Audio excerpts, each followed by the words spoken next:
Hello, good morning. It's a beautiful day here in Las Vegas, Nevada. We're coming to you live from the Rio All Suites Hotel, and it is time for the 2019 Rainbow Six U.S. Nationals. Hello, everyone. My name is Bill Jump Carter, one of the individuals helping bring all of the action over the course of the next 3 days. $140,000 are on the line, but more importantly, the title of Team USA. We're coming to you live from the Mountain Dew Amp Game Fuel Analyst Corner. We have both myself and Rams and Veli holding it down on the desk for me over the course of the weekend. Gentlemen, we're in Vegas. Yeah, I'm excited, man. I was here a year ago with all of you, and now we're back once again to see what the best team in NA is. Yep, Sin City. This is where it all happens. It has been a great time. Rams lost $50 faster than I think I could even breathe, let alone make any of that one happen. Now, of course, I'm not going to be the only one, and we're not going to be the only ones helping break things down. Somehow, they let me off the leash here for the Rainbow Six U.S. Nationals, and I have the ability to walk, and I'm just going to be able to do that because I've got another beautiful man that's going to be hanging out with us. It's none other than Emzo. How you feeling, man? I am super excited to be here. I'm North America, or America in general, representing here. Super excited to see all these guys play, especially after all the roster changes. This is going to be just a lot to talk about, a lot to see, a very exciting weekend. Now, not only are you going to be casting, but you've got this beautiful machine right here. Now, for anybody that's newer to the scene and doesn't know exactly what this is, what is it and how are we going to be utilizing it today? This is the Magic Draw Box, where we're basically going to take all the clips of the really good action from top down, so we can really break down how the plays went down, how the teams are working together, why the winning team won, just all that action after each match, so we could just take a closer look. It's going to be very exciting. It's great, and we've got the ability to draw, get a little smiley faces. Emzo, I'll leave that one to you, and now we can head on back over to the guys. Now, of course, over the course of this year, we had stages 1, 2, 3, and then October, we held the wild card qualifiers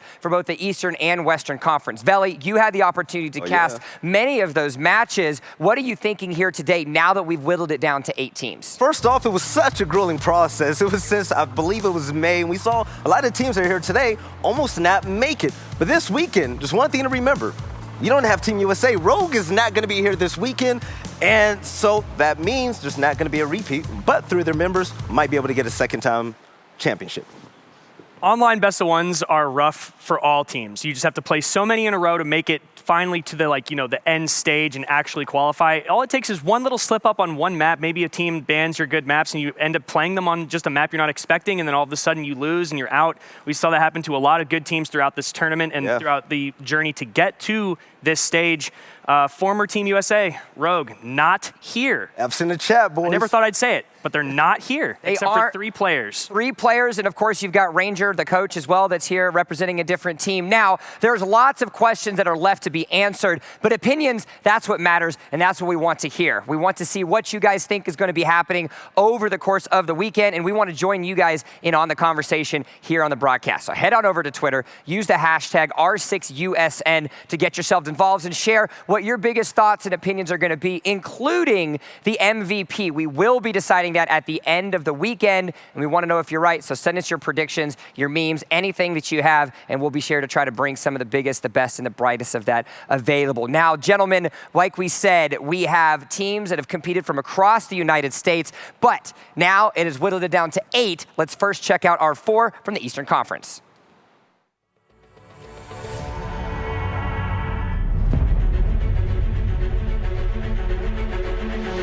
Going to be able to claim the last life. Flack, half health, and no, he's going to be able to go down, but Ghost is actually going to kill Super, not even going to give him the graces of having another kill.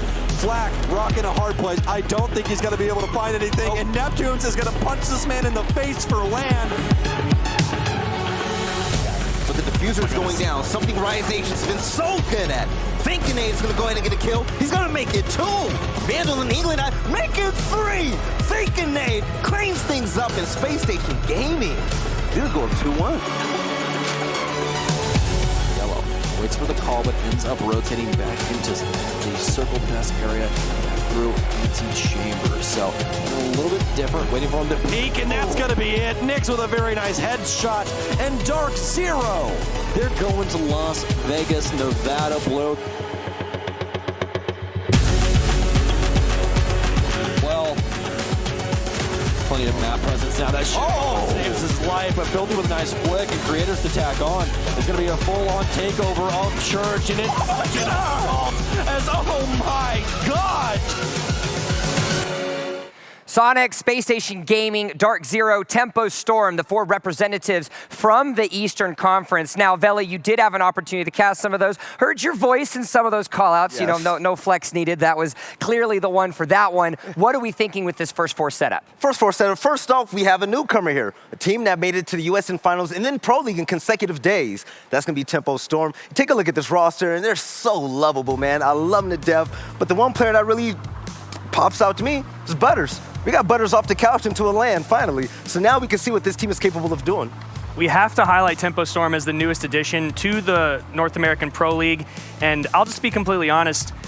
I used to sleep on Filthy. I was one of those guys that slept on Filthy. Why?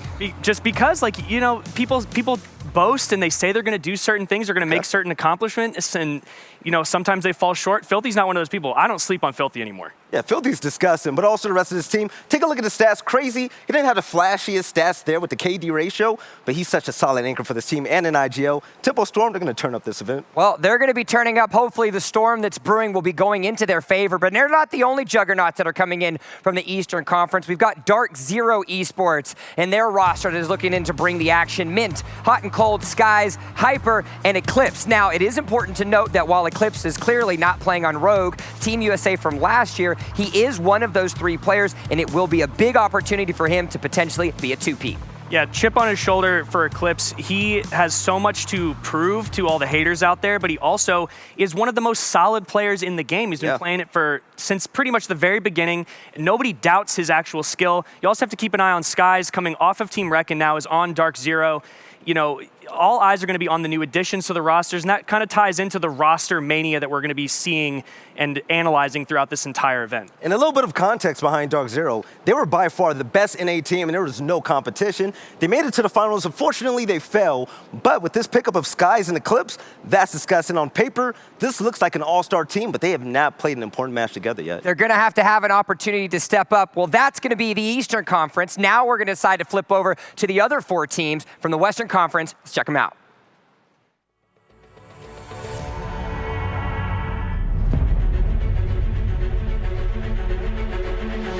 11 seconds left to go. Our bad. They're going to have to make a play right here, right now. But Retro gets a double. Kill. And Reciprocity wins round 7. To Tuffy and Beasley here. Foxay gonna take down Beasley. Tuffy's gonna claim him with a Nitro Cell though. He's got 4 Defiant. Diffuser down. Everyone's gonna be holding his rotate, but Skies On top. The Bolo currently against fight, able to get the headshot. Oh my God. He needs this so much. Oh, he just can't see him. Oh, Mark! He's able to get it, body and vertical to win the round. And he only has 10 seconds to pull out the clutch. Otherwise, EG are going to land. Let's see, can he do it? He's got a free kill, potentially finds that one, but the trade is there from EG, and they will get it done. They are going to land as our 5th qualified team. On that default, you have to have at least 3 in order to do so. Nitro Cell to go off. They now have the control they need, but Doodle's playing it slow. Diffuser now going down, but he's just crawling up. His army crawling in. His army crawling.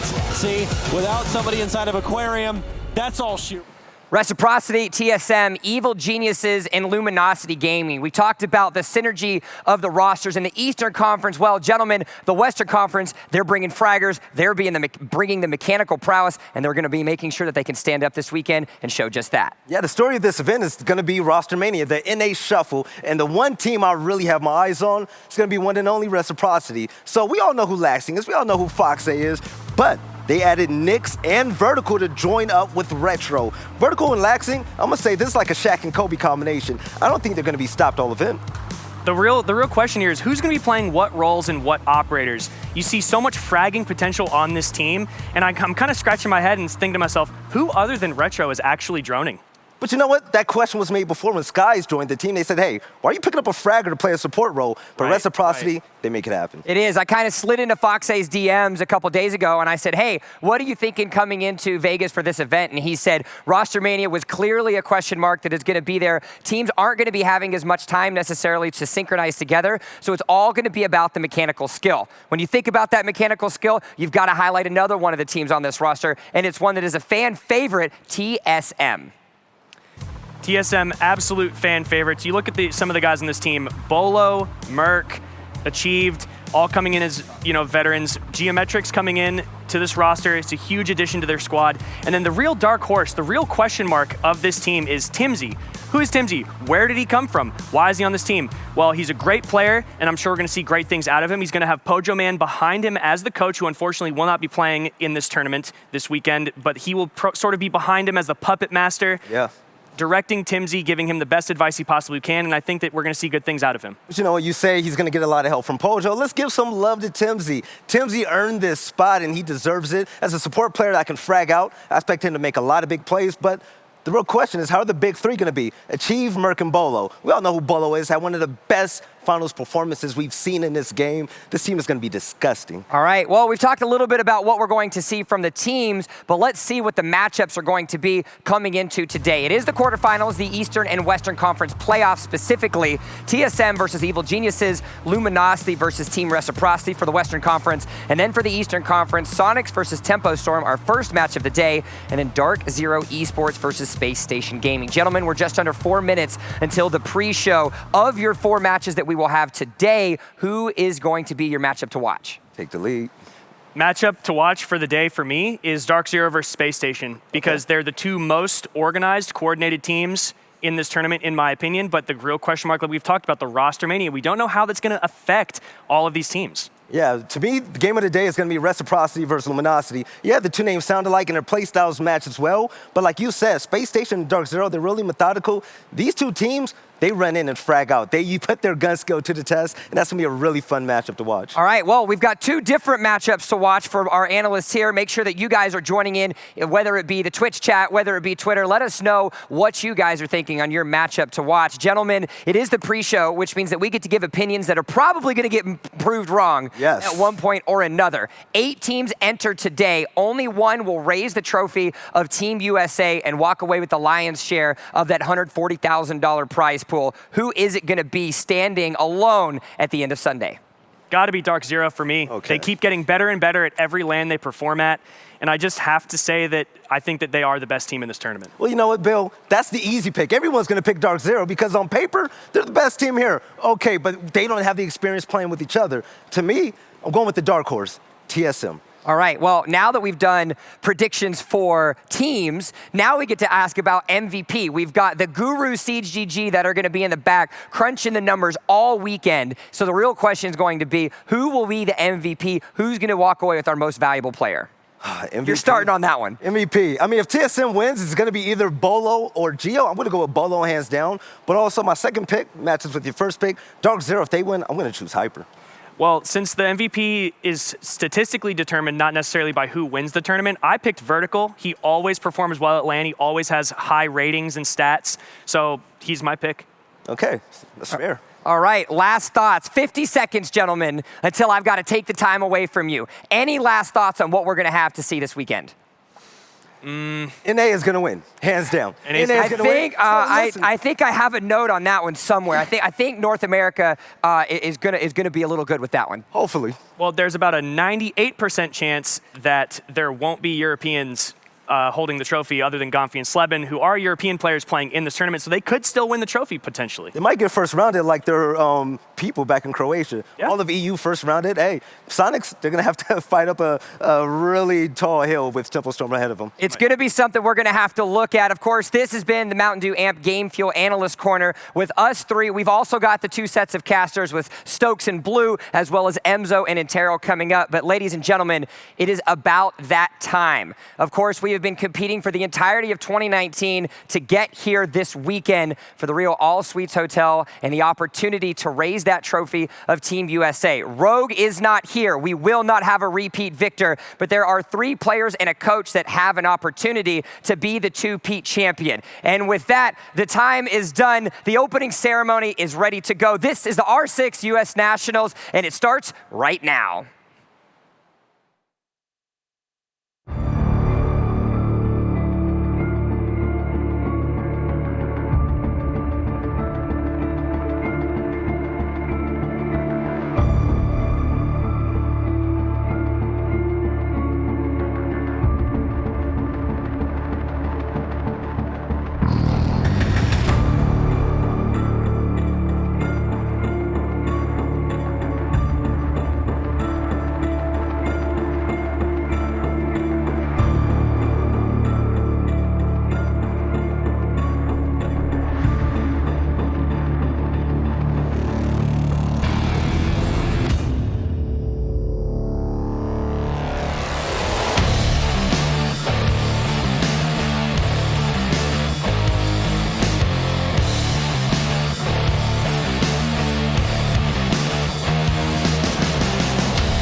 Welcome to the 2019 Rainbow Six Siege US Nationals Finals. Who will be the best in the US? Which team will come out on top? Who will earn the title of Team USA? I'm Jackie Jim, super excited to be here, but I know y'all are here. You guys want to see the teams, right? Let's bring them out. We begin with Team Reciprocity.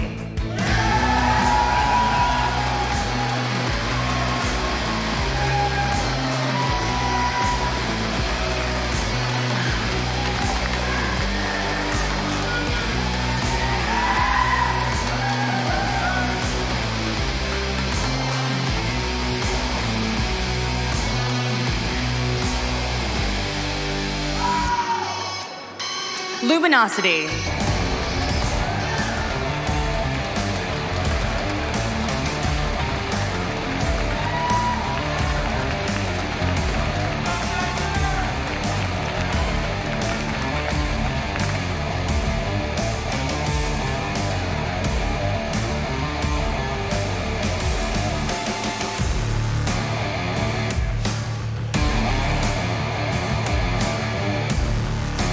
TSM.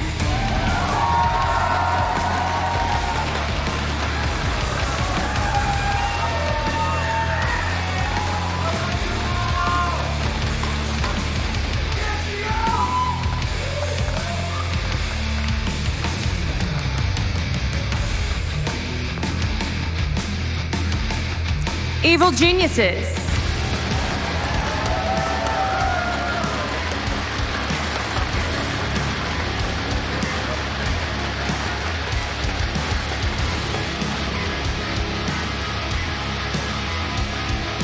Space Station Gaming.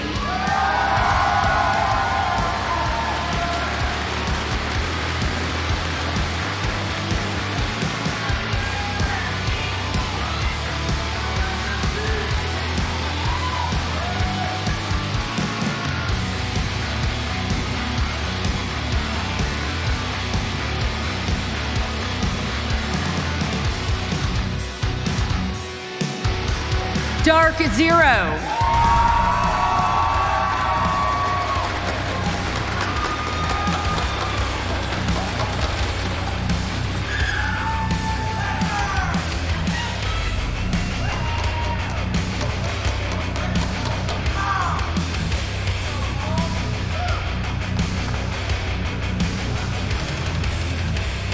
Sonics.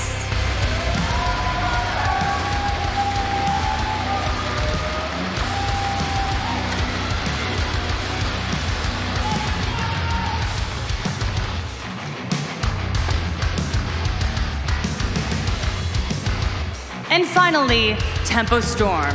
Let's give them a round of applause, everybody. All of the teams here.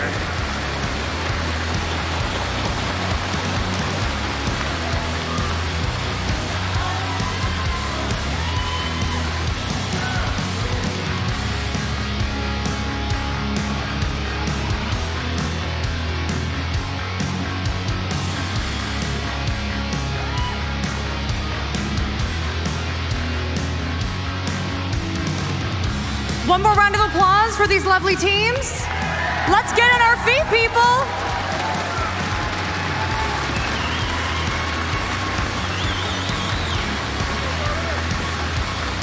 And now we would like to ask you to rise for the presentation of colors and the national anthem.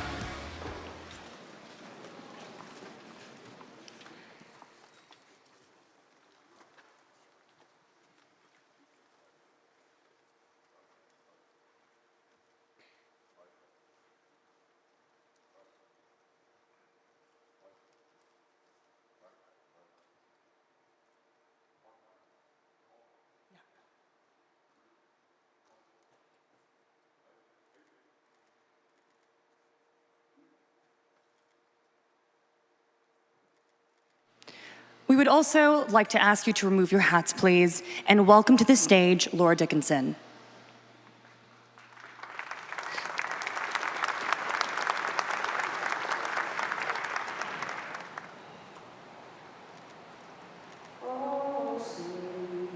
Can you see by the dawn's early light what so proudly we hailed at the twilight's last gleaming, whose broad stripes and bright stars through the perilous fight o'er the ramparts we watched were so gallantly streaming.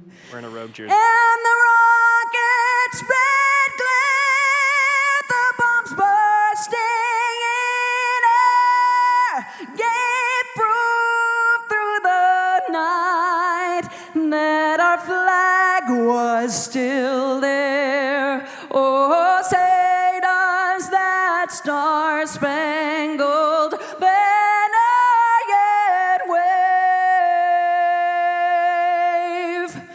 o'er the land of the free and the home of the brave.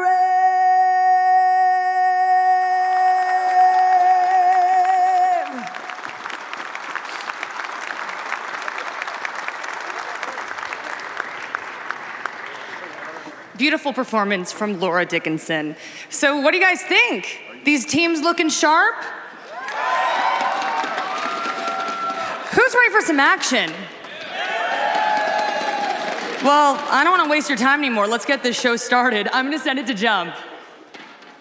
Thank you so much for that one, Jackie. The beginning has begun, and it is time to start with our first match here for the Rainbow Six US Nationals 2019. We're back here at the Mountain Dew Amp Game Fuel Analyst Corner. Gentlemen, it is time to get ready for our first match of the day with the Susquehanna Sonics versus Tempo Storm. There's a lot of spicy beef behind this matchup as well, because Super has his relegation thing that he says is crazy, and also Filthy, he has beef with Super as well. So this is really like a grudge match between the two, but it's going to be a really good game. You're looking at one team that's on a, upward jump right now. They can't be stopped, which is Tempo Storm, and also Sonics. They've been struggling as of late.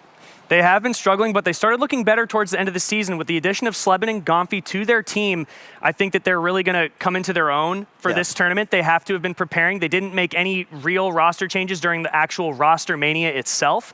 So it's all speculation so far until we see these teams play, but I think they're going to be organized, composed, and they're going to use their experience to, drive them forward through this match. Well, this is our first match of the Eastern Conference playoffs, and we need to take a look at these rosters a little bit more. Tempo Storm, of course, we had a conversation about in the pre-show, seeing what they bring to the table, but with Dream, Crazy, Creators, Butters, and Filthy, Veli, you got to pick one who needs to step up today. Crazy, stat line ain't pretty, but his gameplay is, like I said before, him as an anchor on Smoke, Maestro, whatever you throw his way, he's there to dominate and be that backbone for his team whenever they need him at the site. In addition to Crazy, I think that Dream is going to have to step up as well. Sometimes the attack starts from the back in the support and the information that the fraggers have. So I think that all of the communication and intel gathering that those two players provide for their team are going to be instrumental in the way that they perform during this entire event. The synergies early, having the first match of the day, is certainly something that you have to keep your eyes on for Tempo Storm. But now flipping the script and who they're going against on the other side of the stage, we find ourselves with the Susquehanna Sonics. Now, Goddess, of course, on that roster, is here for the second year in a row for USN, of course, playing on Cloud9 last year. And who's she going to be surrounded by? Super, Neptunes, Slebin, and Gomfi. Yeah, Goddess definitely has some of the highest cost on this team, and that just shows how smart she plays as an anchor. It's going to be a battle between her and Crazy for sure, but I believe Goddess, her clutch factor and her 1v1 ability is that much better. Yeah, she's the exact player you want in the 1v1, 1v2 scenario. And, you can't always just leave her in those scenarios, but when she is in those scenarios, she makes it count for her team. That gets those impact frags in important rounds. You said it yourself, Veli. 82% cost coming into today. Neptune's not far behind with a 79. So when you think about the pure fragging potential that these players can have in those late clutch situations, they have that X factor that you can have to pull themselves up together. Most definitely. But the one thing that I'm really excited to see, Sonics, they're a funny team to watch because they throw strategies at you that you don't see before. A lot of rush strats, a lot of strats to catch you off guard. And if you're an inexperienced team, professionally and on land like Tempo Storm, that's going to be trouble. Well, we love stats. We love being able to compare the stats, and we've got an opportunity to compare two players from both of these teams. We've got, of course, Butters from Tempo Storm going up against Neptunes here as the player matchup to watch that CGG helped us figure out.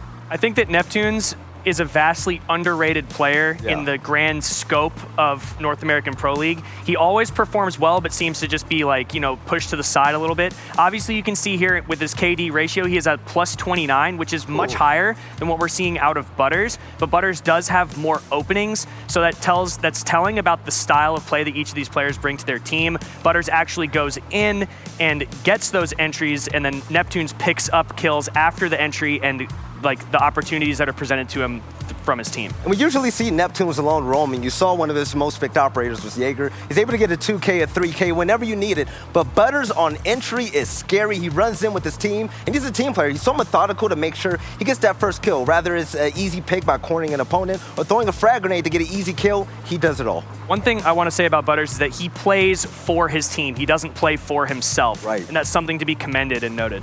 Of course, we've got the map veto coming up very shortly, and I want to spend a couple times talking about those maps, because when you take a look at the statistics of maps being banned away and maps that both of these teams are playing, they play very similar maps, of course, trying to avoid places like Bank and Border. However, the strength that they've had on places such as Cafe and Villa needs to be something that we keep our eye on. This is where Sonics has to show up, okay? Because taking a look at their map pool, there's not one map they have where they have more wins than losses. But you take a look at Tempo Storm, they have 4 maps that they're constantly winning on. So Sonics bring that experience super. As an IGL, I really expect you to help your team out here. This is an opportunity where Sonics can definitely do a lot of VOD review on Tempo, given that they do have a small map pool. Either have Sonics try to play against Tempo Storm on the map that Sonics feel most confident on within Tempo's map pool, and then play a map that Sonics is good on, but Tempo is not, to try to get the easy 2-0. The one thing that I really love that you brought up is the fact that, Sonics, they have a lot of film on Tempo Storm. But Tempo Storm, they don't have a lot of film on this new lineup of Sonics. They made a team change in the middle of the Pro League season, and we haven't seen too much of them yet.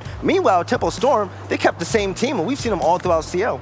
Consistency is going to be the key, but how will that consistency play out on the map? We have the map veto, gentlemen, and see where we're going to be banning and where we're going to be going here in this best of 3. The quarterfinals and semifinals, mind you, are best of 3 formats, and so already off the bat, we're seeing Bank and Consulate being taken off. Tempo Storm, of course, picking up Border. Clubhouse then by the Sonics.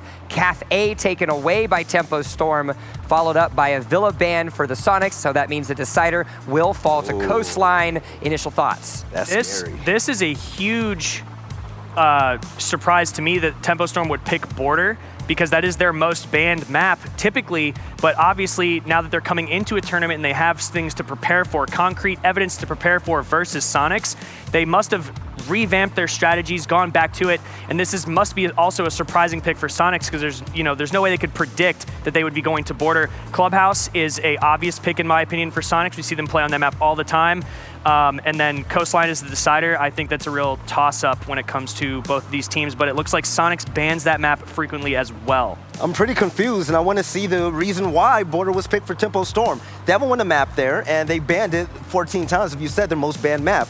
But going to Coastline is the last map. We call that a Fragger's Paradise. The team that comes with the most mechanical skill going to dominate there. Of course, we're getting ourselves set up. We're almost ready to get into the first map, but gentlemen, we have ourselves a best of 3. We have ourselves with the first match of the day, and more importantly, the first time I can put y'all in the hot seat. Belly, you're the big, the bad, the loud, so the question first comes to you. Tempo Storm, Susquehanna Sonics, a best of 3. Who's walking away with the win? Tempo Storm 2-1. Butters is going to be the MVP. It's going to be easy. I think that Tempo Storm has what it takes to win, but with Sonic's pedigree, it's going to be a rough one. It's really difficult for me to actually choose which team I think will win, but I have to go with Tempo just because I think that they'll be able to adapt and pull things off. And they have confidence. They picked Border because they're confident. Yes. All right, confidence aplenty, but it's actions that showcase your ability to perform and your ability to make it to tomorrow. Team USA is on the line, and the 2 of our first 8 teams will find out what they are made of. Ladies and gentlemen, it's time to get ourselves started. Map number 1 is ready. That's going to do it for us here at the Analyst Corner. Let's get to the voices that will be calling the action for our first map. It's going to be none other than Emzo and Intero. Gentlemen, take it away. Thank you so much, Jump. Greatly appreciated. And welcome to our very first day of the U.S. Nationals. We're starting off with the Eastern Conference playoffs. And of course, you've got the tale of the 2 teams. The analysts did a great job of summing it up for us. You've got the hot start Tempo Storm looking to make a big name for themselves. They come in on the last possible qualifier. And then you've got the Sonics, who have had a bit of a fall from grace, and they came in on the very first qualifier. So they're just kind of passing each other here. Now, of course, now we'll see which one's going to pass each other. In this, without some kind of losers bracket to go to, it's all or nothing here for these teams. And obviously, this is a big thing for them to be playing this. The grudge match they were talking about going on between these 2 teams, just a lot at stake for people like Super especially, who rely on these wins to feed that ego. Without that, what is he going to do, So Border, I think, such an interesting choice though, for the first map. Both teams, not a great record on it. And so it's going to be really interesting. I got to wonder, though, how much Sonic's new analyst, Joe Bro, is going to contribute to their ability to anticipate and play this map. I got to imagine Nomad going to be one of the first 2 bans here, though.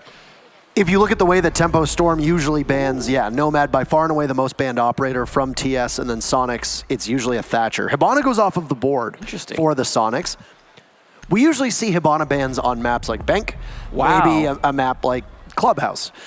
A Buck ban is also very unusual because, well, Buck is one of the more banned operators from the Sonics, not Tempo Storm by any stretch. They're really changing up. I mean, the fact that Nomad's going to be playable will make it interesting. Maestro going out, that's not as much a huge surprise. I got to imagine, though, you're going to go with Mira next, but at the same time, that leaves Echo available.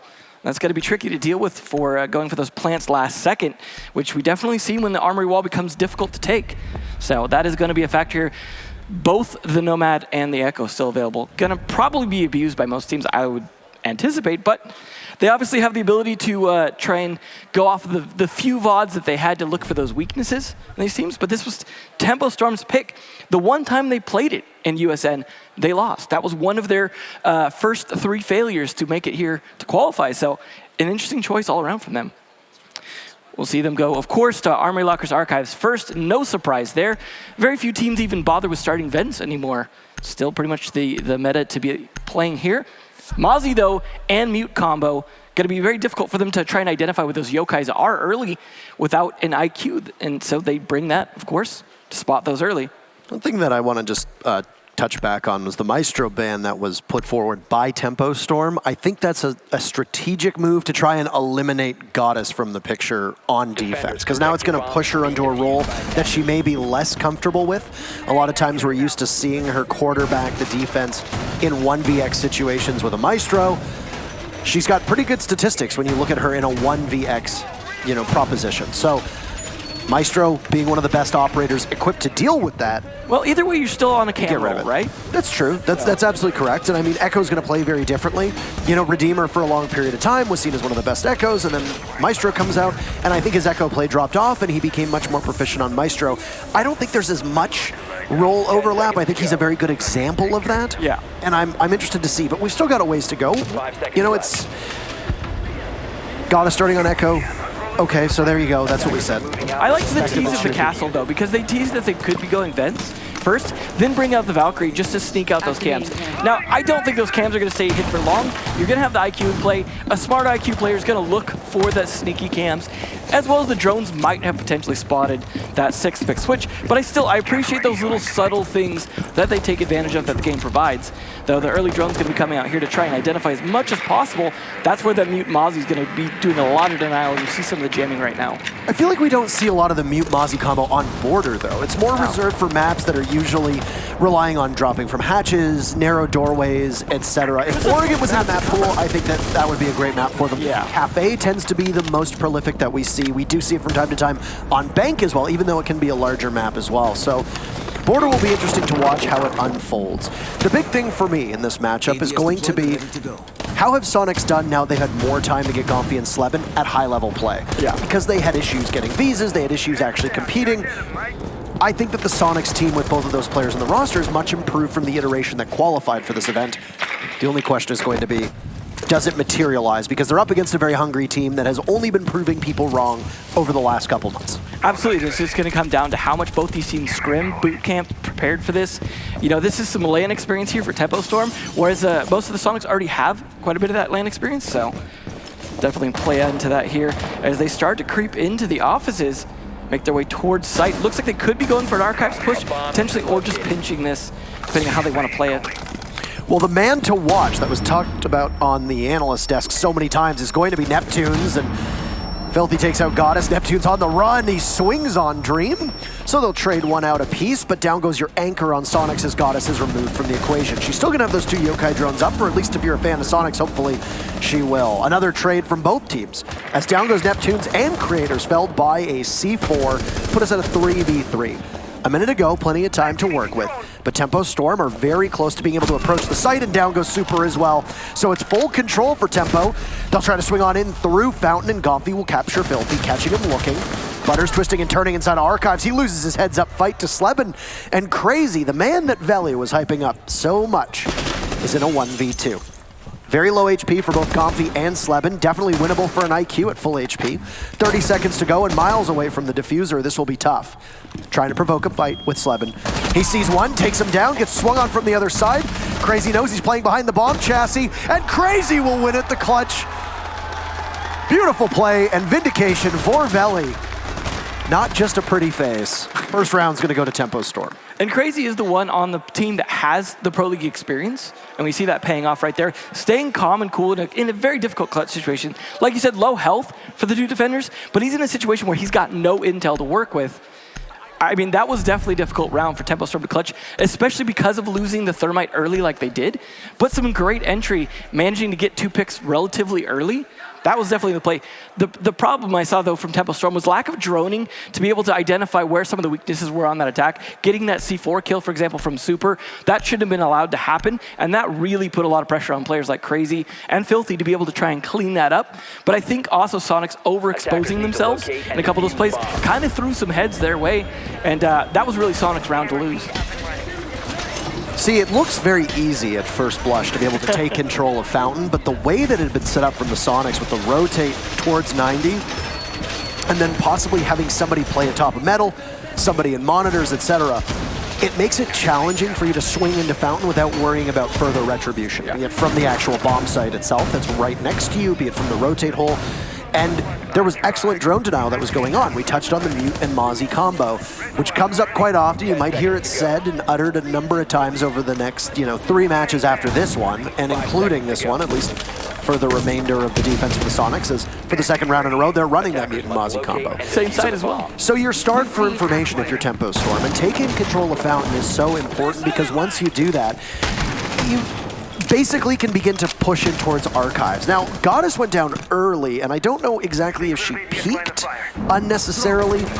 We didn't see it from our exact perspective, but it was bad timing. And Sonics could have still relayed on that information, be it the drones that were captured by Mozzie, the Valk cams, or the Yokai cams, which didn't allow Tempo Storm to just bull rush in the way they wanted to because they knew that they were at a disadvantage. Yeah, I mean, it's definitely, they're going to know the setup a bit more this round, and I think that will play. You did see at least them go for the grenade bounce around the corner on Fountain, but their lack of knowledge about the rotate out into the hallway to top metal, that was something they definitely should be able to exploit this round. If they take CCTV, they should be able to play into that a little bit better, and they look like they could actually be going for an Armory wall side attack this time, assuming that Creators doesn't get picked off early, being the only hard breacher as Hibana was banned, and they're not going to run Maverick for that, so it is a lot on him. And of course, he is also a diffuse carrier, typical to see the Thermite do that. He is going to get one exothermic charge off here. That's going from the CCTV to that rotate we were just talking about. And then one on the wall here. Doing a good job, Thatcher, of course, assisting with that. But Tempo Storm off to a good start in the first minute and a half. Creators has used both of those exothermic charges to open everything up against the Sonics. And one of the things that was working so well for the Sonics, which was this not so unconventional setup on defense, is now taken away from them. But hey, you've got full site control. You're going to need a retake from the Sonics. They lose 2 bodies. Slebin fights back. Another gets downed as Filthy is dropped to the ground. So it's a glorified 3v3. You'll have to get Dream to do some covering work. He'll get one. Snaps on the Neptunes. Crazy finds Slebin. And Comfy down below takes one out on his own. But it's almost a hopeless situation. Too many targets. He's got the MPX in hands. He finds one. Looks for the second. Can Comfy pull this one off? He's got 3 on the board. Just needs one more, but no. The clock strikes midnight on his beautiful retake, and it's another for Tempo Storm. 2 in a row after a swift entry into the site. That was just the model of efficiency. Creators getting his 2 walls open. As soon as he did, that was just unleash the dogs at that point, storming on into the lockers the way they did, just taking advantage. It seemed like Sonics weren't prepared for that soon of an attack. They were almost expecting, okay, now they've got the walls open, they're going to drone, they're going to work on their positioning, they're going to try and figure out where we are and make their plays later in the round. The fact that they just went in swinging, also the pick through the soft wall into the Archives, plays like that from Dream, just covering his teammate, that was, I mean, Sonics couldn't really fight that at all. They did not seem to have their aim down yet. They weren't prepared for such a swift attack. And if Tempo Storm, aptly named as a team after that round, could keep that up, Sonics are going to have to really start to maybe play a little more aggressive, play for some more surprise. 3 big kills for Golfy, give him some stat padding, but ultimately low impact as they didn't do much to sway or change the outcome of the round. A tough position for him to be in because you know with the Valkyrie playing downstairs, what's your sole goal? Plant denial. Yeah. You got a C4 in hand, you're going to be playing down below. You rely on the 4 teammates that you have up top. For crying out loud. You got a Mute up there, you've got 2 Yokais up there, you've likely got a Valk cam up there somewhere. 3 C4s at minimum because you've got the Mute, the Mozzie, and the Valkyrie. That is correct. So if you're Comfy, that is a total collapse of the rest of your team. The system that the Sonics were running on that particular defense crumbled. And that's when Comfy gets recalled to the site because his role is not to retake. He's the plant denial, while he relies on the rest of his team to halt the push as it happens. I don't know if it was miscommunication on the Sonics end, or if they simply conceded Armory and said, we'll fight back, we'll put the C4s down below, and then we'll just fight from inside Archives. It didn't work out either way. I don't know what the particular reasoning was behind it, but it was a valiant effort from Comfy, just a little too short. So now, what do we see? Well, it's a Workshop Ventilations defense, but you've got some presence inside of Customs here, and it's going to be all on the shoulders of Neptunes to do the information gathering and then relay it. Yeah, it's definitely going to be a bit different this round because they don't have the Valkyrie cams. They don't have the Mozzie to do the extra drone denial. They're going to be counting a lot on Neptunes playing that pulse to call things up. But they also have the goo mines of the Legion. Comfy there with a nice open. That's going to take down the Sophia early, a very utility-heavy operator they might need later in this round. But hey, Neptune's finding that C4. Now that, of course, is the pulse without the C4, and probably just one left on Super, but that's the one that counts there. Now down to a 2v4 Sonics. definitely reversing things on a much better site for them here. Good castle on that door as well, denying their entry in, forcing Sledge to open things up. Now they're ready for him to storm on in through that metal detector. And you also have the thermite left as well. Will open up anything that may do. A little trouble with the rotate hole. And a lot of damage to Dream, but just not enough to finish him off. He also still has 2 grenades in pocket. He shrugs off that C4, and I don't think Tempo Storm was expecting to deal with this kind of hole. Narrowly taking the exothermic charge down with an impact, and then Creator's not able to follow up. Almost saw the feet there for a second. Frag grenade's getting primed and ready, and it'll go down, and you get to see it firsthand. Goddess was a dead woman walking on that one. Still, a minute to go for Tempo Storm. They'll trail the Sonics.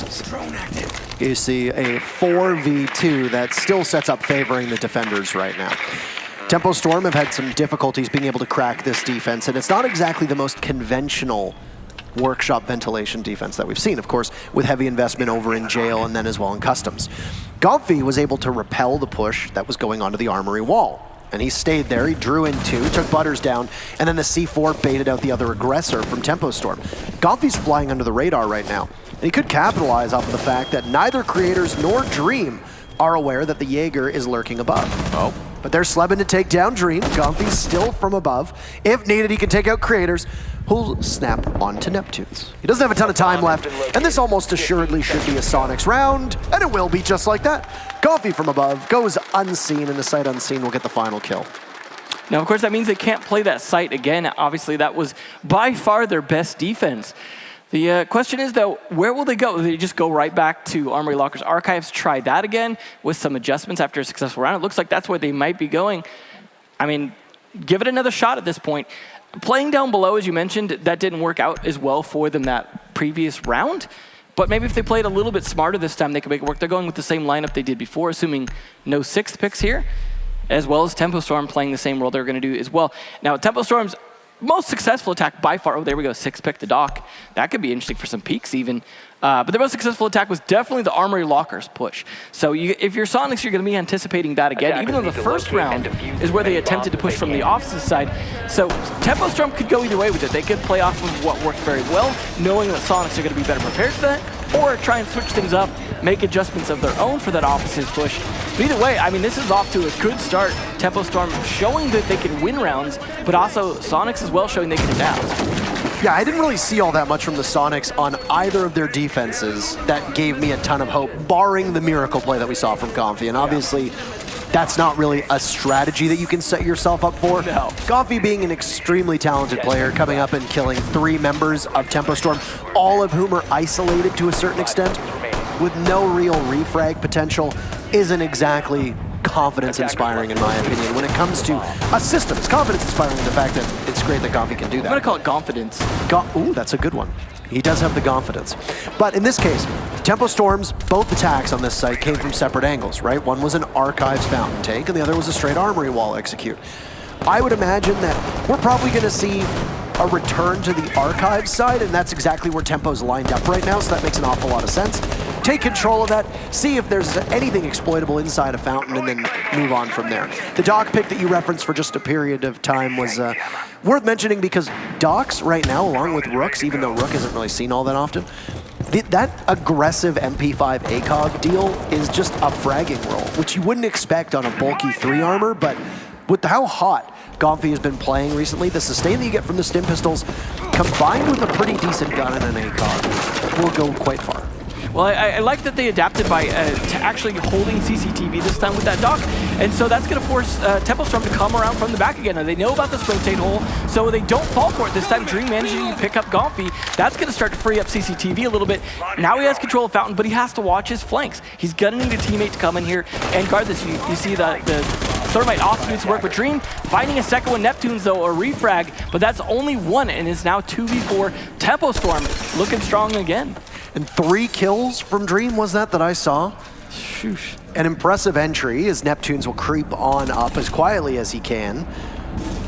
Survey the wall inside of offices. He knows it's open. Oh, he fights 2! They have no idea he's there. That's 3 for Neptunes. Down goes Dream. Filthy falls as well. Crazy will twist and turn, trying to find the Jaeger, who's been downed, but Goddess shuts Crazy down, and it's a 1v1. Creators versus Goddess. The two support players left.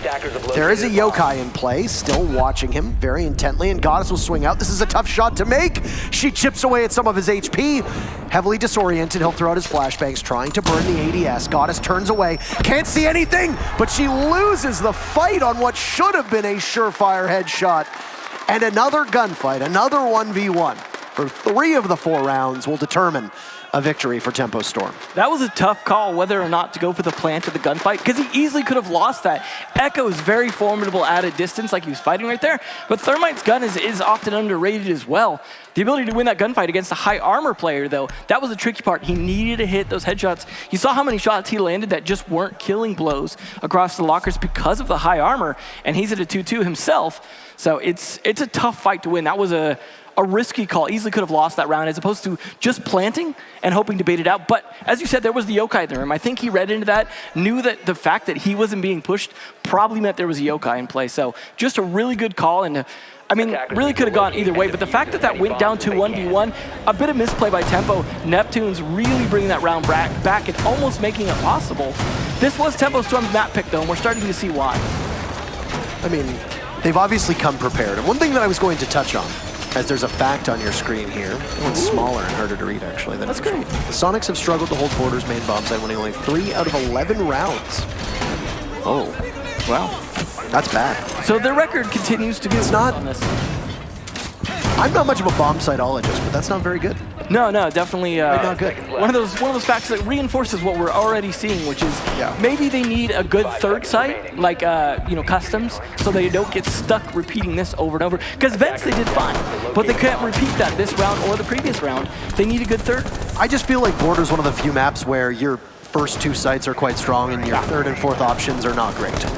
You know, there aren't many of those maps left in the map pool, and I think that's been a compliment that you can pay towards the dev team, actually, with the way that they've been changing a lot of these maps around. They've been removing helping a lot. Oregon was another one of those maps where it had 2 good sites, and that was about it. Yeah. And now it's been removed and got replaced by Cafe, which I think you can argue has 3 good sites, Clubhouse 3 as well. So Tempo Storm will meet their demise. That's a double kill. Well, Doc, fortunately down, couldn't get himself back up there. It's ironic the 2 operators that can stand themselves back up fighting, but the fact that they're actually taking control of CCTV this time is good because they realize Sonics wanted to play that last time, so they're actually fighting it, switching up back and forth between wall attacks and office attacks, back and forth for Tempo Storm, showing they can succeed with both. They have to get Neptunes out of here. You saw how much of a problem it was last time. A Jaeger inside CCTV, always difficult, but there we go. A nice play from below by Butters, gonna continue to soften up the site, but the fact that they've lost 2, including their hard breacher, is gonna force Filthy to push on in, right into some bullets. Nice down for Super and a kill there as well. Not looking good for Butters to finish this off. He's got a little bit of stun utility, but that's it. I'm not sure what the call exactly was there from Tempo Storm. If they thought that Armory was clear or not, it was the wrong call regardless. They rush right into the waiting arms of Super with a SMG-11. Butters now in a 1v3. Still half the round to go. It's been a very quick pace for both of these teams, and you'll see it on attack. The Sonics are known, at least in scrims, from what we've heard, to be quite quick to the punch when it comes to their attacks. So Butters will have to do all this work himself. He's got both of the kills already for Tempo Storm, so an ace clutch, that's just another day at the office for most people, right? Encounters the camera at 90, waiting for somebody to push him. Those deployable shields act as mini mirror windows, and he knows that there's somebody behind it because he can see through the slats. Just trying to draw them out as best as he can. He has the stun utility, but it soars overhead, and he's going to lose the fight. That's an almost unwinnable situation. Actually, looks like he might have gotten a trade. He did, a trade on land.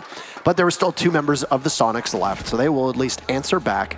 Still a 3-2 lead for Tempo Storm, but with that, the very final defense for the Sonics will go downstairs to workshop ventilation. It was the only site up until that round that they had been successful on.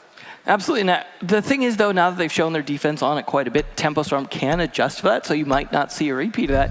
Given that how long it took them to win Archives, though, it's just they were able to slowly make those adaptations, being able to hold, for example, CCTV, get some picks from there, and push that back. But it's the Thermite dying early seems to be the problem on the rounds that they really struggle on. They really need to make sure that Creators doesn't get that picked off. He needs to be playing in safer spots. He needs to let the other players take those entries, people like Filthy, Butters, Dreams, even maybe Crazy, just start to push in and actually clear out areas before he comes up. And I think they'll have a much better round. Now this is a different site where you use the Thermite a little bit differently. It's not as important on attacking the site unless you want to come in through bathrooms, because you still can go into the B site without having to use any kind of breach. But at the same time, still, don't let him die early. He's the diffuse carrier as well. You don't want to have to rotate back around to pick that up or even drop it in a possibly compromising situation. So this is a Tempo Storm needing to adjust, figure things out a little bit. They have the sledge for the castle. They can deal with that as needed. A little bit earlier this time, they need to clear out that upstairs and fight from above. Now the Buck was banned, but they still have the sledge to make those plays. So this is totally doable for Tempo Storm here. Again, they just need to make those adjustments, need to be prepared. I think they could do it, but like you said, this is the other bomb site that Sonics were successful on, and they're going to be going off a little bit of momentum off that last round win. So we'll see how fast they can take this here. Tempo Storm probably slow down a little bit. It's the same setup from the Sonics, right, on their defense. Yeah. So they're going to be running the same operators, but this time around, Tempo is going to know how to take care of it, or at least have a better grasp of what to do with it. Because just saying, oh, they're going to take care of it, I think is simplifying exactly what's going to happen. So Tempo know that they need to wrestle control of the second floor first and foremost, as everybody does when you attack on border. It's a map that plays out very similarly no matter really which site you're going on, unless it's going to be that bathroom teller site down below, and then, well, getting control of office upstairs is usually a little bit trickier because that's one of the last steps before you push on in. Yeah, it's very essential though. You need vertical control to be able to push this properly. Neptune's trying to play against that here with the Pulse. He was fairly successful with it previously when he made that C4 kill the last time they played down here. He doesn't want to burn it too early, but he's going to get droned. Filthy's going to know he's playing there.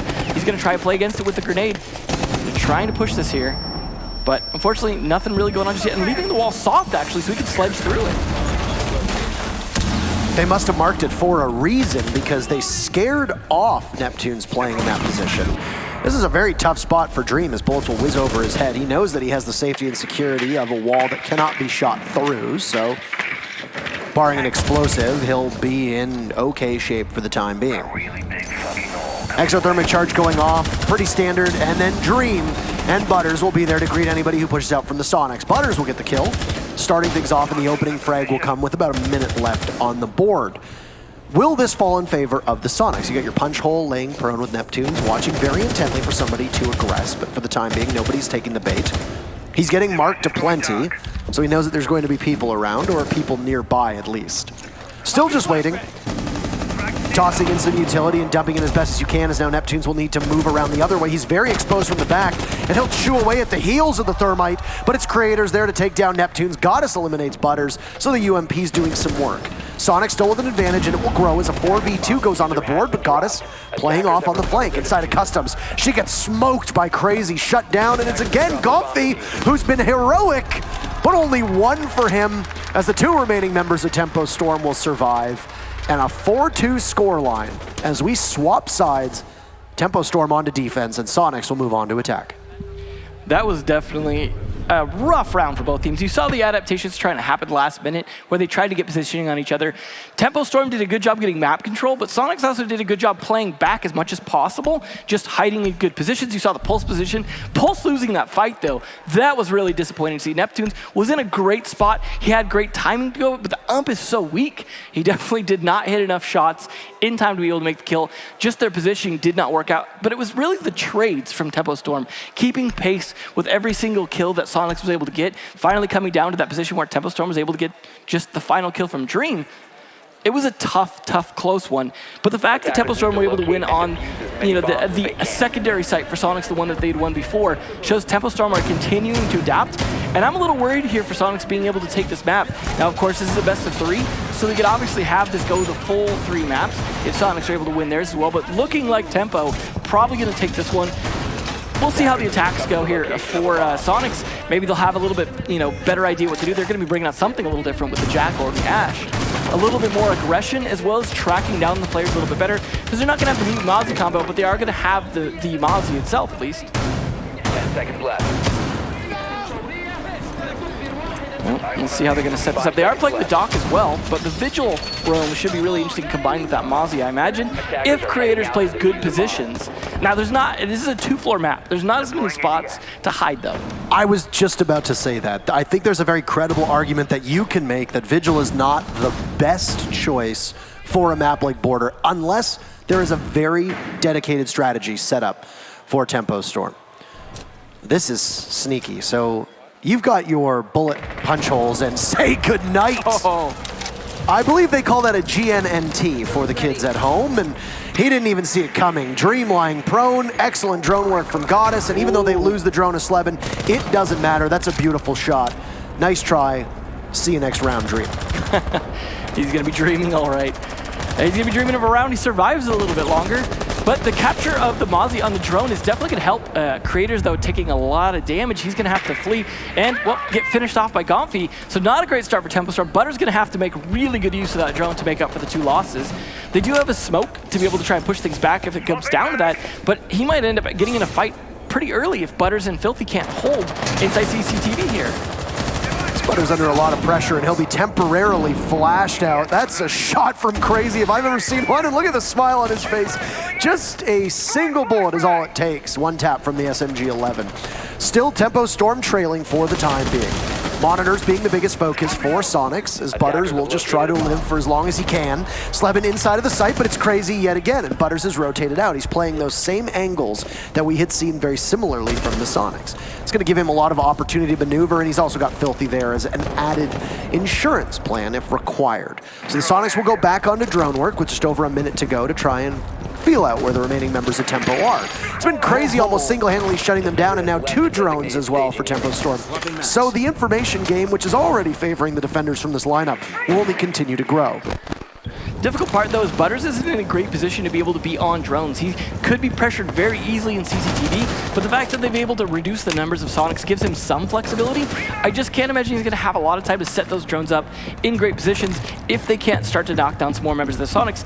But super rotating here for potentially setting up an archive push, or at least a pinch from that side, as they could see a push from the archives at the same time. Spotted on one of the remaining drones for the Sonics was the remaining members of Tempo Storm, and one of which had dropped, heading on back up through metal detectors. Butter's stunned for the time being, and it's a good spread from Tempo, as you've got 3 members of the team looking in all different directions. 20 seconds left. Exothermic charge will blow open a wall in towards Archives. So B bomb site is now prime for the taking if you're the Sonics. But where are you going to go? Well, Smoke's going to go in. Filthy's there to take out Gomfi. Shut down by Goddess as now Butters rushes on in, and it's a 2v2. Goddess with another, so it's all on Butters' shoulders. But 1 second left. Goddess will need to plant. Gets shut down instead by Super. And the Sonics will take their very first attacking round. Round number 7, and the gap will close just a tiny bit yet again. Well, we're definitely seeing very attacker-dominated rounds here, and some of that comes down to, like you said, the limitations on the number of bomb sites. When you've got 2 primary bomb sites that everyone's going to be playing, everyone knows how to attack them for the most part. And a site like Armory Lockers, as we saw from Tempo Storm, has 2 great options to attack it, from the front or from the back. You know, from the Archives Locker side, or I mean the Lockers Armory side, or from the Archives Office side. Because you can attack it 2 different ways, and CCTV becomes a little bit of a pivot point because it has doorways kind of leading to both. That offers a lot of opportunities for the attackers. The defenders can't necessarily do a lot, and you really can only afford 1 roamer downstairs, because that if your roamer downstairs isn't super effective, that can really kind of hinder your defense. Defenders, protect your Speaking of hindering defense, attackers bringing out Capital this time, something that will be fantastic for covering that half wall, as well as being able to smoke out and cut off rotates from the lockers as well if they go for a rush plant in there. Something very, very useful in this attack if they can pull it off. And they did it as a 6th pick as well, so Tempo Storm might not be anticipating that. And of course, Jaeger ADSs don't catch those arrows, so there's not really much they could do about it other than try and get picks on him while he's pushing. But if they can clear people out first, or at least somewhat secure the angles, say a sandwich pinch, for example, on the sandwich window of lockers, it's very easy for Capital to do his job and set that plant up. 5 seconds left. I like the Capital pick, though. He's a very heavily banned operator by every single team, and actually is one of the most banned operators by Tempo Storm, likely because they don't want to play against him because he doesn't really have any counters, at least until Wamai is available. Speaking of the new season coming out, what was it, a week ago? 2 weeks ago or so? Reloading. Not too long. Lamai and Kali now available, I believe, for everybody to use. Obviously not in Pro League yet. No, we don't have. We don't even have Amaru and Goyo. No, but that soon TM, right? Eventually. Soon TM. That would have been interesting to see Goyo. What is this? It is a drone malfunction about to get mozzied. This is, all right, well. What I was going to say was it would be interesting to see how Goyo would be played out. I mean, you've heard a lot of things from different teams as to his power or his ability and how he's going to fit into a composition. So, especially on this map, I think it would be very strong. We have to wait and see. These pests are doing a great job denying the drones, though. This is excellent, and this is something that we didn't get to see firsthand from when the Sonics were on defense, how they were doing the same thing. Now, the Sonics on their very first attack last round, they lost 2 drones that we saw. Could have possibly been a third for all we know. Slebin inching on in towards Monitors. He'll find the very first kill and crack things open by eliminating Filthy, and that's Monitors wrestled away, but Butters picks up 2. He swings on Neptunes and Goddess out of the window. Down below, Diffuser down, dropped and helpless as your Thermite and your Kappa Tower gone for the Sonics. That is a crushing blow. That's really going to make an attack setup just difficult. I have a feeling we'll see a bit more fragging out. We could see Sonics just kind of pushing in because they can put the wall being left soft there for Gomfy to open. That's actually going to backfire. Now that they killed the Thermite, it doesn't do as much for them. So we'll see if that was a mistake or not, but they are playing the ACOG dock on it to be able to fight it. So there is definitely a reason why that was left soft. It's just down to Dream to capitalize on that properly, because you've also got the ACOG of, the ACOG twins there of Rook, as well as you mentioned earlier. So that will definitely play into at least fighting back long distance, but they need to know where they're coming from, and maybe they can capture a drone to help with that. Sonics have to go back to the drawing board, as I don't think they expected those 2 valuable pieces of utility to go off. And like you said, I know that they left the wall soft, but you got to imagine that that wasn't a mistake or a short, it was an oversight, rather, from Tempo Storm. So this is very deliberate. Super takes out Butters. I don't know if the Mozzie was aware of the Jackal's position, but I mean, if there's somebody who's going to track you, well, it's probably the Spanish operator. So Super will now head for the hills, as he's only got 30 seconds to join the execute for the rest of his team, and whether it'll be an armory take or not, we'll see. That's another, as it's Slebin taking down Crazy. Just waiting for the action to unfold. Super peeks on in, the smoke will go off, nothing for the ACOG, and Dream in a 1v2. The smoke cutting off his line of sight. He'll get flashed out. Second one will hit, and he'll wait. Completely blinded, he'll stim himself up. The Zofia will go down below. Slebin with minimal HP will guard over top of the diffuser inside of Fountain. Dream is flying blind here, so it's just going to be instinctive shots, but he'll give his position away. He's going to have to tussle, but turns his back, not assuming the Ash to be sitting in the corner. And we got ourselves a ball game. 4-4. Both teams tied up. Well, I got to wonder now. Are we going to see Tempo Storm repeat the exact same failures of the Sonics in losing Archives 3 times before they can win it? I mean, at this point, they're going to do the exact same thing Sonics did, which is finally go down to Vents. This is definitely going to be a tough situation to be in, because this is their map pick. They had advantage. They were doing so well at the beginning, but now they're falling to just a lot of these easy picks from Sonics. They're just getting caught off guard. I mean, maybe some of that's due to, we were talking about how small this map is. That means lack of mobility, just lack of ability to rotate around to a lot of different positions to be able to get some kind of advantage. And we're seeing map control crumble quickly for both teams. Although, to be fair, Tempo Storm had a pretty good position that last round, bringing it down to the last 2 players of Sonics to clutch that out. But they also gave Sonics a lot of time to play with in terms of being able to rotate their positions around, and then losing the smoke gave them no ability to really remotely deny a plant down on site, and they just lost their coverage. I did like the pick that we saw from the Rook onto the sandwich window. That was a great play there, and that definitely helped a little bit in the attempt. But just lack of good coverage all around. On the little, I mean, the site's not very big. You just have 2 main rooms to cover. But the fact that they weren't able to adequately cover them, the fact they got traded, good use of the smoke as well, though, in helping stop the Rook from being able to anticipate that. We'll see how it goes this round with the Capital again, but now the Nomad, as I said, usually banned by both these teams, is now going to be in play here from Super. That's going to cut off some of those rotates and further contain Tempo Storm. I do wonder if we'll see some of them play a bit more spread out, or if they're going to focus mostly on just Armory Lockers, Archives area above the site, and then a few players down in ventilation. They are setting up some holes in the floor to be able to work their way up. They don't have a ton of C4. I can imagine the Mute and possibly the Bandit. There's not a ton to work with. They're not playing with the Pulse like we saw from Neptunes either. To be able to help with those C4s, they're going to have to rely a little bit on intel and luck. a passport entry now over towards the custom side of things. Is just exactly as what happened when Tempo Storm was on attack. We see the inverse happening now with them on defense and the Sonics on attack, right? Yeah.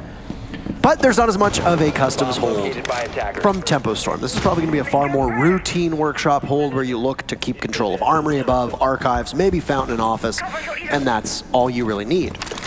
In fact, 4 members of Tempo Storm are currently seated above. I don't know why they sent out that C4 instead of just shooting away at it with a shotgun, whether they wanted to give their position away, I'm not sure. But it's an execute early, realizing there's nobody inside of sight. Goddess is getting the plant down, and Neptunes will need to cover. He'll take out Butters. One body will drop as another goes down too. Comfy eliminates Crazy. It's an absolute brawl with the diffuser going down in a 2v3 in a post plant with the Sonics just narrowly ahead. Waiting to see if they can retake it all. Dream is inches away from the diffuser. Super rushes on out, takes down the castle. Dream is there, eliminates Comfy. SMG-11 in hand, he's got 2 bullets. You're gonna have to reload at some point. There it goes. Long angles being played by both the Nomad and the Ash. And speaking of, it's the Ash, Sleben, the very first lead for the Sonics will come in round number 9, and it's 3 rounds in a row. I really question, you play Vent and you have no one in sight. I mean, good on the Sonics to just going, hey, there's no one here. As you like to say, it's free real estate at that point. And they just take it, they smoke it, they plant. I mean, to be fair, though, they almost didn't get the plant off. You saw the planter died just after plant went down. But once that plant went down, it's a trap at that point for Tempo Storm. They did try and rotate back quickly, but not quickly enough. They really should have known that people were really going to go in there. And you know what I fault some of that too? Lack of intel. No Pulse, no Valkyrie, no Maestro available, no Echo in play either. They had no intel. When you play like that, you can't have someone off site. That was a huge misplay. And honestly, Sonics deserved that round. Tactical timeout being taken from Tempo Storm, and that's their coach. That actually looks like it's DNA standing behind them. He's been in the scene for quite a while, and he actually has family ties to another team that's going to be competing in this tournament. Actually, 2 teams. Yeah. He's related to Nyx, and then by extension is also it's nice related to Hot and Cold. Blood spread around. It's related by marriage, from my understanding, the Nyx Hot and Cold relationship. And yeah, it's pretty incredible to see. They're becoming a dynasty. They're like the Kennedys. Yeah. They're like the Kennedys of Rainbow Six. It's interesting to see. That makes both of us very much boomers for that joke. It's whoops. Very much boomers, so that's okay. Well, we'll deal with it. But no, there's quite actually a lot of staff behind Tempo Storm. If I remember correctly, I think they had 2 or 3 support staff with them in terms of coaching and analysts. And obviously, it's a benefit that comes from going from being two-faced, an organization with no funding, because it's not actually an organization at all, it's just your team name, to going on over to a pretty large eSports org, and the newest one to enter into our scene. So, and getting Butters off the couch as well, which is pretty nice. That's a very heartwarming story. Absolutely. I suspect that should Tempo Storm prevail, we will likely hear about it. So, regardless. Yeah. First lead for the Sonics on a map that neither of these teams particularly play. 12 bans for the Sonics on border, 14 bans for Tempo Storm. Tempo Storm's record is 0-0-2. Now, there is one thing to note about these kind of LAN events, is that a lot of teams will specifically practice for them and pull new strats out. Yeah. There is a meme that filters through the community called saving strats, where teams don't actually try until they get to LAN events. In this particular case, I don't know if I would say that it was saving strats. No, I would say in this particular instance. Both these teams definitely were looking for a map that they were struggling on, and that they were both struggling on, really, so that they could capitalize on the weakness of the other team. But right now, Sonics are the ones capitalizing the most. They're actually a point ahead after such a rough start, because Tempo Storm couldn't win their Vent's defense the way that Sonics did. They are at least making one adjustment now that they're bringing the Echo for the Archives, and maybe that will help out. It did help a little bit for the Sonics, but not a ton. As it only helped them win 1 round, but they also did lose some of their gunfights with that Echo. The difficult part, though, is where you play the Echo, because there's limited positions where you can sit safely and be on that drone. We do see them setting that up, Dream trying to get some good positions. Again, going with a soft wall and an ACOG. This time, instead of the dock, it's just going to be that Echo. But I gotta wonder, is he just going to be on his ACOG half the time rather than his drones and just set those up and hope his teammates are going to watch them? Or is he going to be active with the Yokais? He's definitely not setting them up for roamers. Possibly put Crazy in a spot to sit on the Yokais, depending on how he's using them. Does he want to do something involving helping a roamer, as you said. Do you want to use them as an anchor or to assist an anchor? He's back on his drones right now and moving them around, so he's not just going to be in that single position. Creators guns down Sleben and then tosses over a Nitro Cell. Say goodnight, Super. 2 for Creators, playing in a very pivotal spot in order to try and wrestle this lead back from the Sonics. Playing inside of offices, he knows he's got control over towards monitors, and Goffy will be slowed down ever so slightly from one of those yokais. Filthy punished by Neptunes and burned alive inside of security. You've got 2 ACOGs dueling against each other now with Neptunes on rappel, watching all the way back towards the Echo. But the Echo very smartly has moved. It's just going to be a smoke, at least for the time being, to obscure the positioning of the Capitao. A lost fight from Butters down below. I don't know what he was going for in that altercation with Comfy, but he didn't really have much at his disposal. Back to a 3v3 with a minute left. If it wasn't for the play of Creators, well, this is a Sonics lopsided affair, or not a lopsided affair for the Sonics, rather. Lots of soft destruction inside of monitors. They still have some utility-heavy operators left on Sonics, though. I don't know if the entry point into the site is being stopped by these pests. We've seen a couple doors and windows that have them on them, but there's one pest unaccounted for that I've seen so far. God is holding the diffuser, nothing surprising there, as the Thermite will need to be the one to go in and follow through with the execute. She has Neptunes and Gomphy with her. Stacking up over towards Armory Wall, as you can see the Tempo Storm have maneuvered their troops in order to anticipate an A-tank. And it's going to be 1 toxic canister answered with a smoke from the Capitao instantly going off. Dream, if he still has some yokais, will need to get them in proper place, but he's sitting so far back. There is a yokai still up. Oh, Creators through the smoke and crazy with another as well. Creators, 4 kills on the round. Impressive play from the Bandit, and we're tied back up. Great read into the smoke play there. He knows the smoke's going out. If there's a smoke going out, there's 2 places they're going to be planting. Either right next to the wall where he has no angle anyways, or running across to the lockers. He ran into it, missing the first shot, but honestly, the kill he got was the more important one. Dropping the diffuser in place, forcing them to possibly double back to get it, or just straight into gunfights. But yeah, a 4K for him that round. Going from the office's side, rotating all the way around to the other bomb site, picking up 2 more over there. That was definitely his round, and definitely some good highlights for him there.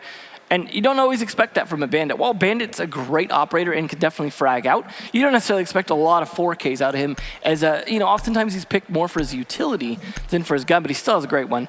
He is going to 6th pick over to the castle from it this time, but they are going to have the Legion in play to help a little bit with some of that intel, cover some of the angles, and a mute to deny a little bit. And we're going to see the same operator lineup here coming out pretty much from Sonics, except for dropping the Nomad. I mean, they could still get plenty of utility out of Nomad, but the way that Tempo Storm just held on site and didn't move around a lot really denied it. Plus the Nomad dying early last round, I can see why they'd want to go with the Thatcher instead. The one good thing for a team that is as inexperienced on LAN as Tempo Storm are, is that both Creators and Dream are living up to their online billing as well. It's very commonplace to see a team that has extraordinary performance online come to LAN and get the shakes. A good example of that was the Owen joke that was used by Veli last year. Doodle was not particularly known for going quiet, and he comes on into USN and he doesn't perform particularly well, which is why Veli said he was playing with Owen 0-7, because he didn't drop a single kill in that map. So, for Tempo Storm, they're hanging tough with the Sonics, and Dream and Creators are doing what they need to do. If either of them fall off, I think that's enough to give Sonics the advantage here. Yeah. I mean, we were expecting a lot out of Filthy being the heavy fragger of the team, but it's really been, some of those support flex players that have been actually really flexing their muscle the most. And I think that shows maybe it's a LAN thing. Maybe Filthy hasn't had the LAN experience. He's getting a little bit of LAN shakes. But the fact that some of his teammates, as you talked about, are stepping up, it's a big deal here. But we are tied at the moment, so it really could go either way. Tempo Storm, as I said, this is their map. They need to win it because they're going to be going into a little bit of a tougher map on Clubhouse next. Not a great place to be, but it's not an odd map either, so they should know that one pretty well, but you don't want to start off at a disadvantage like that. Once again, this defense down below of Workshop Ventilation from Tempo Storm doesn't involve much of a focus on customs. So the Sonics can waltz right in through jail, sit inside a supply room, stare very intently over towards the server rack, just in between the 2 bombs, and wait for somebody to dare Sleben to take a fight. He's been hitting his shots today, maybe not as well as some of his fellow teammates, but he's been reliable and dependable. Crazy was the one that was in the line of fire should he peek Sleben, but, well, a couple blasts from the SMG-11, and He's managed to shake off anybody from SQ that was looking to push him. Slevin will go right back on. Now on to drones, rather. As from the back, the Sonics will survey B-bomb and see if there's anybody playing inside of it. It's completely clear. And I think learning from how quick of a push the Sonics pulled off on this site last time, Tempo Storm are not engaged as much onto that second floor. Goomine is going to go off, and Crazy's still watching the window. There are still some people from Tempo Storm that are playing on that second floor, but not all of them. Goffy creeps on in after sustaining some significantly heavy damage. Slevin down, finished off. Down goes Crazy on a trade from Super, who's inside a bathroom and has full control with soft walls to boot. So he can open things up if he wants, if he has breaching charges on that Thatcher. The Legion of Filthy twists and turns, cannot hit any targets outside, and the Sonics are split apart. Dream takes out Goddess, and Tempo Storm will now need to answer back to the push that's happening from the Sonics with 30 seconds to go. Goffy's there, traded off again by Creators. Down goes Creators to Super. So all of the dominoes are falling. And match point is on the line here. Butters sees one. He gets pinged from the back. What a play from Butters, and he's fired up. Match point for Tempo Storm. That was definitely a much better round. You had Crazy playing downstairs this time, not leaving it open. He was watching both sites. He was near the B site. He managed to get a pick from there as well, just holding them off as long as possible. But it's the fact that once he died, they started rotating down. You saw, for example, the Legion rotate down, try and make a play. Didn't quite get the kill, but he softened them up. Then the Jaeger rotates down as well, starts to soften them up even more. It's the fact that they started to push down. They had a great hold from upstairs, but much, much better pacing from Tempo Storm that time, and also having the player downstairs really slowed them down. I liked the way that Sonic surveyed the site, as you mentioned, the B site, looking for an opportunity. You had Neptunes checking the corners, even from on top of the bus, just trying to find out, can we push the site? We have smoke from Capital. We have fire, so we can cut off the rotate through the hole. Can we make this play? But as soon as they started to make towards those plays, Crazy shut it down, and it just fell apart from there. But overall, great round, and that is going to put Tempo Storm back in the lead, finally winning events defense here. But they have a third bomb site, unlike Sonics. And this is going to be the toughest thing. They're going to have to put this match away without requiring overtime, or relying on overtime, rather. And they're going to need to do that on a less enviable bomb site. Are you going to go to customs? Are you going to go to bathrooms? Tellers? That's the thought process that a lot of people have, because depending on what region you play in and depending on the way that your team plays, you might want to go towards bathroom tellers and play very aggressively up top. But you know that the Sonics on attack are very good at reading into a situation and seeing that you don't have coverage on site and taking advantage of that. You don't want to risk it on a bomb site like bathroom tellers, where if things go wrong, they go wrong real fast, and it's extremely hard for you to retake. So customs is the call for Tempo Storm. I think that's right, given the way that we know that the Sonics play. The Sonics have not really had to wrestle with customs at all. They've been granted free access into jail, and it sounds like if that exothermic charge goes off, that once again, it will be free access too. Well, they are playing two people downstairs. There's a little bit of a difference from the Vents defense. But like you said, top floor control is important, and reading into any weaknesses will help here. But Butters managed to get down, but he's Doc. He can get himself back up if they cannot finish the kill. And he does. He gets back up, heals himself up. He's going to hold that top floor as long as he can. And a Doc, of course, is a good person to do that, and you see exactly why. Just self-sustaining as long as possible. Castle Barricade's also doing a job cutting off some rotates here. Dream as well playing in between on the metal stairs, trying to decide, do I hold up or down? Crazy down as well. I like this split. I like this setup by Tempo Storm. But like you said, Sonics are good to reading into where weaknesses might be.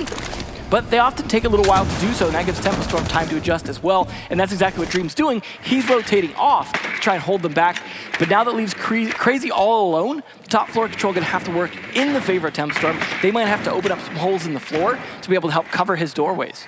By my note-taking, the team that has got the opening pick has won the round 100% of the time in this matchup. That is a stat, for sure. So, obviously, you don't want to find yourself down one early, but especially not in this instance. That trend line would have to break for either team if they lose the opening pick and then still want to go on to win. Overtime does await us should this not fall in favor of Tempo Storm. I'm also kind of surprised with how much is open here, and there's the opening pick in favor of the Sonics. Will we see 12 rounds in a row? Well, it sure looks like it. Butters runs out. He's got the only kill for his team, but he's going to be cut down as he heads back in. It's a 1v4. That was a snap your fingers and everybody's dead kind of moment. On the ground is the Zofia. And the stat line holds. You get the opening pick, you win the round. We don't even need to play out the remainder of it. We'll go to overtime between these two teams. Definitely a great round by Sonics. Again, reading into the weakness of downstairs. The fact that they forced the Mozzie upstairs, trapped Crazy downstairs. I mean, Crazy does a great job trying to hold off as long as he can. When you've got the entire team pressuring on you and able to set up for a plan like that, it's a tough spot to be in. So these split defenses are absolutely Tempo Storm's weaknesses. That's where they're really struggling, but they also had struggled on Armory Lockers. So we'll see if they can manage to pull it off. Both teams have only succeeded on it once. So you talk about breaking trend lines. This is where Tempo Storm need to do exactly that. We're in the overtime now. Both teams showing they can play this map. Who will be the breakaway? And we often do see breakaways in these overtimes where the trends do tend to reverse. We absolutely could see Tempo Storm just do fantastic on this, and all of a sudden attacks start to struggle on the overtime. Absolutely happens. By attackers.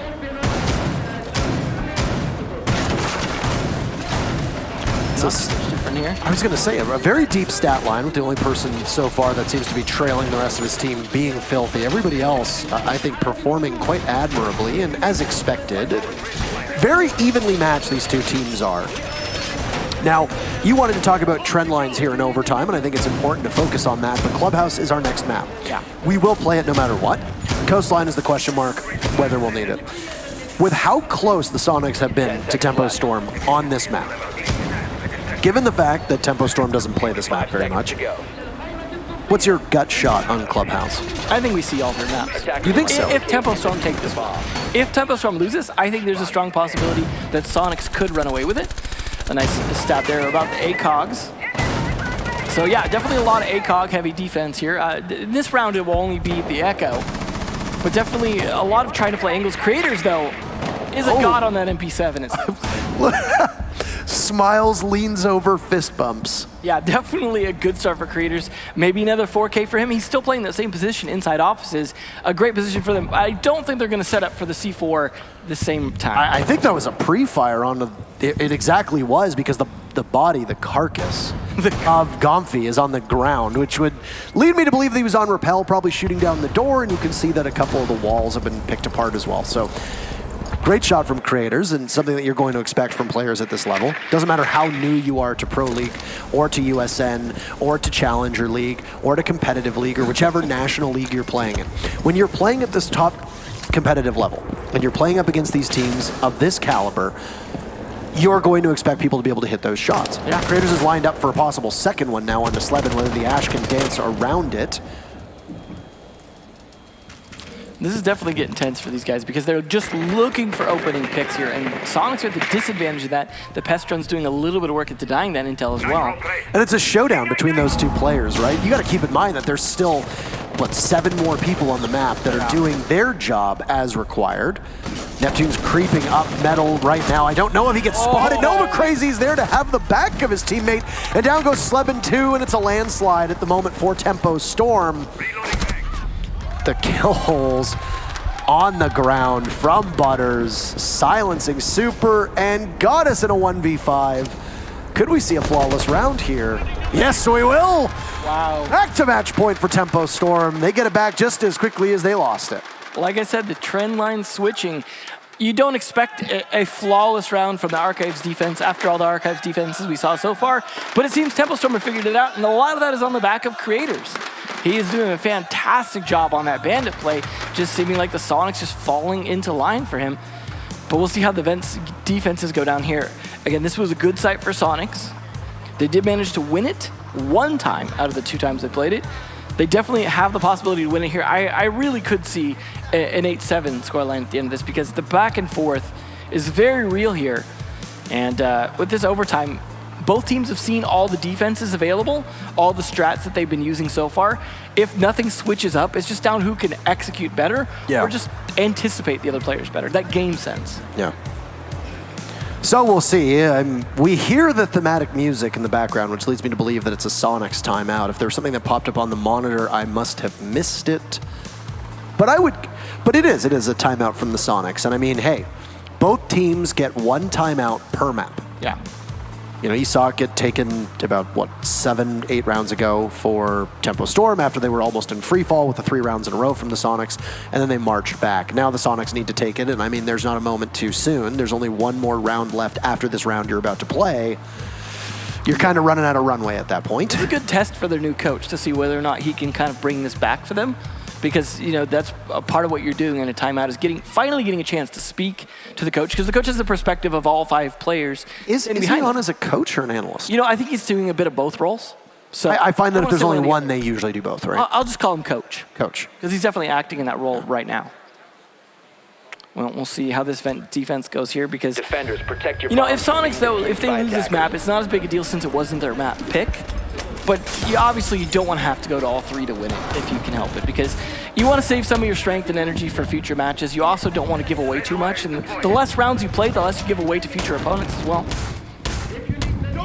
Yeah, we'll see, of course, the castle strats come out here again. But Neptune's back on that pulse is one for them to watch out for, because he was very effective the last couple times. So they're really going to have to make sure they don't fall prey to him.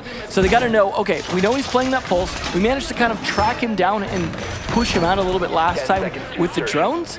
We've got to do something similar again. We got to know where Neptune's is at so we know where we can play safely, or trick him into burning that C4 early so he's a little bit less effective as a pulse. Attacker's objective is I really to like locate a that bomb and defuse it. 5-screen setup that we have. Yeah, it's an awful lot. Yeah, it's really nice to be able to give that view. Casting on LAN is always such a treat because we have access to things that we don't have when we're online. So many more tools. So many more tools, whether they be picture-in-picture, whether they just be simply top-down, whether it be multi-view, all of it's great. So we've still got a nice long day of matches, then 2 more days after that. So there'll be plenty of time for us to oogle over top of all the things that are added to it. So there the castle barricade goes. And Crazy springs on in through Passport. He knows that he's got 1 inside of the bathroom, but he's not able to line up the shots that are required. But that could have been very quick and very early for Sonics to go down 1. And keep in mind, still with that 13th round, every single opening kill has been a victory in the sense because the team that has gotten it has won the actual round. So don't die early. That's all I need to say. Stop feeding, I think would be the correct thing to say. Dream under fire from a UMP. He hears the sounds of the gun, very distinct. He primes a grenade. As you can see, the cardiac sensor going. It'll bounce around the corner and say goodbye to Neptunes as we get a good look of the Toby eye tracker right now. First kill going out for Tempo Storm, but Super will answer back. There goes a C4 as he takes some damage, chewed through the wall as he escapes. A little worse for wear, but he's wearing it well, I think you could say. Yeah, definitely. Good start here, though. You said the opening kill matters. To get the kill on to Neptune's doesn't seem to be mattering because Slevin is being able to bring that back. And they've lost now the Sophia and the Sledge. A lot of utility off the board there. They still have at least the Ash, but 1 breaching charge already used on the castle barricade leaves just 1 in the pocket. They've got some EMPs left to play with as well. And they don't have to worry about a Mozzie this round. So droning really needs to come out here from Tempo Storm. It's a tough shot for Filthy to make as he'll have to just go through the small little bars where Slevin is playing. He's got Gomphy right next to him. Oh, Gomphy looks over to the corner and gets the kill, and the lead for the Sonics will continue to grow at 2v4 as Filthy felled from above. Crazy and Creators rocking the hard breach now as the 2 FBI operators will work in tandem with one another. 40 seconds to go. They've got the match on the line. We could need all 15 rounds. Still, opening kill went to Tempo Storm, and that might not be worth much as Goddess lines 1 up, takes out Creators, and has Crazy, and she'll get 2. Who cares who gets the opening pick? We'll need the ultimate match point of ultimate match point. 15 rounds to start off map number 1, and a hell of a way to get USN underway. You know, this is about as evenly matched as we thought it would be, I think. You were anticipating this to be very close. As we were saying, these 2 teams just passed each other in terms of promotion or demotion. So you know they're about on even footing here. Now, Tempo Storm didn't beat Sonics in relegation, they beat Rogue. So we didn't necessarily know how these 2 were going to match up against each other, but I think we're definitely seeing it now, especially since they're playing on a map that both of them are generally weak on. So it's a very interesting test of adaptation. And going the full 15 rounds, I think, is a great way to see that. And we will see a Ventilation Workshop again here as they did win their Archives defense. So the adaptations continue. Not a ton of operator choices. They are going to try the Nomad again, try and cut off some of those rotates. Now, I think that could be even more important here on an attacker because We know that there's a little bit slow to rotate, right? So when you have a team that is trying to slow for retake, rotate, if you can get some of those air jabs in those rotate positions, like you could even get them just below a hatch where they might drop and all of a sudden they get air jabbed as soon as they hit the ground, that's really going to give you an advantage on taking this. They might need to play 2 people on site to be able to accurately hold this. Yeah. The first time that we saw Tempo Storm go to this site on defense, they got bull rushed by Sonics, who sprang on in and got a plant down in the default plant spot in Workshop, just under that old Workshop light that used to obscure so much vision through the doorway, if you'll recall. But then the second time around, they were able to fix it and right the ship. So 50-50 on the site. You're basically flicking a coin, or flipping a coin, I guess you could say. I guess you technically flick it too, right? Sure, yeah, with your thumb. You flick it with your thumb to get it to flip, I guess, technically. I was wrong. Anyway, you're basically flipping the coin, and you're gambling the whole map on this one round. I do agree with you. I think if the Sonics come out victorious, then it's going to be a very, very steep hill to climb for Tempo Storm, especially on the Sonics map. Now, this will be broken down by the analysts, but Clubhouse has been banned 4 times from Tempo Storm. They have a decent record on it of 2-1-2. They have a worse record on Border, which is the map they picked, than they do on Clubhouse. That's just something to keep in mind. Nice angle there and taking care of that very early. They have a plenty of utility for the castle barricades between the Zofia and the Ashe, so it shouldn't be difficult to clear those out, but this is a nice push here as well, trying to take control of customs early. Again, just take control of the map on the bottom floor as much as possible to cut off those rotates before they start to come down, because you know they're going for that late play down. Just surround Crazy early. A bomb has been located. It's the same entry pattern from the Sonics every single time. Get on in towards Passport, whether you want to take jail or not, and then just kind of corral yourself, or corral the defenders rather, and rally the troops inside of Passport. Goddess does her job with both exothermic charges, punching a hole inside a jail and then using the other on what sounded like it was the bathroom wall, and then she got out of there as quickly as she could. Super is rotating around a lot. I don't know if he's setting up those air jabs or not, but he really needs to be doing so, especially as Gomfi gets down here. Oh. Could get himself back up, though. Not the bathroom wall. It was the wall at the bottom of the main stairs. Filthy takes out Gomfi, and 3 rounds in a row opening kill is going to go to Tempo Storm. It comes with a minute to go, so with Gomfi removed, that's some very valuable utility and some possible lockdown on either defenders that are roaming or playing on site. A lot will fall onto the shoulders of Sleben and Neptunes now to carry the fragging weight. Sleben will get one onto Filthy. Firing away as Crazy will just simply wait and persevere inside of the bathroom to ride out the oncoming storm. Down goes one smoke, but Super has him on drone, knowing that Crazy's playing inside of the bathroom. The jig may be up. Still heavy control inside of Passport. Taking their time. The Sonics have not droned out that second floor at all, which is where Butters is playing. This is a very unidirectional push from the Sonics with the entire first map on the line. We'll see exactly where Super's looking to try and find if there's anybody that's going to be playing on flank. We can see from the silhouettes there's nobody there. Neptunes guns down Butters from above. So Neptunes was dispatched onto that second floor. Dream is up there. Sleben finds Creators. And just like that, Sonics have a huge advantage. Crazy and Dream get 2. It's a 2v2. And we're going to be taking the final 10 seconds. So hold on to your seats. At least for the time being. Dream will need to get back down to the site. Where's the diffuser? In the hands of Goddess, she'll attempt the plant. Crazy will need to swarm on in at some point. Dream sees one, so it's all on the shoulders of Crazy, who gets knocked back by the Nomad air jab. And the diffuser goes down quite successfully. Crazy does a little bit of damage to Sleben, but not much. This is going to be tough. It sets up a pretty good storyline, but it takes all the way to round 15. And map 1, steal it away from them, why don't you? The Sonics will take it from Tempo Storm. Wow. Definitely great there. We're going to test the analysts, though, to break it down, but man, what a match. Absolutely. Take it away, Jump. At the end of the first half, Sonics only had found themselves with 2 rounds in a victory. At the end, they ended up pulling themselves back and winning down in overtime, and we were talking about this, saying if Tempo Storm was going to win, it wasn't going to be pretty. Well, it certainly wasn't pretty, and what seemed like a beginning for them ended up being their demise at the map that they had picked themselves. Welcome back to the Analyst Desk. We are here, of course, at the Mountain Dew Amp Game Fuel Analyst Corner. Of course, I've got the delightful Rams and Veli. Did you forget my name, man? No, I was trying to think of an adjective antithesis to delightful, but it didn't work. Gentlemen, the Sonics walk away with the win. Now, both of you predicted predicted Tempo Storm to walk away with the victory here, but didn't really look like that to be the case. But you know what? That's all veteran experience and leadership. Hats off to Super. The way Sonics were able to adapt mid-game was fantastic. The operator usage was off the chain.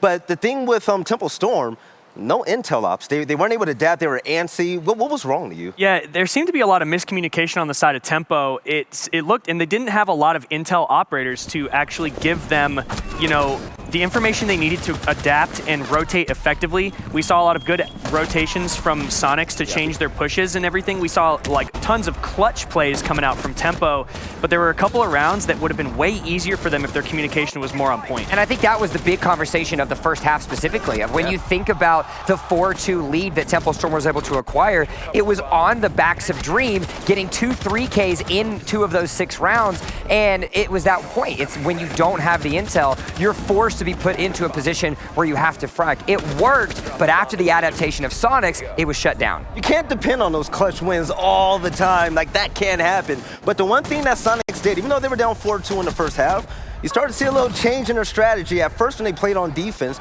they were really passive. They stood in the site. They didn't have a lot of roamers except for Neptunes, but Neptunes was still arm's reach from Goddess and Gumpy. But once Sonic started playing aggressive, they started playing to win, that's when they started to overcome Tempo Storm. That's the kind of thing when you have question marks about teams in terms of like, how is this team going to play, and you don't know exactly what it is, the more experienced a team will just, let the first few rounds play out so they get an idea as to what they can expect every single round. And we saw them adapt and quickly pinpoint exactly the way that Tempo were attacking, and they just had an advantage from there, and they just used their experience to grind it out moving forward. There's so many things they have to clean up on the side of Tempo Storm. For one instance, when we saw Vincent Workshop, Tempo, they had 1 down low, 4 up top. They were supposed to win that round. No, they did win a round because Butters clutched it, but we saw how time started running out in the final 20 seconds. They all rushed downstairs. Why did they do that? They had all the verticality in the world. Yeah, they had all the vertical angles they needed to watch all the entryways into the site. No pressure was being applied on the eastern side of the map, if not like at all from Sonics at that point. So all of a sudden, the anchor dies in sight, and then instead of saying like, oh, like only one person needs to drop to replace me, all 3 of them dropped at the same time. We also saw and they ended up winning the round like you said, but they would have had a much easier time just holding angles from above as opposed to taking the fights in sight. Of course, at the end of map number 1, it was Sonics that came away with the victory. We mentioned the inexperience of Tempo Storm, but they do have names that we are quite familiar with. Let's go ahead and actually take a little closer look at the members of Tempo Storm coming into the U.S. Nationals.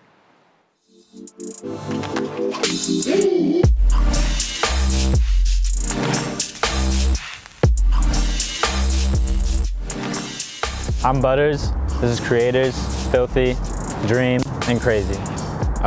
Just a hungry group of guys that want to win everything and lift trophies.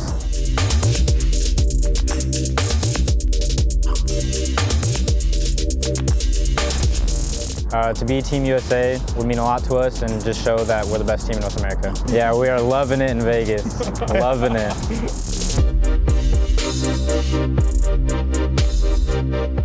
We're just going to play our game, and play it how we should and win up.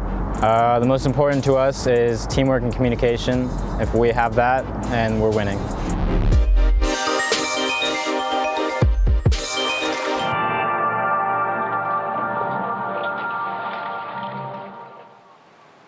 All right, they said it themselves. Teamwork and communication will allow them to continue to progress up the ladder. That is the potential Team USA title at the end of the weekend. And it's going to have to be that, especially here in map 2, because they did not have it. We went to their map first at Border. It wasn't going to be the case. Now, Sonics have home field advantage over at Clubhouse. What needs to change for Tempo Storm? Veli, you get the first word. With Tempo, they say, hey, if we play our play style, we're going to win. That's such a cop-out answer. And they weren't able to play their own play style because Sonics ran all over them. I want to see, especially on Clubhouse, it's such a textbook type of map. We know what to expect. Don't stick to the norm. Be ready for the adaptation coming in from Sonics. They need to just run more intel operators. Please. Because if they're not running enough intel, they're always going to have that question mark in their mind as to where they can rotate, what the attack is actually doing. And if they can just establish more intel and clean up the communication, they'll have a much better chance of winning. And we've seen on Clubhouse specifically when it comes to Tempo Storm, they they kind of seem to like miss little details that are like pay big dividends in the end for the opposing team. Not being able to find Valkyrie cameras that are placed, and with a team like Sonics, they're going to be very organized on this map and just step by step dismantle Tempo. It was pretty scary because every time Tempo won, it was either a clutch or a 1v1. Whenever Sonics won, you saw like a 3v1 or 4v1 every single time. And that was because they always had Legion, they always had Valkyrie. They were 2 steps ahead of the curve every single time. Tempo, we saw them pick Legion probably in the 7th round. No, it was 11. It wasn't until that's insane. It wasn't until round 11 that Tempo Storm decided to pick themselves up a Legion, and we were watching it as well, 6 swapping off of the Valkyrie onto something like the Castle, like the Mozzie. So intel and information is certainly going to have to be the name of the game, especially now that we find ourselves on Clubhouse. You're right, Clubhouse as well. You got to remember, that's a European map, and which team has the Europeans on them? Sonics. Exactly. This might be a 2-0 for Sonics. Gamfi and Sleben are a force to be reckoned with. We saw it on that map, the way that they were playing off of each other, entering together. They looked solid. They looked good. They're going to need to bring that same intensity into map 2. And when it comes to Clubhouse in particular, it's all about just intel gathering and taking step by step into whatever objective you're attacking or defending. Yes. All right. Well, of course, we want to make sure the community is involved at all times in the world of Rainbow Six. So we put it to a community vote. And we said, who do you think is going to win this match? 67% of you said Tempo Storm, 33% Sonics. Well, at the end of map number 1, Sonics are certainly proving the community wrong and showcasing that they have the ability to make it to the top. Map number 2 is ready to rock and roll. So we're going to throw it back over to the beautiful voices and faces. They're going to be calling the action, none other than Emzo and Intero. Gentlemen, map number 2, it's all yours. Thank you very much. Jump, not our faces, just our voices, and thank goodness, because I could look at your face all day, Bill. But not his voice. But not his voice. No. Well, you take some, you give some. Imagine Bill's face with my voice. Unstoppable force. Meets immovable object. Scary thoughts. Let's get into our second map between these two teams with Sonic surprising some people, especially the community, with what you just saw was a 67-33% split. Surprising people. Taking Tempo Storm's map away from them. Now we go to Clubhouse, which is going to be much more familiar territory for the Sonics. And, of course, for Tempo Storm as well. There used to be a day where the lower level teams that didn't have this level of experience over and over and over again would struggle with a large map pool. Not really the case anymore. Most of these teams are scrimming all 7 maps. Yeah. But are they scrimming them with double Heart Breacher ban on Clubhouse? That's a lot of reliance on that Thermite. Okay, though, being taken off, though, that will help a little bit because, of course, without the Maverick, it can be very difficult to deal with those hatches if Kaid's in play. So makes sense to lose him as well, but this is definitely going to be a very hard breach-centric play. The fact that the Maestro's still available as well, though, definitely going to help try and deny things a little bit. But the Echo being gone means at least a plant should be easier if you can get towards site. Still, this is going to be, I think, tricky on the basement attacks, especially with the Hard Breacher bans, but also Cash. Really going to have to rely on timing things perfectly, doing things like Zofia tricking the bandit and things like that to be able to open up the wall. Definitely going to be a big deal, but starting on Jim, a very interesting pick here, something we don't see very often. I don't imagine that Sonics are going to prepare for that unless, of course, that is something they had done in the past. But Tempo Storm hadn't necessarily shown a ton of Clubhouse during their 4 attempts at getting here. One of the times they played Clubhouse was one of their losses. Another one was the one that helped them get here. So they've definitely shown they've adjusted their Clubhouse over time and gotten better at it, but Sonics are only going to have so much footage to work with. It's good to see Tempo Storm in good spirits, even after their first map loss. Obviously, they've been looking like they've been having a lot more fun than what we've seen out of the Sonics. The Sonics have been very, very composed, very minimal energy, very minimal enthusiasm, outside of maybe a couple words said in defiance of plays by Tempo Storm from Gamfi. Yeah. So, obviously, I think that motivation and energy and enthusiasm and all that plays into this, and in this particular instance, I think the fact that Tempo Storm haven't lost their cool yet is a very good sign heading in here. Well, we'll definitely see. This is a good map. overall for Sonics, as you mentioned earlier. It's going to be a tough uphill battle here, but at least they showed it can be very close between these two teams in that last map, and that Tempo Storm has what it takes to at least make it very, very clear. I mean, it came down to the last 10 seconds of that last map to be played, to decide who actually went forward. So I still think Tempo Storm have a lot to show here, but Sonics are going to have a lot more experience on this map in general at a Pro League level as well, and that's definitely going to be something Tempo Storm can use against them. But Slebin and Gonfi are later additions to the team, and so may not be prepared for how they're going to play it. And Slebin playing very quickly to try and take some map control here from below. Gonfi as well, just trying to help things. I mentioned with some breach charges there. Bomb located by attackers. See Amira in play as well, which should make things a little bit more interesting on the site. Slebin has made his way all the way to the top of main stairs. Nobody has seen him, and he's just sprung right in. Down goes Mira. Amazing kill for him. Swings around, can't get the second as Craters will refrag with a minute off of the board, but you've taken the Mira out of action. That's a very smart play from Slebin, and it's going to strike fear into the hearts of Tempo Storm, who clearly realized that they had a blind spot and it just got exploited. Yeah, and Super's looking to exploit it again, droning those stairs as well. Neptune's, though, trying to cover the crosshair, make sure that no one else can play on the stairs. Also trying to take out the bathroom player, and absolutely does so. Filthy taken out now. It is down to a 4v3, very much in the advantage of Sonics, especially since they've taken down some key players. And all three nitros have been burned. One was on Mira, who's dead. The other one's on the Valkyrie, who threw it out earlier at the hole on Hot Tub. And then that last one there from the Bandit. Now no more C4s in play that might have helped stop a plant. They don't have a smoke or anything. Maybe a Maestro Evil Eye to slow things down, but really, Sonics have opened things up here for plant. It's going to come down to maybe Butters or Creators just playing the right angle at the right time to slow that down. But looking pretty good for the Sonics with a minute and 9 seconds left to make this happen. And the Sonics need a strong start to be able to capitalize off of their, I think some people would say, surprising victory. It'll continue on now as Neptune's adds to the body count.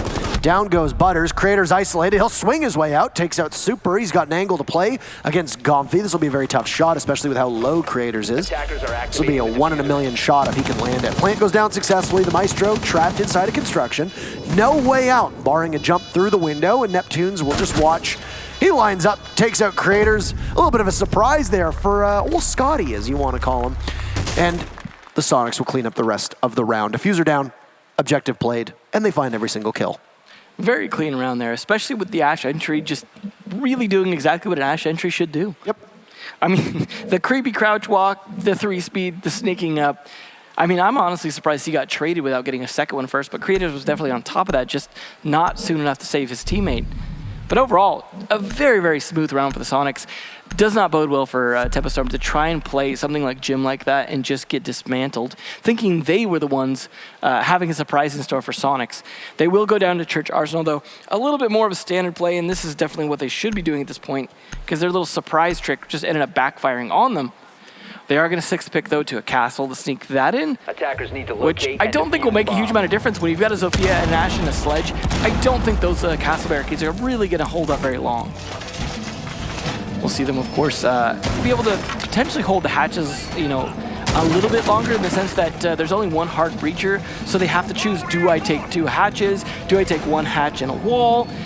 It really becomes a little bit harder you really have to set up one particular attack, and that's the advantage Tempo Storm has, is if they can deny that single lane, they have a huge advantage, but they've got to do it. Keep in mind the very first hard breach ban was Hibana from Tempo Storm. I don't think they were expecting to lose Mav as well, and that was the Sonics who ultimately controlled and dictated exactly what was going to happen with the bans.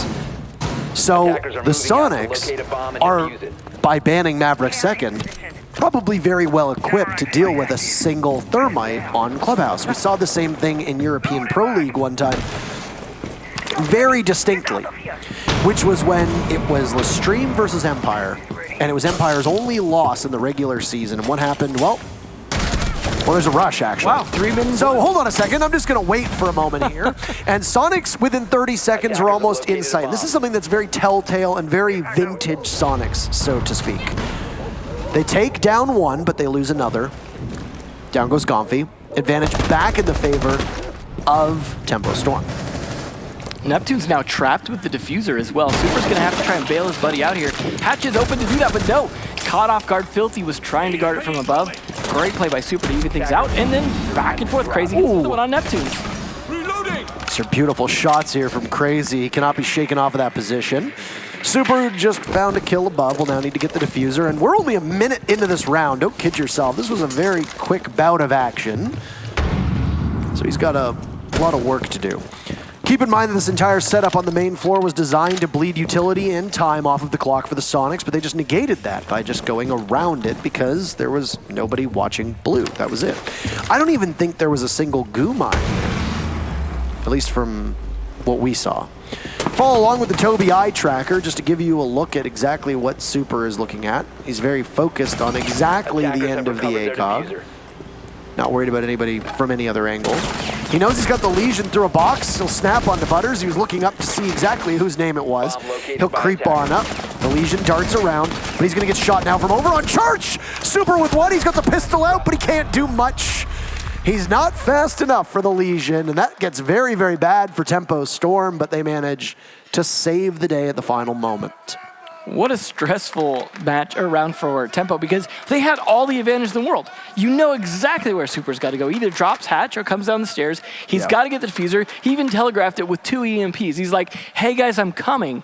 And they still lost 2 people in that fight. They should not have lost anyone, let alone 2 people. They could have been watching all the angles because he's got to go to the diffuser spot to pick it up. Like, how much more predictable, how much more of a trap can you set and still almost lose it? That definitely bodes well for Super, though, to be able to try and pull it back like that. Like you said, the Toby eye tracker showing his absolute focus on the tip of that ACOG, and that is exactly what he needed to be doing. It almost worked there, but that does at least bring it back a little bit for Tempo Storm. They're able to finally win around here, and now they're going to go to another bomb site up in Cache. Now, this is another tricky one for Thermite. Without a Maverick to Maverick trick the wall, as we often see happen there, to open it up and soften it. But you still have the Zofia to be able to help try and stop Bandit. And it's actually going to be Dream on Bandit this time instead of Creators. He's going to be taking that role to try and deny the wall potentially. I mean, he could back off if he feels like he's going to be pressured and just stunned. But you do want to at least force them to use some of that utility if you can.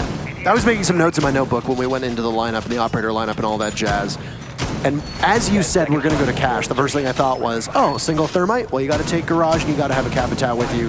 Those are non-negotiables, and you look up and, there it is. And I mean, Capitao is an operator that we said on map number 1, Tempo Storm likes to ban Capitao. Yeah, don't really have room to do that if they're going to be using their bans on Hibana or Buck in the previous map. Yeah, absolutely. They had specific bans they wanted to do, and that leaves Capitao available. And I'm glad to see Sonics taking advantage of it, because this is a very strong operator, especially you said on this map for Garage. Being able to take those rafters using the Firebolt is very important. We do see a sneaky Ash, though, trying to go through Dirt Tunnel to try and sneak on up if he can. Also, potentially, it doesn't look like they're actually going for the standard stun Bandit from the drone hole. They're actually going for the below attack. This was more of an earlier strat on New Clubhouse. They're actually kind of going back a little bit to that. They're going to try and open up the hole from below, try and stun this a little bit. And Dream isn't even playing inside there. He's playing inside Garage at the moment, so he's not going to risk his life. And they're just going to get that open with 2 minutes to spare. Good start for Sonics. It's been interesting watching Clubhouse because Goddess's team, when she was on Cloud9, back when they had a North American squad, they now, of course, have the APAC team based out of Korea. But back when Clubhouse first started, there was some weird, do you attack Garage? Do you go through construction? Do you take the outside wall? What was it? And one thing that I remember very distinctly from Cloud9 was that they were very focused on always taking construction. And that was not new, but it was something that was distinctly Cloud9 for a period of time here. And it's funny because Clubhouse is always one of those maps where Kickstar likes to say it's very cyclical. You know, you get the dirt pushes, and then you get the church pushes, then you get the hatch pushes, and it just kind of cycles until people forget. There goes an asphyxiating bolt, and Dream, goodbye. You are done for, and that's an absolute nightmare for him. Trapped inside of the corner, and while the asphyxiating bolt, as it grows and grows and grows, you only need one person to watch it. There goes another firebolt up top, trying to shake out the player in the corner, and that's very easy control of the Garage. Filthy's the only one from Tempo to do anything. Gomphy shuts down Filthy in that case, though, but Tempo Storm now trailing. Once again, a 4v2 for the Sonics. A minute to go. Butters is not going to be able to win that fight at such long range, especially against Gomphy. Not with the way Gomphy's been playing today. So Butters is, at least for the time being, going to be held back. Distracted by a drone that leaves Crazy on site in essentially a 1v3. And Gomphy getting a little brazen. They've got the drone up there. He's going to peek on up. It's a joint effort from Super, and now all on the shoulders of Crazy. He'll approach the breach hole.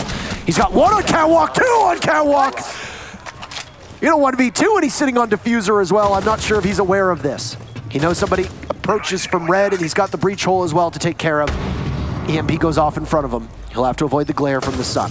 A mark goes out, he knows it, but he can't land the shots, and Comfy, who was just hitting everything that was lining up in front of him, will save the round for the Sonics. That was nearly a flawless round from the Sonics, too, up until the point where Crazy just lived up to his name, just jumping out the window and laying down two that absolutely should have been prepared for it. There's very few options for them to come out at that point. Yeah. They just did not expect such a bold play. But really, Tempo Storm just did not have an answer for the checklist that Sonics were going through. I mean, I know there's already very little you can do against the Capitao. As you mentioned, that's why it's such an important play for that role. But just no answer for the wall getting opened, no answer for the catwalk being taken. Crazy's play was the only thing that was really able to counter anything that was coming out from Sonics there. Them try and cash again here, they really need a different idea of how they're going to defend this, because there was just not much they could do against the way that Sonics were playing it, and I don't imagine Sonics really need to change that much about what they did, just continue to execute on it. I mean, the Sonics were incredibly good at getting that garage wall open. They were incredibly good at being able to pressure from blue. There was no chance that we saw whatsoever from the two players on Tempo Storm inside a garage. There was no way. There was no way out for them.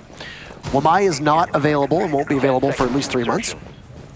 I don't even think we're going to see him for the 6 Invitational, actually. I think we'll see him and Kali afterwards. So might be right after. I think it's going to be Amaru and Goyo that we'll see for the 6 Invitational. So that's going to be new content that's locked behind the competitive integrity wall, whatever they want to call it, the quarantine, competitive quarantine. So there's no counter to that Capitao inside of the garage. Yeah. Tempo Storm basically had 2 people dying in vain for no particular reason because they couldn't deal with Neptunes. And as we now move into round number 4, well, you're going to see something a little bit different about the same site. The defense from Tempo Storm is going to be on mostly the other side of the map now. So instead of focusing really heavily on Garage, they still got creators in there with the ADS. Tempo Storm are going to try to waste time and also amass some intel over on the Gym Master side. Also, you do have Dream actually playing the wall this time. He wants to hold it. He's got batteries there. He's going to try and stay alive as long as he can with Crazy and creators to try and help back him up.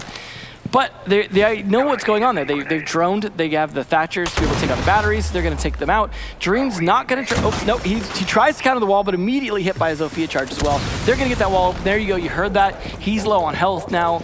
Tried to fight it, but all he did was buy maybe an extra 5 seconds from what we saw last round. I think it does 50 to 60 damage per shot, given that he's a 3-speed 1 armor on the Bandit, if I remember correctly. And people forget that things like impacts and ash charges and all that, they can do quite a bit of damage, especially impacts if they hit you bang on. So once again, Garage is going to be sliced open and dissected by the Sonics so effectively. You've got 1 member of the Sonics down in the basement roam clearing, just to try and ensure that they have full control.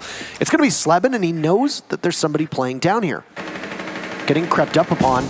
He's going to have to fall off immediately, but Filthy swings on him and shuts down Sleben. That really shouldn't have been a loss for the Ash at all. The Sonics find themselves down by 1. Filthy gets flushed out of his position, as Creators does as well. Creators' head gets removed immediately by Neptunes, who will continue to walk up the catwalk. Embracing the flames, a minute to go. Sonics with an advantage and Dream low on HP as well does not bode well for Tempo Storm's chances. It's a very common spot to be playing at the top of red, and Neptunes knows it. Is he going to be able to hit his shot? No. But Dream dances around the bullets. His position given away. He's finished off 2, and it's Butters in a 1v4. This map has not gone the way that Tempo Storm had hoped, even though it wasn't their choice. And Butters will find himself at the bottom of the garage door. Too many angles to cover. He's going to get shot down in the back by Super. 3-1 for the Sonics. So far, that Tempo Storm have only really shown one site that they really actually had much to do on it, which was down in the church, which, of course, having succeeded on it, they couldn't play it 2 rounds in a row. Now they can go back there. Of course, they're going to. But only having 1 good bomb site that they can work with here on this map because of the operator bans, that is not going to bode well at all for them on this map, as this map can definitely swing defender sided depending on the bans, and it's not looking that way so far for them because they've just not been able to counter, especially on cash. There's 2 things they just cannot do anything about: that wall and the catwalk. Because they can't defend either of those and they lose people or at least take damage on both of those, I mean, they're absolutely going to have to exploit the same thing against Sonics. Keep in mind that what aided the Tempo Storm so much on that downstairs victory was that 3 members of the Sonics were in the site within 30 seconds. That's very true. They also rushed right in. They rushed right into it, and they rushed basically into the waiting arms of Tempo Storm, who gunned them all down. Probably won't happen this round. Probably won't happen this round. I agree with you on that one. So where do you go from here? Well, if the Sonics are a bit more methodical, as they have been on both of their cash takes, I worry about the way that the Storm are going to be able to hold this one off. Now, do bear in mind that the defensive bans are Kaid and Echo. Yeah. But the attacker bans are Maverick and Hibana. That at face value should suggest that the defenders are going to do well because there's only one hard breacher that you have to rely upon.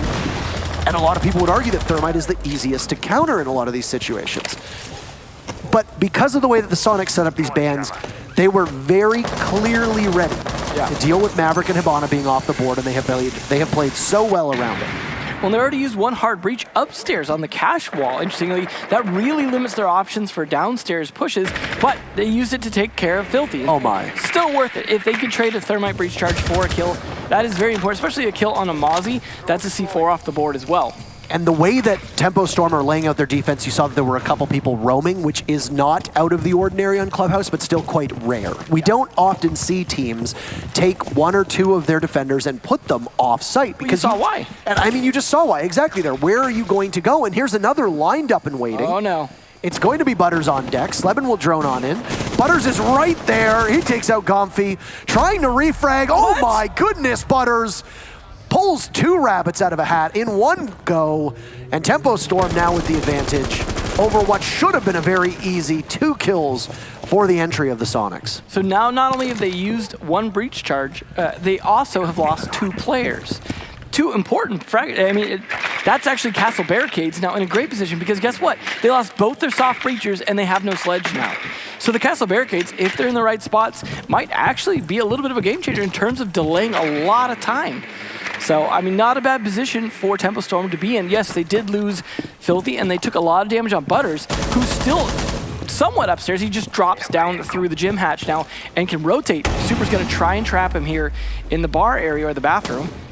But that wooden barricade actually slows him down. See Super's vision again here. Supervision. He's going to be looking for anything he can find gadget-wise. I feel like sometimes he needs supervision. Yeah, absolutely. This is it right here. He's looking for it. He's so, I mean, Butters is just holding his attention. He cannot trust going down the stairs now. They finally find him, but no one's doing anything about it. Castle Barricade working in their favor again. Waiting to see if they can take care of Butters, but they are just bleeding through time right now.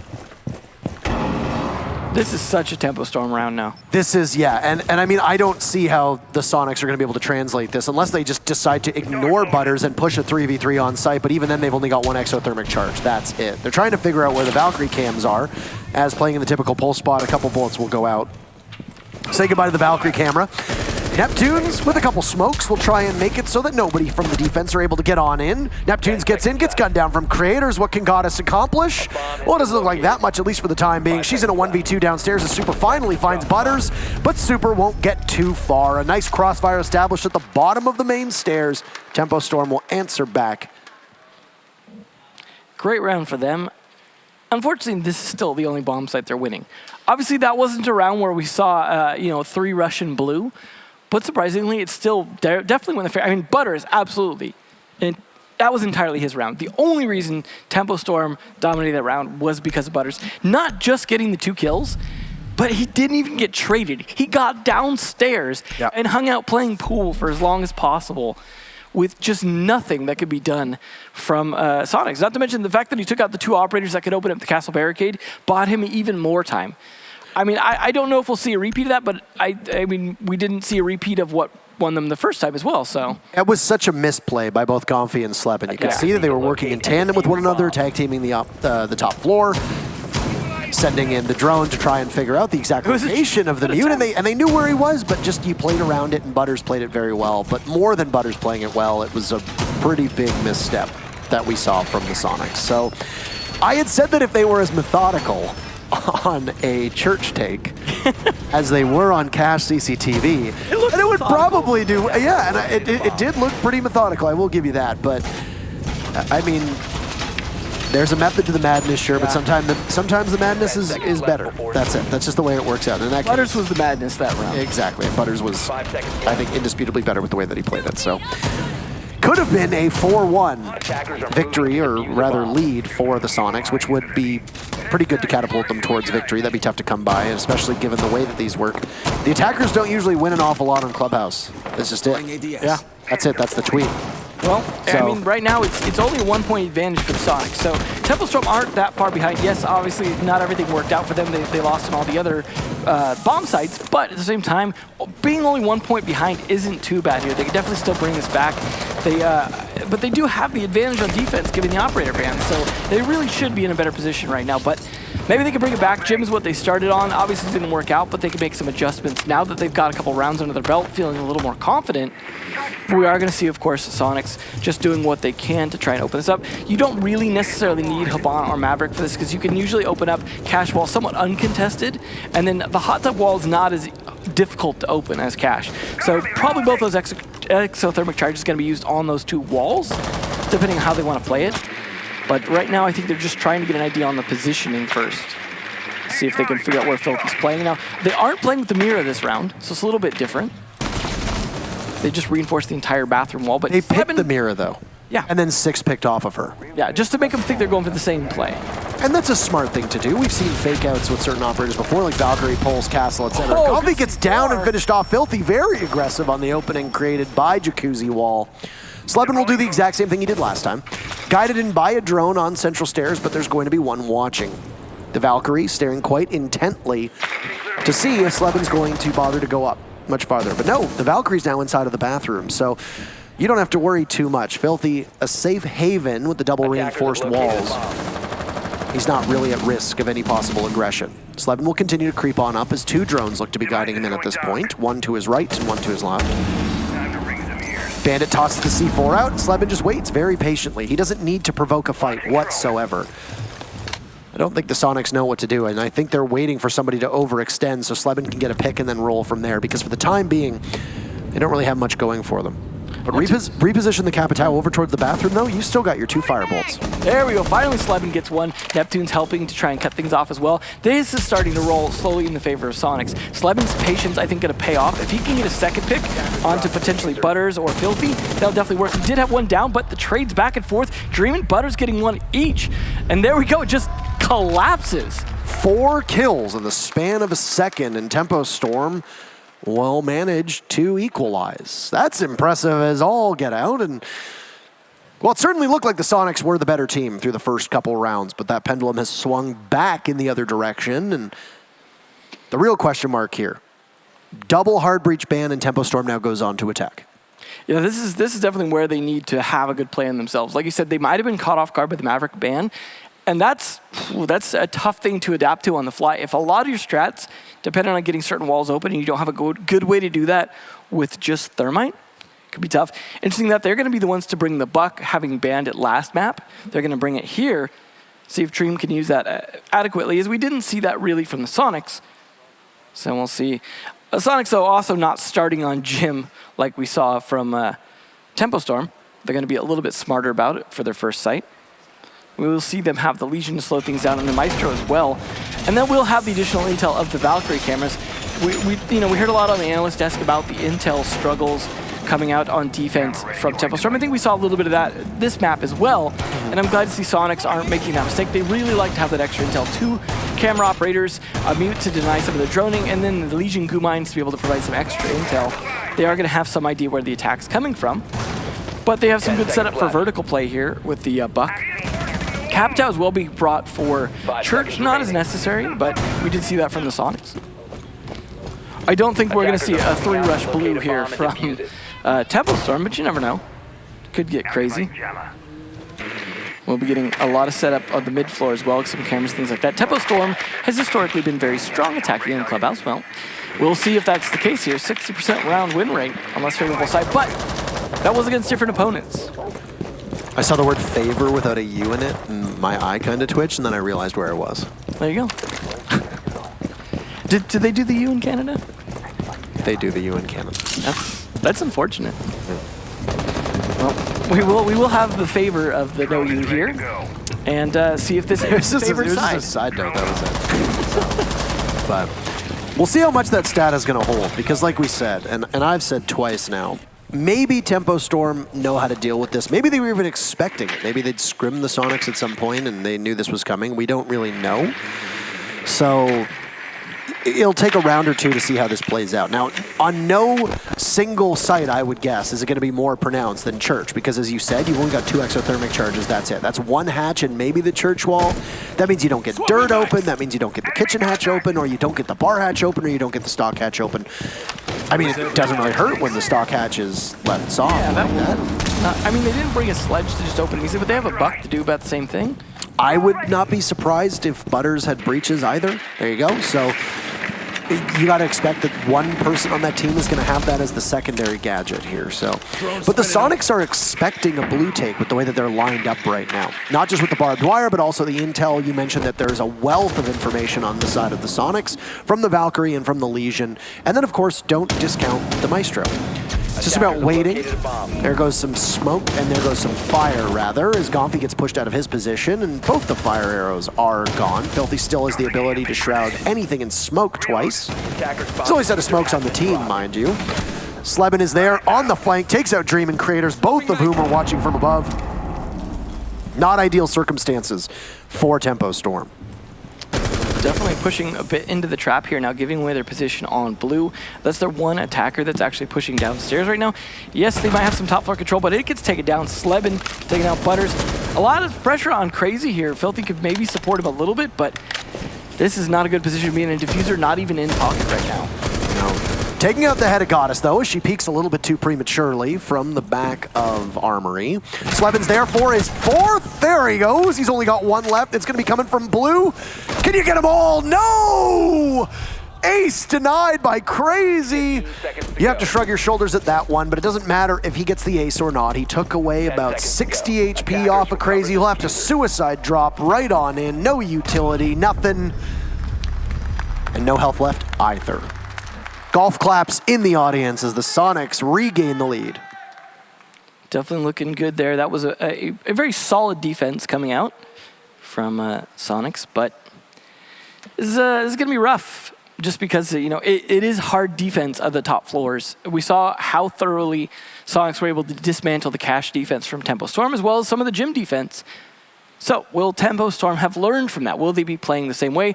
They're, of course, bringing the Capitao as well. They're not going to 6th pick onto it. They're just going to go, you know we're bringing the Capitao. You brought it. We're bringing it.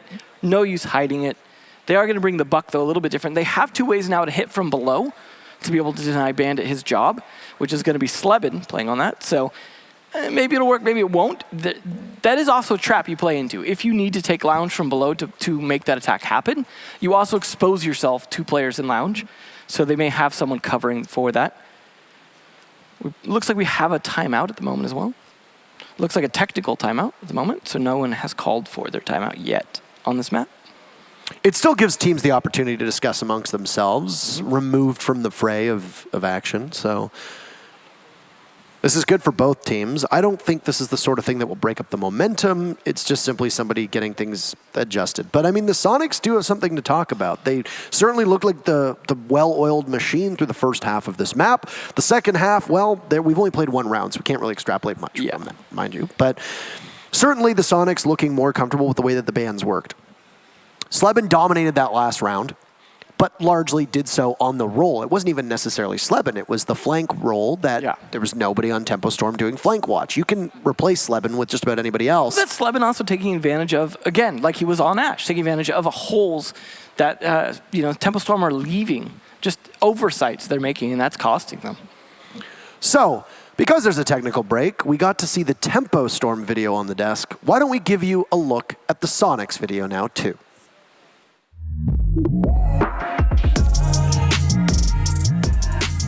I'm Super, this is Goddess, this is Gomfi, that's Sleben, and that's Neptunes. We're the Sonics. We qualified for USN back in, I believe, January.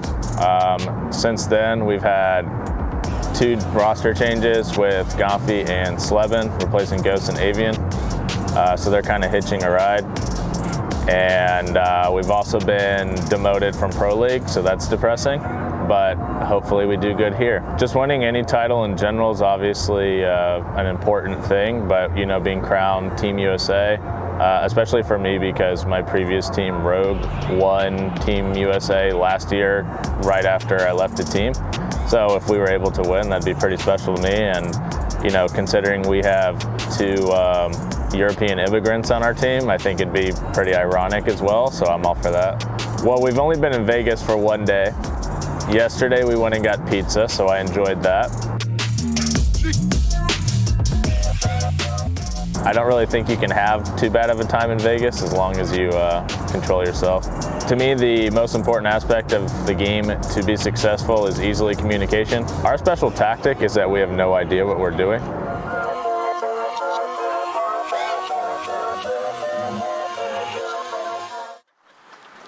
It's probably one of the strangest videos I've ever watched. Yeah, no, it was a good setup for the rest of these rounds. Like involving, like, gamers. So we got pizza. It was good. Super is always interesting. I will say this though, when he said, you know, like we got relegated, so that's depressing. But it was like I remember his tweet after both Rogue and the Sonics got relegated. I think it was like the OGA pick quals or something like that. And he's like, we play Rogue today for OGA pick quals in what will prove to be the most depressing lobby in esports history.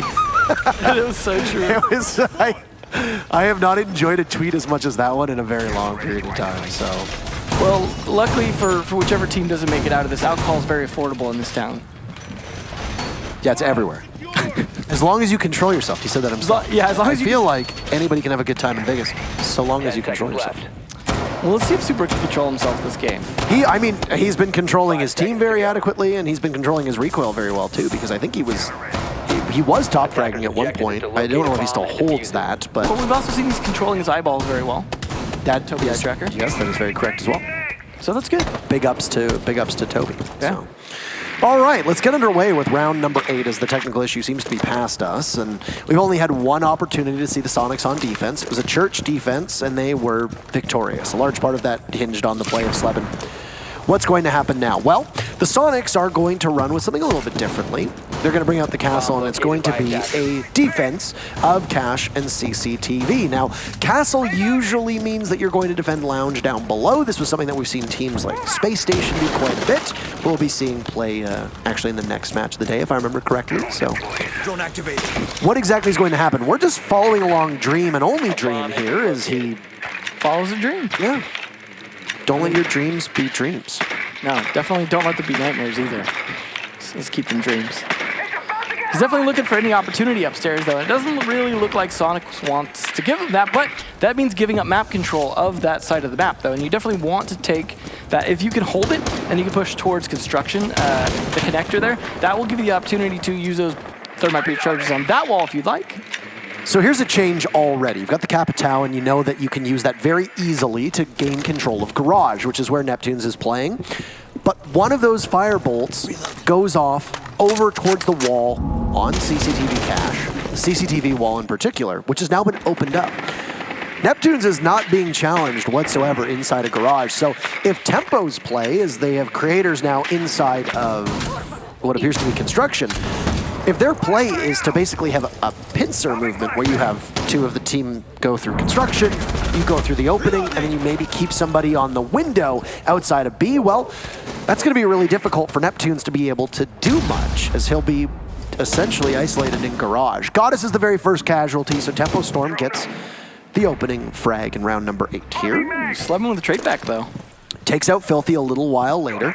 Construction has been completely opened up, and Sleben has been heating up. He had 4 kills in the previous round. Now he'll find a 5th. Down goes Butters, and there's a 6th now, too, as Sleben cannot be contained at all. Waiting to see if somebody's going to peek from the B-bomb window. Just 30 seconds left to go. Super under fire from construction. Sleben will do his job watching the alternative angle, and Neptunes will have to come to the rescue at some point. Gomfy is somewhere on the map, but for the time being, we don't really know where. He could be on a deep flank. He's playing underneath, it appears. Sleben finds his 3rd kill onto Crazy. All right, Sleben, but there's Dream and Creators for 2 of their own, doing some significant damage to Super. Creators so low on HP. Frag grenade goes down, might collect both, but doesn't hit anybody at all. Super finds one, traded out. can't do much as Dream is down and Craters is on 1 HP! And a Dream, he'll get it. Tie us back up. These two teams cannot shake each other at all. Hell of a performance by Tempo Storm in the final moments of the round. I mean, I like that they read into the fact that, you know they're going to be defending Garage. They're playing the Maestro with it, which means he can use his cams to see when Capitao is going to be going for his play to better anticipate and try and deal with it, maybe even peek with the ACOG onto the door and try and stop Capitao. So they just don't even bother. They have Capitao work, like you said, it's used to open up the cache wall on CCTV. And then they start to pressure from the other side, take construction. But it was a great pinch towards the end. Finally taking out Sleben was obviously the key because he was definitely fighting back very strong. So once they took him out, that's when it started to collapse. I mean, it definitely came down to the wire there, though, towards the end. It really could have gone Super's way, but he was on very low health. Just wasn't able to fight it back adequately. But to be fair, that still puts them on pace with Tempo Storm, who was only really able to win, for the most part, their defenses on Church. So we'll see them try cash again, though. See if they can pull it off this time.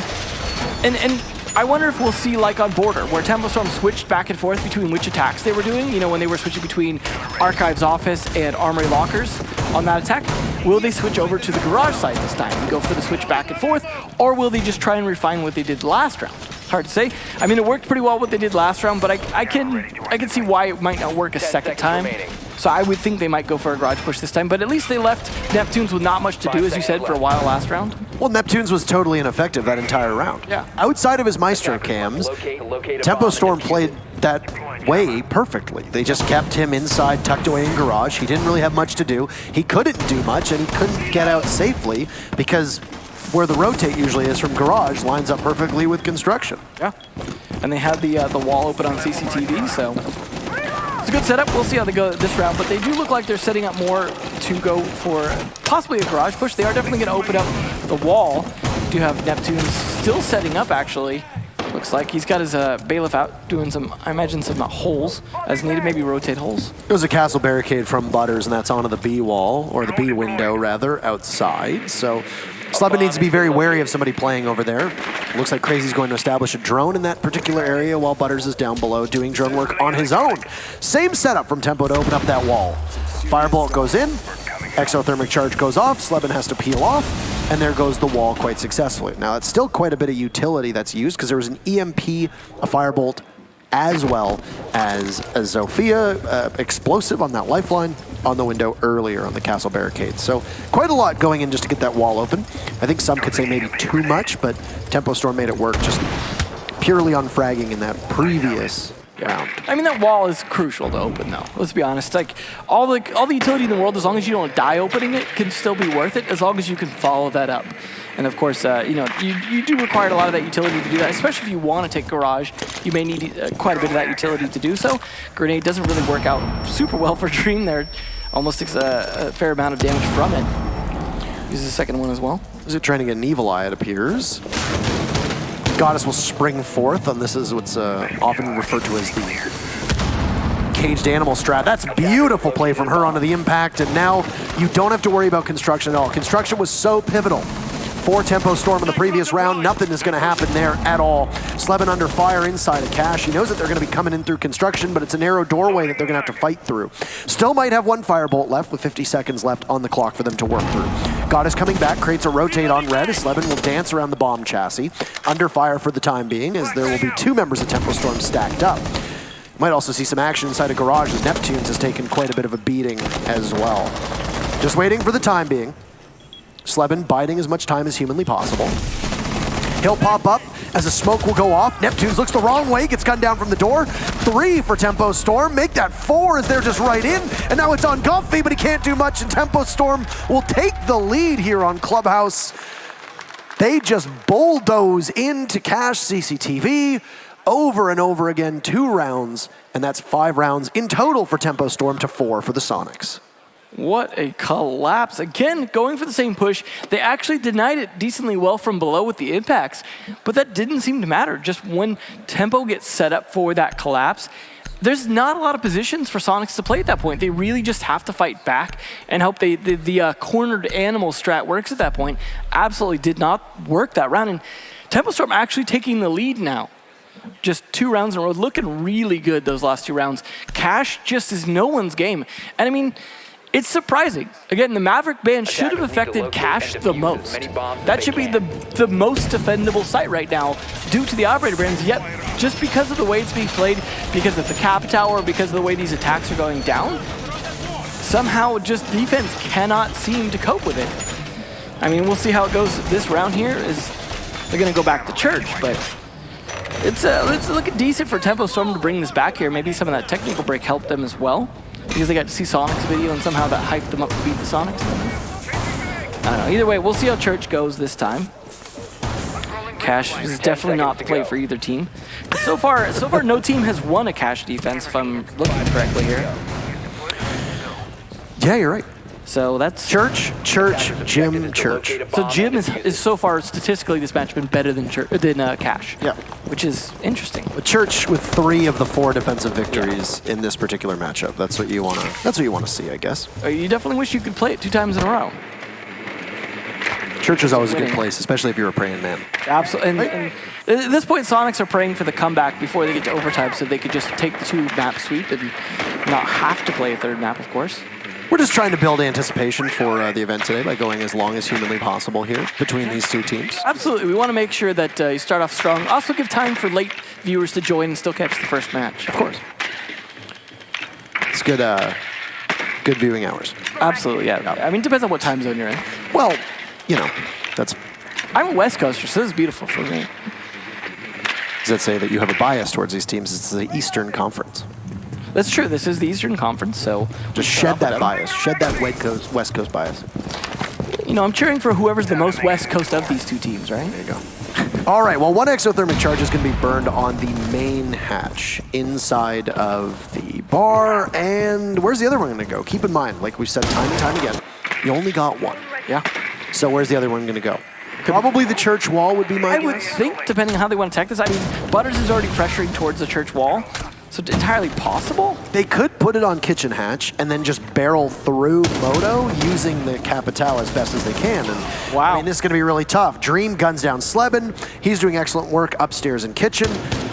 I doubt you're going to see an exothermic charge go onto that kitchen hatch now that it's been opened up as extensively as it has, because it's very ripe for an impact grenade to just simply blow the exothermic charge off of the hatch. So they've already shown they're willing to impact to deny as well from last round. Yeah. Fire's going to burn right next to Gomfi. He doesn't take any damage from it. Neptune's gunned down from Dream. This Buck is just eating this round alive, at least for the time being. Super, knowing that there's somebody inside of Moto, he'll watch. Gomfi with 1, pulls out the Deagle. Goodbye, good night. Crazy refrags, and an advantage once again for Tempo Storm. Another, and it will continue to grow. Tempo Storm's last 3 rounds going to be characterized by killing everything within the span of 10 seconds, and they'll find themselves on match point. Well, now they've broken the trend of winning church. First they broke a monitor, now they break the trend. So much left to break, though. So many things. So far, though, match point. This definitely could go to all 3 maps. I mean, I imagine Sonics here really trying to rethink what they're doing. And Jim Bedroom, I don't know if that's the play. I think you were better off going church again. Yes, Jim has been won once, but church has been, as you said, won a lot more times than Jim. I mean, I understand you want to change something up, but every time, you know what's been the pattern for Tempo Storm? Open up a little bit of window and just storm in every single time. Just collapse on the defense. And that's been working for them, despite the fact that you saw Gomfi, for example, get a 2K in blue. That could not slow them down once they collapsed. It seems like whoever's the IGL, whenever he makes the call for the push, he's doing it at just the right time, and everyone knows their job at that point. And it's working. Looks like we get another timeout. It's Sonics. Appropriately timed. I think this is the right time for that timeout. This is a proper timeout. This isn't a technical timeout. This is a tactical timeout. Yeah. Sonics need to take it. They took it when they were on the ropes earlier in map number 1. It worked in their favor. They now take it here when they're once again on the ropes. There's still 2 more rounds left in regulation. Yeah, could go either way. We certainly saw the overtime all the way down to the 15th round first map. Entirely plausible it goes that way. Again, the operator bans favor the defense, yet we're seeing many, many attack rounds. So it's been very, very backwards from what we're used to seeing in terms of the way this is being played out, especially with Thermite being in such a tough spot. just, I don't know, they're managing to win. It's a lot of frags, really, winning out. It's a lot of trades. It's a lot of pushes being successful. And maybe some of that's just down to there's only so many defensive positions on this map, and they're very well known. You know the angles, you know how to make them play. It's just down to who wins that gunfight or who catches people off guard. A good example of that is Neptune's on that Maestro up at the catwalk, looks away at just the wrong time. It's moments like that that Tempo Storm are catching. Wow, 12 and 12 up there between Slebit and Crazy. Slebit in particular has woken up the latter half of this matchup, the 4K, and then he got the 2-piece right after that. And, well, I mean, you're going to need him to continue to put those numbers up, but the rest of the team's going to have to come alive as well because you're staring down match points. So at least you have the buffer of knowing you won map 1. Right, so you obviously don't want to lose on your map, but hey, they beat Tempo Storm on their map, so it's back and forth. It's not a big deal. I think Coastline is a map that Sonics can play well. I don't think they're in that tough of a spot. It's almost to the point sometimes where you could save energy, even if it's really looking like you can't win it. Something where you'd be like, let's just take it next map. Yeah. The other thing that I was going to note on is that I think Neptune's has been very, very quiet. I didn't see every single statistic, but it certainly looked like Neptune's has not been the most, I guess you could say, pronounced member on this team. Map 1, though. Oh, yeah, absolutely. I meant here on Clubhouse. And I mean, you need a team effort. Map 1 on Border, both teams had everybody banging on all cylinders. Yeah. Now they're getting a little tired. That's what happens when first map goes all 15. Yeah, I could imagine fatigue starting to set in, right? That was a fast wall opening. That was. Of course, that's not the site. But yeah, I was going to say, so it's gym. You've also got garage control for Tempo Storm, so they've got most of the southeast side of the map. Butters getting pushed on and swung on by what appeared to be Slebin at the top of red stairs. Out goes a frag grenade, but there's no intel from Tempo. They're all stacked up out on the balcony. That's a C4's, I guess you could say. I don't even know if I'm allowed to say that phrase, but anyway. Wall gets opened up now inside of Cache 2, so that's all of your hard breach. All of it. You've used everything.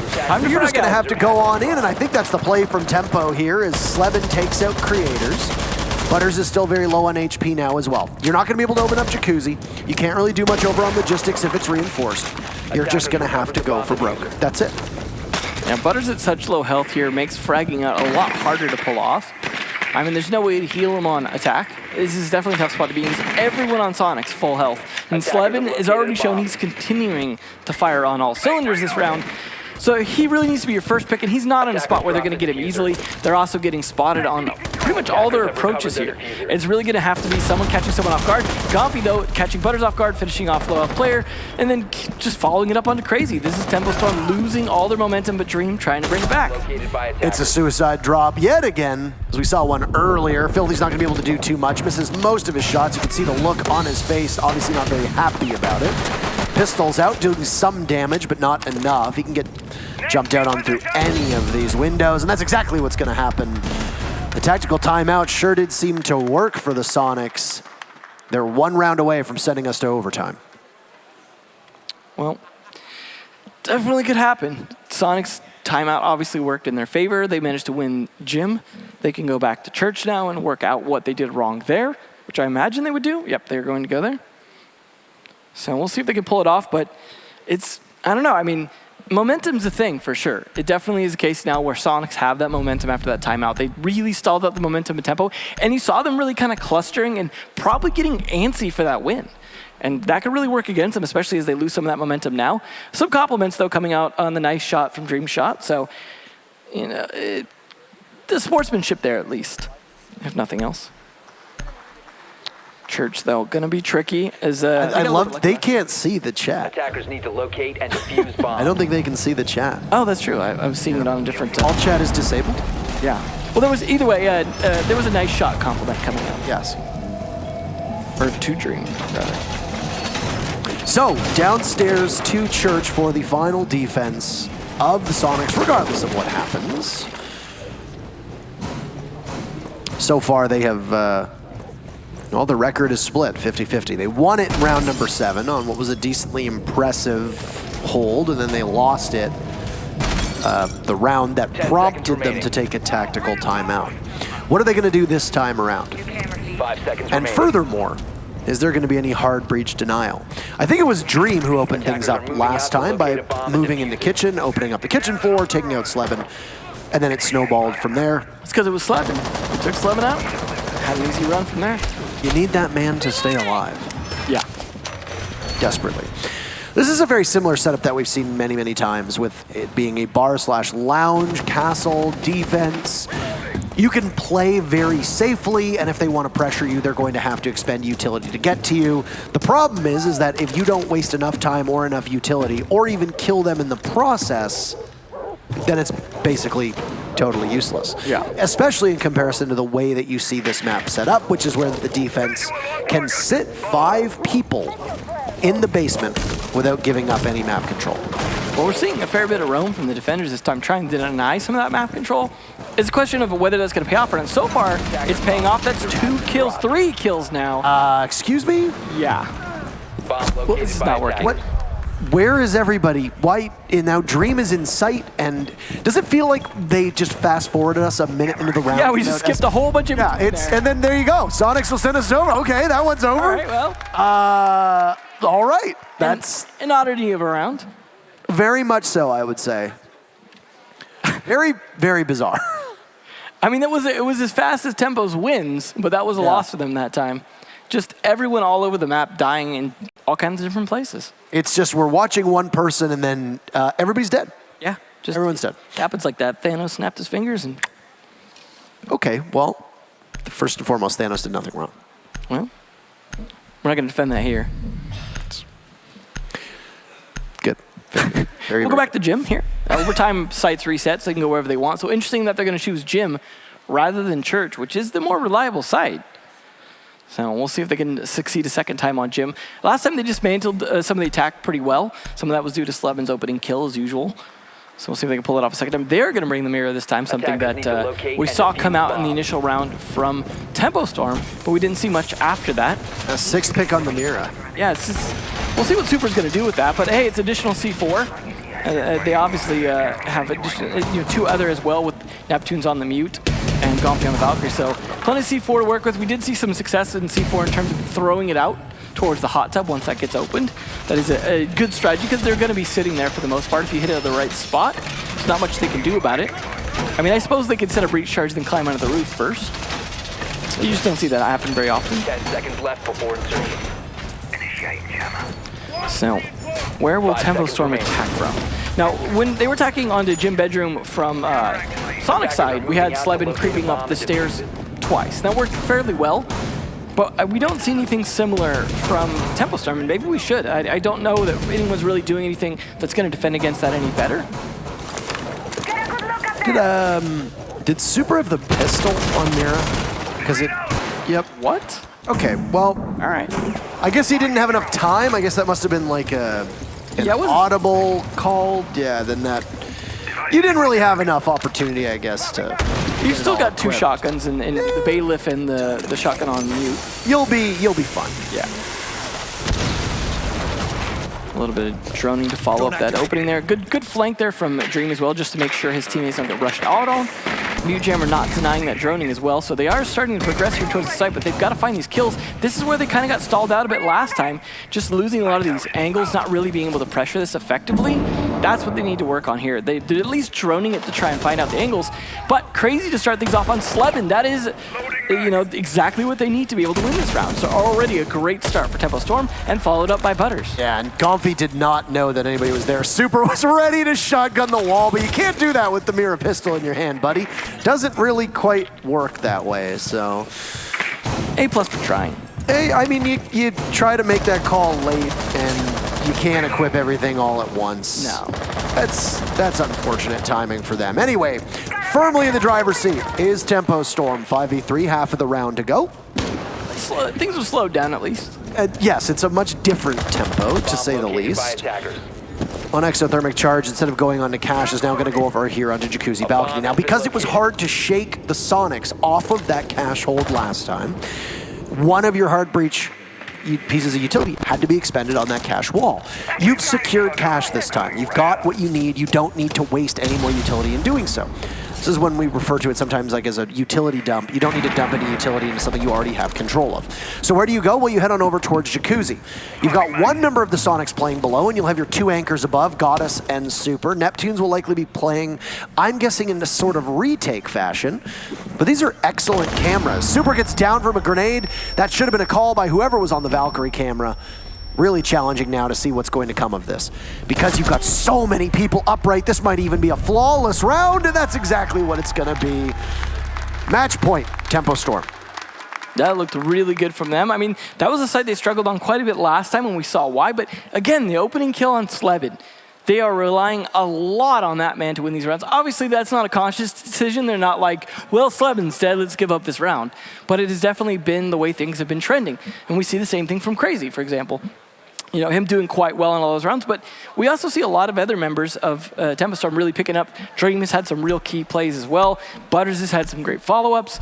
So everyone on Tempo Storm really trying to make sure they can close this map out. Because of course, like I said earlier, with no losers bracket, they could go home right here if they can't close these rounds out to bring it to map 3. I mean, obviously they can still go home after that, but they want to ride this out as long as possible, if not all the way till tomorrow. So certainly going to give that a try here. I mean, they're used to this pressure from relegations and working their way into Pro League, because that was definitely a situation was very do or die to determine the next 6 months of their life. So that they can handle this pressure, but now they're in a LAN environment, so a little bit different. I would even argue that the Sonics crumbled under pressure. Very true. During relegations. So if they can have a kind of mental staying power, I think that's going to go an awful long way. If they can be able to bounce this one back, because keep in mind, they won map number 1, and now it's Tempo Storm looking to take the other map away. These have been going the full distance between these two teams, and I imagine that Coastline will probably be the same. Should we require it, there is still a chance that we won't. So here's the important thing for Tempo Storm, though. They never lost Church, and that's why they get to play now for what could be the final round of this map. It's very true. So they are in a really, really good position to take this to Coastline. We'll see a Jackal, though, from Slebit, interestingly. We'll be trying to cut down any roamers, because we saw how much of a problem Butters was, for example, when he was able to be on that roam. He's off of the Ash, which is now in the hands of Gomfi. So the two EU players, or the two former EU players, I guess. Super referred to them as EU immigrants. There you go. I suppose that is technically true. They're in the melting pot. Yeah. They're going to be on your two very aggressive rolls, and they've both been hitting their shots so far today. They're going to need to hit them in this particular round, because 2 minutes and 20 seconds could propel us to a third map between these teams in what has been a very, very close contest, and shows the staying power of a team like Sonics and how Tempo Storm can go from playing underneath the top level of play to being in a position where, hey, they can compete with the big dogs, and that's exactly what we see right now. Well, whether or not they actually win this out, we've definitely seen they can compete with the big dogs. I mean, they definitely, I don't think there's any doubt about that now. It's just a question of how long they can compete with the big dogs this weekend. They are starting to open up the, interesting, they don't have a buck, they're just going to use 2 remote breach charges to open up the floor. That is a bit of a utility waste in some ways, but hey, they brought what they brought. I mean, you do have Jackal with the ITA, I imagine, as well, so that does seem like a little bit of a misplay in terms of utility. But you know, if they win the round, then I guess I'm wrong. Yeah, I'm seeing some very interesting things here. ADS was not burned at the bottom of blue. The Zophia's running a Claymore, not breaching. You don't really need a Claymore when you're playing on Church, outside of maybe one inside a garage, onto the ladder over Oil Pit. You could use a Sledge or a Buck here. Neither of them are banned. These are just small things that the Sonics probably chose deliberately, but still could have improved their chances of taking the actual round. Last exothermic charge will go off on the Church wall, and back to Moto. Goddess is vulnerable for the time being. She sees one and will get the opening pick onto Crazy as he peeks a little bit too aggressively. A lot of aggressive smoke coming out as well. That's at least 2 canisters burned already. We'll see if they can follow that up. But Gomfi getting a kill into Butters. This is actually turning very much against Tempo Storm already. But Plant still has to go down in the next 45 seconds, or all the kills need to. Creators was inside of his own smoke, but he doesn't have any left, so not much utility. He's going to have Dream firing from so far back, and with that smoke shotgun, we've seen so many rounds won at that doorway. Is map 3 on the docket? No real utility for either teams, at least for now. We'll have to see who just simply wins in a slugfest that will ensue. 20 seconds left. Neptunes is in. He's got the safety, trying to snap onto the Maestro. He finds one. Craters gets him, though. Super's all in. He kicks out the smoke. It's Filthy taking out Gomfi in a 1v1, and Filthy Filthy versus Super. You couldn't ask for this any better, could you? Bad blood between the two of them. Super sees him, lines him up, goes around for the rotate, and the Sonics are still alive, and you can see Seth Hoffman himself. He's very happy about that one. Once again, for the second map, we're gonna go all 15 rounds. I gotta credit a lot of that loss to the early peek from Crazy out the wall. That really gave up a lot of their defensive advantage. They had the ability to kind of push things back, and then overusing their smoke to try to deny a push right then, when you know it wasn't gonna come that early. Just a few little misplays there cost them quite a bit, but of course it still was winnable in that 1v1 at the end. Either way though, he just didn't know whether or not the plant was going down. And again, that comes down to that lack of intel. Let's say they had a Maestro cam still up or something like that to be able to call, hey, he's planting. He could have made the right play at the right time, caught Super off. But the fact that he didn't know meant that he had to play completely blind, and Super took advantage of that and just won the fight. I mean, that L85 though is quite a beast. So it's a great gun. Yeah. It's a great gun. It's very steady. It putters along. It does good damage. It's comfortable. It's all reliable. It's all reliable. So, the Sonics will end on defense, and usually on Clubhouse, that's pretty good. But we've been through regulation. It was 6 rounds on attack, 6 rounds on defense. Well, we saw how this went last map. Through overtime, though, we have 2 on attack. Both attacking victories. Been interesting. Certainly could go either way. Obviously, whoever wins this round gets to decide whether or not we see coastline. Sonic's in a tough spot here, but you know, we talked about all the things they did wrong last round and still managed to win. So, you know, it's totally within possibility here. We'll see if Slebin lives. If he's the first pick again, then it's a Tempo Storm round. Yeah. Decider. The opening picks have been nowhere near as decisive. They've obviously been a major influence. And over like the last 7 rounds, actually, the team that has gotten the opening pick has won the entire round, which goes in favor of that old Siege GG stat way back when. That was like 80% of the time you get an opening pick, you end up winning the rest of the round, which makes a lot of sense, right? Because then you just play like a 4v5 and you trade out. You just kill someone and they kill someone. It doesn't really matter. Yeah. So certainly happens. You know, it's not necessarily a deciding thing, but man advantage is a real thing in this game. There's one exothermic charge. Only 1 piece of the hard breach left. They've got the Legion under heavy watch, and Filthy could possibly jump in and deflate the hopes of the Sonics, but for the time, no. And he finally spots the drone, I think, as well, so now he knows he's been spotted out. They know where Gumine is, but we're seeing the very first dirt push. Okay. I wouldn't even call this a dirt push. This is a dirt assault. They're all just running right in, but I think they flashed each other. That will give away a sound cue. They're all stacked up all by the elbow, and now Sonics have trained their sights onto the dirt tunnel, and it's called an escape hatch, and they're all just going to escape, and you can see they're laughing about it. They all went in, and then they all went out as well. So the Sonics have been distracted, at least for the time being, and what a play. I'm not sure what that was. I don't... Okay. Mind games for sure. I mean, they've got to make it happen though. They've got to open this hatch and just, they've got to go full blue. They're so low on time at this point. I mean, 1:20 is still enough to work with, but that burned up a ton of time just making that play, and they don't have any picks to show for it. It was about 50 seconds off of the clock from that one as well, so. What happens next? Well, Super's up top over Bomb B, and nobody really seems to know. It's a moto drop. Down goes the frag grenade. Super's still just waiting very patiently. This could be the biggest brain play of his entire career and could be the death sentence for Tempo Storm as the Sonics sit 50 seconds away from being the very first team to make it to the conference finals tomorrow. Butters will find Gomfy, so Super will have to come back as the rest of his team is in somewhat of a pickle. God is playing the great spot, as often referred to as pull spot. Super gets one, that's Diffuser down as well, so Tempo will have to recover it, and now dedicate somebody to flank watch. This is a challenge, but out comes Slebin. He gets one, Super credited with the kill, a third for Super, and he knows that this is all but over, unless Filthy and Crazy can say something about it. I know that this has been a storyline and a narrative that's been pushed by the desk, but it's very true. Bad blood between these teams. 15 seconds remaining. Filthy and Crazy, what can you accomplish? Slebin laying on top of the Diffuser, but Goddess gets 2! The Sonics will win, and they'll take it 2-0 over Tempo Storm. That's it, that's all. What a play by the Sonics. That was I mean, I love the idea of the dirt push and the push back, but so low on time, losing the diffuser. It was a little bit of a misplay by the Buck there, just not having enough idea on how they were playing near Moto Drop, and just because of that, losing the diffuser cost them the entire tournament right there. How fitting is it that it's Super himself with 3 kills to seal the fate of Tempo Storm, and the only 2 people left alive are Filthy and Crazy. The 2 people that he wasn't able to kill. We're never gonna hear the end of it. I mean, I'm sure we're not. Tempo Storm have a lot to be proud of. Their first major LAN experience as a team and some standout performances.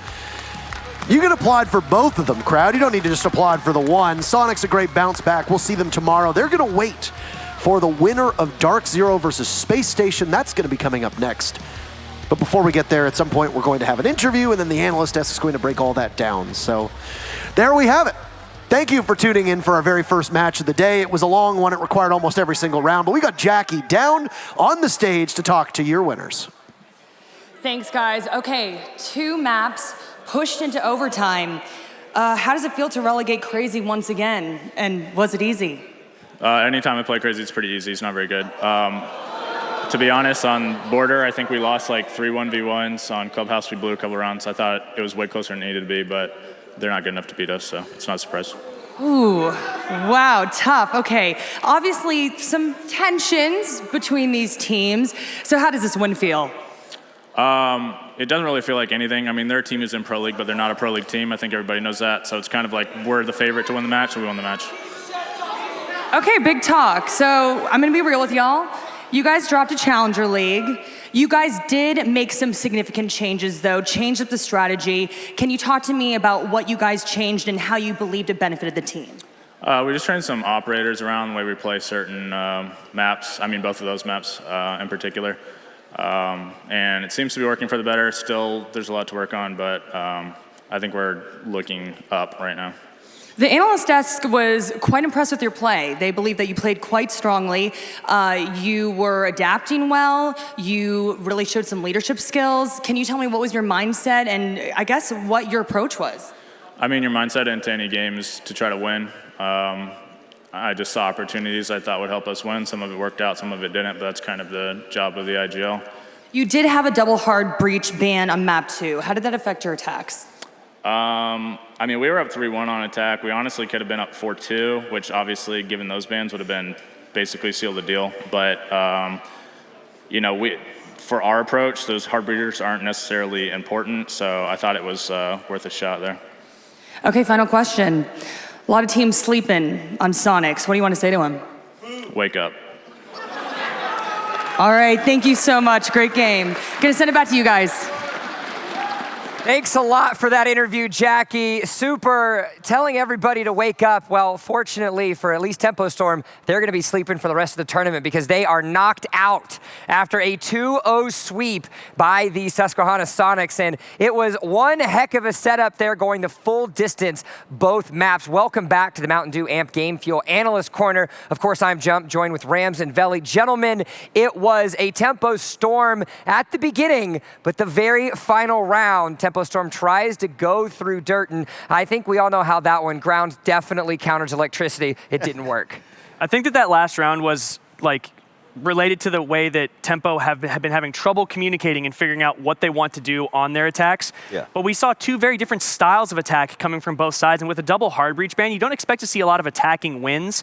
So it was very surprising, and I definitely want to delve into more of how the attacks worked throughout the entire second map. This was a perfect grudge match. Big Daddy Super, he went loose. That flank when he was hiding over in Freezer was absolutely phenomenal. The fact that he did that, he won this game for the Sonics. I like to point out in the first half, Super was 9-4. No one was stopping him. Now, when you also have to take a look at what Tempo Storm wanted to do, teamwork and communication, that strength lied into the direction of the Sonics in that instance. Why? When they decided to take their time out, they won 4 of the next 5 rounds at the end of the game and overtime to come in onto that. And so it purely showcased their ability to communicate and pick off the players one by one. Yeah, when it came to the way that Sonics were attacking, instead of taking mostly heads-up engagements, they were utilizing their communication and their utility to pinpoint defenders one by one and pick them off without putting themselves in any real danger, pretty much getting easy frags. And we saw kind of the opposite coming out from Tempo, but it just, like, it feeds back into their experience as a team, the Sonics, and just being able to grind it out and like communicate effectively into what they need to do round by round. I just feel like there was a whole lot of missed opportunities with Temple Storm. Whenever Sutton and Gonfi had a chance to fight a 1v1, they took it and they won it. The Temple Storm, you saw in the last round, even though it was Legion over in blue, yeah, it probably would have been a goo mine. That was a simple 1v1 that they could have utilized teamwork to take out that Legion. The fact that it took 20 seconds with him on camera, looking at Legion run all the way back to blue, that's unacceptable. You got to act on that. It's because they were going for something a little cheesy. They were trying to go for that rush through dirt. Nobody was in position to follow up on a frag. If they would have attacked the map that in that last round in particularly, just more straightforward droning, they could have just Dream could have just lobbed a grenade through the window and they would have been up 4v5. But it comes down to just the mindset of the team, their lack of experience on LAN, putting everything on the line with that, push through dirt, but then retreating back out, losing all that time is what really bit them. Now, during the interview, Jackie talked to Super a little bit about the double hard breach. I know it was something that you wanted to highlight as well. It completely shifted the direction of how that was going to have to be played. It was really shocking. I thought with the double hard breach ban that things were going to be extremely easy for whoever was in Garage. But Tempo left the bottom panels on the right side wide open. And so 2 rounds in a row, round 3 and round 4, you saw Sonics bring Capital in there, and he was able to get easy kills with Capital's fire bows. That's unacceptable. Where are the other reinforcements going? Well, we did see some reinforcements getting placed over by the gym master area when they were defending CCTV and cache. And, in a typical sense, like a lot of attacking teams at the highest level of play will take over the construction area in order to pinch the CCTV as a whole. So that was obviously their plan to try to delay that and waste the hard breach utility over there so they couldn't open up everything they needed to at any given time. But the difference in the ways that both of the teams were attacking was, like I said before, Sonics used a lot of their utility to get their kills, get their easy frags, whereas Tempo were more execution-based, so they would pick a moment, a time on the clock, and say, all right, we're going to come through at these angles at this time, and that's when you would see Tempo getting multiple frags all at the same time because everyone's looking at something different at the exact same time to catch any refrags, and we just saw it all kind of waving back and forth like one side to the other. And when you have to think about it as well, every player was able to step up at a different time. Something that we were highlighting for Tempo Storm is they had the players like crazy. They had Filthy that needed to step up. Well, round after round, sure, Super carried the game near the end, but Goddess had her moments of success. All of the players were able to be in those spots, and those one single pickoffs across the board allowed them to slow creep themselves back into map number 2 and secure the win in overtime. Talking about people stepping up, you know who didn't step up? It was Filthy. Filthy was 5-13. Didn't we have that conversation at the beginning of this one, saying Filthy is filthy? Like, what's going on? Y'all are 0-1 on predictions right now. I might need to recruit some other people for my analyst test. I didn't say Filthy. That was That's Rams. how this is going to continue. I had my faith, but as we both know, I am not good at gambling. Yeah. So I made a gamble and I lost. So, All right, well, not only do we have the opportunity, of course, to break down all of these with the minds of the analysts, but we've also got an individual whose voice you've been hearing throughout the course of the day, and his expertise, of course, over with the Cellustrator. They took my chains off yet again, which means I'm allowed to walk this way, and walk over and talk over to Emzo. Emzo, great job casting. We'll give you this one first. Now, what do we have for us today? Thematically, of course, it was quite a rocky start for Tempo Storm, but the consistency of the Sonics did allow them to walk away with the win. I mean, a lot of it was just down to really good teamwork from the Sonics in terms of working together, good coverage and things like that, and taking advantage of holes that we saw from Tempo Storm. So just show a couple examples of that. This was the first most obvious one. This is when they were on Vent's defense. You see the diffuser here, or the bomb here and here. No one on Tempo Storm is down here. So you see the diffuser just being brought up here. They're going to take full advantage of that. But what I think is important here is looking at the coverage. You've got a player down here, Sleben, to cover from here. Bathroom coverage from here. The diffuse coverage from here to be able to cover these angles. You've got Gonfi taking advantage of the smoke to be able to help cover a push in there from there. Yes, he can't see through the smoke at first, but neither can they. This helps the diffuser get planted down, as you see going down right now, in the corner of the workshop. Because that they're able to take full advantage of all the angles, everyone from Tempo Storm having to drop pretty much into a hail of bullets. You see, again, a similar strategy here being employed by the Sonics when they take advantage of planting here in the A-bomb site. Again, no coverage. You've got Butters all the way over here, completely across the map. And because of that, good coverage from the team here. You've got Gonfi here covering the stairs, from the metal stairs. You've got Neptunes covering the doorway. Super here also rotating around from outside, but importantly, you've also got Slebin again covering here from Passport. He takes advantage of one kill from there, Neptune's from another, and the whole time they're just covering the defuse that is just sitting here completely uncontested. There's no way for them to play against it. Just great team coverage. That's what they're playing at their best when they're playing objective, and here's an example where they're playing objective here in Clubhouse. They've got the diffuser just sitting here waiting to be planted. But because they're playing good positions, they've got an angle here from the bathroom to be able to watch the door. Slebin's covering the stairs as well as in here. You've got coverage in here as well. And because they're having to push through this doorway, they completely take advantage of it. But also, I want you to see how they rotate. They change positions whenever they need to. They get a kill. You see the diffuser die right about here, and then rotate from Goffey right back to his position so that if they don't know exactly where he's playing. And it's a tight 90-degree angle he's playing at. They cannot do anything. Because of that, they just take full advantage of every time Tempo Storm makes a mistake pushing in here. They've also got the player here just outside the window. He thinks he's got an advantage angle, but again, Goffey moving back and forth across the room, they can't get him. Just time and time again, they're playing against any mistakes they see in Tempo Storm, just playing as a whole team. Yes, it took them all 15 rounds both times, but at the end of the day, they were solid as a team, and you saw that it wasn't just one player at the top of the scoreboard. You had Super, Slebin, and at least one other player in the double digits. And I think a huge component of that, what you're bringing into that, is the lack of intel that Tempo Storm was trying to acquire, but more importantly, the number one priority for intel that the Supersonics, as we might have to call them in this instance, were able to pull out throughout the instance. Absolutely. All right, well, map number 1 and 2, that's going to be a 2-0 sweep for none other than the Susquehanna Sonics. Might as well call them the Supersonics after those ending rounds. That's going to do it us for the first piece of the Eastern Conference playoffs. Don't go anywhere. The Rainbow Six U.S. Nationals will return right after this.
ladies and gentlemen, strong first match. How will the second one play out? Well, let's bring out the teams. We begin with Dark Zero.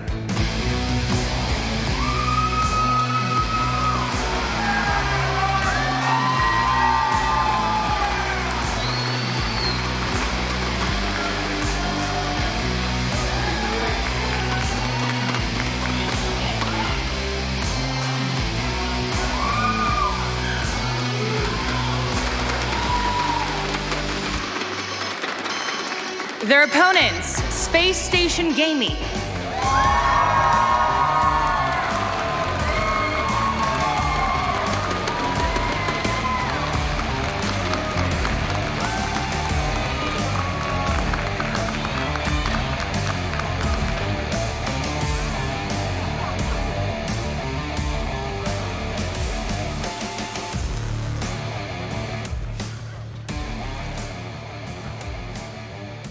The teams are in their places. Let's send it back to the studio. Thanks a lot, Jackie. Welcome back, ladies and gentlemen, to the Rainbow Six U.S. Nationals 2019. It's day number 1, and we've already found ourselves with all sorts of action as both maps went the full 15-round distance. We're here, of course, at the Mountain Dew Amp Game Fuel Analyst Corner. My name is Jump. I've got the delightful Rams, and the vivacious Veli is the alliteration that we're going to use for this one. Gentlemen, we had a fantastic setup, of course, in the first one. Both of your predictions wrong. Sonic's walking away with a 2-0 victory, but now we've got another crowd favorite. We heard the screams from everybody in the audience. It's going to be Dark Zero versus a returning Space Station Gaming that were at the U.S. Nationals last year. So obviously the favorites are Dark Zero, but in the crowd, all the cheers I heard at first, it sounded like it was just their family and friends. And when Space Station came out, everybody went crazy. So it just shows the amount of love that both of these teams have, but also it's important to point out, both of these teams just lost in the championship game. One, Dark Zero in the Pro League Finals, and then in Croatia last weekend, Space Station Gaming. And Space Station also lost to Navi, who played in the finals versus Dark Zero. So neither of those teams able to come up with a win there, but Space Station just played a very strong showing at the OGA pit in Croatia. The thing about the difference between the USN and the OGA pit in Croatia, this is not double elimination. We saw them falter a little bit.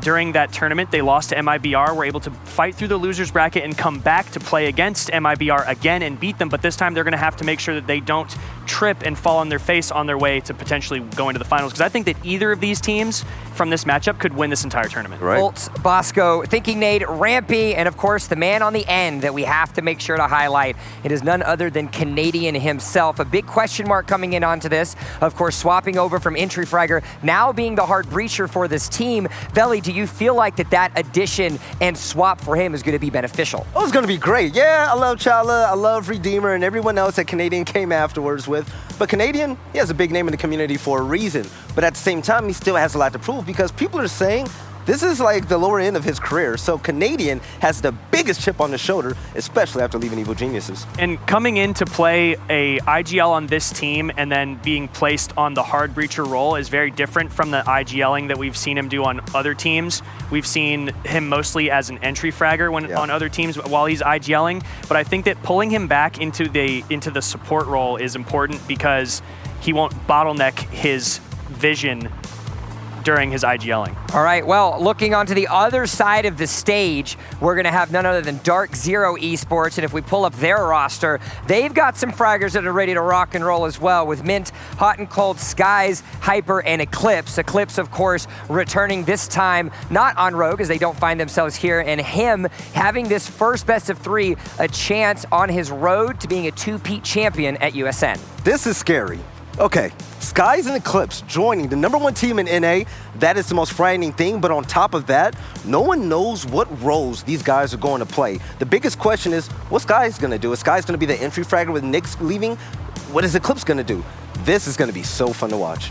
Yeah, and it's when you really look at the team like Dark Zero, they're very coordinated, methodical, and a lot of their intel comes from behind, with supporting drones and pre-placed drones and all sorts of areas that always make sure that all the intel is pinpoint accurate. So we're just going to see how well Skies and Eclipse fit into the roles into the shoes that they're filling of BC and Nyx. And the maps are going to be interesting because these two teams are the most tactical, methodical, well thought out teams here this weekend. And Dark Zero, they're definitely known for intel and droning. To me, the best droning team in NA that we've seen in a long time. They always know where somebody is in rotations to Chris. Well, not only do we have to figure out how this intel is going to go, but we got to see how these players step up. Of course, we've got CGG rocking the stats in the back. And if we take a look at our player comparison for this match, we've got Skies versus Bosco. Now, of course, you talked about Skies and the question marks surrounding him, but we've all seen Bosco before, and consistency needs to be consistent if they want to take down the juggernaut that is Dark Zero. When it comes to Bosco versus Skies, obviously you see a big difference in opening in KD. Ratings are similar, even though Bosco's is still better. But one thing to point out is Skies on Reciprocity was playing support. He was not playing what you would typically think of him in terms of like how good his gun skill is and how consistent and knowledgeable he is in the game and his versatility when it comes to playing operators. So those stats might be a little bit nerfed in terms of, you know, what Skies is really capable of, but that was an accurate representation of Bosco. He has proven time and time again to be one of the most consistent and intelligent players in North America. And the one thing about Bosco, we saw that his most picked operator was Legion, and notably his best Legion play was on Coastline to qualify here in USN. But both of these two teams, they faced off a number of times in the qualifiers as well. I think Bosco is going to be the player to see because he potentially can be a star. Doesn't matter what role he plays, he can do it all. Legion, smoke, roaming, doesn't matter. I think that's going to be the big difference that we find ourselves here with match 2 versus what we had earlier. It was two varying play styles that you had between, of course, Tempo, Storm, and the Sonics. Now that information is king, especially in a game like Rainbow Six Siege, it's going to be up to whether or not these decision makings for these teams work in a cohesive fashion. If everyone can press the go button at the same time, there's good things bound to happen for either one of these teams. Yeah, and it talks about Dark Zero's play style. Yes, they are one of the best drone teams out there, and when they're on attack, the way they hunt down roamers is absolutely scary. They love to box you in a corner and make sure you have nowhere to leave, and most of the times we see a 2v1 or 1v1 whenever you try to take out someone holding a room on the other side of the map. But Dark Zero, they will send 3 to 4 people there. They want to confirm that kill to move on to the site. What the one thing about both of these teams, they have great time management skills when it comes to attack. They're very good at just pinpointing what's most important and taking control of it quickly. When it comes to advantages and disadvantages about the roster mania, the disadvantage for Dark Zero is that they might not be as well-oiled of a machine as we've seen in the past. But the advantage to that also is that Space Station won't really know how they're going to play because of the roster changes and because of the operator differences. And then on top of that, on the flip side of it, Space Station just played in the OGA pit.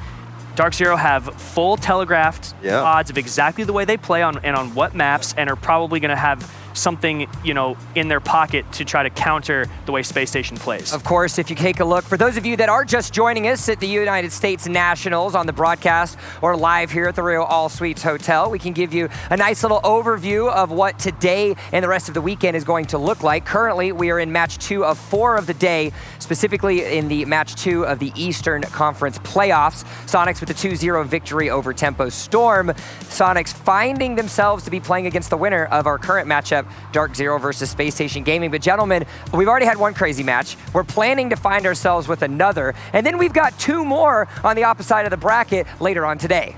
Yeah, in this matchup, I'm going to say it outright. So when the strategical things are even on both sides, I think Dark Zero has a heads up because they just have stronger players when it comes to fragging. As of right now, I agree with you. I want to point out that I think that both of these teams have potential to win the entire tournament. So the winner of this matchup is, you know, very important in general. But I think that Dark Zero still have the edge on this one. Operator selection is something that we saw as a huge disadvantage for Tempo Storm in their loss around. And when we were talking about this before, Vela, you specifically stated that taking a look at where Skies and Eclipse are going to play on this operator, not to put you in the hot seat again, but that's what you signed up for when you decided to be on the desk with me. What are you thinking as far as roles for both of these players and how that's going to play out with the operators? Bro, since I really don't know how this new Dark Zero team are going to play, I'm going to see Hyper just go off as an entry fragger, but also Skies is a support player, having a player that can get a lot of kills, secure a lot of kills while playing the support role, that's T1. But also on SSG, they're really good. Bosco has the best operator selection out there. He's able to do anything at any given time. Rams, do you agree? Or you agreed with him last time. and it didn't work out for you as far as predictions go. So you're allowed to change your opinion. He's trying to set us up, Ray. He's setting us up. Hey, man, I'm all about the drama. I make my own opinions. Oof. Okay. No one else's opinion influences mine. However, I think that we'll see. I would predict that we're going to see a difference in like the actual roles. I think that on defense, Skies will be more roaming, flexing kind of thing. I don't think he'll play support. I think that Mint and Hot and Cold will take care of a lot of support on defense. And on attack, I could see Skies playing a secondary entry or a flexible character to play off of Hyper, because Hyper is hyper aggressive. Yeah. Hence his name. And then Eclipse, I think, is going to fill in and play a more true flex role on attack and defense. Agreed. All right, gentlemen. Well, the conversation is almost over because now it's time to reveal where we're going as far as the map goes. Of course, the map veto has concluded. Clubhouse being taken away, as well as Bank, which means it's going to send us to Coastline for map number 1. Then we're heading off over to Villa. Of course, Cafe, followed up by Border is a ban, which means the decider match will be on Consulate. Do we find ourselves with a favor of SSG or Dark Zero with this map selection? SSG. Yeah, I'm looking at the maps right now, and I'm thinking to myself, this is a SSG-sided map selection. Coastline was banned 21 times by Dark Zero, and Villa has been banned 25 times for Coastline and 21 times for Villa. So the first two maps are, not Dark Zero's best maps. No, not at all. And we've seen SSG and Evil Geniuses on Villa a lot, but they're pretty decent. They're extremely competitive, and with that IGL and leadership coming in from Canadian, where he's able to share these strategies with this team, SSG might pull this out, man. All right. They can definitely do it, but I think that Dark Zero with Skies and Eclipse, they might have a completely different map pool now. So potentially map ban statistics might just prove to be completely throw it out the window. Well, we're going to throw the statistics out the window, but you're going to be back on paper for predictions. Gentlemen, our match 1 didn't go so well for you guys. Of course, you both predicted the 2-1 for Tempo Storm. Now, you get a moment of revival. You have Dark Zero, you have Space Station Gaming, the winner facing Sonics, of course, tomorrow in the semifinals. What are we having? On paper, Dark Zero looks like the best, but I have a gut feeling, and I had it this morning, that Space Station was going to win.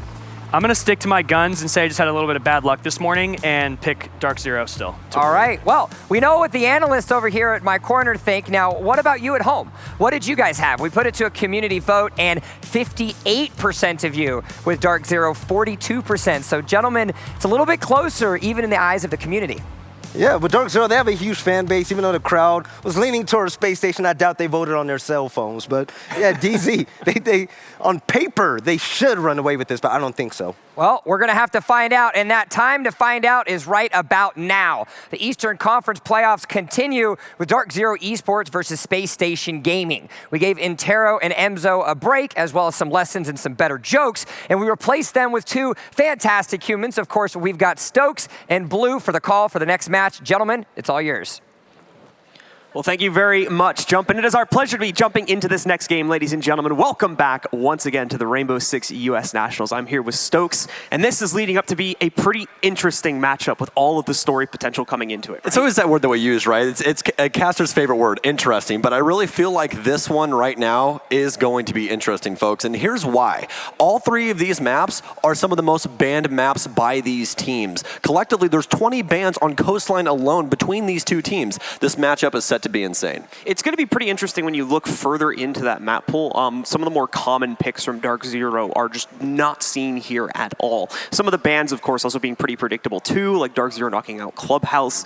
We've seen SSG be pretty much flawless on that map in recent history, so that makes sense there. But yeah, it's a lot of new maps being brought into the pool here for Dark Zero. Some of the maps that seemingly were pretty strong for some of the new pickups, other teams as well. So it has to wonder, are they bringing in some of these strategies from the other teams? Are they trying to incorporate new stuff now with 2 new members being put onto their squad?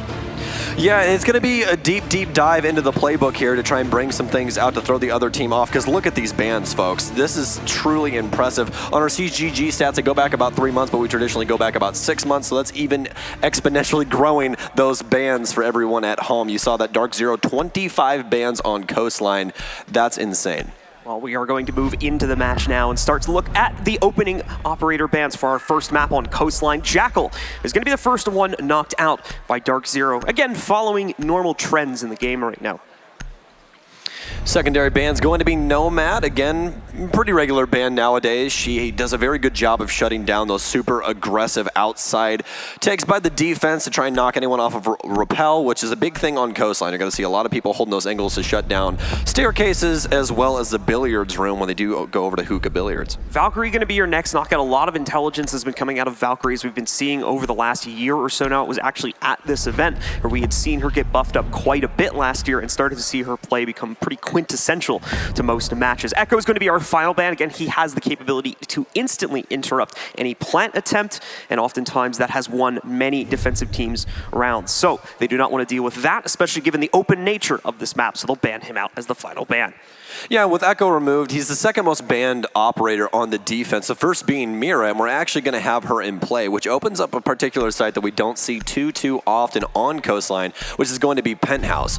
You're kind of required to have Mira there because you need instant vision into the Masters area of that room or the Penthouse area in order to stop plants and things along those lines. If you don't have her, then it's very difficult. You kind of have to make makeshift ones with either Valkyrie cameras or Maestros, but obviously not having Valkyrie in this lineup would take away from that. But we will have her inside of that nonetheless.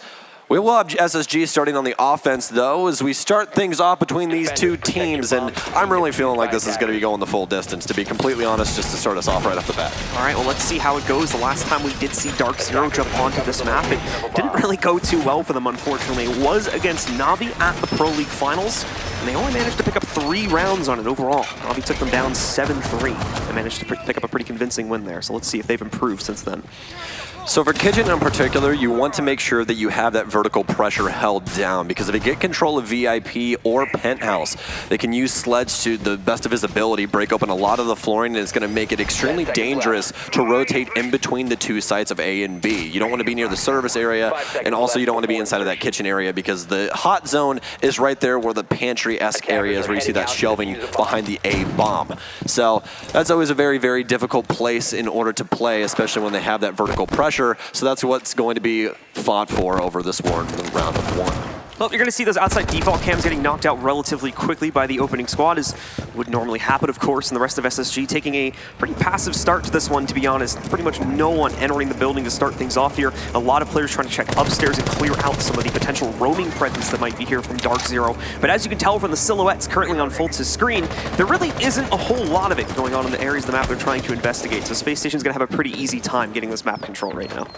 Rampy already inside of luggage as he rotates down towards the eastern stair. White stairs being occupied currently by Dark Zero. And again, it's going to be a hard-fought battle for this top control. Plenty of soft destruction, 3 soft destruction operators allocated by Space Station Gaming. And that's something that is very unique to Coastline. You don't need a hard destructor in order to attack this map. A lot of teams going away from that. We've seen quite a few teams play Habana, though, for particular sites, but definitely not going to be this one. Hot and Cold going to be reading out some info from underneath, and you'll see Rampy inside of Guitar.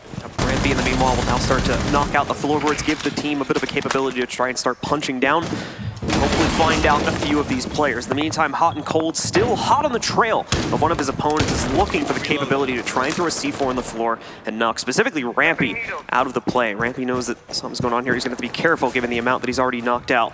So he'll make one last little dash over here and try to use some of the last few of his skeleton key shots before, there we go, Hot and Cold. Patience ends up working out well for him as he finally finds his mark on Rampy. It's a full horizontal hold for Dark Zero. No pressure up top. They might try and rotate up a staircase later, but they're more than likely going to be a Claymore setup. Mint inside of Sunrise, Hyper in blue, Skies playing inside of Security. They're trying to shut down all of these staircases. Skies with the initial fight. Oh no, Fultz to win it out. Skies falters inside of Security. So they have a little bit of a foothold on the main floor now. Hyper might rotate though from office. Canadian still trying to get some intel here as he goes for a drone into the main bathroom by the site. Fultz actually going to take a bit of pressure over by the nearby hallway, but unfortunately for his opponent, no damage will be found. However, that'll change quickly in SSG's favor as Thinking Nate will pick up the next frag against Hot and Cold, a trade to the player they lost earlier. Mint, however, will trade that right back for DZ. This has become an incredibly stalemated affair. Space Station need to find some way to make progress. They've got a 1-for-1 as they finally commit to a push. But again, everything goes quiet just a few seconds later. Flash lands right in front of the next opponent here for SSG as they move in. Oh, Fultz missing the initial knife. Thankfully, Eclipse still blinded from it. the flashbang that was thrown just seconds before, so he's still able to get a second attempt. Now Plant will go down, and everything falls to Mint in a 1v2 clutch. A perfect first shot on Fultz knocks him out, and now everything falls to a 1v1. SSG with the Dokkaebi as the very, very large Maestro begins to rotate into the pantry area. Shots flying through the wall, but he's not even looking the right way just yet. The DMR from range, and Space Station with the very first round down to a 1v1. And right there, that scary knife setup there from Fultz after that stun grenade. Laughing it off. It's the very first round of the day. You know, get all the badness out and move on with it. Absolutely. Definitely don't want to have that happen on a much more pivotal round. That's for certain. And it's good that we see Fultz showing up here in the first round with those very pivotal kills for his team.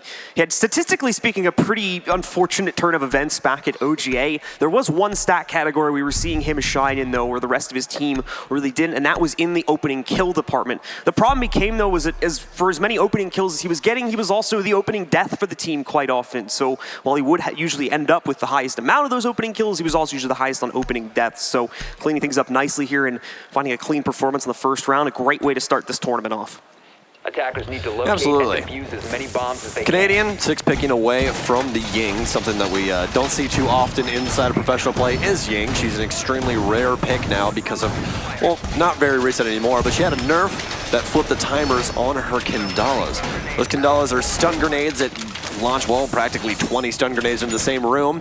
Everyone's blinded. She gets to run in with glasses that stop that and gets to shoot everybody in their face for free. But it's a lot harder to do that now because of that timer. You have to play a little bit more passively, and it's really difficult to get her utility inside anyways with Jaeger existing, and as well as Wamai on the way. You're more than likely not going to see her in the future either.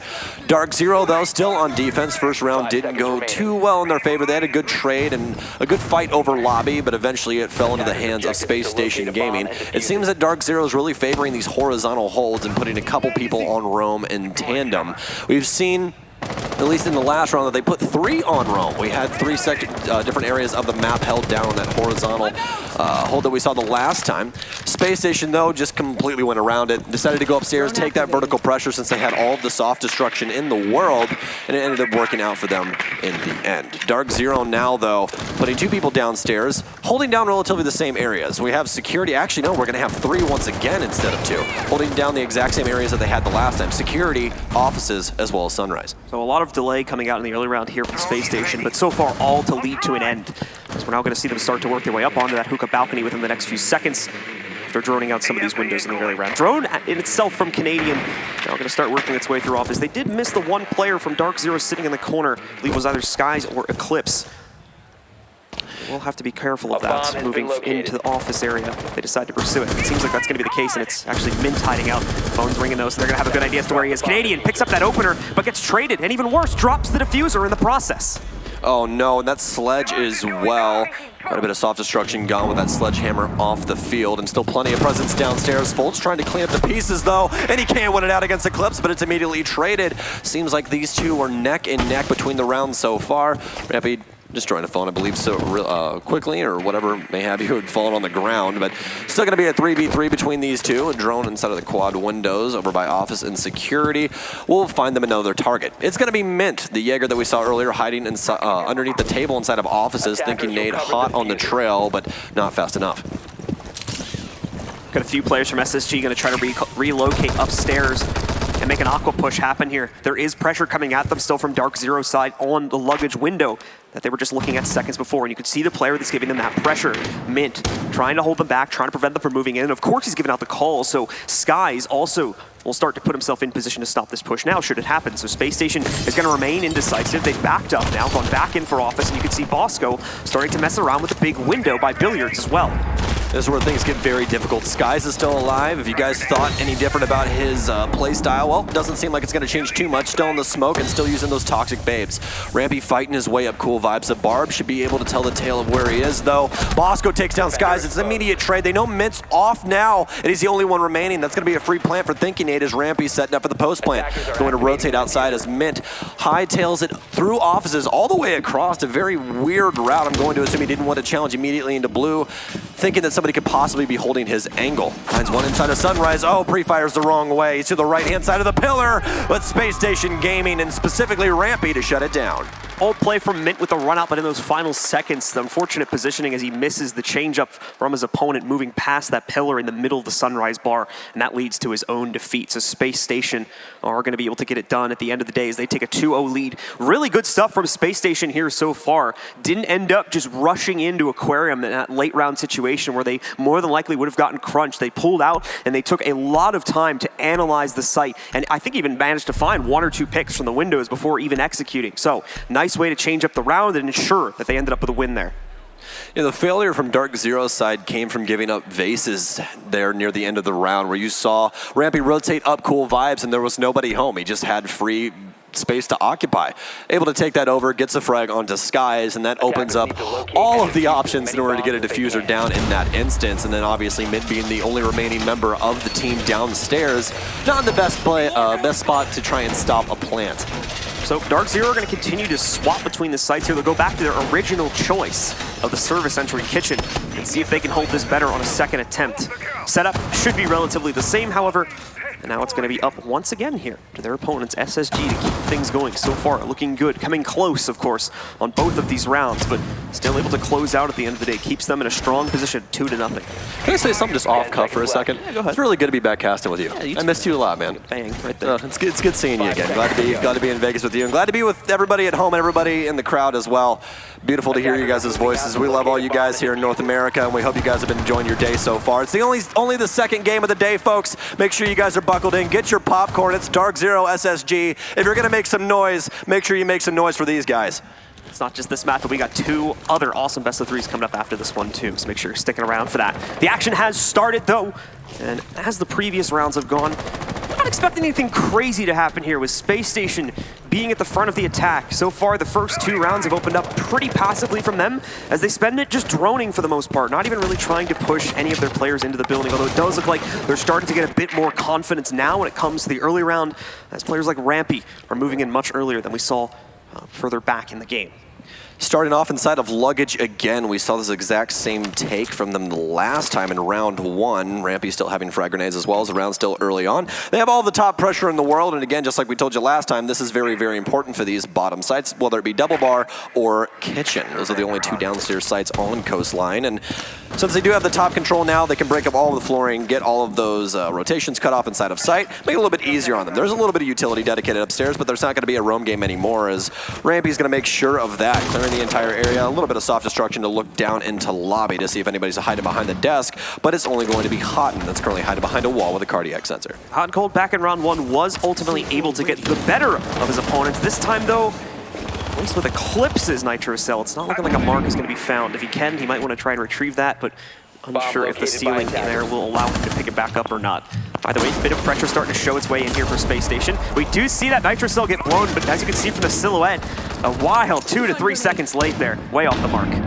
Yeah, trying to coordinate a Nitro Cell to where when they rotate over, you don't have to put the cardiac sensor away, then blow it. You can do it a lot faster, but a little bit too late there as another one's going to go off. Rampy's going to take a lot of damage from that Nitro Cell. Houghton's still working this cardiac sensor, and Pole, such a beautiful operator. That's going to be the 3rd Nitro Cell actually, but no, he gets down by Canadian, countering out the operator we see him on quite often on the defense, and this is going to shut down Dark Zero on their defensive round. They still need to take oversight, but they can't read as much of this information on the offensive side as easily. Going to have to rely on goo mines as well as just default cameras since Valkyrie's been taken away. Utility now being dedicated towards side, as you can see Canadian ready himself with that crossbow. Thinking Nade cutting off the rotation from Sunrise, recognizing out that last time someone was playing in here, and he'd be absolutely correct. Volts to take down 1, all of a sudden it's into a 5v2. Eclipse cuts down 1, Canadian with a suicide, oh no! Hyper all by himself now in the 1 versus 4 as he tries to run back to site. Diffuser now going down, so that will extend the round, and this is more than likely going to be falling into the hands of Space Station Gaming. Hyper gonna try his best to rotate into some type of position where he can work something, but it's not going to happen. SSG continue to dominate here on Coastline with a 3-0 lead. Wouldn't be a tournament without a Canadian like utility self-death, right? Yeah, you know. Like, let's be very. That was not his fault. He just went down in a very. I think he got downed in his own firebolt, and then the firebolt killed him. I'm pretty sure.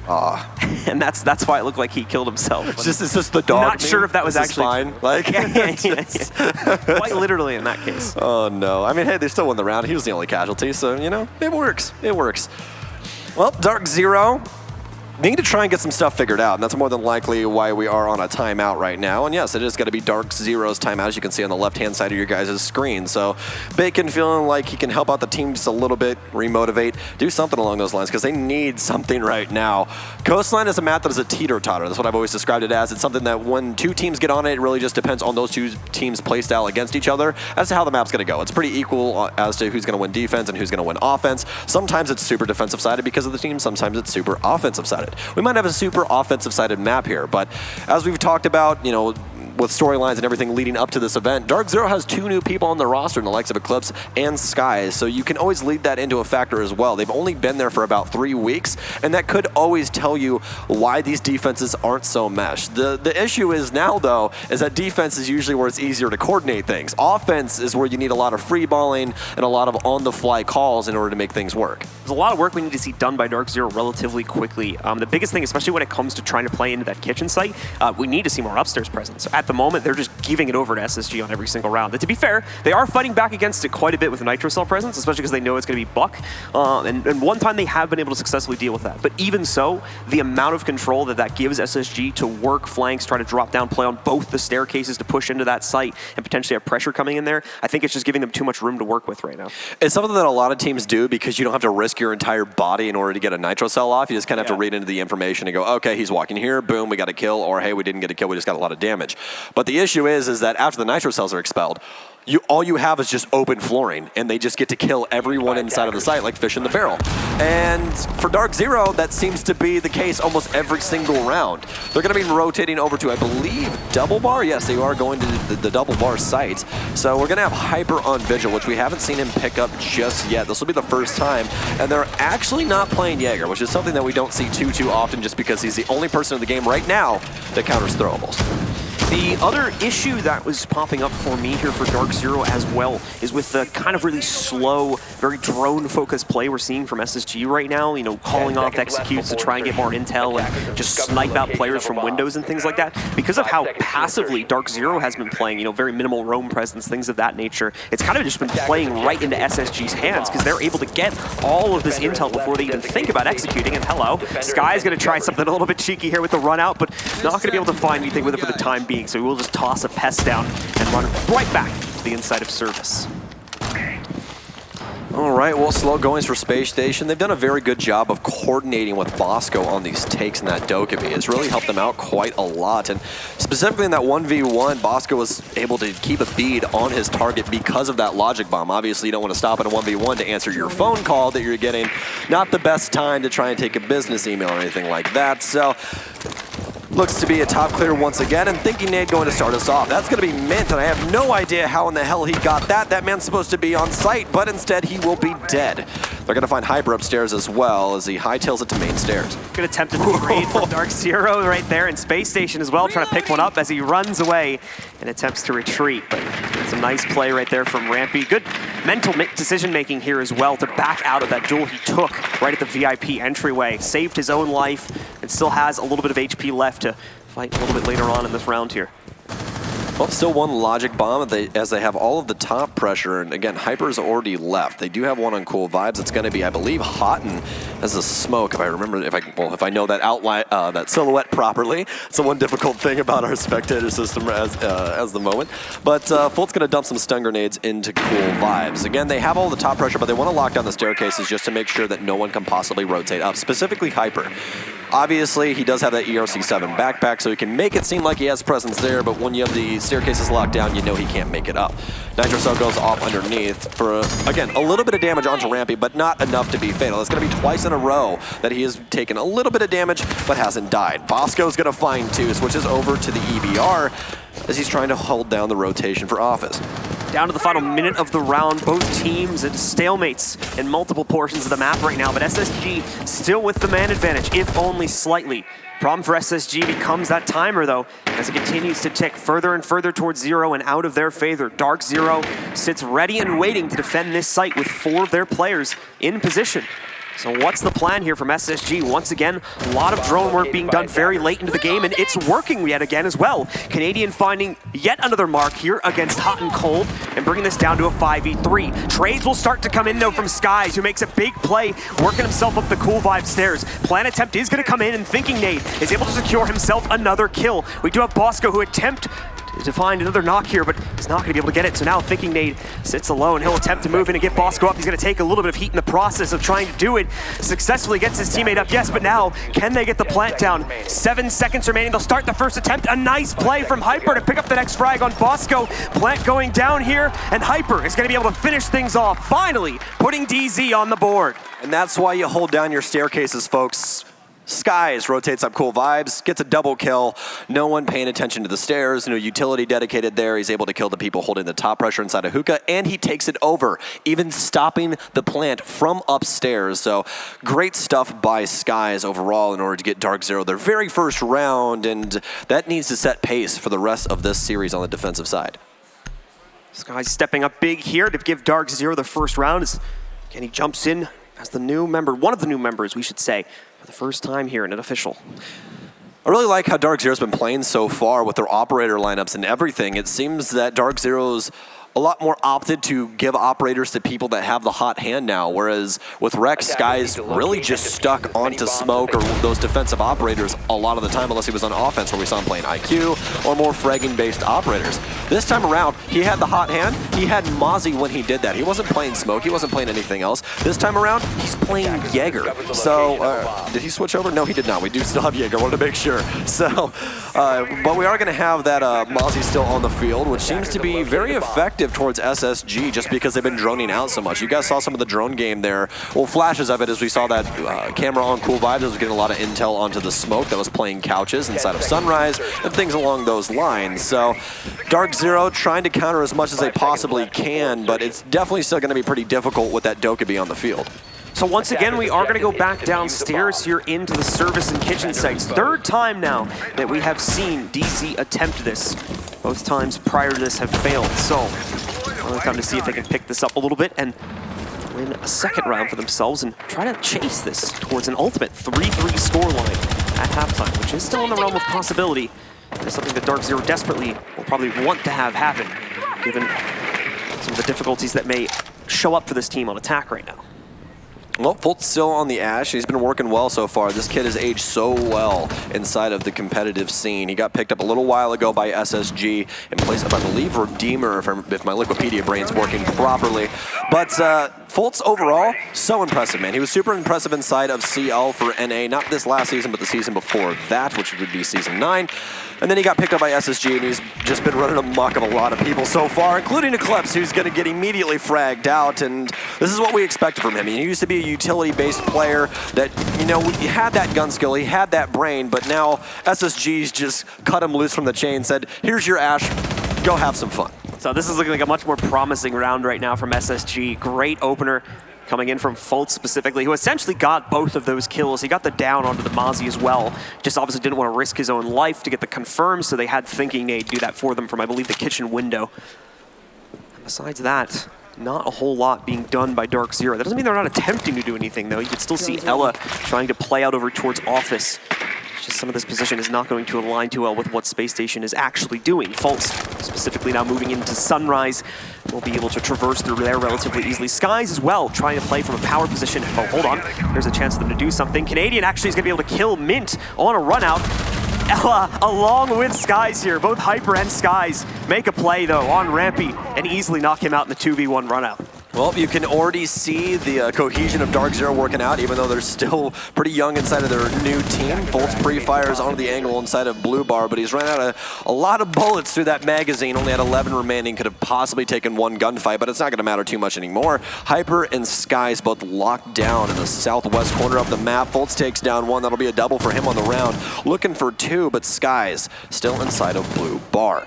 Timer continues to tick down as 4 members remain on Space Station Gaming, and Thinking Nade from downrange will take him out from lobby.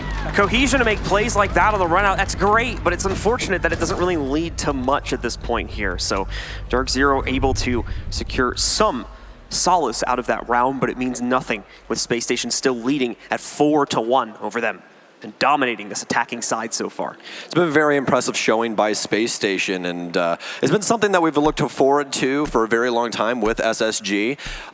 They really just need that veteranism, someone to step in there that had been there, had done that, had that veteran IGL type of play style. And I mean, Canadian tweeted it quite a while ago. He thinks he's back. He thinks, that the psychotic Canadian is here to play. And so far, I'd have to agree. The man's doing it all. He's playing the entry fraggers. He's playing Zofia, holding those long angles, winning those gunfights, putting diffusers down. He's doing absolutely everything in his power to make this team win, as well as, making the shot calls. So just a very impressive showing from him so far, and it really does look like this might be one of his best lands to date. Him, Fultz, and Thinking Nate have been doing really good in the early round right now, almost always getting that opening kill for the team, and that's been obviously doing a pretty good job of keeping them ahead here. And once again, the fact that Dark Zero's remained pretty passive here has oftentimes opened up those opportunities to do so. I have noticed that the Dark Zero has been starting to change that, but at least going off of the last round, it's only served to play things into SSG's hands even quicker than it has previously, with the way that Fultz was able to hunt down 2 players that were caught at the bottom of Cool Vibes last round. Well, we're going to have the Shield main back at it again. It's Mint from Dark Zero running Clash, everyone's favorite operator to hate on the defense, because she slows you down to the point where you're practically not moving. It's very, very annoying. It's hard to deal with, but they do have a direct counter on the offense. It's going to be Canadian, the man with the diffuser, the man with the Zofia, and specifically the man with the concussion grenades. If you use those concussions against Clash, it actually knocks her shield to the side, freeing up her legs to be shot by any incoming fire. So that's going to be a way that you can possibly handle her, but obviously there's more ways than one. You can punch the shield or just use an EMP to make it to where she cannot electrify you walking. I do like the choice to go onto the Clash, though. It seems like no matter what Dark Zero's brought to the table operator-wise, the utility just really hasn't stopped the push for the most part from SSG. So let's just put a giant rock in their face, essentially, now. And that will work 100% more effectively. Rock in a hard place, my friend. Hopefully they can pinch him out with, Clash. But again, Space Station's done a very good job of doing things in pairs, so I really feel like the Clash is going to need some form of help. And Houghton already has damage done to him again. I don't know how Houghton continues to get himself into these instances where he's taking early fire from sight, but it seems to happen almost every single time. And once again, like we were talking about earlier, Blue, all of top pressure, or at least the other side of the map, has been taken up by SSG with really no regard from Dark Zero. They're just kind of like, okay, take it, but once you get a little bit closer to sight, we might do something about it. Yep. Still has Cool Vibes control along with that hallway for the most part. Mint has positioned himself basically right in the middle of all this action outside of the door leading into Billiards, so he can rotate pretty easily to either one of the sites and get into a position to stop this. You just saw him get hard pinged right there, as SSG is going to try to lock down his location and look to try and isolate that Clash out so it can't be effective when this push happens. A minute remaining, so Space Station do have to figure out their plan relatively soon. Oh, I wish you guys could have seen that. That was all the way from Courtyard. Eclipse came up under him and threw it into the window for luggage and blew him up inside of there. That was very creative way, but you do have Pulse as well as another Nitro Cell user downstairs. It's going to be Hybrid, but they're trying to rotate up Cool Vibes now as Sky shuts down one. Oh, it seems like this will actually work out by Dark Zero, but it's quick trades from Bosco on the double kill with the C75. Bosco to challenge in, but Eclipse to shut him down. Stun grenades now pour in from Fultz. He still has one more. It's the Ash special. Stun yourself in, work your way through, use the R4C to decimate. Another one pours in, but he's going to stun himself instead. You don't want to do that, buddy. But no, he finally gets outside, has one more inside, and no, won't happen. Dark Zero, round 6. It's going to be their second round overall. Good stuff from Dark Zero there. Again, the Clash play ends up being pretty quintessential for how they win this. There's almost an over-focus, I want to say, from SSG on trying to knock out the Clash, and that leads to a lot of lost opening duels when they finally commit to their execute, leading to another victory for DZ as we come to the end of the first half. Overall, a nice take by SSG, but I really feel like they missed the mark downstairs with the roam game. Coastline's not a very big map. It's not very difficult to drone out, especially with a Dokkaebi. You set up your drones, you drop one logic bomb, everybody checks their cameras and goes, did anybody hear a phone ring? Did you hear a phone ring? Okay, cool. Then somebody's here. If you didn't hear a phone ring, then no one's here. That's awesome. We're good. So I'd like to see a little bit more utility use by Space Station in that regard, if they could possibly make that happen, but it's not going to be happening this map, obviously, as we're switching sides. SSG now on defense, so they will be guarding, I believe, Kitchen first, if I can recognize that site out from the roof. accurate. I believe I'm correct, but I always put like a little thing behind it, like an asterisk, like, hey, if I'm wrong, I'm sorry. Hey, we're taking off the silhouettes. Yeah. So don't get mad at us. Yeah. Welcome to the life of a commentator. Can I recognize that silhouette? So we do have a little bit of roaming presence. Seems like it's going to be branching out a bit more here. At least it would appear that way, based on one, the Vigil pick from Canadian, and two, the reinforcements that he's currently putting up that you can see on the middle right side of the screen. He's doing a lot of it upstairs. He just put a reinforcement adjacent to the hookah doorway to prevent someone from being able to finish him off along with a few of these hatches that he's going to be reinforcing. I feel like this is going to be a lot more aggro, similar to how Europe likes to play this map. If you guys want to take a trip down memory lane with me all the way back to the Raleigh Major, you remember this map in particular was played between G2 and Empire. And almost every square footage of this map was fought over by both teams on defense. It did not matter what door you came in, there was someone there to contest you. And this is really giving me that same vibe with how they're setting things up with reinforcements and everything. They want to not give up any map control to Dark Zero. You stay outside, that is where you belong. So it is looking like we did get a little bit of roaming presence, but again, it's not upstairs. It seems like for the most part, again, both teams are going to be perfectly willing on this site to be able to give that VIP control right over to their opponents. Only one Nitro cell on the defense for Space Station Gaming as well, and no pulse, which is something that we know Canadian very, very well for, but instead, as we talked about earlier, he's going to be on the Vigil. Yeah, we do have a roam game from multiple players over towards like Sunrise and Cool Vibe, as you can see with Canadian right now, but none of it's actually upstairs. So again, you're going to see with Hyper and a few of these other players, they're just going to run right in. No trouble at all unless someone decides to pressure them from stairs. Well, we are still going to have a Dokkaebi being played, as well as a Gridlock. That's not something we saw too often from Space Station Gaming. Gridlock, an operator that has track stingers, as you'll see them in the works right now. They lay all these little tracks on the ground and make it to where you take damage as well as yelp when you walk over them. They're very loud. They're very annoying to deal with unless you have an impact grenade. So anybody that has an impact and is on roam, i.e. Canadian, could definitely get rid of those pretty quickly. We did see that one dealt with as the leading spike charge is shut out, which stops the rest of them from spreading too. A bomb has been located. That does not mean that she's not her other two, as we see Eclipse lining up at least one of those right now. Fault's trying to get something done with that, like you said before, that only Nitro cell that the team has, but it's not going to find its mark. So that is it. That is now unrestricted upstairs controls over to Dark Zero. And there's a lot of dodging the Space Station is going to have to do. A lot of looking up and... Well, Canadian going to get read out on Vases, so Dark Zero could dispatch him if they wanted to, but they haven't had too much contact just yet throughout the map. They do have map pressure, obviously, but no kills. They do have a little bit of damage into Fultz. I'm going to send those to the floorboards. Mint pre-firing through a bush, but he's going to come back empty-handed. 48 seconds remain, still plenty of utility to be used to try and get this diffuser down.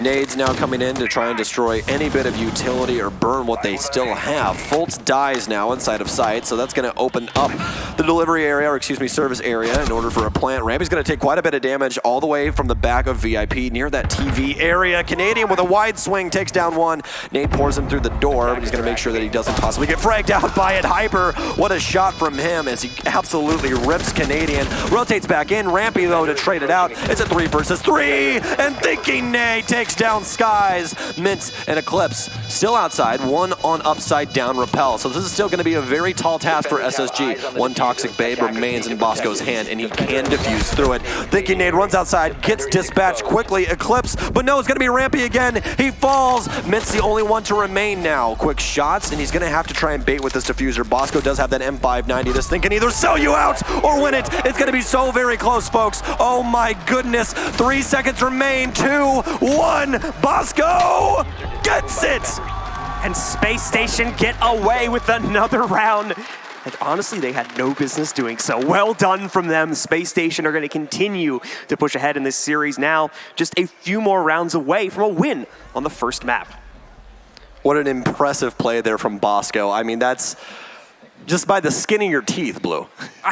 Man, like this game for Space Station specifically has been really weird because every time I see Space Station make plays, I'm questioning it. I'm like, this is looking weird. This is not looking like it's going to work. And it's so many times it's panned out for them. It's managed to work. How dare you question a professional player, Blue? Gosh. It's been a very strange game for Space Station. Like the roam clear late in the round after the plant, things such as that.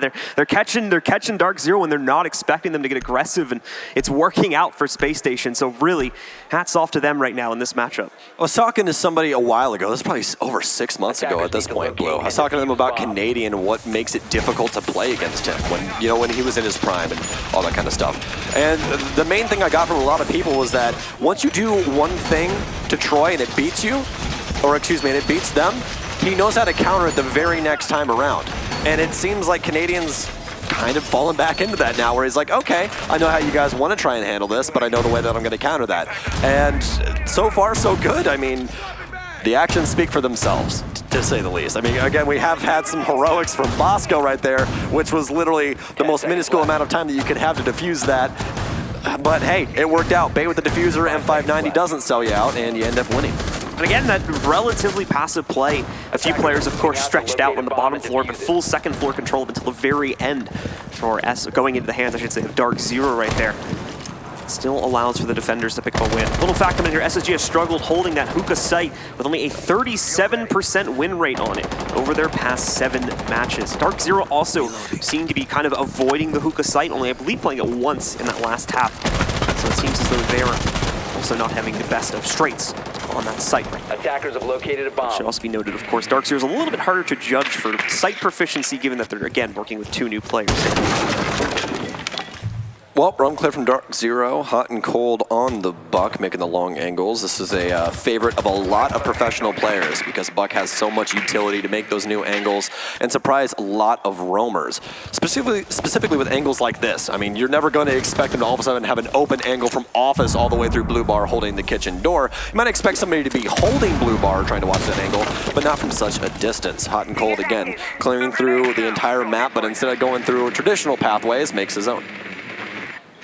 So, now we're going to start to see the drone action continue here for Dark Zero. Still plenty of time left in this matchup itself. Rampy as well, going to try and knock out some of those track stingers down below, so he has that rotate option available later on in the game, but he still has full control of Aqua right now. The second they are going to try and see if they can spot him out, he'll use his ability, which again on Vigil, he has the ability to hide himself from drones that the attackers are using. So that's what he's able to do to conceal himself there. Oh, hot and cold, having problems picking a target. Had 2 players dead to rights by the looks of it, but instead gets none of them and goes down to Canadian. Very unfortunate as Skies rotates upstairs, switching over to the G36C as well. Moved his way on over to the R4C, the true Ash main gun. That's what you have to play with. Don't play with that cog crap, we don't need it. Gotta play with that R4C, baby, come on. Mint holding the angle now for Aquarium as another kill's gonna go down, and seems that it will be Fultz taking down Hyper with that M590. These shotguns working out. Vigil doing his best, gonna take down, oh, Rampy! What a shot, Skies takes down one as well, as it's getting more equal, but it's still gonna be in the favor of SSG. 4-2 in man count. Skies still playing out on the hookah balcony, thinking Nade holding down Vase. Very low time and not very much utility anymore. A quick shot, but he takes him down. Skies, what a shot from range, but Bosco tears one. Skies with another. That's a triple in the round. He's going to have to ace it out to win, and he has plenty of time, but how much utility does he have? He still has 3 stuns, but it's not going to matter, and SSG pushes it to the limit on map 1. Interesting play from Fultz right there, bringing out the Warden to hide out in the corner of hookah. Actually proves to be pretty useful there, as I'm pretty sure he got the 1 kill he picked up off of the use of the glasses. So very nice play coming out from him right there, as we don't often see that used too much. He's a niche character, but if used properly, he works. I mean, you think about that position he was playing. He was just sitting in corner of hookah, where normally people check on a push. You know, if they can't hit him with the flash, he's ready to take that fight, and he wins it most of the time, especially with that M590. Exactly, and that's why a lot of people wanted him to be a 2-armor 2-speed, because you have to put him in areas where he's going to get utility thrown at him. You know what I mean? So, and that's the only way to make him effective. So he has to be able to at least rotate out. Don't make him a 3-speed, but a 2-speed. I think he's perfect where he's at. All right, so it's time to see now if Space Station can carry this success onwards. Another win for them upstairs there in Hookah Billiards. And now we just need to see them win one more round here on the defense, and they will take control of map number 1. It's a best of 3, though, so it won't be done just yet. They'll still need to close out at least 1 more map. And unlike OGA Pit, this is not going to be a lower bracket. So if you lose, you go home, kind of like Tempo Storm earlier, who ended up losing to the Susquehanna Sonics. Sorry for the spoiler if you guys are trying to watch in order, but, you know, it happens. Our lower bracket was the like 6 to 8 months of online play. That was our lower bracket. It was Dark Zero having to try this like 3 to 4 times in order to get here. That's what it was. I'm pretty sure Space Station made like a clean run. I think they just went straight through. They may have had Rogue's the worst, or was it Dark Zero's? I think Dark Zero's was the messiest. I think Dark Zero had the worst time trying to get here. And they're having the worst time on Coastline, and it's their map pick. So there's that too. For Space Station, though, everything is smooth sailing, and we'll have to see if that'll remain the case on this final site. We do have Dark Zero out onto the board, but as you might expect, with like 12 seconds having gone by, not much has transpired just yet. Everybody kind of taking a step back here, making sure, first and foremost, that we don't have any run-up attempts from SSG. And Dark Zero playing extremely passively. They do not want to misstep, and that's where things can get very dangerous because you waste a lot of time when you're, not cool, calm, and collected going into the round. You have to check every single window. You got to pre-fire. You got to drone them. All that kind of stuff. That's a lot of time waste, especially when Canadian's still rocking the Vigil, which obviously you can't get an exact beat on him when he has the ERC7 backpack on. So obviously, as you guys can tell from the effects, he's more than likely in here or upstairs. But now they know he's in here. He shoots one of the drones, and now they're going to try and cut off his exits. He's stuck between a rock and a hard place, but if played properly, he could still waste a lot of time. Thinking Nade is actually going to die to Eclipse, I'm going to assume he was rotating either to the outside from the aquarium balcony or through the office's corridor there. Canadian, quite a bit of damage done to him now as they're really just standing still. I'm surprised that they haven't pushed up Skies or anybody to try and take this over. And also Canadian already relatively low in this fight here too at 25 HP, seems to have taken damage earlier. I believe from a peak from almost this exact angle, if I saw the shots correctly from our spectator POV. But it is going to go passive, and to be fair, Dark Zero are wasting a lot of time trying to get a single kill. Obviously, of course, following up the one they already got. There we go. Finally, Canadian's dead. But the issue becomes, okay, now we've only got 1 minute and 20 seconds left. So we would have to hope that the rest of the team made significant progress on getting ready to just follow through with an execute real quick here. Bosco and Fultz, the only 2 remaining on site. Rampy is off in Narnia. I can't even see him from my overhead point of view on my right-hand monitor here, so I'm going to assume he's probably upstairs doing something. Yep, he is watching the hookah door laying down on the top of Cool Vibe stairs. Fultz with a couple of bullet holes through a window, but you guys haven't seen those too often before, but they definitely exist, and they're definitely extremely dangerous, especially that SMG-11 in the proper hands. That gun is an absolute monster. The best secondary in the game, arguably. Hot and Cold taking over the top floor now. I don't believe he's alone, but he could use some help. Stun grenades now pouring in. Nades everything, as you can see, into the floor. There's going to be a mark on the couches. Hot and Cold cleans up one. Can he get the second? He can! What a shot! Fultz all by himself. If there's a time to make magic happen, Fultz, it's right now. Nitro Self falls in. Skies? Nope, no kill. He's going to take a little bit of damage, but Hyper, through a couple of punch holes, will make sure to stave off SSG with a flawless round. Going to be a perfect round from them, something they finally needed to pick up here. It's going to be a nice little confidence boost for DZ as they clean up their opponents on the double bar sites. This becomes the issue, though, is that we've rotated around the cycle now, and we are going to be going back to one of the previously played sites. It'll be kitchen and service that becomes unlocked on this round. Hookah and billiards will also unlock on the following one, and that will be an option for them as well. These sites are much easier for the defenders to play into often.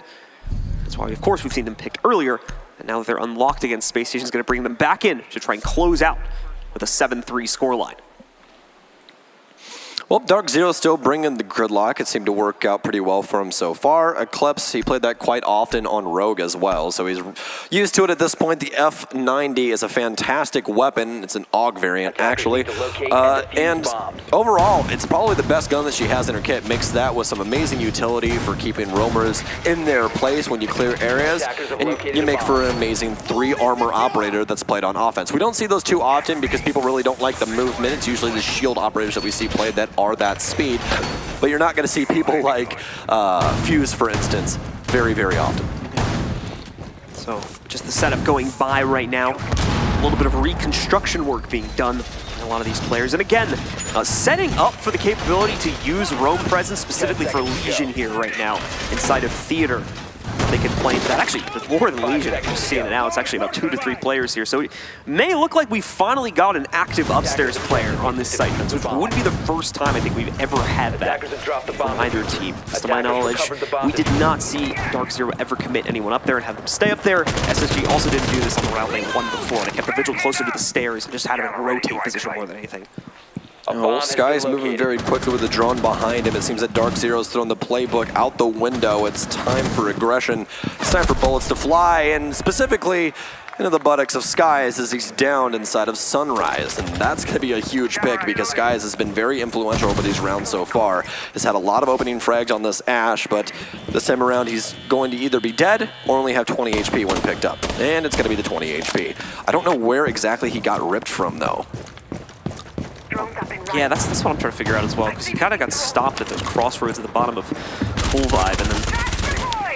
It could have been Fultz all the way from lobby, but... We saw him through, like, courtyard or something. Yeah, it was a very, very weird angle that he got shot from. As you guys saw, Skies really didn't know what happened either, so... He just kind of got shot. Yeah, I believe it was courtyard just from the angle, but they're going to knock down a door now, and then they still have plenty of utility, still have one logic bomb on hand. Dark Zero, not very much map presence, though. They're working their way from the west to the east. They have both of the bars, but Hyper... What? Hyper...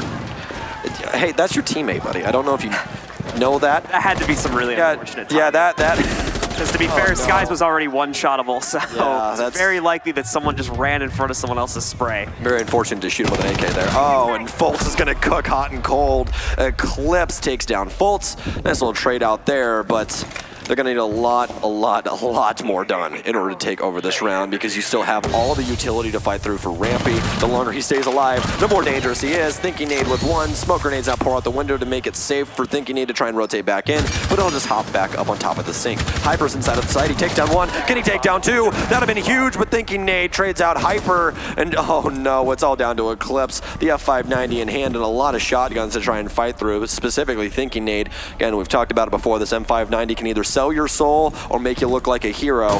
And it seems that it's not going to work out for him this time. Canadian with a trade, and that's going to be map 1 for Space Station Gaming. Despite that little blunder at the end, Thinking Nade with a pretty huge hold inside of the bathroom there on that round is able to dodge the phone call with a good mute jammer position, stands on top of that and avoids it. Opponents think the room's clear. They run right in, give him a kill, and he's able to hold it for one more as well. Great stuff from him. Great stuff from Space Station overall as they take control of map number 1 of this series.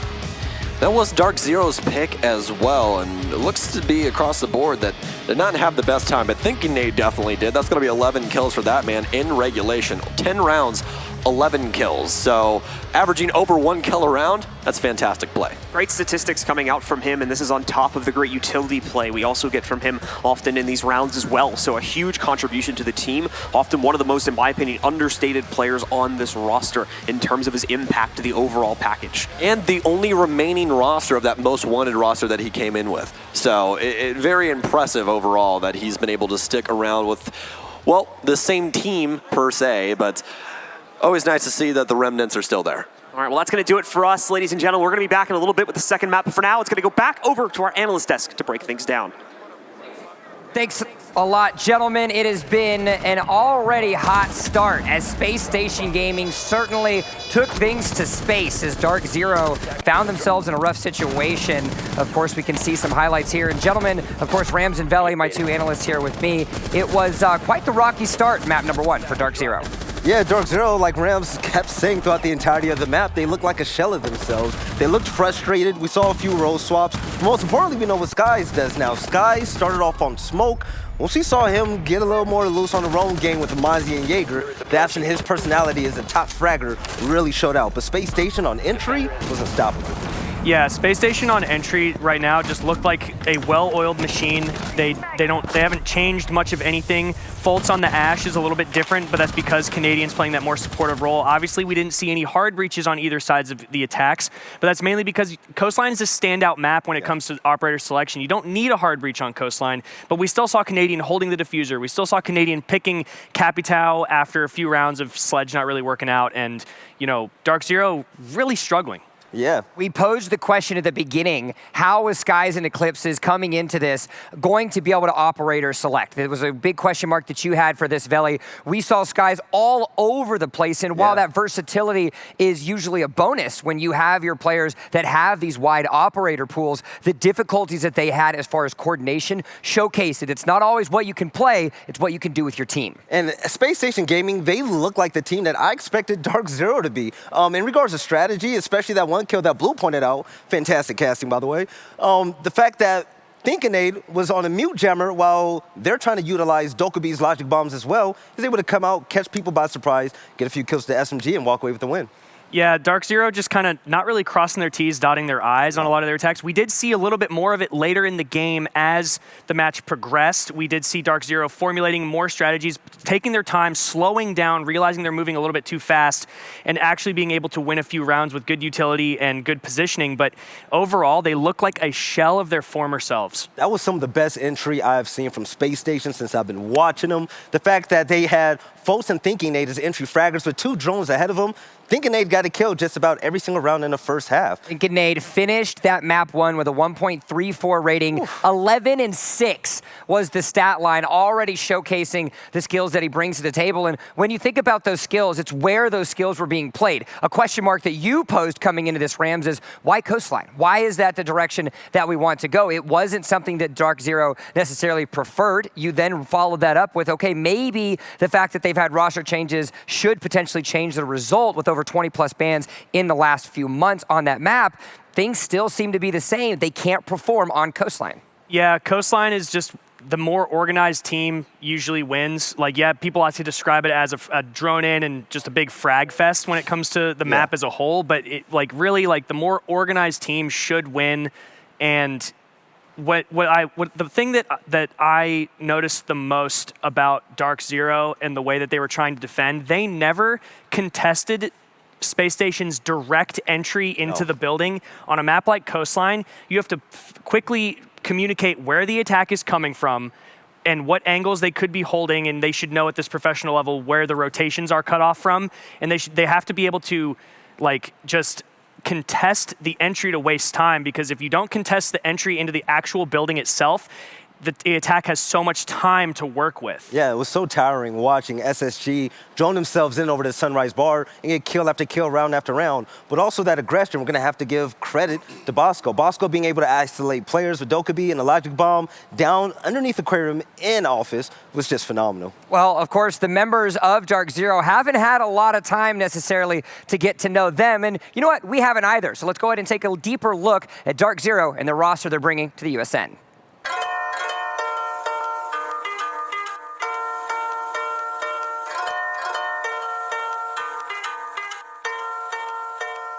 We are Dark Zero. This is Hot and Cold, Hyper, Eclipse, Skies, and I'm Min.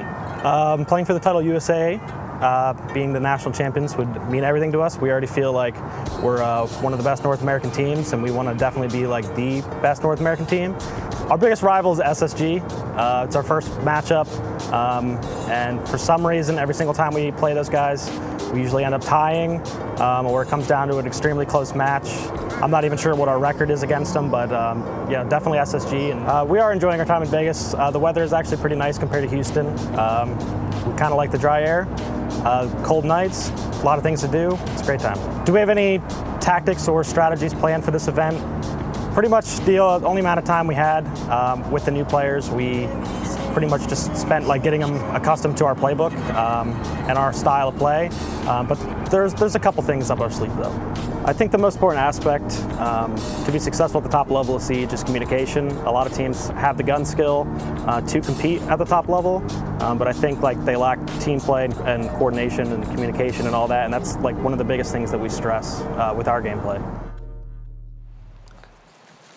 Dark Zero has a lot of hopes and dreams coming into Las Vegas this weekend, but they're going to have to make something happen as they find themselves down a map and one map away from going into elimination. Game number 2 is going to be heading us, we're going over to Villa. So it's going to be back over to the beautiful voices that you guys have been hearing. Stokes, Blue, gentlemen, it's all you. Thank you very much, and it is time, ladies and gentlemen, to jump into our second map of the series. We are going to Villa. Another interesting choice here for Dark Zero. As you can see, 21 bans, 0 times played. That's all gonna change right here, right now. And what a time to do it. Let's do it at LAN. Let's, have some fun with it. Why not? So, Villa, actually, the second most banned map by SSG. It's actually tied with Consulate, which, if we do go, will be our decider. As for the opponent, though, Dark Zero, it's tied for their first most banned map. So did they just try and rewrite the whole script coming into USN? Or I really want to see what else is in store for us here, because if Dark Zero plays Villa like they played Coastline, you kind of got to blame it on the bans just a little bit, just a tiny bit. It's been very interesting between these two teams, to say the least. It definitely seems like Dark Zero is trying to change quite a few things up with these new players being slotted into the roster. As far as the bans are concerned, we get these same exact attacker bans on the last map. Obviously, the Jackal one is pretty straightforward there, but the Nomad one is a bit interesting for Villa. It makes sense, though. This is still a map where we see quite a bit of roaming presence, and the attackers usually need some way to counter that out. So getting rid of Nomad is one way to eliminate that possibility. All right, well, pretty traditional bans, Jackal, Nomad, mirroring what we saw on Coastline. Those two operators great at dealing with roamers, one for roam clearing, one for roam denial when people try and flank, and that's why we saw Gridlock the last time. But we're going to have a little bit of different bans on the defensive side of things. Instead of having the Valkyrie, we're going to have the Mira removed. Mira, extremely powerful on Villa. There's a lot of setups that you can pull off with her.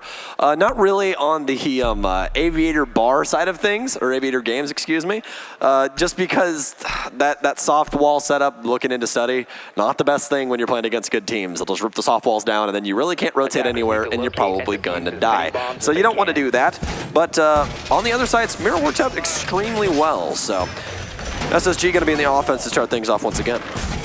Setup should be pretty straightforward here as these sites are concerned. And actually, no, we are going to be downstairs, I just realized as well. So been seeing this going to be more and more common over the last few months with LATAM teams, I think, being the first to be more comfortable going to this site more openly, and then it's kind of spread to the other regions. So we're going to end up down here to start things off. Kitchen's a pretty strong site. You have to have a lot of presence towards that laundry room area, though. You guys see in your center screen over towards the right where the reinforcement was before we flipped up. But you guys know what I'm talking about. So laundry room is going to be the main area that's attacked to try and get people in through and towards the site because it's direct entrance. So you walk in, if you can take control of that, get the laundry wall open, then you have pressure all around that dining area. But if you're able to shut it down, then you're probably going to have a pretty good time. Only thing that you have to fight for over that is going to be that vertical pressure. You have to make sure that you can't get the sledge, you can't get the bug, all the regular soft breach operators upstairs to have all of that presence, because this is another one of those sites that you can chop up every single rotation in between the two sites, all through vertical play. That explains also as well, given the fact that why we see operators like Nomad being banned out, just to isolate that possibility for the attackers slightly more. So we are going to start to see a bit of aggression get thrown in here by SSG. It's all pretty passive for the time being, as they have to figure out exactly what they're doing, because I imagine they go into some of these rounds expecting it to be an upstairs play, not necessarily a downstairs play. So some of their opening play needs to be shifted a bit, and I imagine comms and, well, most importantly, droning becomes a bit of a part of that. Blue, we both talked about how Dark Zero did not hold vertical pressure in the last map. This time around, they're actually doing it. There's 3 people upstairs, only 2 on site, and they have Houghton on Pulse as well. So that's going to be a lot of information for these roamers, and it's going to make it seem like every single time that SSG takes a gunfight, somebody has a lock on them because of that. They don't know that the man's downstairs. The logic bomb does not affect the cardiac sensor, so he just gets to read out all of them and possibly get a nitro cell. As he goes to blow, it doesn't do any damage at all, sadly, but an A for effort. So nothing going to be marked just yet by our defensive squad as they try to pick off some of this upstairs pressure. Time's going to continue to tick down regardless here, down to 1 minute and 20 seconds left for Space Station to try and make something happen here. At the moment, it's all been falling flat. Not been able to pick up much, and even worse now, Sky is getting aggressive towards one of the outer windows. He's able to find Canadian, taking him down and giving Dark Zero the opening advantage at just 1 minute as the first kill. Yes, guys, with a very nice rotation over to Art Studio to get that shot outside. And that's the one thing about Villa. There's so many windows, so many doors that you have to be aware of. And the one time you don't look is the one time that somebody's standing there waiting to put a bullet in your head. SSG going to fall to that, specifically Canadian. That's the only hard breacher as well. So this is going to have to be a lot of soft destruction and a lot of picks early on in order to establish some sort of presence. Thinking Nate going to be the first one to peek. I believe a frag grenade pouring in from Bosco. No, it's going to be smokes instead as the toxic bait goes off as well. Bosco taking any damage? No, he's not. So he's going to be able to plant in behind the smoke grenade. Re-ups the smoke. Each one of those lasts for 10 seconds, but he's getting red out from hot and cold. Somebody's going to have to do something about this. Otherwise, his diffuser's going down. It will be successful, and he will get out, actually. Not for the sake of Rampy dying upstairs, but here's the issue now. Thinking Nade rotates over to the bottom of red. They have to make sure that no one can rotate out. It's a 2v5. Bosco quickly shut down. It's a 1v5 post plant now. Thinking Nade has to try and find something. Cardiac sensor in hand. Can he take them both down? What a shot from Mint after he gets up off the diffuser. And it's going to remain 4 alive. Well, granted, 1 alive if you really look at the health. Everyone else really on their last limb. To be fair, impressive that they get the defuse down in the first place, given those smoke grenades being chucked all over the place. It's a miracle that that second one doesn't end up imploding directly on top of them and doing some massive damage. So we are going to end up seeing quite a bit of success being found here by Dark Zero on the opening round. Downstairs in the kitchen. So now they'll shift to the other two upstairs sites. More than likely that fourth site, living room, will be avoided entirely. So they'll go to Aviator and Games as their second run-up. Well, Dark Zero bringing the Legion this time around, and so far on Villa, it seems like they got a lock on how they want to try and play things out. A little bit more aggro, and that's something that we expected. I mean, specifically, I expected with Skies. I thought when Skies came over to Dark Zero, especially with Eclipse, that we'd see a lot more freeballing, a lot more aggressive plays, you know, those things that surprise you. We saw that from Skies in the last round where he rotated all the way over to Art Studio. No one even had any info on him, gets a free pick, and really sets up Dark Zero for success in round one. But now it's Space Station to fire back, as they will be on a more traditional site, Aviator Games, which is a site that either make or break you on this map. So let's see if Dark Zero will be able to make themselves make a bit of a lead for themselves as well here, or if it's going to be an immediate strike back. The play and the tail of the tape here for the attackers on SSG is going to be a bit more straightforward this time too, depending on the route that they want to take. I'm sure that, again, the first minute or so is going to see minimal action inside of the building and primarily just drone work being done. As SSG is going to have to decide, do they push towards the study direction with maybe a little bit of pressure coming in from main stairs in the 90 hallway, or do they commit more heavily to the backside over towards the other site here upstairs? Dark Zero going to be on a horizontal hold, and what that means is they're going to hold one entire floor, and they're going to hold that top floor. You guys can see them dedicating utility over to Statuary with reinforcements, having Eclipse play near the top of red stairs because Legion gets goo mines over time, so we can continue to allocate those places if they don't rotate there quickly enough. As well as mixing that in with an Ella and a Clash, they have so much denial right now off-site as opposed to having the smoke there as well. So overall, Dark Zero is trying to slow people down, and sadly, that's not going to be the start that they wanted. So, about a minute gone by, and once again, as you said, Dark Zero losing their Jaeger within the opening few seconds. Skies trying to get aggressive once again. Found success with it in the first round, but this time won't be the case, so he falters early. And not only that, but as you can see here, a lot of room being given to the attacking squad now to start moving in over here towards the Statuary side. Just on top of those astronomy steps, we're going to put the Claymore down, hopefully prevent anyone from running back against them later on here. Fultz is now going to move forward. He actually does end up running into an Ella mine there real quick, but as far as I can tell, no other enemy presence is nearby, so we should be safe after a few seconds. If you're going to have to walk into one, you might as well have Zofia do it. She does have that sister rivalry thing, and for the people that are at home and are wondering, Stokes, what the hell are you talking about? Sister rivalry in this game is between Ella and Zofia, because if you didn't know, they're both Polish, and they're both sisters. And they have a sister rivalry perk that makes it to where their concussions do less effect to each other. And you also get more points for killing your sister. So that's a thing as well, in case you were wondering, because you know they had to throw a +10 in there for shooting your sister in the head. Why not? So we've got Fultz finally committing towards the 90 angle a bit more here. However, the problem is going to be, as soon as he peeks around the corner, he's going to realize this is not as easy of an angle and easy of a fight to take as he might have been expecting. However, seems he might have already run into that actually, as he's found that pick against Hyper. It's a good trade too. Gives them the man advantage back from the player that they had just lost a few seconds ago. Canadian now ready to move in, but there is a clash. They used this in the last map as well, and they're going to bring it in once again on one of the more difficult sites. One of the more commonly attacker won ones. So 45 seconds remaining. Here comes the execute. It's coming in soon here from Space Station because they have no time left. Space Station Gaming does have control of 90 as well. Dark Zero shifted their way over to Study to try and hold that down, kind of shift the backbone of the site. But the issue is now, though, with that 90 pressure, they can't rotate towards the west of that hallway. Otherwise, they're going to get shot up. One gets down. It's going to be Eclipse taking down Canadian. That's Diffuser as well. That's a huge pick. Fultz rotating in, takes down one. Can he take down the second? He can. Oh, it's a triple for Fultz on the round. It's down to Hot and Cold. M590 in hand, sees one. He misses his shots, and Fultz with a quad on the round. I'm telling you, man, this kid has got some skill. It is ridiculous. It's another crazy late round rebound that comes in once again as well from SSG. The clash play looking like it was going to be a solid hold from Dark Zero, and something that Space Station honestly might have missed in the early round that would have cost them greatly. But once again, a last second turnaround here puts it back under their control, and Kaz is tied at 1-1. And I just want to put Fultz on a pedestal once again for just a second, because that was truly a one-man army round for him. Granted, he did get information from his teammates. You guys saw the calls for him moving up through 90, getting the kill into the clash, opening up the main stairs, what have you. But he still had to do that properly. And the way that he played up against that smoke as well, you know, making some distance in between him and the man with the shotgun, very intelligent play from Fultz overall. And I just want to really highlight that gunfight with Hyper from that range, baiting him with the utility, and right when he knows Hyper's going to pre-fire the shield, gets the kill. Just overall, fantastic play from Fultz, and he's at the top of the leaderboard right now. Now you guys can definitely tell why they shifted him over to that Ashe/Zofia play. He's going to be on a solid 2 KPR right now. To be fair, early days in the game with only 2 rounds actually being finished, but impressive nonetheless, especially if he can keep that going further and further into the game. Setup is going to be, once again, pretty much the same for Dark Zero this time around. 10 seconds to the operators brought to the table are essentially going to be similar, are going to be relatively similar 5 as seconds to well go. here. Still have the issues that are going to pop up from the clash and trying to push into Aviator games on top of things such as goo mines, Ella grenades, or Ella mines, along with those smoke grenades too. Gershmots. Yeah, the Gershmots. The Gershmots. We do not have an IQ to deal with that either, so.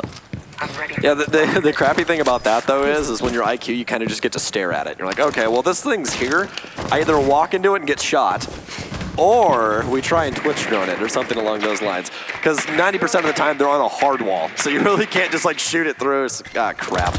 Can't really deal with it unless I go underneath. Not going to work too well. Yeah, not going to work out too well. Hopefully Bosco can stay alive a little bit longer this time. He used both of those logic bombs. He's been having an impressive showing so far. We actually saw him with a couple of 2Ks in the last map with that C75 auto, which is something pretty difficult to do because it's extremely hard to track people with that iron sight. He's going to be looking for entry capability, but yeah, nothing being found here. Oh no! The EMP actually eats one of the toxic bays from Houghton as he tosses another one. They're going for a main stairs hold here, but it's going to be all on the back of the man playing main stairs here, which is going to be Hyper. It's the Ella. I'm going to assume he's waiting for the Gershmont to go off, which is why Rampy's coming up close to get rid of the first one. Concussions now pour in, but quite a bit of damage will be done to Fultz as he risks it all to try and take control of main stairs. Overall, though, this hold for Dark Zero is working out, and it's going to be Houghton through the floor. That's an angle you don't see too often that you can make by the bar. Hyper to tack on to Bosco, and they're shutting down this steady take. Hyper's actually been down on the main stairs, though, as the first set of X-Kairos will go off. They are going to be able to kind of, with brute force, really, just take control of Study. 3 players pushing at once. It does push the clash back. They've also, importantly, got another player down at the bottom of main stairs. That's going to be Hyper being eliminated. They brought it down to a 3v4. One final wall going to be popped open, I believe, here by the Hibana. 2 more, excuse me. We're going to see 1 eliminated leading into games, 1 eliminated leading into aviation to give them as much POV to play off of as possible here. Both go off without a hitch. That's going to give them the angles they need to play into. A minute remaining as well. Space Station, as we have often seen throughout this series, are no slouches with using the full breadth of that timer and running it all the way down, if not exactly on 0, to try and close out the round there. They're doing that once again. Drone presence working its way in. They're now taking up pretty good positions to make this execute happen. No one is facing them, though. No one from DZ taking these fights. Thinking it's going to be pushed back. Canadian has better luck, though. He finds an opener. Oh, nicely done with the clash play. Uses it to get hot and cold up close and personal against Thinking Nate to take him out. Everything falls to Fultz and Canadian to pick up the win here. They try to make a push from the clash, but instead, Hot and Cold and Eclipse both pick up corresponding kills, and Dark Zero shut it down yet again. That 90 haul is so very important. If you guys saw it at the top of your screen when we were in the third-person view, you saw Skies rotating for that to try and shut down the angles towards the long end of the hallway. He ended up getting fragged out by Canadian, which obviously made them try and put a diffuser down, but it got immediately retaken once they got that kill towards main stairs because you could shut down all of the rotates from that area. It's the entire backbone of aviation in games is that 90 hallway. Once you have control of that, you can really do anything, and it's very easy to shut down an offensive unit that way. Dark Zero playing it to a T, even though it did get scary there for a couple of seconds. Space Station coming very close again, like I've been mentioning, that very analytical style of play nearly allows them to pick up a win, but Dark Zero with a stronger hold this time. Finally able to get the better of Space Station on one of those, and most importantly, keep the lead going for this defensive side at 2-1. It's been 2 rounds, so they're actually not even going to have to go to Statuary. They're going to skip that for the time being and head back down into the kitchen to try this site once again. This kitchen setup is very creative. I like what they're doing. I like the way that they're dedicating utility upstairs. It's something that I always harp on, as you know, that when you have a roam game, you got to dedicate utility to it. Otherwise, you're just putting people dead in the water, and they're going to get shot through some sort of soft destruction. This is Pro League. You're playing against players that are good at the game. They're going to get information on you. You're going to die from an angle that you don't even know exists. So dedicating utility to your roam game helps out in that aspect, making sure that you guys isolate where you're playing, whether it be through soft walls, through soft barricades, castle barricades, reinforcement, barbed wire, what have you. That can all help to make it to where your roam game is successful as opposed to just being dispatched very quickly. We're going to start to see SSG players take up positions to start gaining a little bit of inner map control here. Still primarily focused on droning this early on in the round, though, as we have seen from the past ones too. We're going to be able to see, again, the presence from DZ is pretty much non-existent on this half of the map. It's not until they get over towards those statuary rooms that things are going to get a little bit more crowded. A few more blue players are going to show up here from Dark Zero's side to stop the push. Nearly 2 minutes here now, and things have remained relatively the same, with Space Station seemingly starting to get into position for more of a direct push, going right into the site from the outside, instead of trying to mess around with an interplay. All right, well, Fultz and the rest of the SSG on roam clear now, as everything has been soft barricaded, as you can see. And I know that it honestly does look like, okay, yeah, I'm playing a copper game, like everything's barricaded, right? But the beauty of the barricades, especially like from regular play in game, is it's a sound cue. They have to try and punch it in order to make a sound, and now you know where they are. It's something that I don't see utilized that often from a lot of teams, unless they're near the top echelon of Siege. Start using those soft barricades. They're actually extremely useful in a lot of instances, especially on roam game, when they have to risk it all to try and punch the door. You're like, okay, I now know you're at Deer, or I now know you're somewhere else. NitroCell sails off. Hot and Cold cannot get that off the ceiling, but he can definitely get shot through it. NitroCell goes off to no avail. A little bit of damage to Bosco, but that seems to be from outside. Minute remaining, time going to start to get lower here. Fultz trying to give his team purview, and they do actually catch Hot and Cold. That's the pulse going down when they tried to knock out earlier. Space Station with a 5v4 advantage. Now it's time to move, as they're sub 1 minute here now. And they've just barely started to put players into the building. Bosco going to wait and see if anyone tries to peek from his window hop in here. Fultz, in the meantime, moving out potentially to join him. A re-enter from a different angle. There's that peek that Bosco was looking for. Not going to be able to find the kill on it, though. Just brings Mint down to under 25 HP. Well, Skies takes down Fultz, and that's a big pick. The man's been on fire so far throughout Villa. Skies going long again, but it gets red telestrated by Bosco and a quick kill. And all of a sudden, Dark Zero's on their heels. Utility now being sent into the site to try and get a diffuser down. Diffuser's going to be in Canadian's hands, as it traditionally is for SSG. Canadian with a quick dash over towards the bomb chassis, the safest area you can possibly be. Oh no, one frag, but can they find Canadian? Hyper to die as he gets traded out. Oh no. SSG with a quick run through. Back into the driver's seat with a win here on Kitchen. Looked like we were starting to see the gameplay change up a little bit with Dark Zero's success being found. That was a very weird kill cam there. Yeah, that was actually Dark Zero's win, by the way. Apologies for that. I got confused because the kill cam, even though it was on the Dark Zero player, said Canadian SSG because they traded. Oh yeah, that is weird. That was very weird. See, I thought the same thing, actually. Yeah. All right, well, just ignore us for now. This doggone... And I mean, again, spectating system. Credit to DZ here. They're gonna play pretty much the full breadth of these sites. Statuary, one that is played by pretty much universally every team in this game, at the moment has yet to be picked up, and they're gonna go to Living Room now. So DZ, some interesting decisions being made today. Yeah, Living Room is usually the site that you never see. It's one that I can tell you I've only casted about twice, honestly, like ever. And the main one that was in was Latam. I believe it was Liquid on one of the last play days that we ended up commentating because Parker was sick. So with that being said, we're going to have Dark Zero playing it. This is going to be the first time I've seen them play this in recent history. And it seems that they're bringing, relatively speaking, the same operator lineup, all except for the Bandit, which Hyper will be playing. So I'm actually very interested to see where they're going to put these Bandit batteries. What is of the most importance to them on this site? Hyper's rotated upstairs, and he's actually barricading games right now, as well as making a couple punch holes, Swiss cheesing the wall. making it to where, well, if you do peek the room, you have about 75 choices. Attacker's objective is to locate a bomb and defuse This will be an interesting task for specifically Space Station to figure out, but I am curious to see the success or failure of Dark Zero's defense here too. This is yeah, there's a lot of angles being made. A lot. Yeah. So it seems like they're setting up a bunker setup upstairs to try and hold down angles to help with sight. So somebody's gonna be playing inside of gun vault so that if somebody does rotate through like the landing area inside of living room, I was wanting to say laundry there, but living room, then oh my gosh, the amount of drones. It's a whole army. Quick read through, he's actually shooting fulls, flicks over, but does not find anything onto Mint. But if somebody does get found in living room, obviously they're gonna die to the holes upstairs. They have forgotten one wall, or didn't think that wall was the most important. Smoke grenades now going down from Bosco, but it seems like they might be falling into Dark Zero's trap now as they begin to rotate up main stairs. They do seem to have some idea about what is set up here. Unfortunately, they may not have an idea as to just how much presence is actually here. Thinking Nate seems to have been holding this angle for at least a few seconds now, waiting for his opponents to get into position. And in the meantime, we're going to see everything being committed to allow them to try and push in upstairs into Aviation and Games. Oh. Thinking Nate gets the first kill. A good amount of damage being traded out, bringing him just over half, but not enough to confirm the trade. That is going to be Rampy. That actually finds the next pickup against Hyper, as his upstairs hold is being cleared.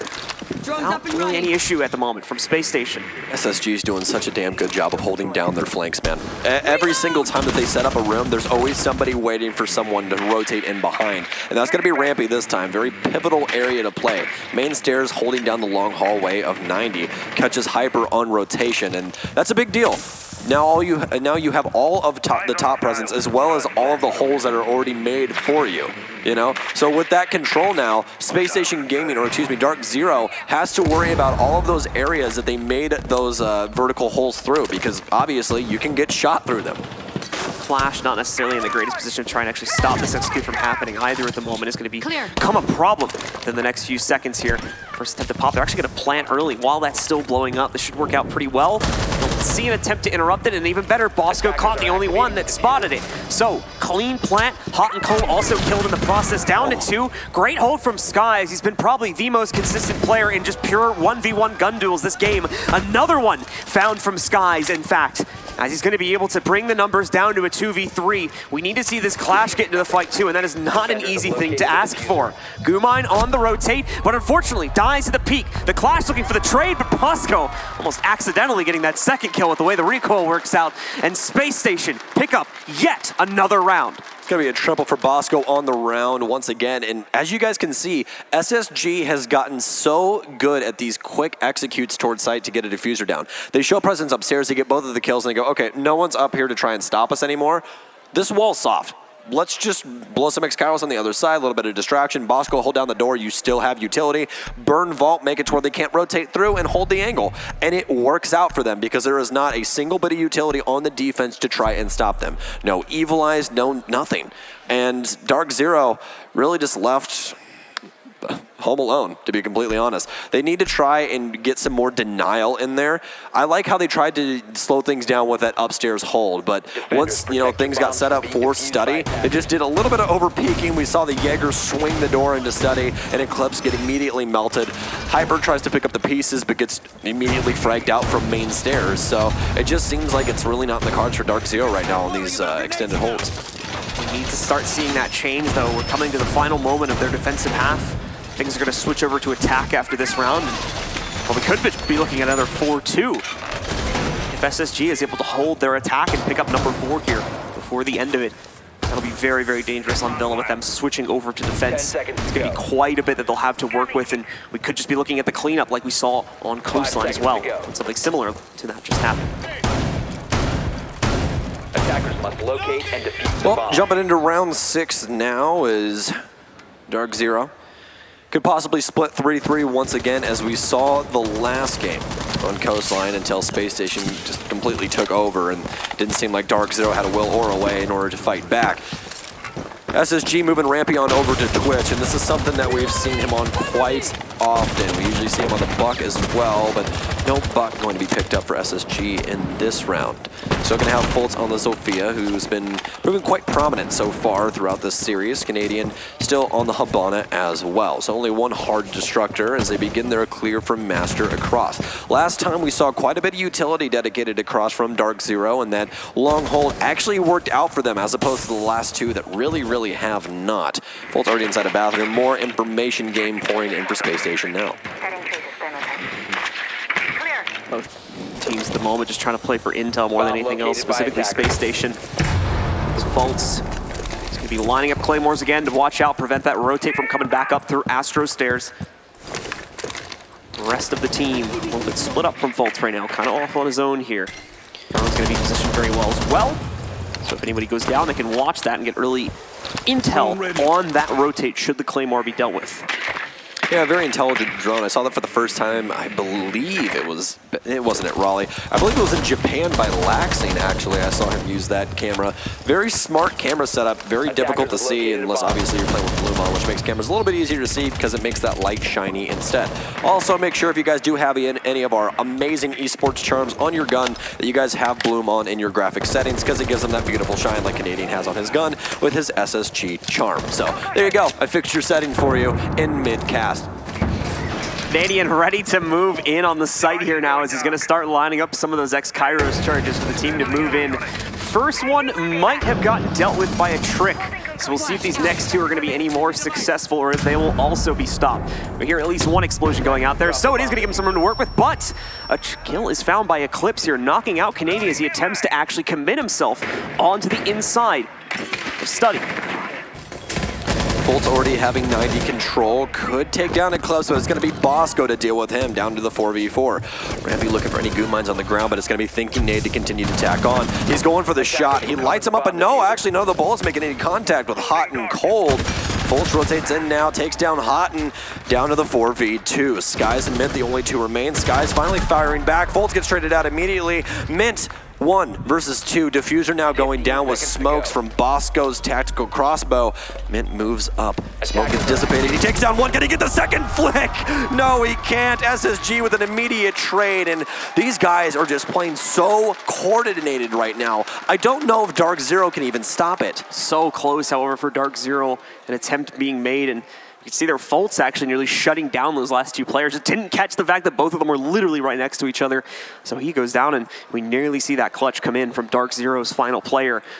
We do end up with that 4-2, however, as a result of the win from SSG in that final round. And now they have a massive lead going on to their defensive side of Villa. Especially if things start out well with a win here on Aviation, they could be looking at a very clean sweep, right up to 7 and a 2-0 on the series. On Coastline, we thought it was going to be a lot closer, especially going into the split, but Villa is defensive-sided. And right now, the defense has 2 more rounds than the offense does. That is not a good look. This is one of the most complicated maps inside of the map pool. You can set it up so many different ways and handle things so many different ways, as we saw Dark Zero try to do. They went to both of the sites that we don't see traditionally played, kitchen as well as living room. And kitchen worked out very well. Living room, not so much. It seemed that SSG knew exactly what to do once they saw that wall was soft. And for the people that, you know, tried to sit there and set that up, you might want to go back and reassociate where you want to put some of those reinforcements, or think back through where you want to put a couple of those, because it seems like that wall is definitely a detriment to that setup. Yeah, from a strategical perspective, SSG has absolutely been winning this series by a pretty big margin here. You have to respect DZ for some of the things that they've been trying, but that's the key thing. They've been trying a lot, just a lot of it hasn't been working. They're going to have to go back to the drawing board on some of this, or look into why specifically the things they were trying to do were failing into this game. Reloading! Before we get too deep into this, can we see the scoreboard real quick? I'd really appreciate that if we could. Thank you, sir. So at the split, we actually have Fultz with 8 kills walking into that.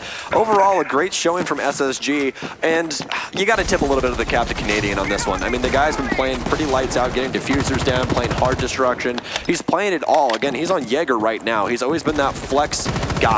No matter what, he's going to play the thing that he thinks is the most important to the round to try and bring his team to victory. And it seems that, well, Canadian might be back, folks.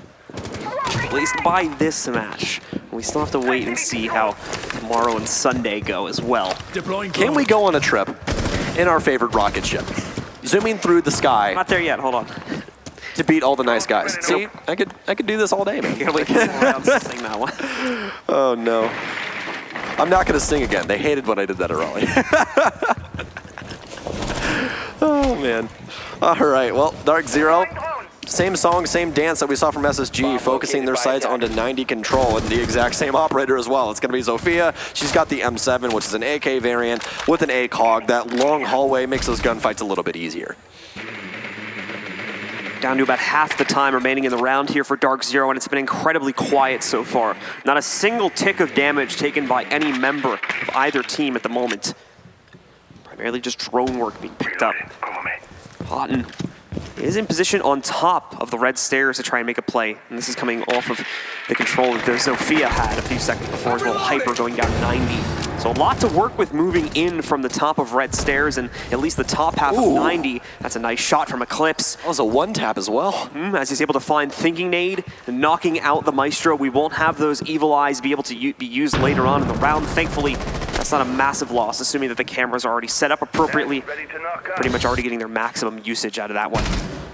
Seems that SSG has fallen into the exact same trap that Dark Zero did here, where they've started to use Study more as the backbone instead of 90, but as they showed you last time, 90 has a little bit more importance over the site and how things tend to go down. We do have Rampy inside of Study. He's playing the Warden, and that's what Skies is going to have to deal with. But obviously, Skies doesn't have anything that's going to affect Rampy, all except for Logic Bombs, which will be coming in from the Dokkaebi of Eclipse. A quick hop in, and oh, the timing for Rampy. He couldn't hear it because of that Logic Bomb. Toxic Bait is now pouring in, but Houghton's on the other end as Bosco actually ends up trading it out. Canadian as well, and Fultz to tack on. You thought it was a Dark Zero round, but no, you'd be mistaken. Skies finally fights fire with fire, knocking down Fultz. It's a 2 versus 2. Logic Bomb still going off, but finally the sound will deafen. Bosco and Canadian as he rotates back in, a quick prone, and it's gonna be Skies. Oh no, last seconds, and that's gonna be all she wrote. Bosco with a quick teabag. Let the man know. Space Station, it's all domination from here. That's Bosco's twin, Bosco, coming into the game for just a second there to show off a bit. He's gonna roll in there, pick up some very nice frags, and shut down the round for SSG. Yet another one into their court, a 3-round lead now into their favor. As they come into the defensive side with a barnstorming first round. They're just going to carry that right over to Trophy. It's traditional play. You know, it's not the more creative stuff we've been seeing from Dark Zero and trying to mess around with the sights a bit more, but here's the key thing right now. What Space Station's doing, it's working. Absolutely, absolutely. Guys, we're going to get these chants down over the weekend, all right? I'm just letting you guys know in the crowd. We're going to get them down, okay? I promise you. So, all right, Dark Zero, 2-5 right now. This is the time to come back. A couple of bleak faces as Mint's trying to roll through things with the team. Almost a very successful round, but as you said, Boss Goat decided to play instead of Bosco, and well, we all saw how that went down. Gun Vault happened to be a lot of graves for a lot of people. SSG still on defense, and we're going to have Bosco over on the Jaeger this time around rather than the smoke. Last time pretty successful with the shotgun SMG-11 combo, but the 416C will do just fine for this round, and specifically the 416C, the most damaging gun on the defense per body shot, if you guys didn't know. That's why all those Ash Jaeger mains exist. It's because once you shoot somebody 2 to 3 times, they're probably going to die. 5 seconds left before insertion. Front phase is going to finish up here in just a second. We'll once again have the players from Dark Zero coming out onto the board. There's been so much promise, especially in early and mid-round situations here, but closing out has been such a problem for DZ. We've got a fact coming in. SSG and DZ are actually tied with each other on 8 opening kills. Again, just going back to the theory I was talking about before, but the winner has only been able to convert 65% of the time. It's all about conversion rates. It's all about the statistics. That's how it goes. That's how it goes. Space Station, though, slow going so far, at least on their defensive side. Offensive unit moving extremely, extremely slow. Almost a snail's pace at this point. Lots of droning, but it's actually going to pay off as they'll find Pulse downstairs. That's going to be Canadian. We talked a lot about him today, and this is one of his hallmark operators that we see him play quite often. The reasoning for that is because Canadian likes that cardiac sensor utility with that nitro cell combo. The cardiac sensor, especially for an IGL, you can coordinate an entire team around this one operator because he can get all of that information through the flooring with relatively no danger to himself. So he's able to read out literally everyone outside, unless he tries to travel up this staircase here where Skies is waiting. But you can read almost everybody outside from the downstairs area with that cardiac sensor. Remember off the top of my head, but I believe it's about 12 meters. It's 12 to 15 meters, if I can remember properly. But Skies is going to read him out downstairs, knows that Canadian is still playing. But he can't shoot it from the floor, obviously, since it is brick. Half the round long gone here now, and Dark Zero starting to gain some control on the inside of Master. Bit messy on the Hibana breaches. I believe part of the X-Kairos were taken out there. As you can see, that top level is actually not going to explode on the left side, but it still gives them, I think, just enough room to do what they need to do with that. Well, Space Station's been wasting a lot of Dark Zero's time so far. They really only have the mid-floor taken down, some X-Kairos used as well to make sure that he can't rotate up the pantry staircase. Thinking Nate avoiding a stun grenade that pours in his way. Logic Bomb finally comes in from Eclipse, but they have to get some presence on site. They need to move quickly. Another stun grenade comes in now as Mint's taking up the angle. He takes down one off of a pre-fire after Thinking Nate walks in the way. Could have just sat still, but was afraid that I believe, frag grenade was going to kill him. Crawl in from hot and cold now as the diffuser's more than likely about to go down. They've isolated out both of the pathways in between the sites. It's time for Canadian to make some magic happen, but no, it's going to be Bosco as he freely rotates in. Rampy kills him with a Nitro Cell. Volts, though, to trade it out. Skies and Eclipse to tack on, and it's going to be Dark Zero all the way unless Canadian has something to say about it. The diffuser's down inside of Statuary. They're both scared to go. Somebody's going to have to try and man this, though, so it's going to be knocked down to the 1 versus 1. It's the long angle. They know where he is. Nitro Cell pours in. Is it going to be on time? No, he doesn't get the angle, and he's going to have to try and team fight 2 now. Both guns up, Canadian up in hand.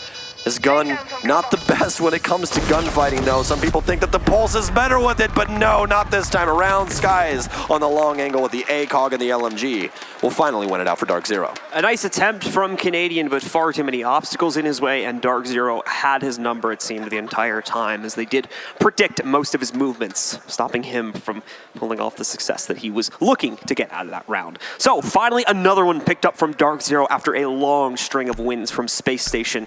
Maybe Dark Zero can still get back into this game, but Space Station, of course, are not going to take that loss lightly. They will look for the immediate response, as they, too, have a little bit of flair to throw out here onto the downstairs sites. They're going to head into Kitchen for this next round. Yeah, a little bit of a fun fact for you as well, guys. If you're not too attuned to the Rainbow Six Siege scene, first of all, welcome. Second of all, Bosco actually missed his graduation for this event, if you didn't know. That's right, I remember that. He missed his graduation, missed walking across the stage in order to come here and try and be Team USA. Boss Goat is what that man is, and that takes a lot, especially after that dedication to college and everything else, to have to go through all of that education, as well as keeping up with streaming and playing. I mean, that's a lot on one man's plate, so a tip of the cap to him for sure. Man's committed. So SSG looking to get back into things here now with another win downstairs. What's up? I got 24 hours on the clock. I might as well use them all, you know? Seconds remaining. We're going to see how well things go for DZ. Finally picking up some steam on that last round there. The late round playing out into their favor, which, again, that's been the key thing for DZ here. Early and mid-round, they've been fighting, in my opinion, pretty evenly with SSG. But it's been in pretty much every single round here. Late round is what decides it. Always that plant attempt, the hold against the execute, or the retake. Well, Dark Zero, once again, on the offense. Relatively the same setup that we saw from SSG, honestly, with operator lineup and what have you. Both of these teams really liking the Dokkaebi. And Dokkaebi is an operator that is not utilized too often. You really only see her when the Jackal's gone, to be completely honest. But she's gotten a lot of utility recently. She used to only have smoke grenades and a Claymore, or it was breaching charges. I can't remember. I believe it was the Claymore, but nevertheless, now she has smoke grenades and frag grenades, and that's a big deal because she already has a pretty good secondary, the C75, excuse me, that we see aces quite often pop off with. But once you get that gun down, even though the iron sight's kind of trash, it's still a very good gun. As well as mix that with an EBR and some logic bombs, all of a sudden you have a concoction that's extremely dangerous. Hot and Cold takes down Thinking Nate upstairs, and Dark Zero finally lead the pack in a round. Good entry, and also deals, importantly, with a player on the other side of this wall, too. If that had been a bandit, it would have removed the ability to trick. Thankfully, this time, they're not going to have to worry too much about that possibility. Walls should be open without too much of an issue here following that kill. It's, of course, a bit dangerous that you have the Hibana get it, but progress is progress. You gotta do what you gotta do. And sadly, the resets aren't like they used to be. If you guys, again, haven't been following very recently about, well, it's almost been a year at this point, they changed up resets to where when you get down, you only get set to 20 HP instead of 50. It used to be a big thing that people would reset each other through walls and what have you to try and get them more HP once they went down below 50, because that's 2 bullets as opposed to 1. But since it's only 20 now, there's really no point in doing it. Yep. It's a very niche thing that, like, if someone's like, you know, like 2 football fields away from the site, they'll try it just because they're so safe at that point. But most teams, I think we've seen, just avoid it entirely now because it's a massive waste of time. It is just a massive waste of time at this point.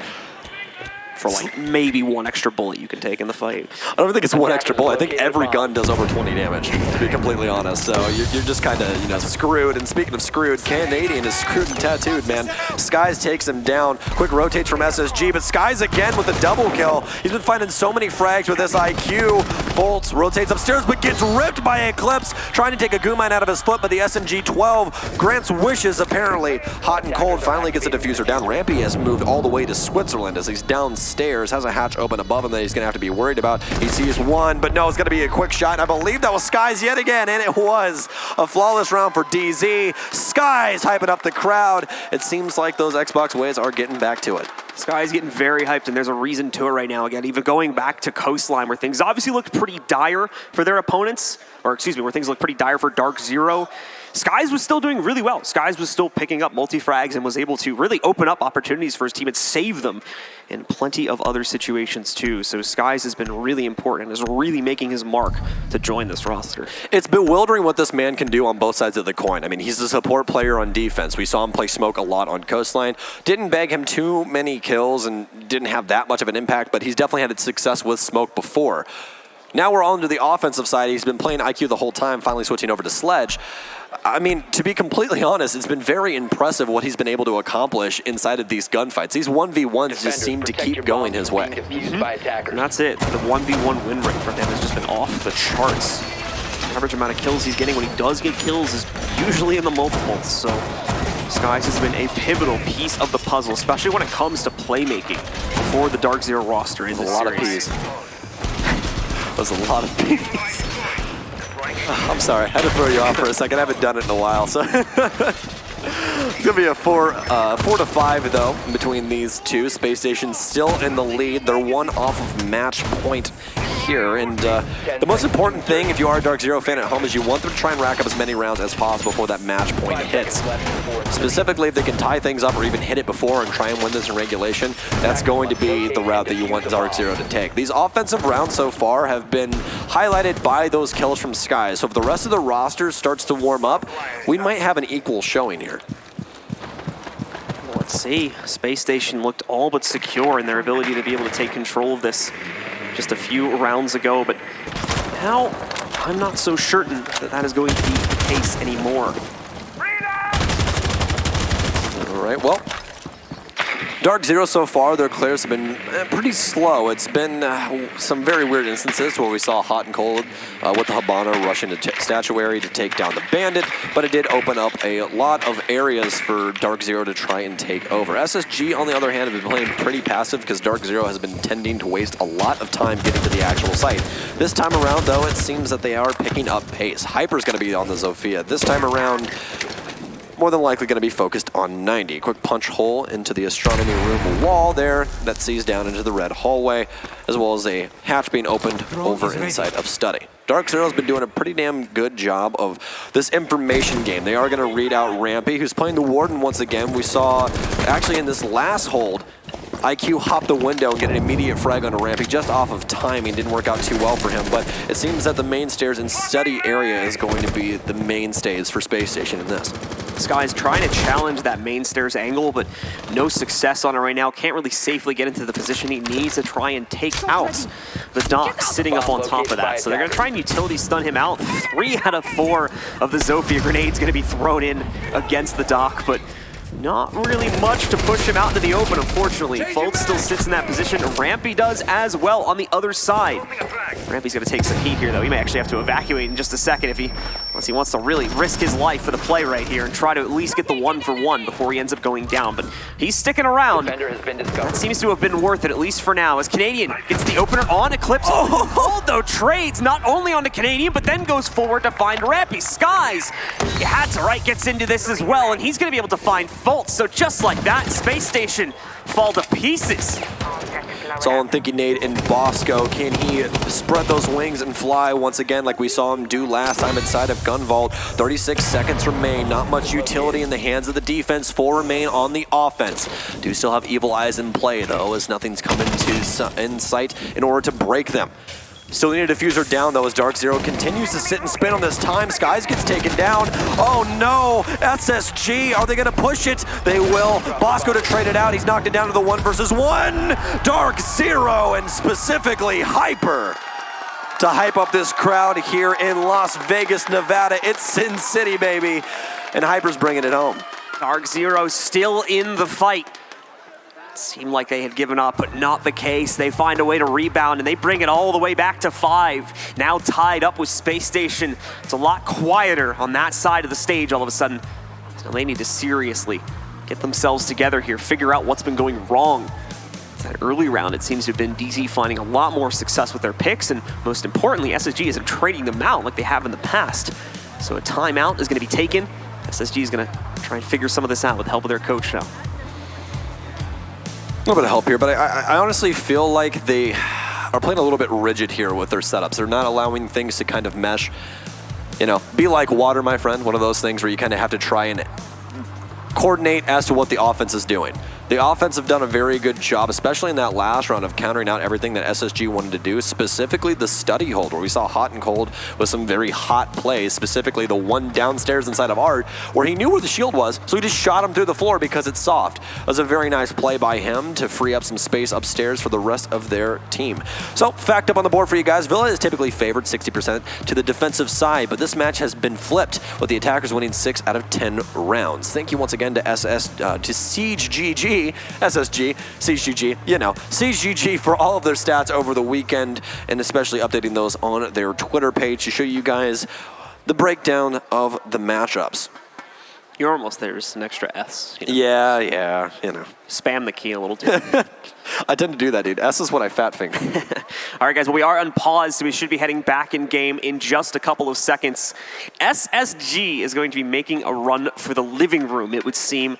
Same as DZ did back in the last half. So this is going to be interesting to see play out, as both teams now have pretty much gone around the entire site rotation, I'm pretty sure. We never saw Statue come out of Dark Zero. That's the only thing I can recall that we've missed so far, but pretty sure SSG has tried every site now as of this round. Well, we're going back downstairs to living room. I want to keep calling it laundry, man. It's just, it's messing with me. But no, we are back downstairs, and once again, we'll give you the quick breakdown of this site. It's something that you want to have that vertical pressure on, because practically all of the flooring above this site is soft. If you don't have that, then you're probably going to die, because you can't rotate in between your sites or really have any movement at all. There's really only going to be a couple of safe havens that you can possibly occupy. So that's going to be the main prerogative for Dark Zero, is to gain control of the upstairs, which it seems to be that SSG is going to be holding very, very wide, as we have Canadian all the way across the map popping hatches. Piper already going to start to do just a little bit of damage to peek into Master Bathroom here, see what's going on there. I don't believe he has any opposing presence coming in from SSG's side, and he's going to confirm that in just a second with a bit of drone work here.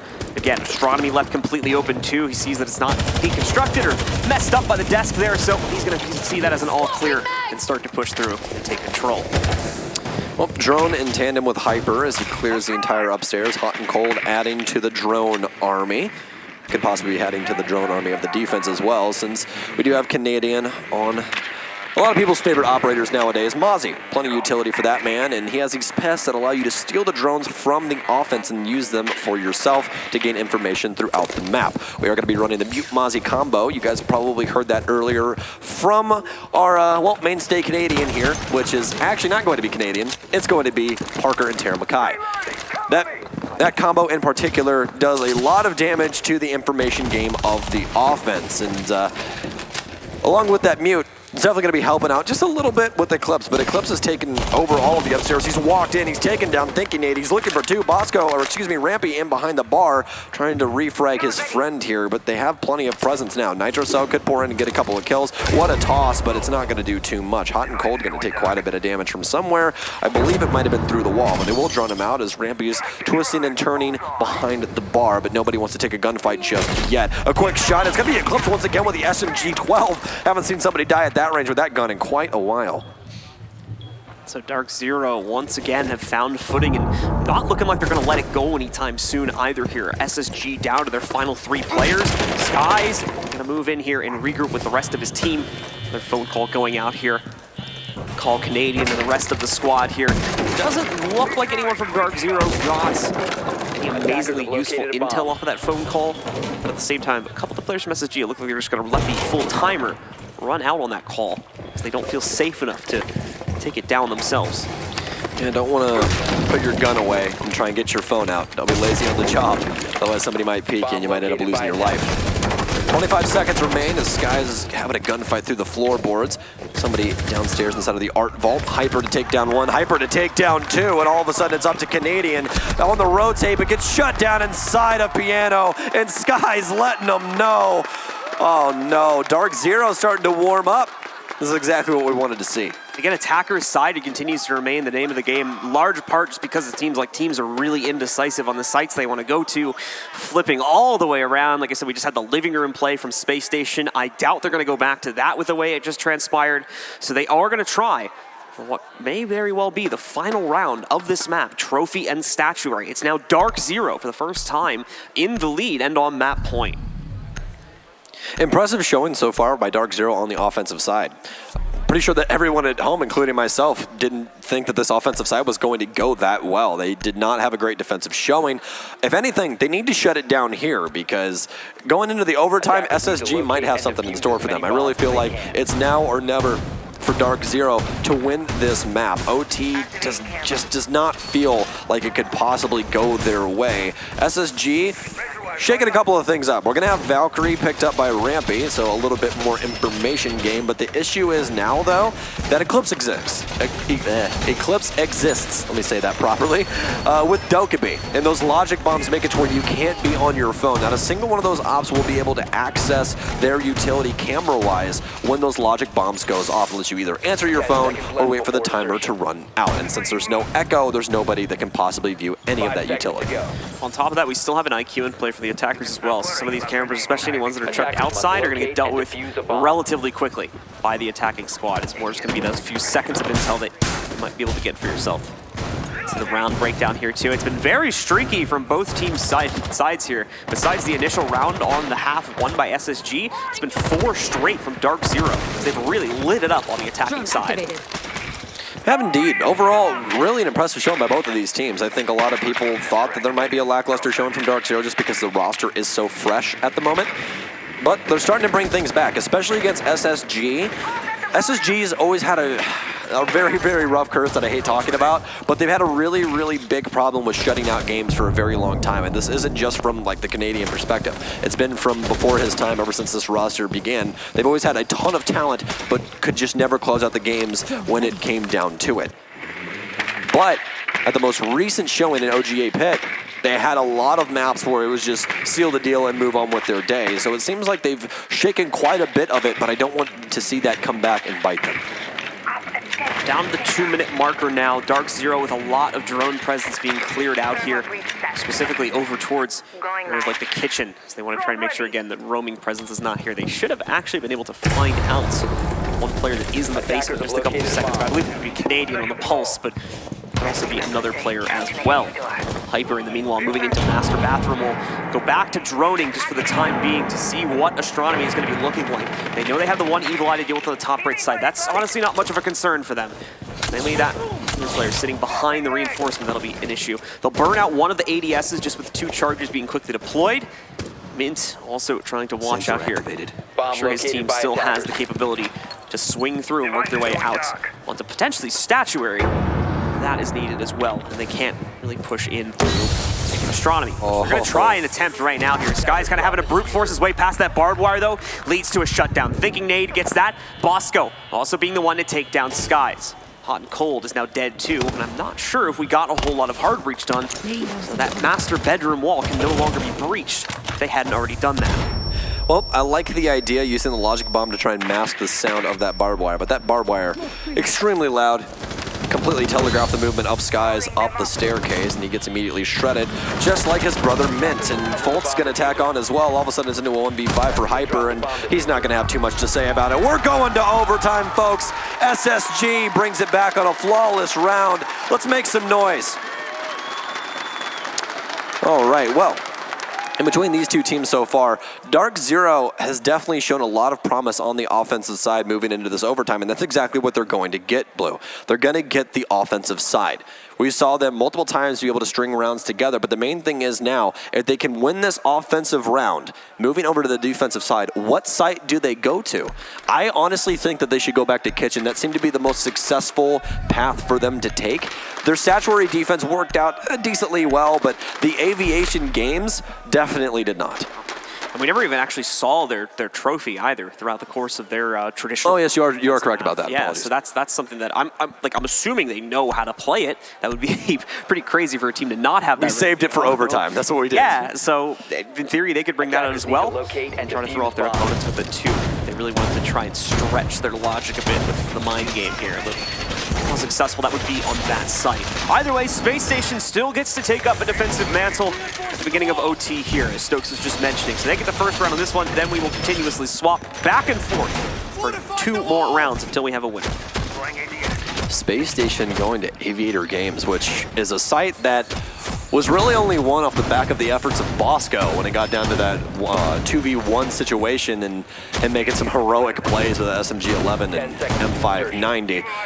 But now into OT, they choose to go back to the same area. Do you think that they're going to try and make some adjustments here in order to make this a little bit more successful? We have the cardiac sensor of the pulse this time around, but with that, Canadian isn't on the northern side of the map. They're not in that trophy statuary area where you can play a lot deeper into the ground since you can play all the way in the basement. Here he's going to be in a lot more accessible area. He's going to be playing in that piano/living room area downstairs where he can be fragged out quite a bit more. But it seems that he actually has allocated himself over towards the basement, so I really don't know how much information he's going to get unless Dark Zero tries to shift things towards a north to south take.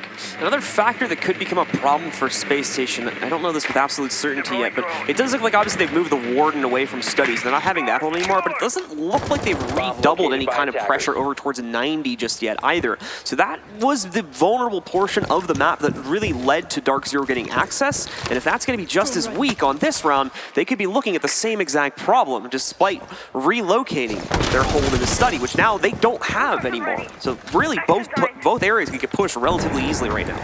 Yeah, Fultz is actually inside of 90. He's on the short hallway towards the top of Red Stairs where Rampy is currently occupying. Canadian rotating himself back up Red, identifying, hey, no one's taking over here almost halfway through the round, so I need to go somewhere else to make myself useful, and that's exactly what he's going to do. Some drones being set up inside of the long hallway, as well as a little bit of information game from study into sight. It's only Bosco and Thinking Nade, though. Thinking Nade has impacts as well as those electro claws to try and stop some things, but it's going to be a double EMP. Thinking Nade, he goes high, but he only gets a couple, which is going to make the wall cut a little weird, but more than likely Dark Zero is not going to be trying to get through there. They just want lines of sight to make it easier to put a plant down. More important. Oh no! Rampy though is going to be able to find Houghton, and that is a drop of the diffuser.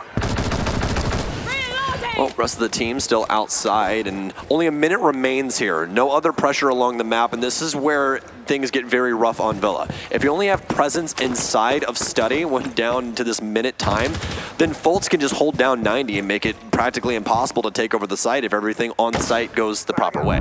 Fultz with a very drastic hold around the 90 angle as well, waiting to see if anybody is going to try to push into that. On the other side, he does have support. It's going to be Hyper on main stairs. Impact grenade, I believe, goes off underneath. No, it's going to be Sky's throwing a frag grenade underneath as he rotates towards red stairs. Could be bumping into Canadian at any point in time. He should be reading them out from the lower side of the red stairs. Quick rotations here, and it's going to be all on Troy, and that's the beauty of the cardiac sensor, but he gets immediately shut down. Couldn't pick his target. Fast movement makes it to where the sound cue is so very loud. Rampy with 2. Another shot from Hyper as Dark Zero's all hands on deck to try and take down this site. Only 10 seconds remaining, and this round could be the victory that Dark Zero needs going into this defensive play. Bosco with a quick shot, but the SMG-11 can't do it, but the 12 can. Eclipse with the post plant here, trying to set things down. Fultz needs to shut him down. A pre-fire takes out one, but no. A quick shot, the plant goes down, but Dark Zero! Oh my! What a round here in round 13. Skies lets him know, and I haven't seen that man excited on land in such a very long time. It's Skies as well that picks up those 2 pivotal kills at the end of the round and seals the deal for his team. So once again, coming in clutch. More importantly, though, the thing we need to talk about here, Skies has usually been picking up the frags in the early round, not necessarily the late round. More recently, it's been Hyper just opening up opportunity after opportunity for DZ to carve their way into these sites and pick up round after round. He needs to truly be commended for that as well. Yeah, Hyper, such an impressive player that we've always highlighted inside of North America, that he is one of the best fraggers, and you guys see exactly why. Yeah, he might have been quiet for the first series here, or so the series so far, but when the kid gets warmed up, he's insane, man. He is so good at this video game.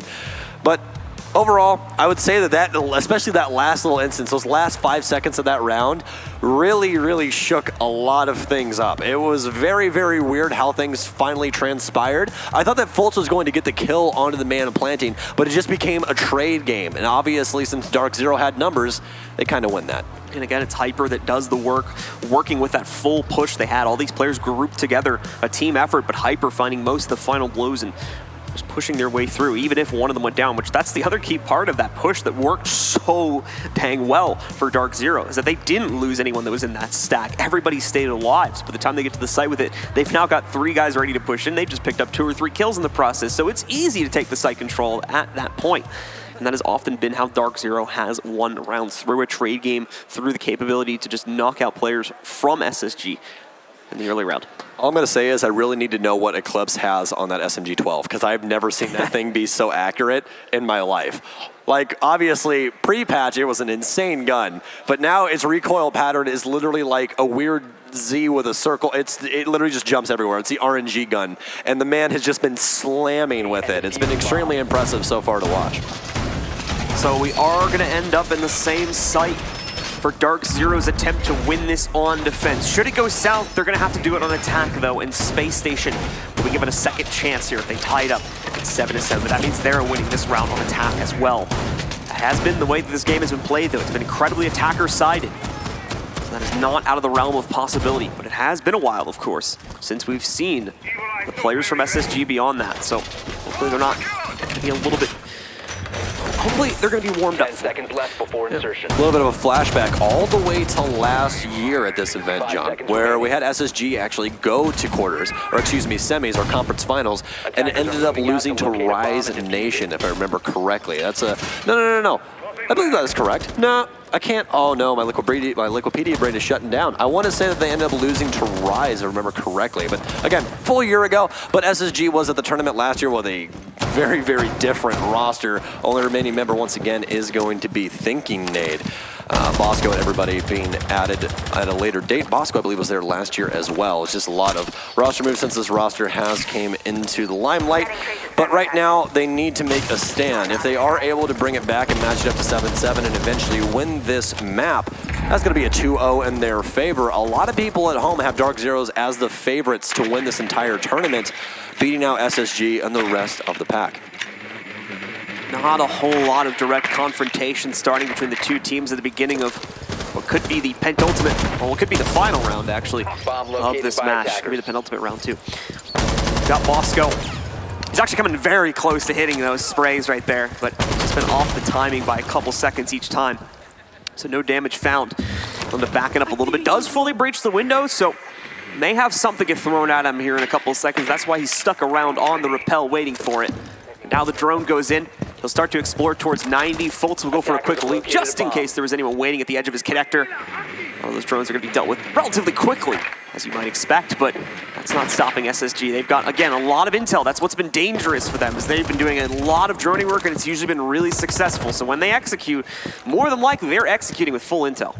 Quick check of the Wikipedias for you guys. Space Station beat Rise Nation in the quarters last year and then lost to Rogue, who eventually won the whole thing up against Evil Geniuses. If you guys want to collectively use your brains with me, you'll remember that Gotcha played for Evil Geniuses back then because they couldn't get a visa for one of their players on Evil Geniuses. So overall, a fun tournament, and we're hoping that this one turns out the same, but we got to figure out who's going to win between these two teams right now. 58 seconds remain, as we do still have Eclipse at the top of main stairs. Canadian trying to make some lines of sight. Smoke goes down, but a pre-fire coming through the smoke now. An impact over as he set him just a little bit too high.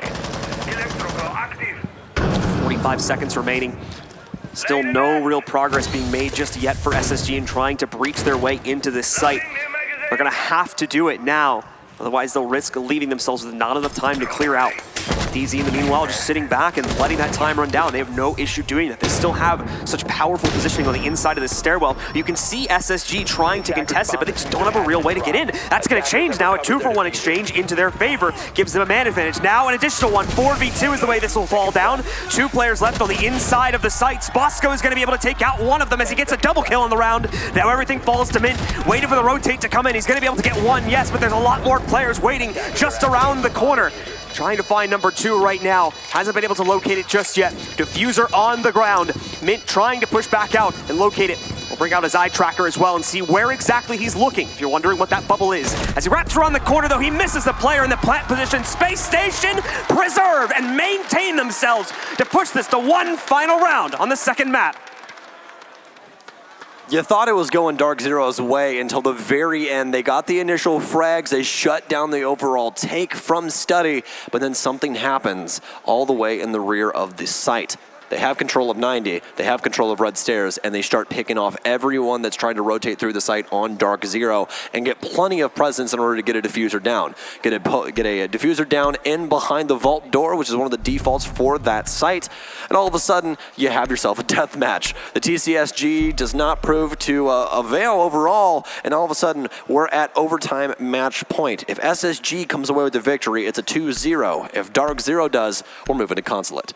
Let's find out which it will be as we're heading into it now, and we are going to be returning to Trophy. Attackers need to locate and defuse as many bombs as they First times that we'll actually see this site played. I think only the second or third time overall in the game that will end up on it. And once again, it'll be SSG's pick that takes us to that site. So let's see what exactly DZ have to try and win this. It's been an amazing game from players like Skies, Hyper as well, despite him being at the bottom of the scoreboard. And you've even got Eclipse. Some of the other guys stepping up to the plate as well when it comes to that scoreboard that you just saw before you a few seconds ago. Back to the panel view for you guys, so you guys can see how things are being set up, what everyone's doing. So once again, production for setting all of this stuff up. I really like this since we've had this at LANs where we can see what everyone is doing, and if you want to particularly see how SSG uses, for instance, Maestro, you can see where he puts those cameras at, where he's going to be playing, what have you. Just a very nice setup for everybody at home. So once again, thank you guys for that. As we finally get into the round, though, we're going to have Canadian back on the pulse. Can the big bad Canadian come back and finally seal the deal for SSG? So far has actually been pretty equal across SSG for the most part. We've seen a lot of showing from Bosco, a little bit of sparks of success from Thinking Nade, as well as Rampy. So a mixture of that entire concoction, especially with Dark Zero and how they've been battling on offense. This is definitely going to be a round for the making. As you might have expected, Dark Zero still with a lot of intel work to do in this early round, so exploring is still the name of the game for them, but they've led Hyper in to push on his own game. 2 trades, however, going to happen. Mint will end up getting Canadian from the grave after we see him get eliminated on a push. Also important to note, Hot and Cold taking a massive amount of damage, just a sliver of HP remaining.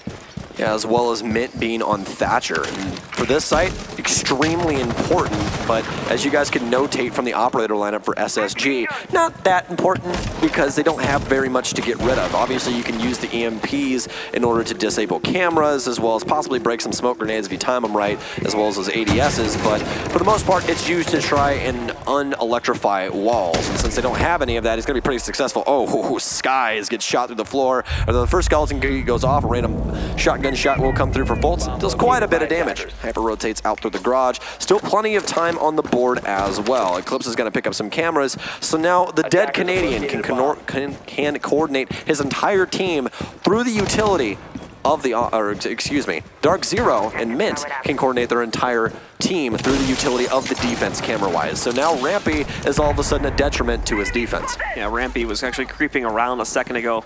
Was an actually nice opportunity to try and find him, or excuse me, find Skies, I should say, from the Valkyrie's point of view. Was not able to catch that, just ended up going in to take out a drone, I believe. Houghton, though, despite the low HP, is going to be able to knock out Fultz over by Astronomy or on the inside. Trophy for the rest of the team.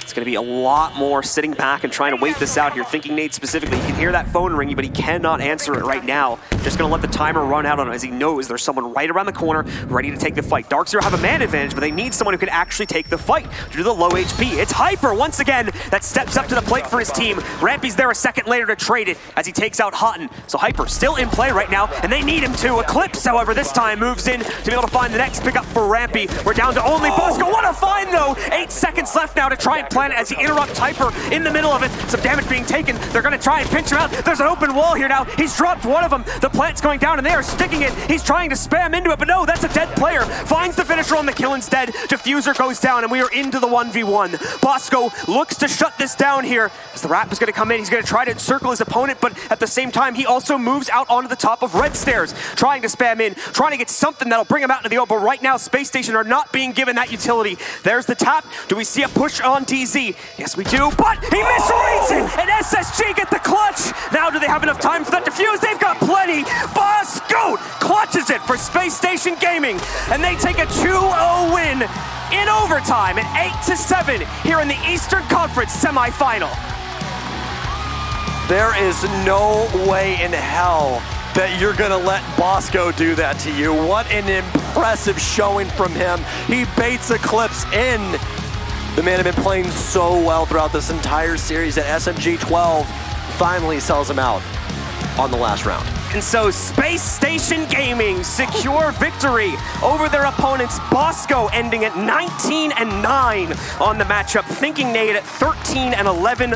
Fultz at 12-12. And it continues to move from there. Amazing performances from the team. A bit of a slip up there on their defensive side, to be fair, but they rebound in overtime in a very big way with some big clutches coming in from Bosco throughout the course of it. And that's one thing that you have to love about Rainbow Six Siege. At the end of the day, it's all love. You can talk all that trash on the field, but when it comes down to it, it's still fist bumps and love. And overall, SSG, guys, they're looking really good right now. This is probably the best SSG that I've ever seen. But you guys have heard enough from us. Let's go talk to Jackie. What a map, too. That was a huge victory. My heart is racing. I can only imagine how you feel. I mean, a lot of people thought DZ was going to go all the way. So what's going through your head right now? I mean, we came into the match knowing we're the real dream team in NA. They might throw 5-star players together, but we got the real lineup. We have all the pieces to the puzzle. Yeah, actually, I want to ask you about that. You're adjusting to a new role, trying to establish chemistry here. What are you doing to do that?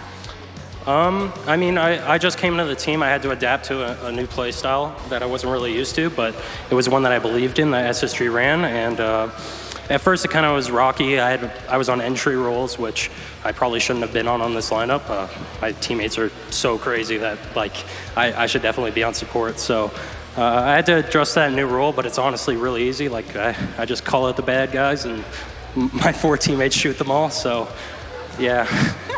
I'm sure you did a lot of prep. Were you surprised when you played on DZ's weakest maps? What was your reaction to that? And did you guys change your strat, or did you expect it? Yeah, I mean, we knew that we were going to play one of their weakest maps, either Coast or Villa.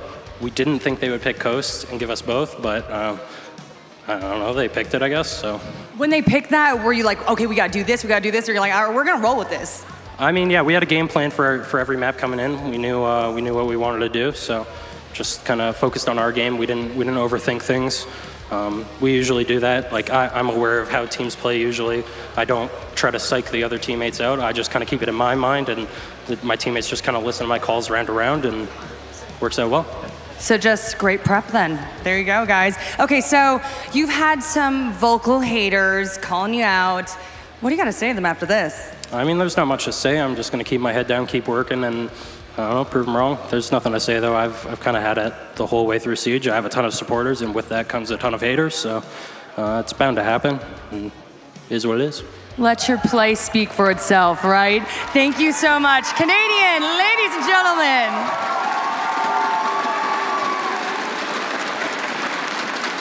I'm loving this little SSG crew in the front. Y'all look fabulous, by the way. Okay, so who wants to win money? Yes, okay. So you gotta go to your Venmo account, get your phones out, everybody, okay? And then I apparently sent a transfer to ESL Gaming. I don't know how that happened, but somebody stole my phone and sent them a transfer. And if you reply to that transfer with the correct answer to the question I asked, ding, ding, ding, you win $100. You in? You guys doing it? I see a few of you doing that. And if you don't win, don't worry. Apparently, I'm gonna be sending transfers to them tomorrow and Sunday. So you can win $100 maybe then. Jump, how did that happen? Did you suggest that they use my Venmo account? Because I somehow feel like this has to do with you.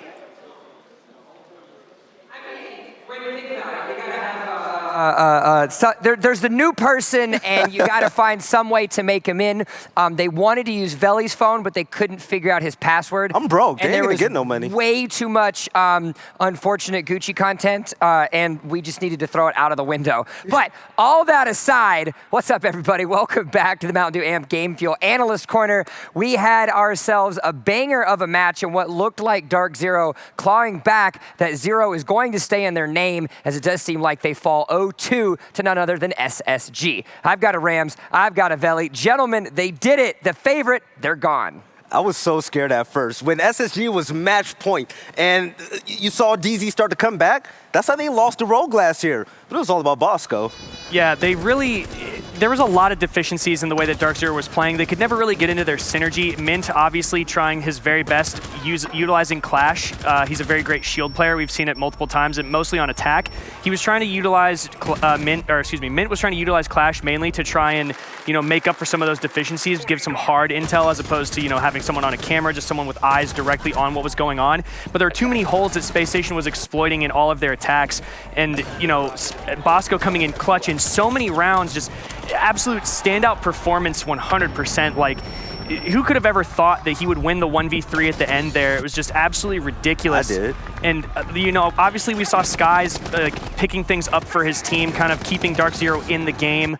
And then, Bosco shutting them all down. It was a nail biter of a game. Absolutely ridiculous. And at first, it looked like Dark Zero had no chance. If we rewind back to round number 2, folks, when he had his quad, he was in the back, right behind Games. But there was a big hole in Dark Zero's strategy. You had Mint with a shield looking towards Steady with a player right behind him. Also, you had another player behind Bar. They weren't covering enough lanes. They weren't trying to retreat. They exposed themselves so bad that folks was able to rotate around 90 and got the freest kills to help out Canadian and get that win. Well, and as well, when you have to think about the player reactions every round, of course, we're cutting and seeing how players are going. It's awesome to look at Skies and the emotion and the energy he had in it. But every time that you saw those later rounds going in SSG's favor, everyone is calm, everyone is cool and collected. Canadian said it himself. Put the head down, let the work, let the play speak for itself, and it did just that. Can I say something? Canadian wanted to be humble. Listen, everybody that's out there calling Canadian names, Cry-Nadian, whatever you want to call them, he shut everybody up right there. Canadian played lights out, he played fantastic, and SSG is moving on. Yeah, his influence as a supportive role for his team is huge. You hit the nail right on the head talking about composure. They stayed so composed throughout the entire game, even when they lost 4 or 5 rounds in a row on the second half of Dark Zero's attacking. And, Space Station, they knew coming into it that they were the more coordinated team, so they just needed to stick to the game plan. Don't get too crazy. You saw Dark Zero, because of SSG's coordination, were lashing out at times, just going for kills and then immediately getting refragged because they weren't impact kills. They were kills that didn't influence SSG's defense directly or their attacks moving forward. And when you have to think about it as well, despite the fact that, yes, it is a new roster, quote unquote, with Canadian in the mix, these guys have been playing together for a while. That level of experience, that understanding of what needs to happen on a LAN environment certainly allowed them to clutch out those later rounds. And even though SSG looked great, I mean, let's be honest, Dark Zero, they didn't look like themselves at all. That was the shell of Dark Zero. But the thing is, they started getting better and better once they racked up that streak of 4 to 5 wins. Then we saw the Dark Zero of old. I want to see more Skies. Skies was, even though they lost, Skies was fantastic. Hats off to this entire team. Skies and Eclipse both coming in huge for the team. The two new additions really carrying it that last game. Obviously, there was a lot of teamwork that was getting worked out as the rounds were going. They were just getting better and better, and it just wasn't enough to compete against SSG. Well, we know the results, but how exactly did it look on paper? Because Dark Zero, as Veli pointed out, did say that on paper, Dark Zero was coming out on top. If we take a look at the stats right now and see what exactly we're bringing to the table, it was a frag fest indeed, but that 25 and 15 for the young Bosco down there with SSG, those later rounds, those frags paid off for them with a 1.51 rating to end out the series. Whenever you ask a veteran in the scene, what is Bosco known for, they say Bosco Smoke. Bosco Smoke. Everyone says it. Bosco went back to smoke and shut down everybody. When he had that planting out and that stop to clutch it out when they were over in games, that was amazing. Bosco is the man. Yeah, huge clutch factor for SSG, absolutely. Well, we saw what it was like on paper. We saw what the actual results were. But now let's go ahead and get a little bit more insight of what sort of strategies SSG as well as Dark Zero were able to create. The chains are unhinged. I'm allowed to walk away, and I'm walking straight for this beautiful glasses face right here. The young Emzo. We'll do this one again. Hello, sir. How are you? And what you got for me today? I'm great, and I got 2 reasons why SSG came away with the win.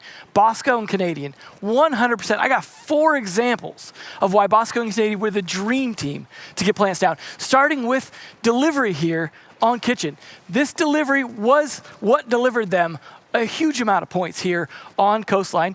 You see them push in, Canadian trying to get the plant in, but as Veli said, it's all about Bosco's smokes. Bosco was the smoke king. You see the smoke go down here in delivery, cutting off Kitchen. I gotta say though, Fultz also coming in here, he was a great playmaker in terms of supporting that dream team. Even Canadian dying. He comes in delivery, gets shot down, diffuser just gets dropped. Bosco there immediately pick it up, taking advantage of his own smoke. He takes advantage of Fultz as well as flank. Does a great job just getting the diffuser down when he had to. Now diffuser's just stuck in delivery. Not much Mint can do to stop it. You got another example of that, again, on delivery here. I love this one, though, because it starts with Canadian baiting out a Claymore on Mint right out the kitchen window. Mint just falls for it after he bashes the window, but that just sets up yet another delivery smoke plant here coming in from Bosco and Canadian. Just Bosco and Canadian, the dream team. It wasn't just on Coastline. No, Villa as well. Villa, Bosco again. On smoke, but this time on Capital. Canadian, again on the plant. Complete cover for him, but this time it's not even smoke. Bosco dropping the fire, completely cutting off hot and cold and making him nothing but hot here. Absolutely great plays, just fantastic plays all around from those two. And again, just play after play from those guys here. Let's see, where was that other one here? There we go. Nope, sorry. Didn't get in there. There's a lot of them. Yeah, there was a lot of clips. There's a lot. I think that was it, actually, for those 2 plays. It looks like the other one got dropped.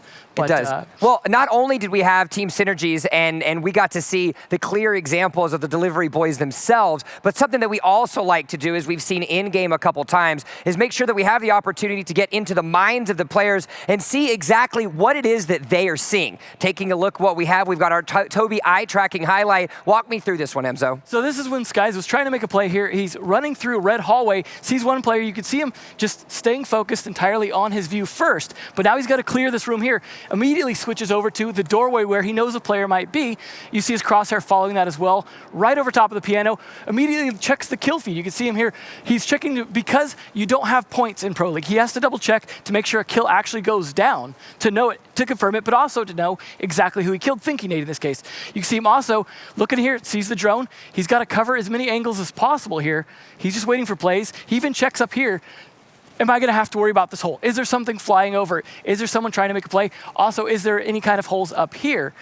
Going back to checking here, and then immediately after throwing that, checks again, and just making sure, completely covering his angles.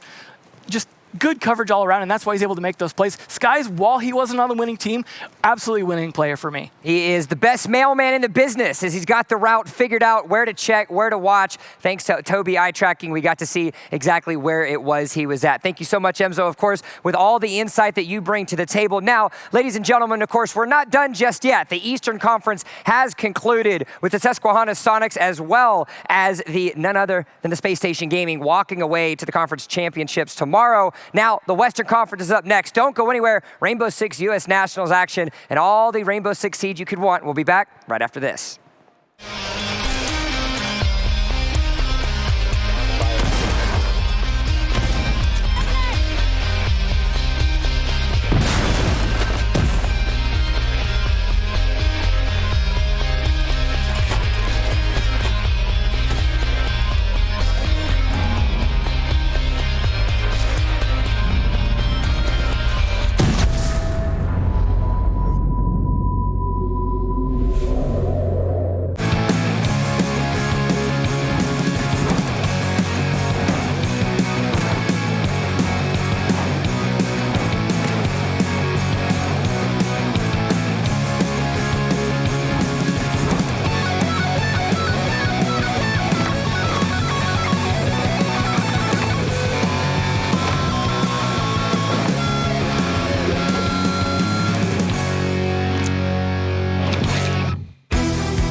exceptional Eastern Conference matches, but now we move on to the Western Conference. Let's bring out the teams. We begin with Luminosity.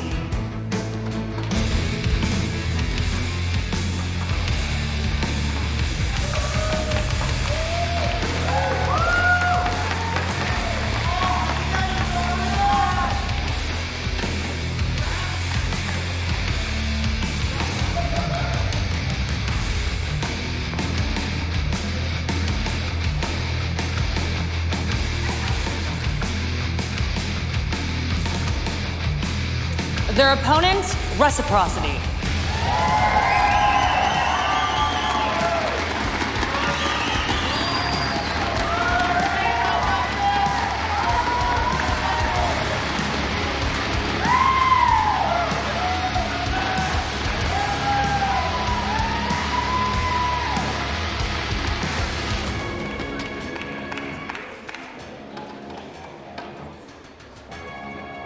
The teams are ready. I send it back to the studio. Thanks a lot, Jackie. We find ourselves back at the Mountain Dew Amp Game Fuel Analyst Corner, and it is time to flip the script to the other side of the bracket. The Western Conference playoffs are about to begin. We have Luminosity Gaming versus Team Reciprocity. Of course, I've got Rams and Veli always holding it down for me. Now, gentlemen, many people are excited for this match. Of course, we've got Slashug from the Luminosity roster that's going to be coming in, a champion of USN last year. But the Reciprocity team, that's one that we want to keep our eyes on. Yeah, Reciprocity, especially after this team change. I'm hoping we don't see another Dark Zero matchup. But the addition of Nyx, who was formerly Dark Zero, along with Vertical, that's a lot of firepower. Now, we saw how all that firepower didn't equate to winning, but that's mostly due to Dark Zero's playstyle. Reciprocity's playstyle is hot and heavy. They get in your face and get all the kills. Yeah, these are two of the more vicious teams, I'd say, in the entire tournament when it comes to just raw gun skill and talent. There have been tendencies in the past, especially we saw during the OGA pit, where Luminosity seemed to kind of bottleneck themselves in situations where they should just have an easy victory, keeping the other team effectively in the game. Now, the big question for me with Reciprocity is, are they going to be able to play the same play style that we've seen from them in the past? Because like usually we see, laxing in strange positions, holding down angles that eventually do net frags. And then, lots of support. Like I said before, the question on my mind is, like, who's droning for this team? Like, I just can't wait to see who's playing what operators and who's in what role. It's got to be Retro and Fox. I can only imagine. When you add a player like Vertical, you can't have him as a support player. He's definitely not an anchor. You send him in the building, and he's going to get 1 to 2 kills to help your team out. With Laxing on board as well, I believe Fox and Retro definitely are going to be droning and supporting their teammates. Something we're going to have to keep an eye on. We begged the question, how is Dark Zero going to perform with the new additions, and did they have enough time to synergistically match up correctly? I feel like that is going to be another theme that we have to follow with Reciprocity. You touched upon it a little bit, and it's something that I want to continue to delve into, because despite the firepower, the mechanical prowess that Foxe, when I was talking to him, mentioned that his team has, can that mechanical prowess actually execute on the bomb sites the way that they need? Because Dark Zero, that wasn't the case. Definitely. Yeah, it's possible. It's definitely possible as long as they understand their style and the roles they're trying to fill. Now, I feel like the big question here is, with these new additions to the team, does Laxing still play that same style? We see his stats are outstanding. He has the highest rating and the highest kill death on his team, but that's because of his playstyle. He has the most unique playstyle of any player in the world, actually. So, is he going to be able to continue that playstyle, and is Vertical going to pick it up for his team and just get as many frags as he can, because it's going to be important? You're going to be crazy if you think Laxing isn't going to have the same role and still do the same things. Laxing is a walking highlight reel. Now, the reason why I think Reciprocity has the edge over Luminosity, of course, is the fact that Luminosity, they're pretty inconsistent. Especially with Slashug on the team. Before, they weren't able to slow the game down to play it the way they want to. Slashug can possibly do that, but the rest of the team, ooh. Well, you've got Rexen, Factor, Doodle, and Hyena that are going to be there holding it down with Slashug. As I did mention, he is our USN champion from last year, much like Eclipse, but now Slashug has a ladder to climb in the Western Conference. He's fully well aware of the 2 teams left remaining, of course, SSG and the Sonics on the opposite side of the bracket, but the time is now, and a best of 3 is a lot shorter than what people realize it really is. So when it comes to Luminosity, what stands out to me is, in the past, Luminosity has lived and died by Rexen's performance. With Slash being the new addition to this team, he brings a lot of wisdom, a lot of veteran experience in multiple lands, and I think that he takes a lot of the pressure off of Rexen, but I think that whether they win this matchup all depends on whether players like Factor, Doodle, and Hyena can elevate their play to that level to be the better team. I 1,000,000% agree. From what we've seen so far today, support players, they can get a lot of kills. Doodle, that's my boy and all, he was 0 last year. He's going to have to really step it up as smoke if this team wants to have a chance. Well, as we mentioned to you, we are on the conference, we are on the Western Conference playoff side, taking a look at the bracket. For those of you that might just be joining us, if you find yourselves to be a Luminosity or Reciprocity fan, this is what has transpired yet today and what will be happening over the course of the weekend. 2 sweeps on the side for the Eastern Conference, with Sonics and Space Station Gaming edging out their enemies in Tempo Storm and Dark Zero, respectively. We will be watching the Luminosity Rec game now, and then our final match of the day is one that many are anticipating, TSM versus Evil Geniuses. Are we asking for predictions now? No. You want? Okay, you seem like you're ready to go. Yeah, I'm ready. Ready? All right. You know what? Get it to me. What you got, Rams? Well, initially I was going to say Reciprocity, but since I've been 0 for 2, I'm going to switch and say Luminosity just so I can maybe be right. Just go against your entire willpower. Exactly, okay, but you still have to give a why. You are an analyst. I have to force you to use the brain. I think that they're going to. I think that Reciprocity is going to fall victim to the same thing we just saw Dark Zero fall victim to, but that's also dependent on the map bans, which we don't know the results of yet. But depending on the map selections and depending on the amount of time that Reciprocity have had to practice with their new roster, Luminosity could just be the better team, especially if Luminosity reviewed their own VODs from the OGA pit in Croatia and were able to fix a lot of the mistakes that they made. All right. Well, what about you over there, my big guy? What you thinking? I am 1-0 so far since I stopped picking the same team as Rams. I'm going for Reciprocity. The 1-2 punch of Laxing and Vertical, way too much for LG. All right.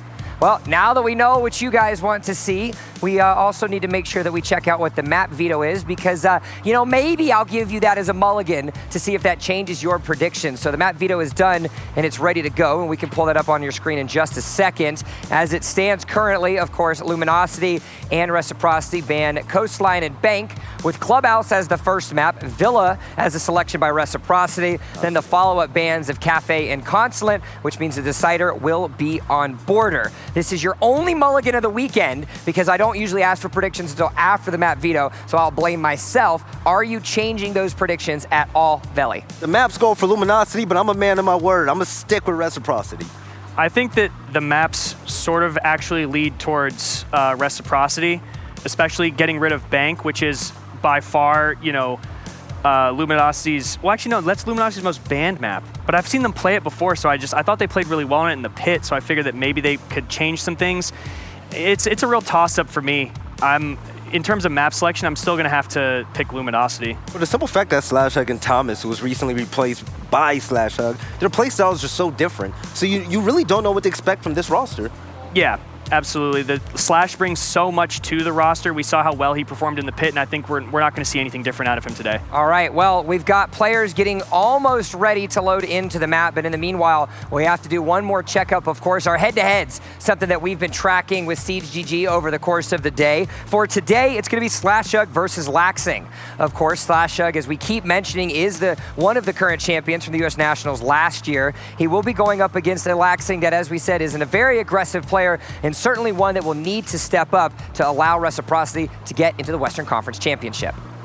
So when we're looking at Laxing's stats, you see he has a very high kill death ratio, but not a lot of opening picks. Yes, he's like 5-0 for opening picks, which is still good, but he's not known for his opening picks. What he's known for is being in the right place at the right time and utilizing the perfect timing to make sure that he always comes out on top of a trade. So instead of seeing a player and immediately going for the frag, sometimes he'll wait and have that trigger discipline to let 2 people walk past him and then pick up both and then be a serious problem for the attackers. Even though Laxing is a pretty player to watch in and out of the game, Slashhug to me is going to be the MVP to his team for the simple fact that he brings something so much more than just getting kills. He can change the pace of the game. He forces the other team to play his play style, and that's what makes him so effective. There are plenty of questions left to be answered. We found ourselves with 2 sweeps, of course, on the first half of our games. Now we find ourselves with an opportunity for maybe one more. Reciprocity, luminosity, everyone in the chat, everyone here at the Rio All Suites Hotel, make some noise, let your voices be heard, because it's time for our next set of matches. We've swapped over casters, so Blue is not longer here. Stokes is no longer here. Now we've got the old guys. Emzo and Taro, it's all you. Thank you very much. I thought I was going to have an identity crisis there. I know that my tie is Blue, but not my name, unfortunately. A little bit taller than him, but no, we've got our very first Western Conference playoff in front of you, and there's a team that a lot of people thought would be going to the finals. Reciprocity in this matchup, the spoiler, possibly Luminosity, but hey, I don't think a lot of people had the Sonics making it out of that first game, and I don't think a lot of people had Space Station either. DZ seemed to be the favorites overall, but they fell short. Yeah. So what's going to happen here? The desk shook up their predictions. Devin, we got Luminosity versus Reciprocity in our very first Western Conference playoff on Clubhouse. It's the Battle of the Osities. That's all that matters. That is a good way of putting it. To find the best in the West. So we are at the Western Conference now. That is true. We'll find the best in the West tomorrow, because the winner of this matchup is going to play TSM. This is the warm-up for the best of the West. Or Evil Geniuses. That's true. Good point. So with Clubhouse. Maverick. Well, good way to start that. Are we going to see another double hard breacher ban? That's the question. I would kind of hope not, because that definitely wasn't great for whoever played Thermite. You really got stuck on a tough roll there. But we will not. Capitao has been so influential today in both sets of matches, so not a surprise to see him go. That means Garage is going to be a little bit safer, something you were mentioning earlier, how much of a death trap that is. When he brings those Firebolts, he will not be in play. That means there will be 2 other hard breachers available. That means Habana and Thermite. Although Maverick's still probably one of the best tools in this, and Kaid's still possibly playable as well to make it much harder to deal with those hatches. Mirror removed from the equation. We saw Clubhouse earlier today. She was still in play, and Valkyrie gone as well. All right, so we got a couple changes on what we're going to see played and what we won't see played here. Keep in mind that we now have a Maestro and Echo available, along with that Kaid, as you touched upon. So, yeah, defense is actually in a much, much better position this time around, for sure.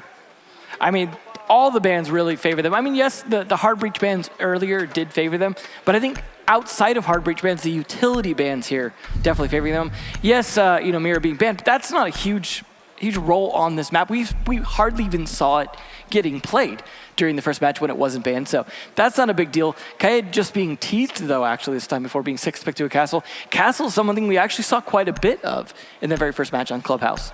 North American teams love to run castle. And of course, that extends to the United States Nationals. Protect your bombs from being defused when you by run a castle castle here, especially on Church or even Cash, a lot of teams will try to waste time and utility on that first floor, the bar stock area, whether it be opening up hatches, as you just saw Fox A do, opening up the main hatch inside a bar and then reinforcing above.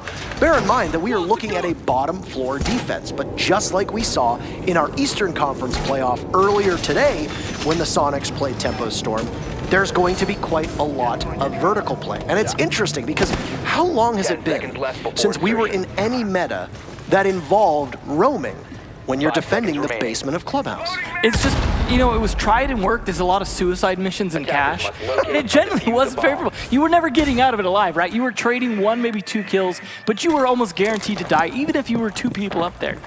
So a roam is always very difficult. It's the lack of escape routes. This is what it comes down to.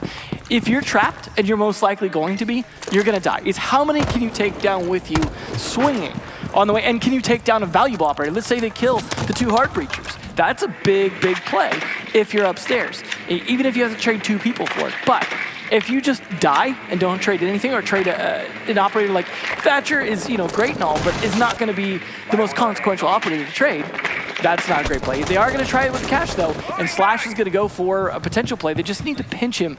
He probably shouldn't overdo this, especially with that deployable shield. Slash loves to run the G8 on IQ. It's a bit unorthodox when you see an AUG from time to time, or even her Commando, the Commando, of course, being the favored weapon here. That's one of 2 LMGs he likes running, because he also runs it on Capitao as well. Yes, that's also true, instead of the Para, so it's just a preferential pick, and of course that G8 obviously changing up, adding the angled grip. So here we see from Reciprocity, TR, formerly Rec, as we used to call them.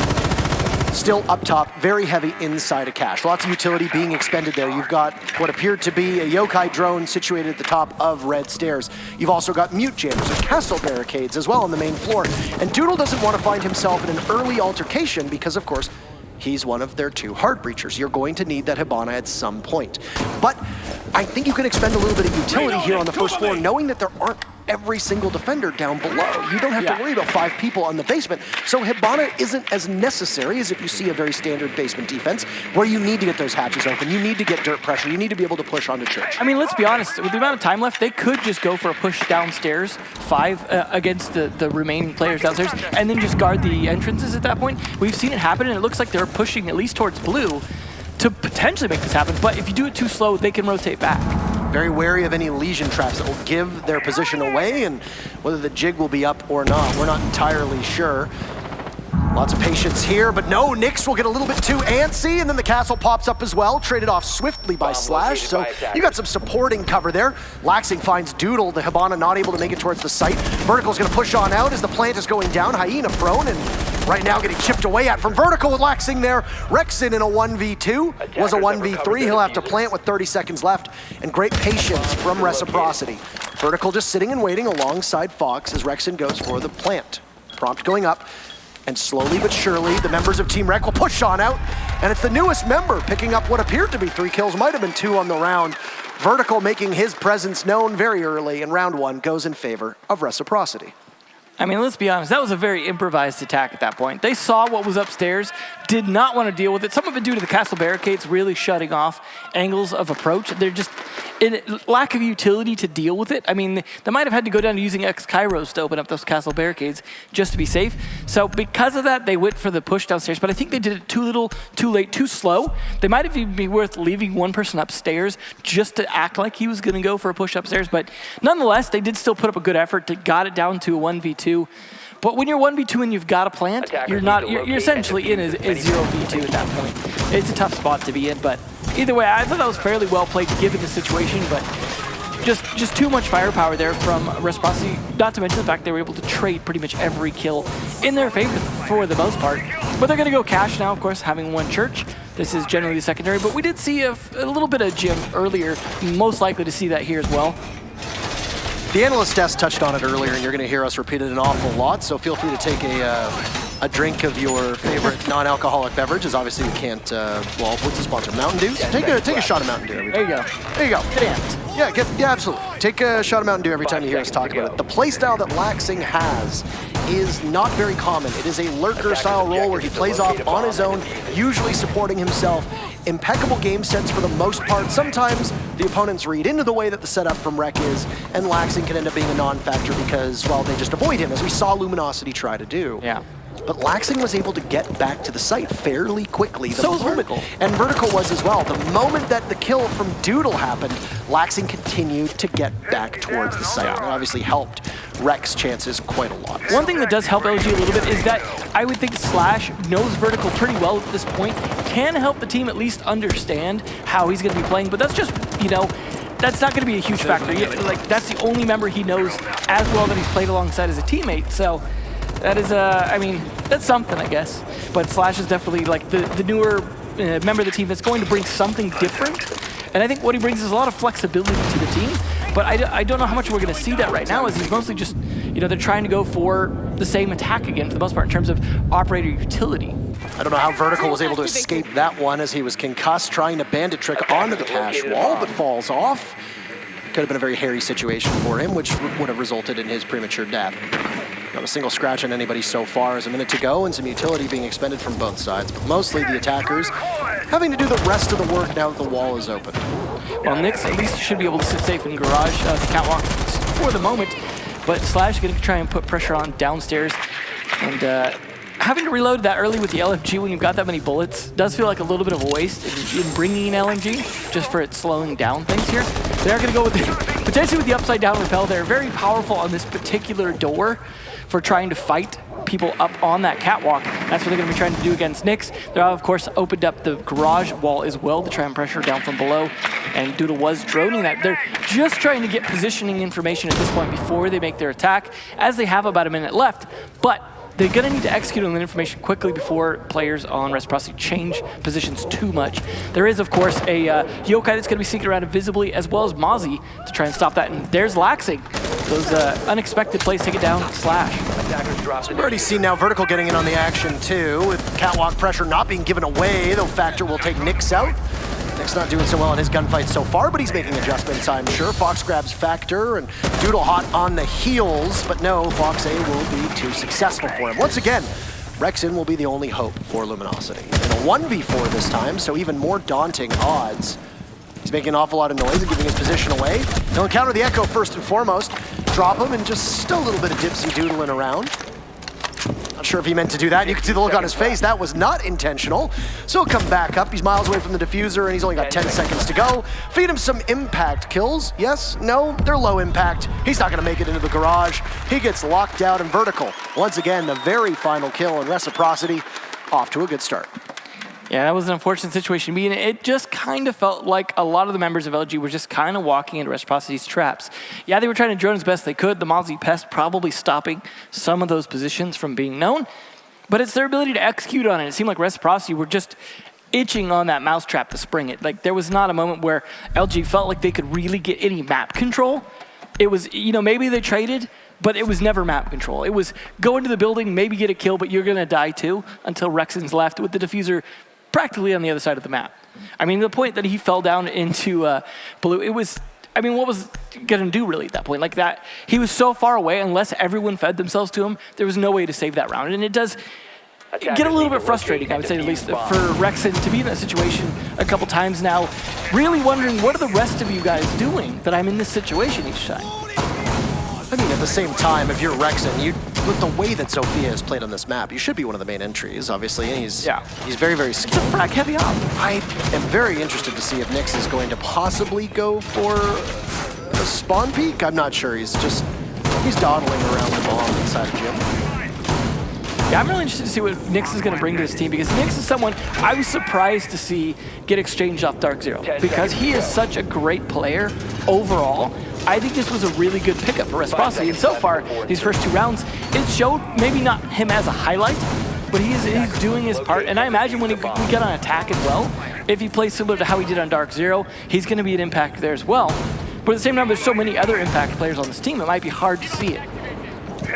We've already seen 2 changes through these last 2 rounds as well. Laxing, of course, being on Echo both times. We're not used to him playing that style of role. Now he's going to be going on to the Bandit, which was Vertical's roles. Now Vertical's on to the Jaeger.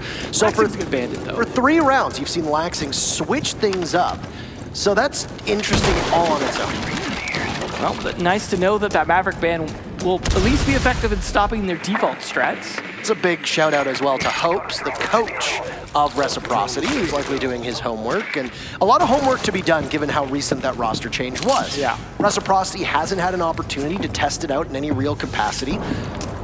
You pick up Nyx, you lose one of your IGLs in Skies, you lose some leadership in Mark, you pick up Vertical, probably one of the best fraggers and best aimers in all of North America. Well, hey, that's gonna require some changes all on its own, and I think there's some very valid criticisms that not just myself, but others have leveled towards Nyx in regards to him maybe getting a little bit too overeager or too confident, giving his life away. So far, you need to be a steady hand on the tiller here, and he's gonna be playing on Anchor for this particular. I mean, some of the other players are very good at being aggressive. I think he's kind of letting them do that. Players like Fox, for example, or Laxing when the time is right. Vertical has taken a bit of damage, though, in the meantime, about half his health. But that's not a big deal. At least 1.5 minutes has been burned, and they haven't lost anyone just yet. They've even captured at least 1 drone with a Pest. So they're in a good position here, depending on how this execute goes down. And really, it's not been that much of an execute just yet. For example, they have not opened the hot tub wall, and Hyena is on the other side of the map in cache. So they're not really checking off the checkboxes too much, outside of bottlenecking themselves potentially into that construction door. Like if a Maverick might require a Thatcher every single time as well. As you can see from Luminosity, they're kind of locked in on what their composition has. Plenty of disruption, of course, and soft destruction to boot. Waiting to see if either of the Heart Breachers are going to assemble themselves over towards the Jacuzzi. Being shown on the by the spectator is, of course, that a default cam has been left up. That's a bit of a rookie mistake. Defender exposed. Laxing with a nice early kill. Again, last round is when he was opening up the kills, and then it just went down from there. At least it slowed down a little bit, but 38 seconds left. That's not going to be the only kill against Luminosity here. No, not at all. Two bodies stacked up inside of logistics. Foxay will find one, cannot repeat onto the second, asking Nix to tag on in. He gets down, but he's safe, at least for the time being. Vertical pushes on up himself, but it's all once again on the shoulders of Rexon. How many times are we gonna have to say this? Drop the bomb diffuser. He's dropped, and of course, Zophia's unique ability to withstand just prolonging the inevitable. That's 3 unanswered rounds now for Reciprocity on defense, as I can't pronounce words. You can see that cute Fox smile, though. That's all that matters. Beautiful man. Really. What's he doing playing a game where you can't just transpose his face into the game? We need to work on that. He needs to be an op. There were a couple mistakes that were made for Luminosity there, and I don't know if they got caught up by the way that the defensive structure from Reciprocity unfolded. First and foremost, huge oversight. Take out the default cams, for crying out loud. Why did you not do that? Especially the default cam, that gives you full view of the windows into Gym and Master, and then Jacuzzi as well. You could take out all 3 from the roof. And they were on the roof for a long enough period of time, number 1. Number 2, they lost Doodle before it looked like there was any real significant hard destruction done. They got tripped up on Cash. Laxing goes for a run out over towards Strip and picks Doodle off in one of the most common run-out spots that exist on this map, especially on that site. I feel like a lot of rookie mistakes from Luminosity on that one. It almost feels like they're being hazed here at this point. Just like, no. This is how you play the game, guys. And they're like Luminosity, I feel like they're gonna have to take a timeout soon. And just really be like, refocus, not get tilted, especially Rexon, who's, like we said, been kind of not in the best spot. I mean, at least he had the diffuser last round when he died, but they really need to refocus the strat. They need to play it a bit differently. We know Rexon's a great fragger too, because as they said in the analyst desk, this team used to really rely on him as a fragger, and when he started falling off, this team really struggled. That shouldn't be the case here. I think this team has what it takes, but we're not seeing it right now. Reciprocity, we're seeing them at their finest as usual. I mean, this is a team, also, keep in mind, on LAN, Reciprocity is a very good team. Well, the old iteration. Well, sure, but I think the people that were really good on LAN are still here. I'm not. You're not sold yet? I'm not sold on the way the team is going to play around them. That's the big thing, right?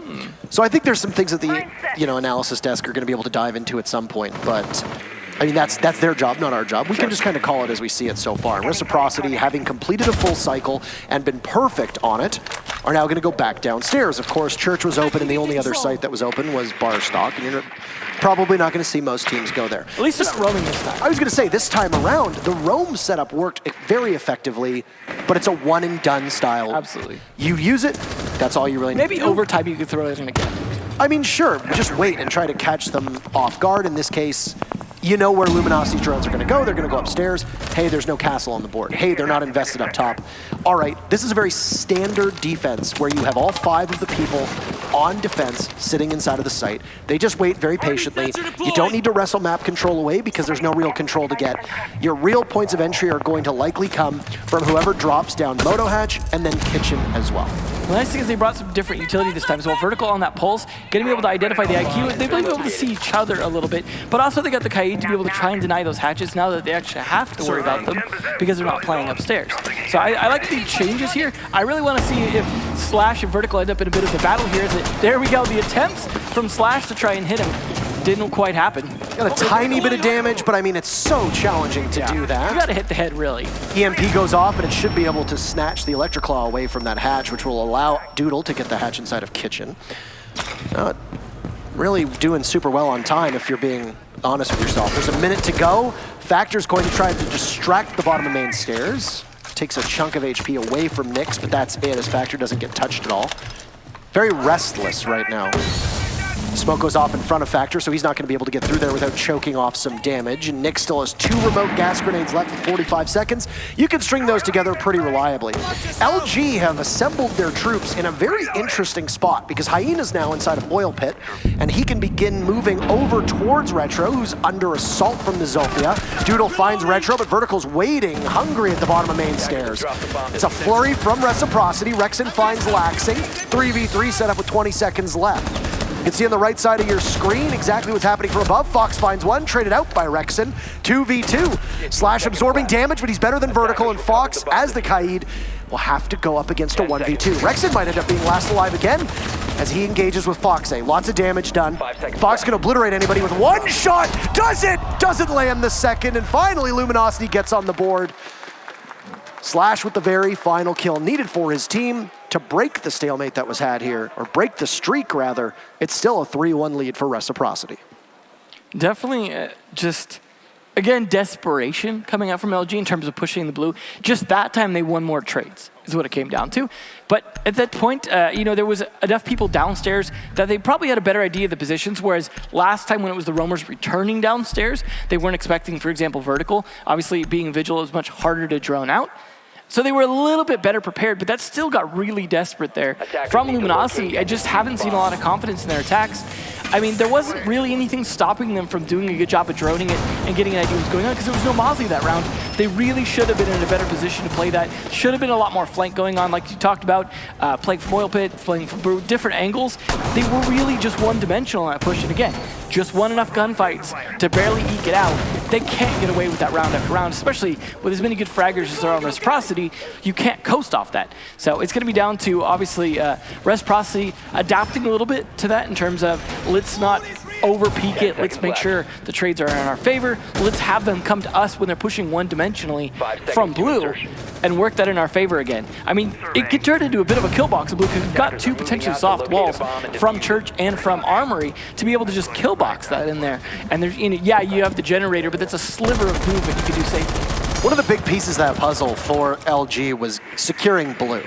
And that was Retro, I believe, playing alone, largely unsupported inside of blue. He got hit with the Zofia concussions, and then he got pushed from the Thermite coming down the hall as well. And unfortunately, we didn't get to see the full frenzy of the kill feed, but that's okay. But I believe Retro was taken care of pretty early on. Yeah, it doesn't help. I mean, he's going to be playing Generator again. Here, he's going to be that Jaeger. That's his job. This is a very, very typical thing. You also often see the Zofia like this against that position, trying to stun, trying to do something against him. But they're not bringing any nades. They don't have anything to nade him out of the position. The best they can do is stun him at this point. So, I mean, that's not a great position to be in to try and deal with Retro this time. You've got to hope he kind of makes a mistake. They still are pushing blue, but luckily, at least it looks like they might be going for the Master Staircase this time, but they need to worry about vertical here, able to call out when a push is coming down there and how many are coming down. Vertical getting some damage taken away once again by Slash, who's hunting this Pulse relentlessly. Exothermic Charge will take out the hatch inside of the bar. There's still a couple more targets for that hard destruction to work at. Reciprocity will scatter deeper in towards the site. Foxe could decide to get maybe a little bit brazen, but holds off for the time being. Still has 2 attacks in his pocket, though. He's got Slash above him. I don't know if they're aware of the positioning. It's only been about half the round, so very slow for the time being as to what Luminosity has done. In the midst of smoke is Hyena, choking through the damage. Church wall, will you be able to successfully bandit trick it? No, there's nobody there. It's an Electric Claw possibly thrown up. No. Waiting, just gonna dry peek right behind the shield and giving Nyx all the callouts that he needs. Vertical's in trouble, C4 goes out, doesn't connect. Hyena's very low on HP. Out goes another EMP, trying to disable Vertical, who's going to have to take the fight to his own hands. There's a drone on Nyx, I don't think he's seen it yet. So he's under heavy watch from Luminosity. That's a major problem. 40 seconds left and you're continuously collecting that information. Nyx peeks Hyena, didn't have much HP though to work with there on the Thermite. So Vertical assumes the old position again in the default plant spot in Church. He's got 2 at the bottom of main stairs. Targets acquired, but the diffuser itself will need to be acquired as it's been dropped inside of Moto. Retro getting very minimal pressure. He's inside of blue, perfect head level to wait and see if Doodle will push on up, but nothing for the time being. Nyx gets his second kill. Waiting for more, still being assisted with all these calls from Vertical. Vertical keeping his team in this one. Now Retro will find one, cutting Doodle down. 2v5, and it's time to reassemble the troops somewhere. There's Laxing with one. Will Fox be able to get in on the action? No, Slash needs to push up, but he won't. It's a flawless round with Nyx collecting his third to end things. 4-1 in favor of Reciprocity, and Luminosity don't look like they have the same confidence that we saw at OGA Pit. They're gonna need to find something as this is their map. I gotta question the IGL at this point. The plays that they made, let's just have 2 guys poke at Church and see what happens and have everyone else upstairs. That's not a plan. Oh, you know what, they're dead, so let's trickle the other 3 down and see if maybe we can kill some people. Gee, I wonder why it was such a good round for Reciprocity. That is not the play. They're again just making really bad calls on these attacks. Either they're all coming from one spot or they're trickling in to feed them at that point. I mean, they had some okay ideas, but the fact that they didn't have any support to make that church push, why open the wall and then not have anyone down there? All of a sudden, you've actually cut yourself off a rotate to be able to rotate between main stairs and Moto. And it's just, and then, you know, they're sitting in Moto, and Nyx is just able to easily peek them because they're not really contesting or holding any angles for the most part to do anything. It's just complete lack of support. Yeah, maybe Slash was doing stuff from upstairs to be able to identify the positioning of the pulse, but once you hit him with the EMP, he's not going to be on that anyways. The upside is they did actually stun a Yokai with that as well, which was sitting down for a while, but then they didn't have any support to push with that information. That was actually a good time to push because you'd hit the pulse, you'd hit the Yokai. There wasn't a lot of defense in Church outside of the deployable shield, which should have been Sophia's job. They had the utility and the means to make it happen. Just, that's why I questioned the IGL who made the calls to make that play like that. I mean, I mentioned in particular, the fact that you had a drone sitting watching both Nyx and Vertical, and yet Hyena still gets pushed on Moto. You can't let that happen. And maybe the communication is just broken down. But I mean, it could be that they're getting overwhelmed by reciprocity, because keep in mind, there are obviously going to be changes from Rec, with Nyx doing a lot of the primary shot calling from what I understand alongside Foxay. Obviously, that's going to require a change. You've seen Laxing playing on more support-oriented roles than usual. So they've kind of thrown things out and made some changes, just as we saw from Dark Zero. Who knows, but right now, Rec is very firmly in the driver's seat. I will say one thing, and that is this is, of course, a clubhouse defense, and you expect them to do well. On defense, you probably should be walking away with a 4-2. I don't know. After what we saw earlier, I think that was an outlier, though, to be fair. Certainly could be. I do think that that was just simply an anomaly when it comes to the way that clubhouse is played, and I think that both of those teams in the Sonics and Tempo Storm were making some very rash and obviously quick plays that resulted in lots of fragging. Here there's been lots of fragging, but it's more, I would say, thoughtful. Yeah. There's more strategy behind what they're doing rather than outright pugilism. Bad timing there as well. Vertical able to get the bandit trick off because the Sophia hit it too early before the Thermite was ready to trigger it. Just not good timing. That's going to cost him 2 EMPs and a Sophia, at least, or 2 of them rather. Keep in mind that you can do what you saw in the Sonics versus Tempo Storm match, which is just go in and shoot underneath, as we saw Gonfi do a number of times. Won't be the case, as the Bandit is still actively tricking. So Vertical being able to get away with murder for the last 1.5 minutes or so. Yeah. The call has been made from LG in order to get out of there and go somewhere else. It's not going to be Garage, though. Capitao was banned, of course, so he's not available for either team to use. And, of course, he's one of the best counters for anybody that's playing up on Catwalk. Those Jaeger ADS devices are not going to be saving you one bit. So Rexon now heads on over towards the Garage as Factor finds the very first frag of the round. It's on to Laxing. Where's Nyx? Just situated. Top of Garage. Foxay finds Factor, so it's a refrag. It takes a little bit of time, but LG did get the opening pick, which is good. Fox is down below Nyx, so there's 2 people supporting over by Garage. I don't know if, for the time being, we're going to see Hyena maybe pull off. You're going to have to hurry, though, if you're Luminosity, because you're now changing yet again, and there's under 30 seconds to go. Flash is going to go in. Fox vulnerable. He can't see anything, completely blinded. Nyx pops up.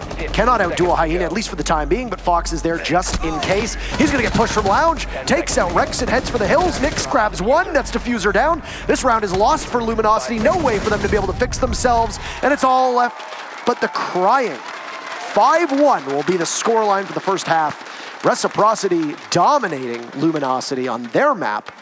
We'll swap sides and see if it's just a defensive hole or if Rec have some magic on their opponent's map. I mean, this is really Luminosity needing to recollect themselves. Luckily, on defense, you can do that a bit better. Time pressure is not on you. You're in a position where you get some time to set up, to think about things. You get to decide the pace of the round a lot more than the attackers do. This is a good position for them to fix things. But they should call a timeout. Honestly think, just recollect yourself, refocus. They've looked like making all these mid-round adaptations, making last-minute calls, making split pushes that aren't split properly to actually pinch. Things like that, that's not indicative of a team that's in control here. And Reciprocity being the exact opposite of that. We're rarely seeing them lose people, except for in Trade Fest towards the end. I mean, Laxing dying in that round was the only real surprise. So it's definitely been looking very good for Reciprocity. But again, we got to see if this is just a side beast thing. I want to see how Reciprocity's attacks go. But they're going to be moving into their attacks confident. And confidence can definitely help, especially when you got someone like Nyx, for example, on Ashe going in. If he's going in aggressive, you need to be confident. You need to feel like you can make the plays. And that's if Luminosity are still in a position of kind of franticness, you can exploit that. Luckily, they're going to go down in Church. I don't think they're going to go for a roam play. They can kind of stick it, turtle up, maybe just wait out the first minute and a half, 2 minutes, while the droning goes on upstairs, and figure things out. That being said, it looks like they still have people upstairs potentially. So I don't know if that's really what they're going to go for. They still have some time to rotate down. So hopefully they do that, because I don't know. I mean, while the roam play was fun to see from Reciprocity, I don't know if Luminosity can pull it off the same caliber. I will say that there was a lot more restraint from Reciprocity, and they weren't playing the same style where it was set up around Skies or around Lax. It was much more of a team effort. In fact, I think Vertical was probably one of the best supported players on that particular defense. And it happened. And it happened very well. Reciprocity's system, despite it being completely different, was very effective against Luminosity. Now, of course, these teams have been scrimming with the new rosters, so we'd have to get in touch with the local scrim reporters to see exactly what's been going on. Scrim daily. But the general consensus is that neither Dark Zero nor Rec have really taken a significant step back with these changes. In fact, a lot of people would argue that they were largely lateral moves.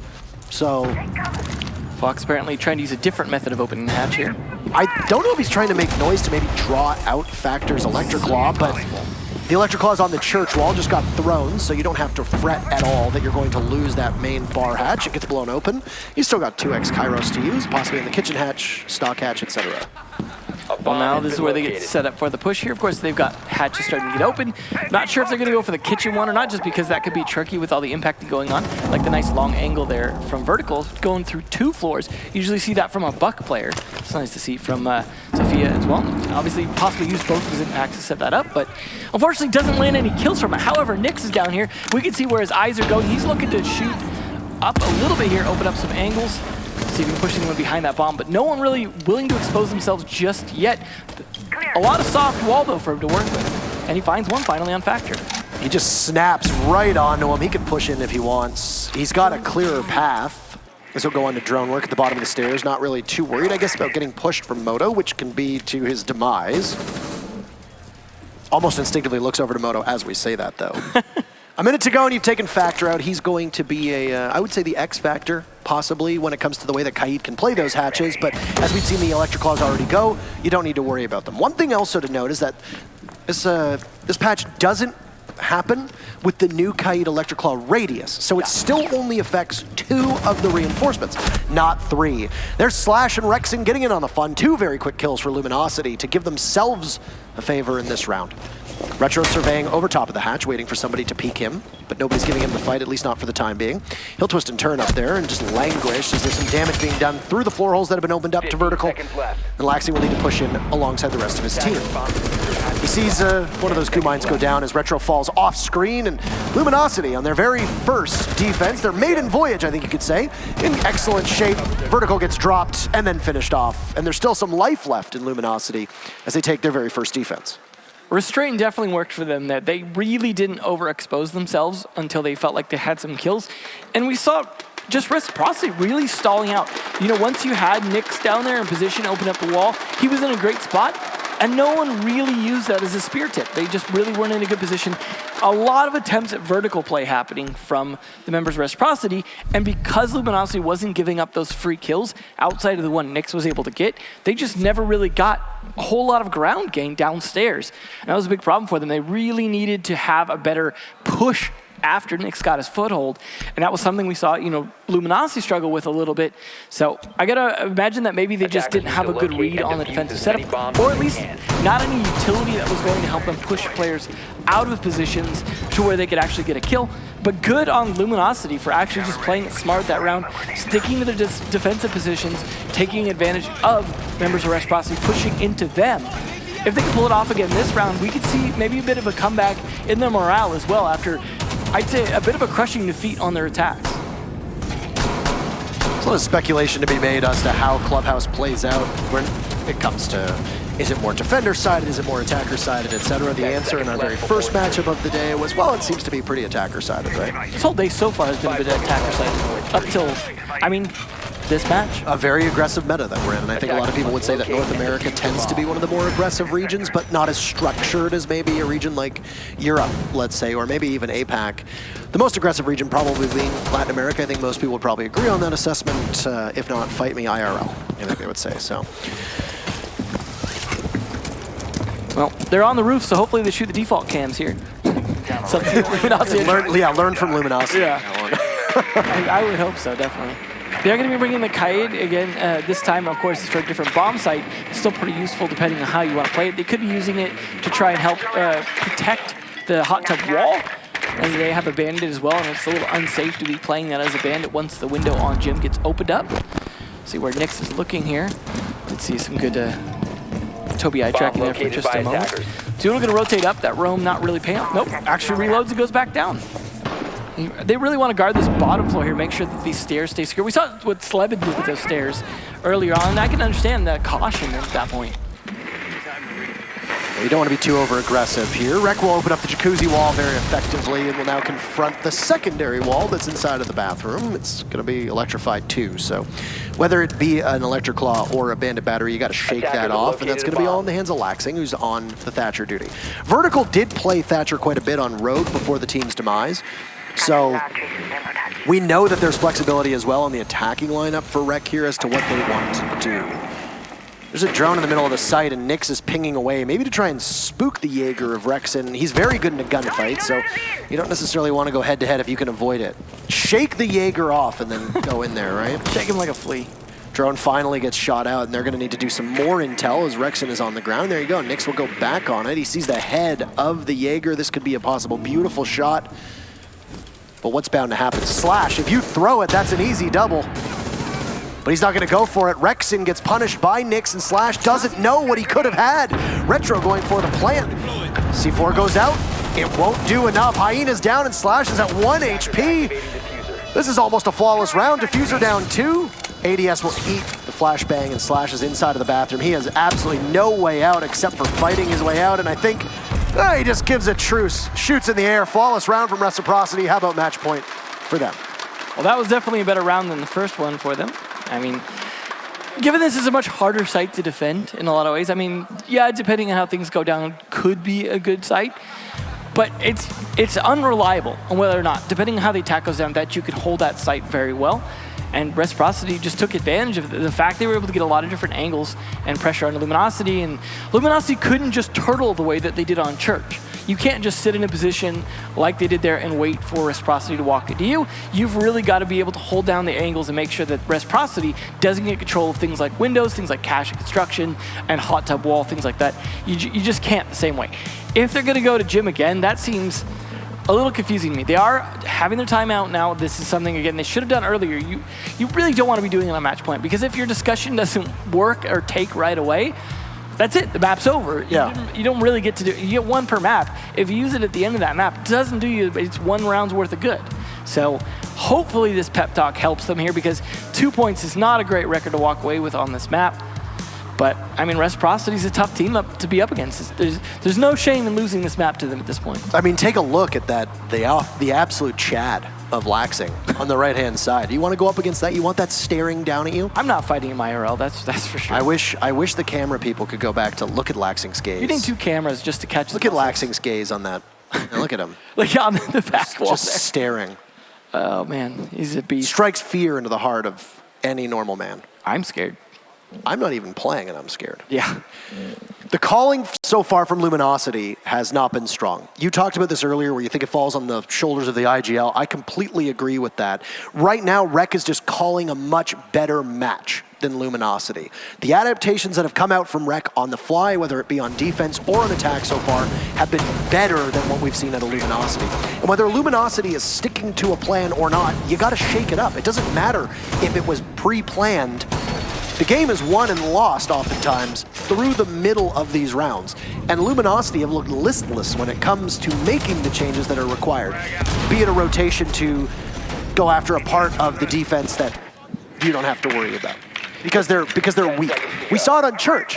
It was a good push from LG down blue because they realized that was the weak spot of reciprocity, but that was the only real time where I was convinced that the calling by Luminosity was better than Rec. So far, Rec have just been so much better with playing and making the changes needed. Well, let's hope that they don't need the IGL as much because they had the coach involved there during the timeout, so they could actually at least form a really coherent plan for this round. But you know that Mike Tyson saying everyone's got a plan until they get punched in the mouth, and they've certainly got punched in the mouth here. So if anything goes wrong this round, I don't have a lot of faith in Luminosity's ability to adjust to it. You already have a bit of damage being done to Rexen as well as to Retro. But, you know, Retro, as long as he gets his walls open, it doesn't matter too much. I mean, yes, he's the diffuse carrier, but I think with the amount of power you've got of the rest of the players here, that's not as big a deal. You know, Rexen being beat up is actually, I think, a little bit more of a big deal here. Walls getting opened up here, or castle barricades rather, opening up angles to make sure Retro can do his job. No one's going to contest that. The slash looked like he should have opened up that a little bit earlier in the bathroom. He opened up at the top of the bathroom to throw an electric claw to deny it, but just too little too late. Already that lack of preparation. Already so much damage being done to Luminosity here on both Doodle and Rexen. Yeah. And it's... I don't think it's going the way already that they want. They're going to throw everything at the wall and see what sticks. This is tough. You're going to go to gym twice. You could have gotten to cash here. This is LG's map, like we said. Yeah. That's the biggest worry for me, is that this is... We know that LG plays decently well on Clubhouse. It's always been a good map for Rec, though. Let's not shortchange reciprocity. They're very comfortable on Clubhouse. I think that if you look at the fact that it's Clubhouse, Villa, and Border, I think Rec won the map ban stage, period. They've got a good map pool. I don't doubt their ability to win a lot of map bans for that reason. And so far, LG are just going to have to adapt as best they can here. But we've seen all 2-0s so far today, so losing a map can be a pretty big deal in that kind of situation. There goes one player of LG already, Factor getting tanked down by Nyx, and two other players at low health. It's not looking good. Retro hasn't even yet been touched since the early damaging, and he's really gotten his job done, and now he's able to sneak into Jib. Slash, though, at least finding the trade on a Nyx. It was a little bit later than I think LG probably would have wanted. Retro's all on his own. He gets pushed up on by Rexen, who needs to really come alive at this point. Now, I think the shadows there might be a little deceiving, but the gun barrel is being spotted. Foxy knows somebody's there making the calls. Watch Jacuzzi.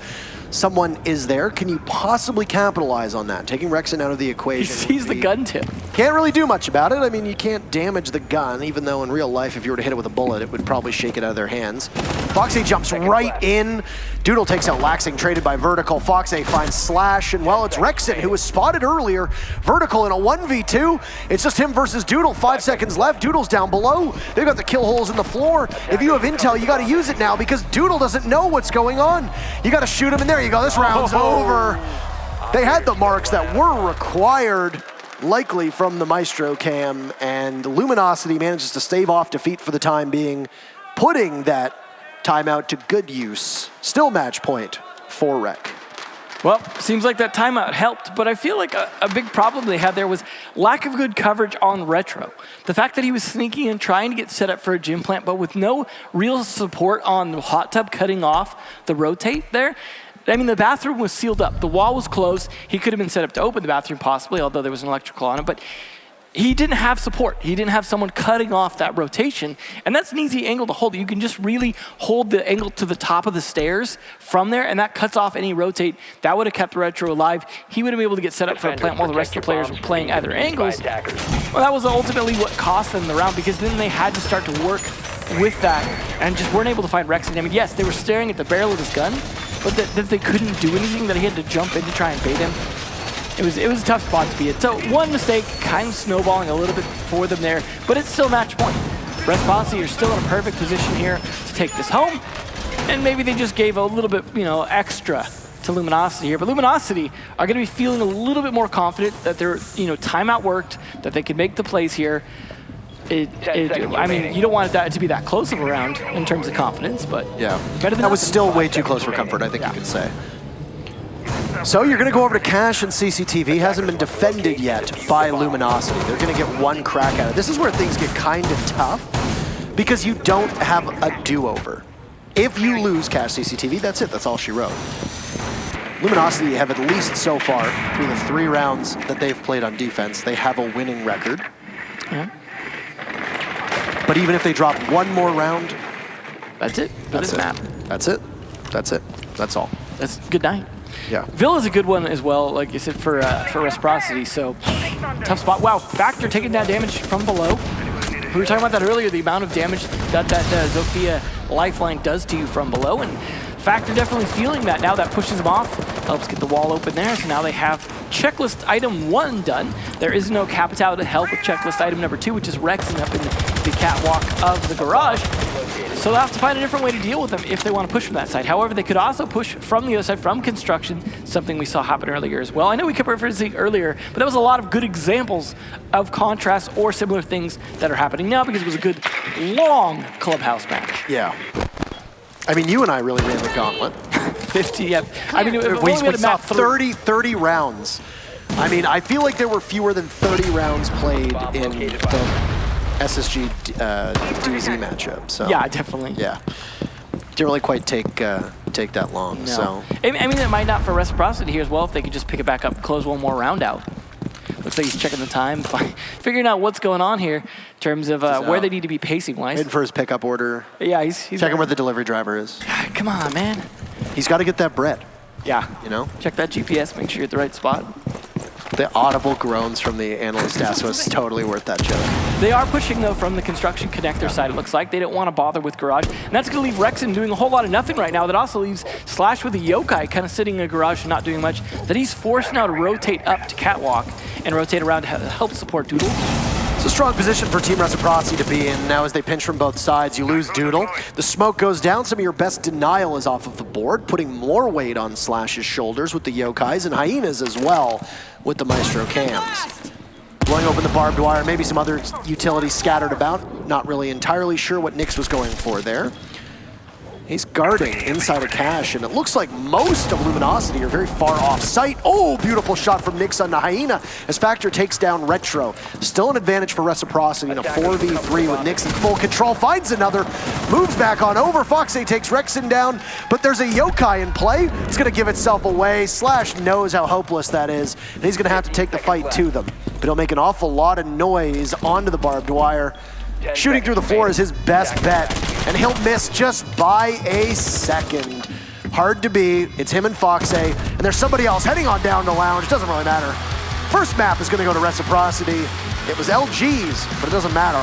They're up 1-0, and we go to Villa next. Well, at least they managed to pick up 2 rounds on their defense, but 2 rounds is nowhere near enough.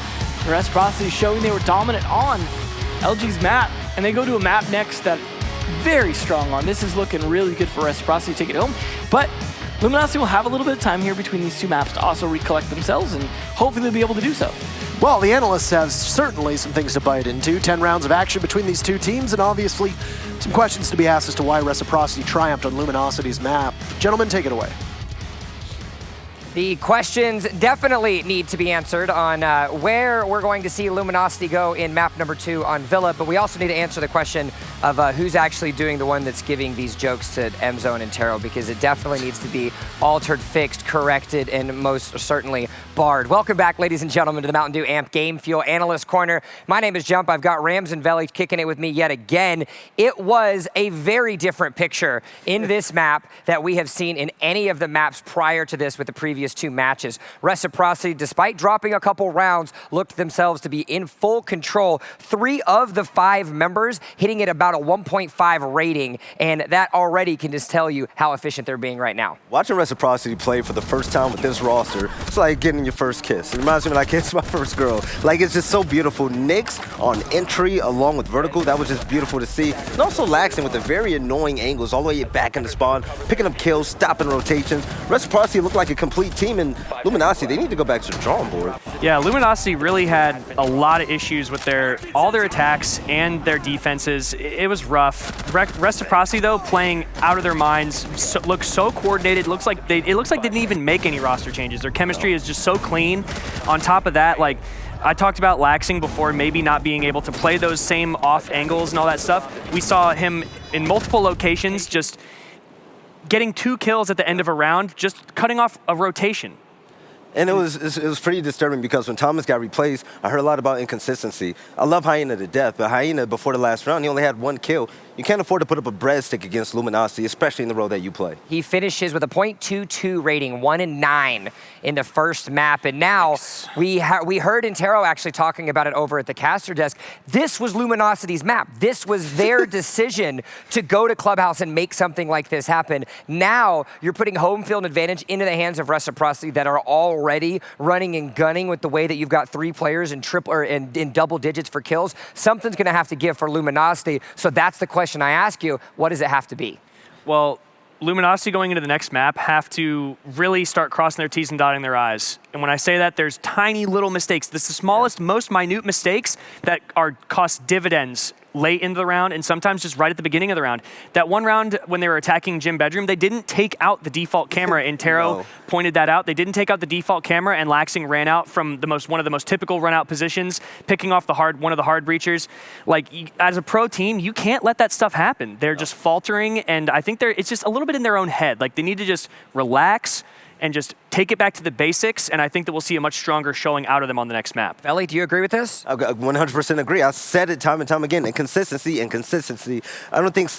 I think SlashHug was the right pickup. He does extremely well in this role, but you take a look at players like Doodle and Hyena really not performing to the top that they can, it hurts. No matter what you do, when you go against a team like Reciprocity, they're going to challenge you every single time, so you're going to have to bring it. Well, Reciprocity certainly has done what they need to do to start themselves off strong in the best of 3, but let's go ahead and get a deeper look on Luminosity and what they have to say coming into the U.S. Nationals.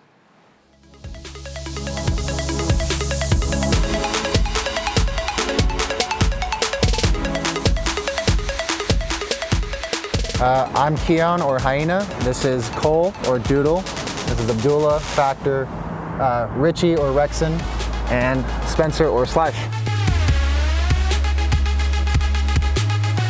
So we're a pretty new team to Pro League. We qualified through Season 9 of the Challenger League. We won playoffs and then, got picked up by Luminosity, played through our first season of Pro League, qualified for USN and some other lands, and now we're here. We really look at it as like a land win. We all want a land win under our belt, and having 7 out of the 8 NA Pro League teams here, I think just being at the top, finishing first is like a huge accomplishment in of itself. So it means for us that our hard work has paid off, and we're playing at the level that we're capable of. Our biggest rival here is probably Space Station Gaming. We think that there's just the way they play and their style matches up against ours.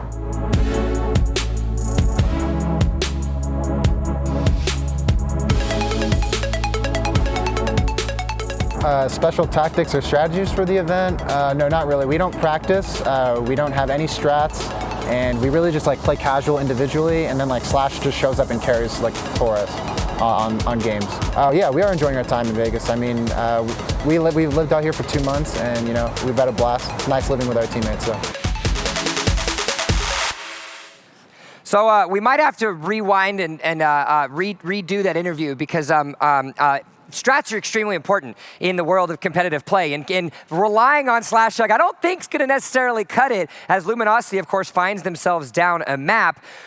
Let's give them some advice. What do you think, Rams? What are we thinking right now as far as strategy goes? Because SlashHug, as we can see, can't carry the entire team. They weren't lying. He can't, but when we did see Luminosity winning rounds, we saw either SlashHug or Rexon starting it off, and they were really putting a thorn in some of the Reciprocity's, the way that they wanted to play. They were definitely holding them up at times, but, we saw a couple times where Slash, at one point, he could have thrown a C4 over the bathroom wall into the jacuzzi hallway, and he just didn't throw the C4 because he didn't have the intel. He didn't have the knowledge given from his team to whether or not he could throw it. And he could have outright, even though they still won the round, I believe, with Doodle coming from below and stopping the plane with the shotgun. Yeah. They could have ended the round so much sooner and made it way less close. One thing that I really didn't like is the fact, for instance, when in Cash Room, you had Factor playing there all alone as Maestro. Nobody was there for the trade, and he died in a 1v3. He got droned out like crazy. That's unacceptable. But also at the same time, you and I, we were just laughing at the fact that in CCTV, every single wall was open. They're now protecting the walls. Utility play isn't there. It's a mess right now. Yeah, it's like Reciprocity literally went down the checklist. It's like, okay, what walls do we need open? We need these 3 walls open. All right, let's open all 3 walls, and then plus all these other things. things that they have to watch out for. Yeah. Nyx literally walked, I think that's the most casually I've seen an Ashe walk into site. He looked around, he was like, oh, there's no one here. Yeah. And then, just goes to look at the stairs. Luminosity's trying so hard to maintain downstairs control that they just let the site go. Yeah. And then they can all only rotate one way up, and Slash can't stop the Echo Drone stop the plan with the Echo Drone forever. So it's only a matter of time for them before they lose that round. Well, we've done our best to try to keep you at home updated, but more importantly, get you guys involved. And we do a community vote saying, who do you feel like is going to win? Well, look, coming up what we have right here with the Reciprocity and Luminosity, 77% to the 23 believe that Reciprocity is going to win. That is quite the astounding number to look at it indeed. But not only do we want to know the votes, we also want to know your opinions as well. So make sure you head over to Twitter, use the hashtag R6USN. Let us know who you feel is going to come out on top. Some opinions, memes, we've seen them already, as well as who you feel is going to be the MVP by the end of the weekend. Map number 2 is loaded. It's ready to rock and roll, and Villa awaits. Emzo, Intera, it's your call. Thank you so much, Mr. Jump, and we'll head on into our second map and possibly final map between these two teams. The stats speak for themselves. Even though this was Reciprocity's map, the better statistics lie on the side of Luminosity, which is interesting because, well, what do we see for Clubhouse? The inverse. Yeah, well, you know what, though? This is a map we know Reciprocity know really well. So, I mean, yeah, it could go either way, but just the confidence we saw from Reciprocity. If we don't see that from Luminosity, I don't know how long this can go. Capital getting banned again, so again, we saw it the first 2 matches quite a bit. Now getting banned consistently here. Nomad as well, gonna fall. So that is going to help a bit with a lot of movement for the defenders in terms of being able to move around both outside of sight and inside of sight, and they'll fire to trap them now. Valkyrie gonna go as well, so it's a little bit of intel loss for the defenders, but they may still have a Maestro, Mira, or Echo to provide some extra intel here. We'll see. Valkyrie was banned by Reciprocity last time around. It was a MAV ban, and that was done strategically against Luminosity. As was pointed out by the statistics from Siege GG, it's one of the operators that was brought by Luminosity 100% of the time. So Mira will be rounding it out, which means that once again we'll have both Echo and Maestro on the board. Every hard breacher will be allowed, and we will go to yet another very defender-sided map. Well, advantage then to Reciprocity. No, I'm sorry, they're not starting in defense. It's the oranges on the reverse side for the moment. So it'll be LG then starting on the defense. It will be going Aviator Games. First, no tricky, let's go to Dining or Library here for the moment. So we'll see how that goes for them. As this is the standard site to defend, the better site. And this is, I mean, it's up to them to lose this. They're just going to have to be smart about it. Defenders, protect your bombs. See how they can do that. They're going to be bringing the dock, interestingly enough. They'll play some of those long angles along with the ACOG. I got to imagine that's going to be on Hyena as well. Probably 3 ACOGs, actually, when you look at the fact that Slash is on the Kaid. So there's lots of long-range damage that can be done here. Rexon on the roam. Factor will likely roam on the dock too, as that's how dock is played in the current meta. You might even have him down at 90 with a bit of staying power because those stim pistols can keep you upright. It's very difficult to headshot him when you play the way that teams do at 90 around the pillar. 10 seconds left. And then it also prevents any hard destruction from going up against the vault wall. Slash's perspective, he just exited the vault there, so you'll see that the one wall, which I will likely imagine our spectator will zoom in on at some point just to give you a good idea of what it looks like. Rek is only bringing a single hard breacher, despite despite all 3 of them being available, and 2 of them sometimes being common on Villa. It depends. There are certain teams, especially in North America, that will run a Maverick and then something, or even just a Thermite Hibana just for added, I guess, peace of mind, depending on what site. It's useful redundancy. I mean, they work a little bit differently, but both of them could open walls, and you generally need to open walls on a lot of sites on a lot of maps. Coastline being one exception. Usually, yeah. I mean, we'll see. Like I said, Coastline the one exception, but this one, yeah. I mean, Maverick was definitely a big favorite at first for this map, you know, when he was introduced. Seems to have fallen off a little bit. A lot of people favoring Hibana or Thermite, depending on which site you're fighting and how you're trying to open those walls. But good on Vertical, getting all the way in here, taking over Astronomy, just trying to push from behind here, taking over a trophy as well. Rexon just backing up his teammate Factor downstairs here. This is a little bit of extra roam play, but question is, do they know where the players actually are playing at? Or are they just looking to keep the floor clear?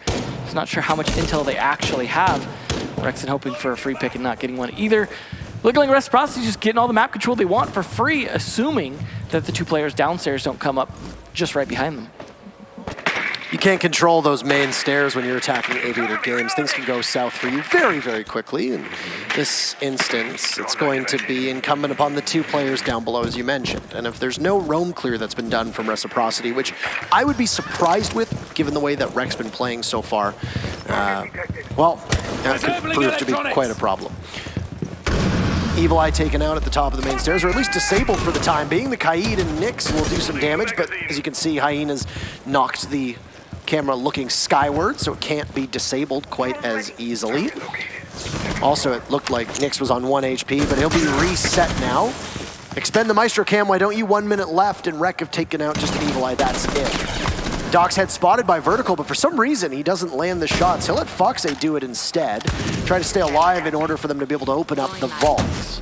Just riding alongside Foxay, and it sounds like there's an impact that's gonna go up, and now another round of X-Kairos. Wow. The Kaid Electroclaw will actually work there. Either that or it was the impact. This is going to be a major challenge. If Foxay can drop down a grenade, there it goes. The Zofia self-stun under Reciprocity, and they have struggled mightily to open up that 1 vault panel. They've done so, but they don't have any more hard destruction that seems to be readily available. And that's going to be the problem for them. Still, you got the Kaid playing inside a vault, and if Foxay doesn't see it, well, they're just going to get mowed down. Just as Hyena did. And another for him as he picks up 2 to start off map number 1. Say goodbye to Nyx as well as Retro. Vertical's dropped as he takes down Factor. Finished off by Doodle. This is a good hold for the time being by Luminosity. They only need 1 more to finish it. And it's Foxay with the diffuser. He'll creep up to the toxic canister and he just waits. Why not? You're not going anywhere. You're not getting in there and you're not getting out alive. First round's gonna go to Luminosity here on Villa. Definitely a lot of it due to that vault wall defense. You saw how much effort was being made by Reciprocity to open up that vault wall. The fact that it was denied as long as it was and really forced a lot of utility, that and the Maestro Cam at the top of the stairs, just those kind of missteps from Reciprocity in terms of trying to get their sort of checklist done, just burned a lot of time and also burned a lot of utility, left Reciprocity a tough spot to be able to actually make that push happen. It was well played by the LG, and they also just didn't overextend themselves. I mean, yes, they had the 2 roamers, but the 2 roamers seemed to be able to get away with their plays because they didn't really run into members of Reciprocity in opportune times. So overall, I mean, good on Luminosity, just playing that smarter. Now they've got to go to a different bomb site, though. This one can be a little bit harder to play as turtled up as Aviator Games because you've got sort of a split site with a big kind of skylight in the middle between Trophy and Statuary. And then, of course, you've got to deal with Astronomy and Master Bedroom being 2 areas you really have to hold off from pretty well. And if you can't, it becomes a lot more difficult to defend the site. Of course, we saw how much of a struggle it was to open a wall when they were able to impact Trick it well. So we could see a similar situation here, unless if my eyes don't deceive me, they actually left the wall soft in the Master Bedroom and opened up some holes in it, though, which definitely be very interesting. So apparently Luminosity is one of the strongest Villa's defense teams in the tournament. That might have been part of their stats earlier, why we saw they win so often on it, just being really good at defense. If a team is winning 76% of your defenses on Villa, you're looking at a 6-round split. You're winning 4-2, maybe 5-1, depending on how good your matches are. Because you're gonna have worse matches, you're gonna have better matches. So yeah, that's pretty standard. I feel like on Villa, even though there are certain teams that seem to excel more on attack. There's certain operators you can bring that make Villa much easier to attack. We see Doka be played an awful lot. Gridlock can be utilized. Nomad, of course, really strong, though she's banned. Same with Capitao, who's also banned. So I think those were smart choices by both Rek and Luminosity to take out 2 very powerful operators that are in the meta when it comes to the way that Villa works. It was a slow attack from Rek, and they got caught up on that 1 vault wall, but they're going to get a good start this time by taking down none other than Factor, who was down below being supported by Rexon. I don't know if there was support this time or not, but it's not enough to help out the Mozzie at all. It's a good early kill, too, is that it looks like that would probably be their only C4 available. Also, of course, if he'd captured any drones, could have moved them around. Now can't do that, of course. They could still provide a little bit of intel depending on where they're facing. But that's a great early pick, I think. I mean, the next best thing would have been the Maestro, but Rexon does manage to get one back onto the Thatcher. Hopefully they didn't need any of those EMPs, because it's certainly not going to have them now. So he gets caught off guard, trying to, I think, enter into study here. Extremely aggressive from Rexon. He's got a lot of confidence, but it pays off on to Retro as Foxa's dropped from Slash as well. So two very, very fast pieces of action for Luminosity. I don't know if Vertical has any information as to where the remaining members of Luminosity are, but he's going to make an awful lot of noise, and he's almost in the sights of Rexon. And you're dead. So it's all Laxing in a 4v1. 3 kills for Rexon. Laxing's going to do what he does best. He's just going to sit down there and they're going to talk. So the final 40 seconds or so will be Reciprocity getting everything in order and essentially a timeout here. We've seen Rec do this quite an awful lot. And with Diffuser miles away, Laxing knows that it's unwinnable, so 2-0 for Luminosity. Give time for both Nyx and Foxa to discuss things while Laxing just sits. What do you think was the big thing for that round in particular between Luminosity and Rec? Rexon, for sure. It's just catching them off guard with their pants down. I think Luminosity are doing a great job reading into where the attack's coming from, and you got to blame some of the droning. Just their inability to anticipate these defenders.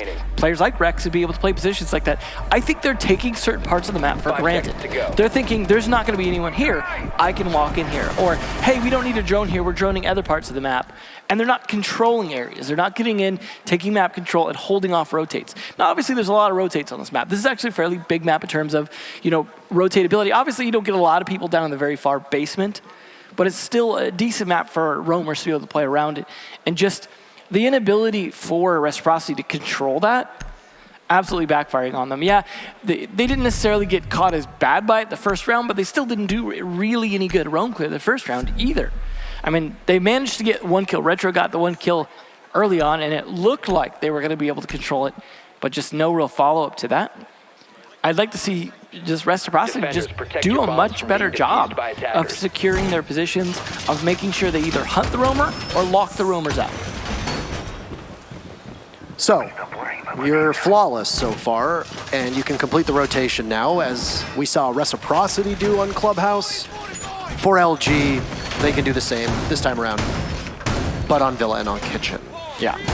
I mean, we did see Living Room a little bit earlier, could potentially still see that, but it's certainly not usually a favorable sight.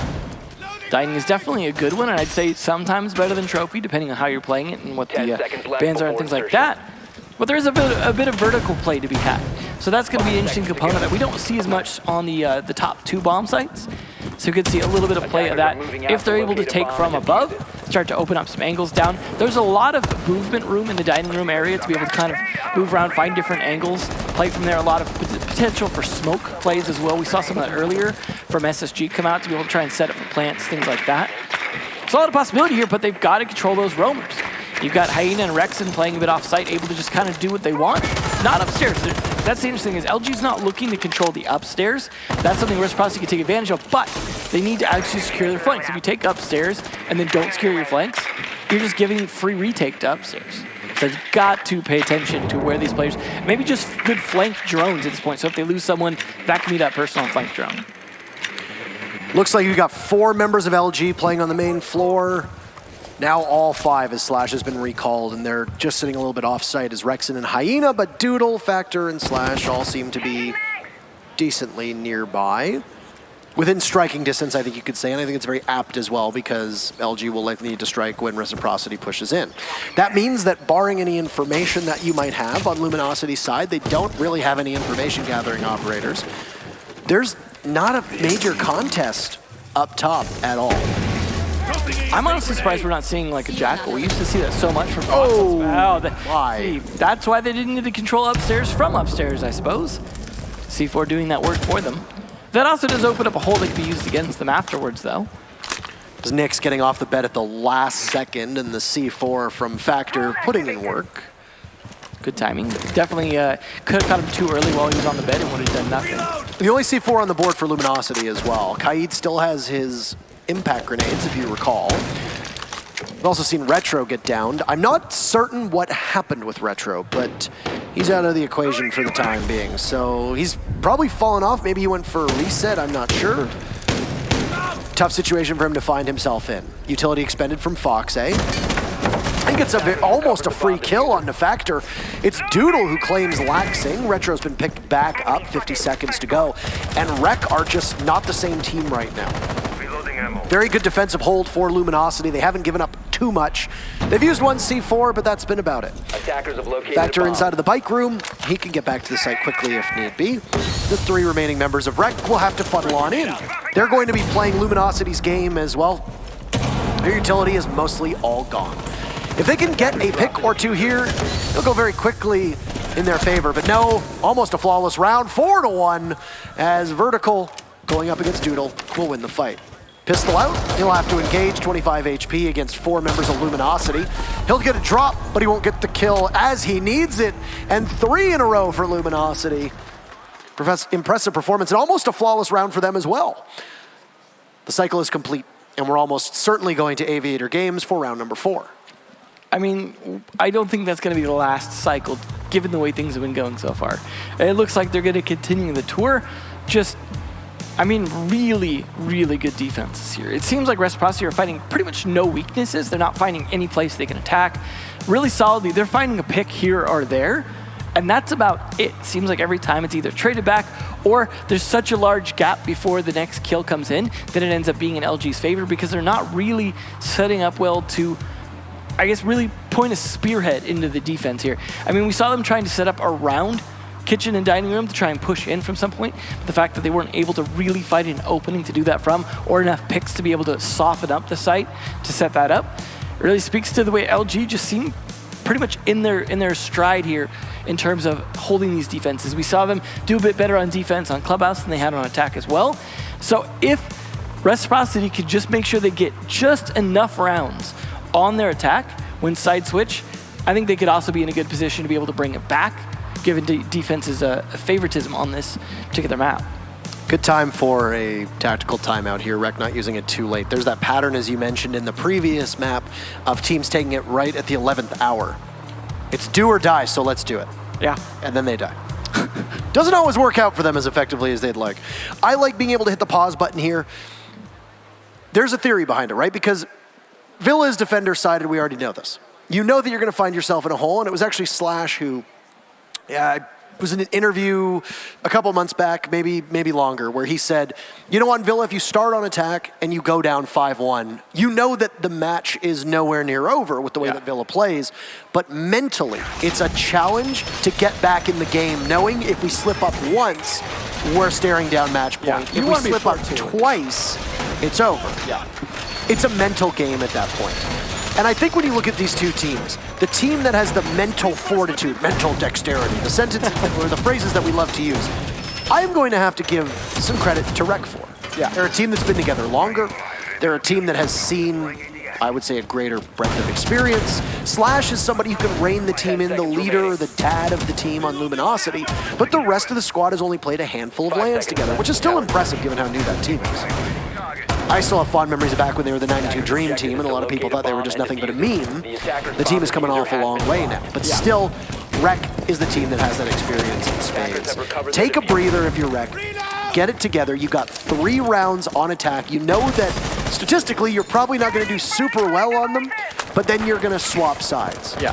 So you'll have the advantage of being on defense. You can start to win those rounds back. I mean, really, I think at this point, just Reciprocity need to calm down, be methodical, drone, and communicate. If they could do that, they know how to hit their shots. They just have to do those steps to line those shots up first. You saw the drone coming out. Mozzie doing a little bit of work to stall that out a little bit, but they will try and avoid that pest as best they can. It is going to try and help clear that out. And there we go, Rexon, though, turning it around on him, and then Factor following it up on a Nyx. Him and Vertical both falling. That is a lot of utility off the board. They still have their hard breacher, but at this point, it doesn't look like that timeout really helped Reciprocity here. No, not when you lose 2 bodies that early on. It's only a minute in, and Reciprocity in free fall. They'll have to course correct over the next little while. More importantly, it's that they've lost Vertical, who's been very good so far, and Nyx as well, who will ride the pine for the time being. Remind me to stop saying for the time being. I'll remind you for the time being. Thank you. For the time being, I should stop saying. You're welcome. You've still got Laxing and Fox A, both of whom were able to carry some of the weight in map number 1, but you can't lose confidence of your Reciprocity. And I feel like mentally this round is not over, but it's hard to come back from this. Foxy taking some damage from the Evil Eye. You've only got one Hard Destructor left. There's a C4 that sails overhead as they exchange explosives. The grenade goes in, doesn't find its intended target, but neither does the C4. I mean, they know where they're at this point, that they're going to be playing on 90. They're still going to focus on trying to get this gun vault wall open, and it's still going to be problematic for them. Slash tries his best to stop it, but only able to stop some of the X-Kairos here. However, they didn't have the Thatcher to be able to help with that. They just don't have all the utility they had before. And trying to do the same attack again, it just isn't working. All it's doing is burning up time for them. Fox at least finding Doodle, though, trying to even this up. And then Fox following it up with a second. Looks good, but he gets slaughtered by Factor. Double swing onto Fox A is not something that you'd imagine happening all the time, but why not? You can take those gambles. Retro knows that there's the shotgun of the Mozzie playing behind the bar, but that's a tough shot to make and will be incumbent upon the Mozzie peeking, who doesn't really need to. You'll put some pressure on him by opening up the wall, and the Mozzie will reposition. Don't know if he's got a C4 ready or if he's already used it. 15 seconds to go. Laxing almost able to get the kill onto the Mozzie. Factor under heavy watch. Slash jumps up, guns down Laxing, and he'll pick up the second. And Luminosity obviously very happy with that one. Timeout or no timeout, doesn't really matter. It's another round on the board for LG. It's their attack strats just are not working, especially the one for that bomb site. I mean, it's good for them that they can't play Aviator 2 times in a row, but the fact that they haven't really been able to do anything better on either of the other two bomb sites, it is not going well. Like you said, that mental game, but that's never a position you want to be in. You don't want to have to pep yourself up to slog through 5 lost rounds just to make it into the other side. But on the plus side, they won the first map pretty handily. That's going to give them some motivation. They know they can do it. They can come back. I mean, this is a team that also used to really only win in super overtimes. Like they would win at the 15th hour. They managed to pull it out. So they do know how to make it through and not give up. But they also have 2 new members to the team that may or may not share that same fortitude that they're going to have to pick up. That they're going to have to be like, Vertical, Nyx, we could do this. You motivate them. I don't know how that's going. We can't hear the comms, but I can't be a happy-go-lucky conversation at this point after 4 rounds lost in a row. And nobody on Rec really looks elated, obviously, to be in the position they're in. They shouldn't, given that they're trailing on their map as well. Yeah. But that was one thing that I always wondered about a team like Reciprocity. When they had Mark and Skies on the team, who was the leader that pulled them back from the brink? Yeah.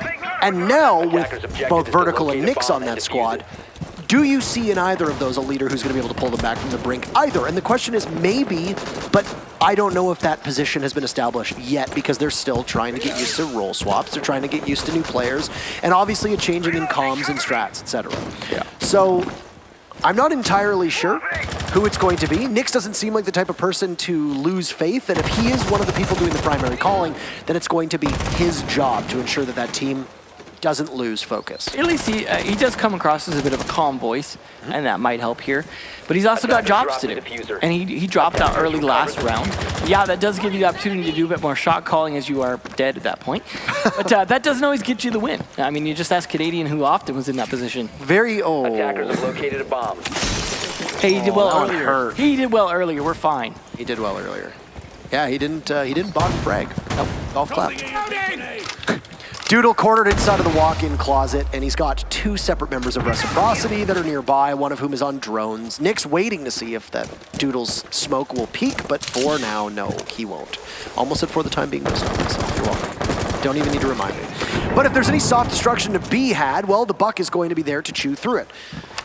Foxy's not going to do much for the time being. There goes a smoke, toss out a grenade, it lands, does a little bit of damage to Doodle, who's inside of his own smoke, as the Buck of Foxy is going to take damage. Slash also playing around the shield. This is a good position for him to be in. Doodle sprays on out, some of that buck shot connecting. A vault on in, and Slash finds one, looking to see if there'll be another that'll push from Master side. 2 for LG, with Laxing being able to take down Rexon, but Hyena trades it off. There's Factor as well with the Super Shorty. It's a deceptively strong gun that's not just good for some site remodeling. This hold from LG inside of Master and inside of Closet is unchallenged right now. Nobody from Reciprocity seems to have much of an answer for it. Vertical sprints in, Foxy's there, it's a 2v2, and just like that, it's Factor and Hyena, neither of whom were inside of Master or over towards the bathroom side. But both Fox and Vertical, very limited HP. Vertical, by the way, withstands, gets right back up. He'd been downed, so he's got 5 HP left to play with. That's not a whole lot. At least he's not the defuse carrier, but Fox not much more health than that. I mean, at this point, Hyena might try and heal them with his non-stim pistol here. Fox not long for this world if he tries to peek at the wrong moment against that ACOG as well. Fox inside a Master. He's going to have to head through the bathroom, as I don't believe there's been enough hard destruction done on that wall. He gets taken out by Hyena. And now Vertical, with only those 5 pieces of HP, will have to find the remaining 2 members of Luminosity. His position's somewhat given away, and Hyena gets a little bit too overzealous with that trigger finger. Located by attackers. Doesn't have much to do to find Vertical. And you can see Luminosity up 5-0 now. This is a rout. Very anticlimactic finish. LG is just all over Rec.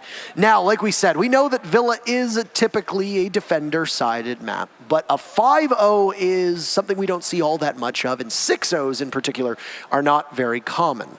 Especially after LG just got crushed pretty heavily on Clubhouse. So going into this, they shouldn't have really had the motivation, but this is such a good map for them. I guess it really brought them alive, and some early victories, really doing a good job morale-wise, and the opposite really it seems for Reciprocity. Like you said, that slog, definitely a problem, but when you're on match point and you switch sides, that's a whole different ballgame. You can't make any mistakes, or it's map 3. The upside, at least for Reciprocity, is they know they secured map number 1, so the worst that can happen is they have to play a 3rd map. But you never want to do that. That's why we saw so many 2-0s early, that no one wants to play. Even if it goes to 15 rounds, you don't want to go to a 3rd map. So they're definitely going to be looking to bring this back, but it might be too little too late. 1 round on attack isn't really going to give you a whole lot. You still, like you said, are 2 rounds away from losing the map at that point. That's 2 mistakes you can't afford to make. And mistakes will definitely happen, as obviously there was a few mistake rounds on Clubhouse as well. They were able to get 3 on their side for Luminosity, so it's going to be rough here, but we are going to see a little bit extra roam presence with Factor on Vigil this time. 10 seconds to and go. The droning wall, it wasn't really stellar from Reciprocity in the first place. It's certainly going to be much more difficult when there's an operator who's invisible to those drones. Attacker's objective is to locate a bomb. I think that not only has Rec been in free fall, but I think that a victory here for Luminosity on this round will be it. I do not see Rec coming back after that. Oh, not after that one. In Factor, all smiles after his spawn B gun relaxing. And I think you very firmly embedded yourself under the skin of Rec, who are now without the IQ. What do you even do in this position? You got to take some time and try to figure out what you do next. I almost feel like at this point they're going to take more time, just like go sit and spawn and plan for borders, because this is just really not going their way. I mean, yeah, maybe things will change when they switch sides. Maybe they can have a full sweep. We've seen some pretty strong sweeps in the past of this game. It's certainly possible, but it's tough. I really like what we've seen from Luminosity with these new deployable shields being set up so, I guess, present, so forward to the doorways and the regular points of entry. One of Vertical's lifelines are going to get caught by that ADS, so you'll have to go back to the drawing board. A bunch of windows opened up means that you need to be very wary of somebody from Luminosity taking advantage of you having your back turned. It's a tough spot to be in if you're Rec. Not only losing Laxing early to Luminosity, who threw 6 rounds as 5 of the opening picks, but additionally that your utility has been dwindling away. And LG just seems to be fired up. And after that loss on, I was going to say, I was like, you can't shoot frag grenades. I was like, what the? I think he thought it was a drone. Certainly with a try. Foxy will push up now after the frag grenade blows open the doorway very intently, and will Toby eye-track just his singular position, picking away around the bomb chassis at Slash, but doesn't do much to him. Shotgun up close and personal as Vertical finds Factor. Foxy flying blind for the time being. Does quite a substantial bit of damage. Can't get collapsed upon as Doodle eliminates Vertical. Frag grenade almost primed and ready. Put away as Team Reciprocity are slaughtering LG. And oh no, down goes Nyx too. It's a 1v2 with Hyena now to push us to match point. Not series point, of course, because Reciprocity does hold map number 1. Hyena working back in towards the site. And he's not going to get anywhere. Rec finally put one on the board. Hope's trying to give the morale that his team desperately needs. And now, they'll switch sides. Rec will go on defense, and how successful will they be on this stead?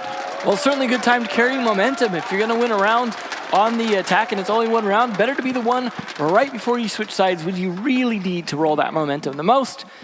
but they're just going to have to be very cautious here because, like you said, 2 mistakes is all they're afforded before it goes to map 3. And, LG could be tricky, play some unexpected ways. This is a good map for them. And Reciprocity are going to have to not get over-aggressive.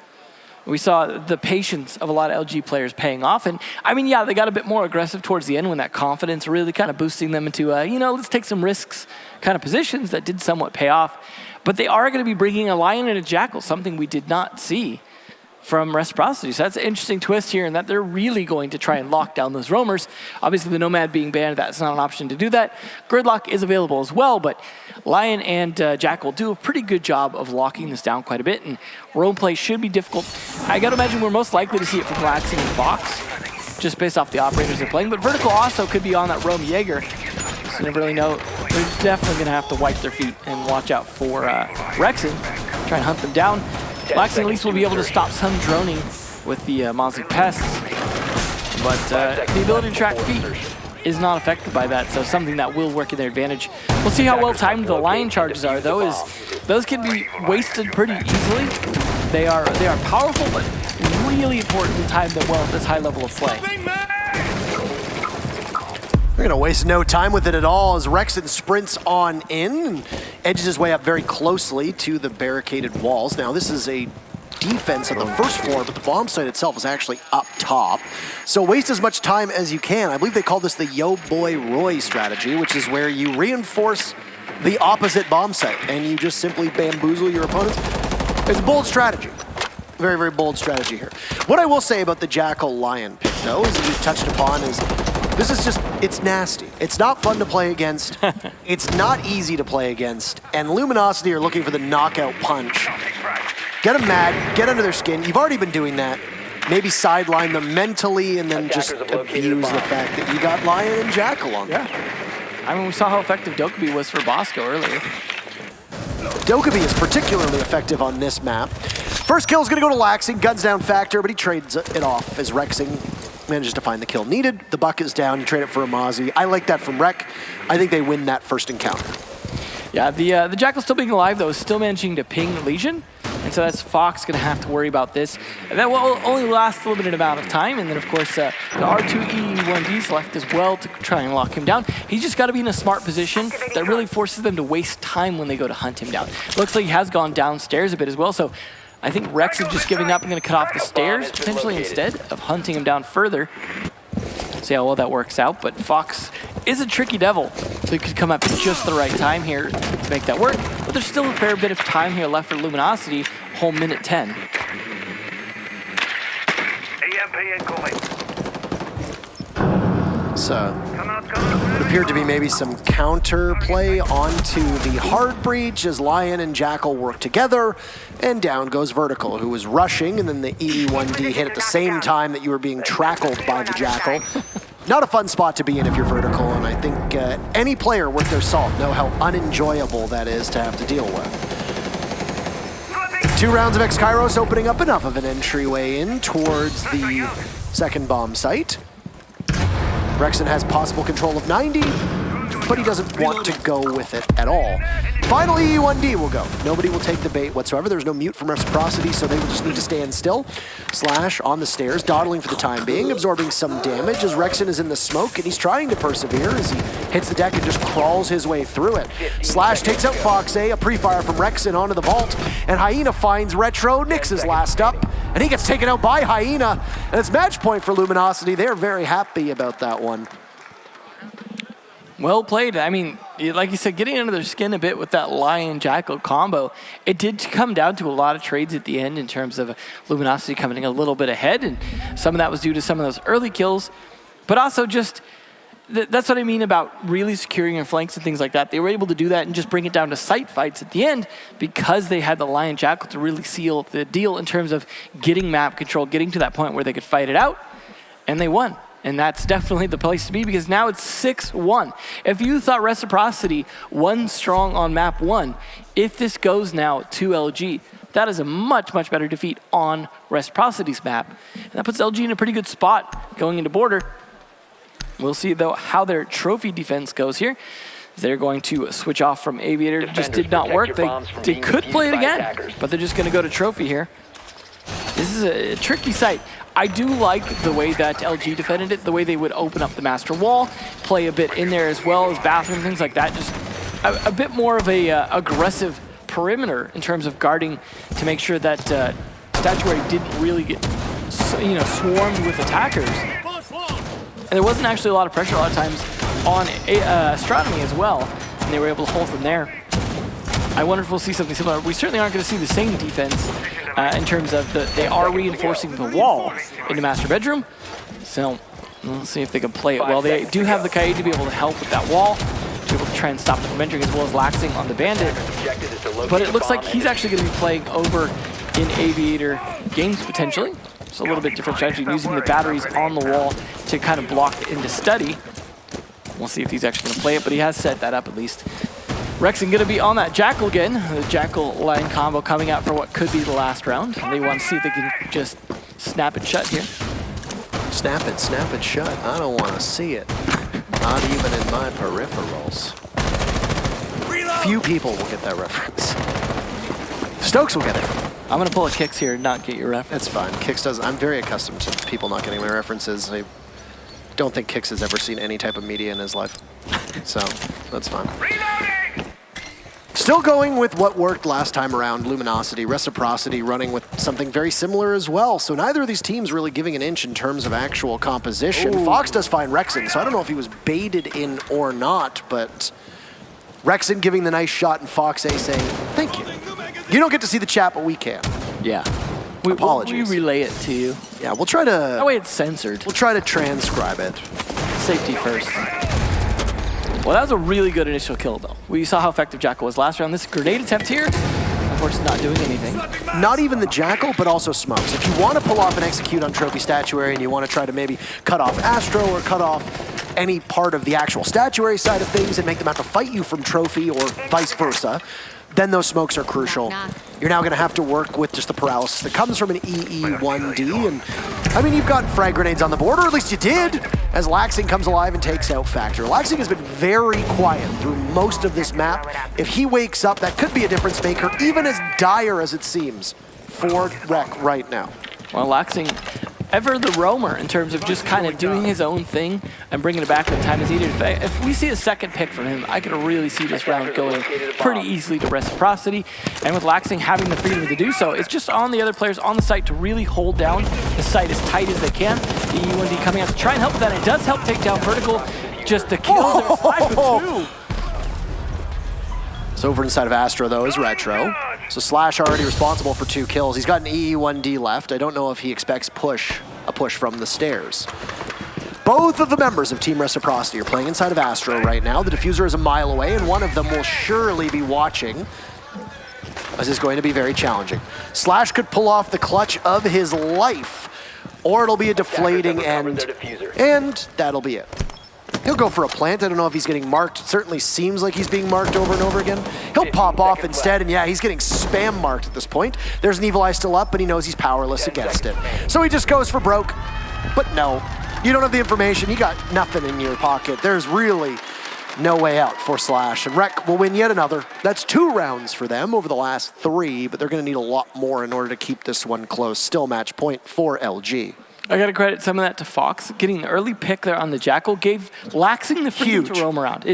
That's the kind of initial picks they need, or at least deny him as much as possible, because having the freedom Laxing had to move around like that really helped things out, not just with the kill, but also with map control denial from below. They weren't able to really control much of the map, not to mention being a bit of man down, but great plays by Slash on the line, getting the 2-piece and not just being a global spam button. Just good utility there. I mean, the gun, though, is very good. We tend to underrate Lion's gun sometimes in terms of... It's a really good gun. It is. It does decent damage, good rate of fire, lots of bullets, minimal recoil. The gun itself is particularly strong, and I think that was a very legitimate gripe people had. Yeah. At one point, you know, it's not even that he's a bad gun. Give him just a pistol when he was in his, I guess, his release form. Yeah. Just a pistol, and I still think he's pretty darn good. Yeah, well, in Slash's hand seems to be doing pretty well, but unfortunately that wasn't enough for the last round. But they're going to continue with that. I mean, why not? I mean, outside of Rexon dying early that last round, it's been working pretty good, the Jackal Lion combo. So might as well continue it. They are going to have Factor on the Ashe this time for potentially a little bit of aggression, or the old crouch walk around the map strat, which seems to work as well. A little bit of column A, maybe a little bit of column B. Yeah, and it certainly is a good mix up there. You go fast when you need to go fast, and crouch spam the rest. The fact that we don't see another Aviator defense for Reciprocity obviously would lead most people to believe that they're not very comfortable with it. I would be inclined to agree with that argument. Now, the problem is that if you're Reciprocity and you win here on Kitchen, where do you go? You have to go up to Aviator. Yep. And if you're not comfortable there, then yeah. I mean, I guess you could. I mean, that is technically a viable place to go. It's not recommended. I would say that you're probably more comfortable going to Aviator, but we've seen stranger things before, right? Yeah, all seasons. Interesting wooden barricade there to slow things down. There was some good discussion about that earlier, how wooden barricades can be pretty useful for at least sound in terms of identifying where they're going. I feel like Canadian's one of the people who uses those the most in terms of setting those up for positions to help his roam or to be able to identify where people are coming from. But that didn't lead to any engagements, just a little bit extra intel for the defenders. So far, though, they are having to play back a little bit because they got to worry about the footprints, right? They've got to be cautious of where they step because Rexon is still alive. There's another wooden barricade there to help out, try and delay as much as possible. They really... I call this one the chapstick strategy because there was one time where I can't remember what video it was in.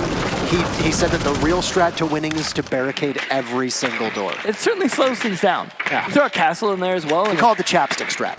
We're putting that in the book.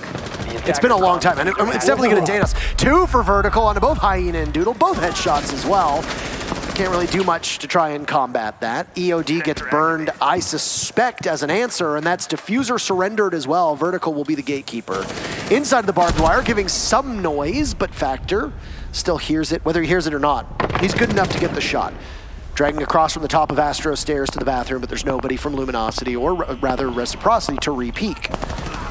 There's Laxing to gun down Slash, so LG will need to come up with something a little bit different because they have no answer in this particular round. They're still able to come back. Rexon and Factor are 2 great players. They've got a C7E and an R4C in hand. There's still smokes for Rexon as well, and they have full utility at their disposal. They don't have access to the diffuser. This might be a mighty challenge. Footprints being gathered, and down goes Factor as Retro peaks, and almost a perfect round from Reciprocity, were it not for Vertical sacrificing himself upstairs. Keep in mind, Rec took their timeout in round number 4. We are now heading into round number 10, and they seem to have found some life, and once again, this could just be the way that it plays out when it comes to Villa. Trophy and Kitchen successful. Can we see a 3rd in a row for Rec? I mean, maybe they needed the pressure on. Maybe they needed to be at match point to really feel enough to come back. Obviously, they've got to get 3 more in a row, though, to stay alive in this map, to take it to overtime, because they can't just straight out win at 7 now that, or since LG are at 6. So we are going to see a timeout from Luminosity now to go, how can we win 1 more round, guys, and go to map 3? Can we stop goofing up? And, you know, some of that's just due to the roamers. People like Laxing, people like Vertical, just not accurately clearing them out, not pressuring them or pinching them well enough. Vertical with the nice 2-piece that last round really opened things up. Yeah, maybe he died after that, but he also did a bit of damage. You saw the Ashe as well, and taking a bit of damage in the fight. Barbed wire unfortunately worked against them, as you mentioned, a little bit. But nonetheless, that kind of opening was what you needed. They were able to just completely capitalize off man advantage.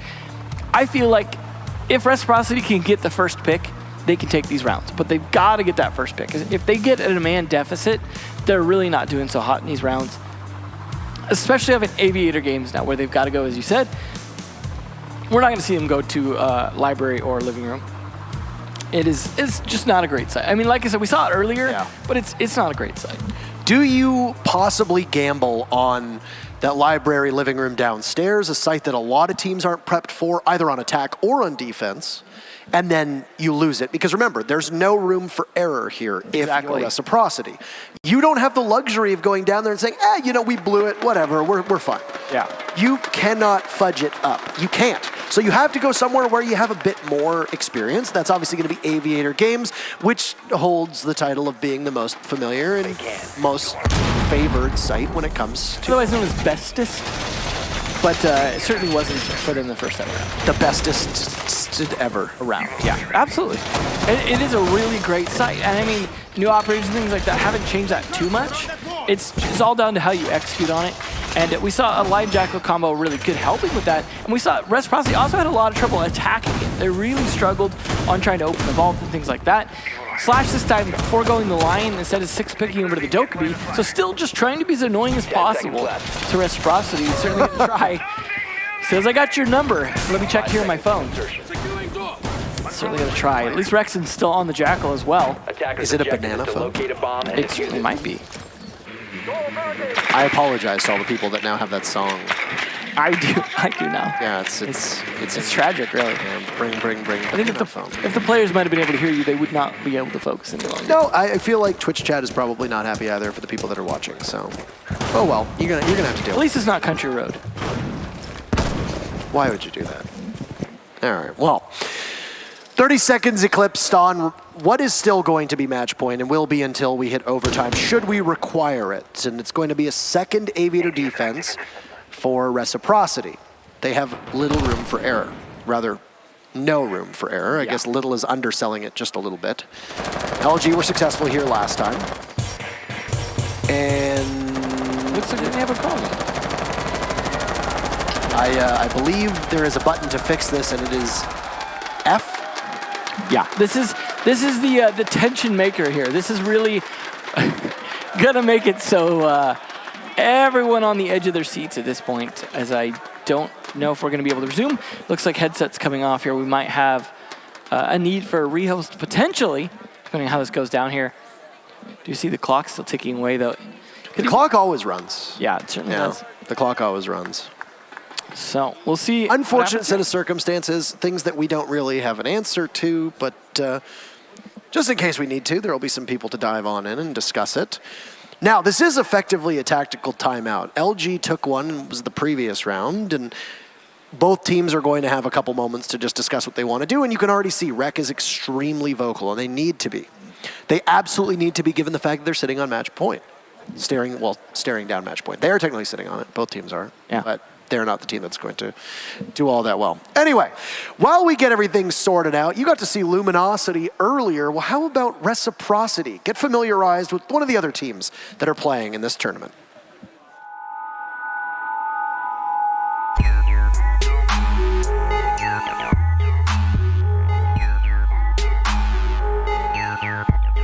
Hi everybody, I'm Fox from Reciprocity. This is Retro, Nyx, Lax, and Vert. So our journey to USN wasn't as hard as a lot of other teams. The only team that we really played against was Rogue, and we ended up stealing one of their players.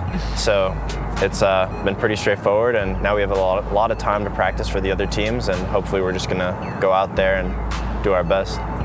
Team USA would mean a lot to us just because we were really close last year to getting close to competing for that title, and Rogue was actually the team to win it, so also for Vert, I'm sure he wants to win it again, and we also want to be the new Team USA. I mean, I really wish I could say like another team is like our biggest rival. I guess I would say like probably DZ, because we kind of made a switch in some way. But honestly, I don't really consider any other team a rival. We're just going to go out there, play our game. We're really using this event to just better ourselves and see how the competition is. So I think a huge aspect to be on a winning team is you have to have great chemistry. You have to be able to enjoy each other's presence and being able to work together. Also having every individual wanting to be the best they can. And I feel like a lot of players lack that. And so I think once you find a roster that's good, can compete at a high level, and also cares as much about the game, then I think you're solid. And I think that's what we got here.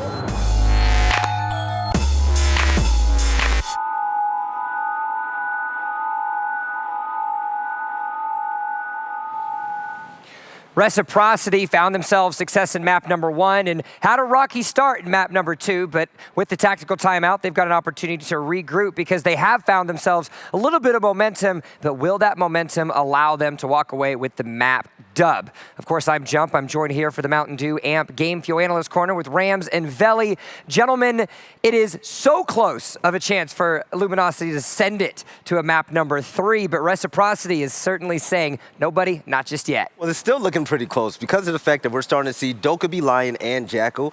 Like Rams and I were talking about, they're playing a long game. They're not trying to get the instant win. They're trying to wear out Reciprocity to pick up that win so we can head over to overtime.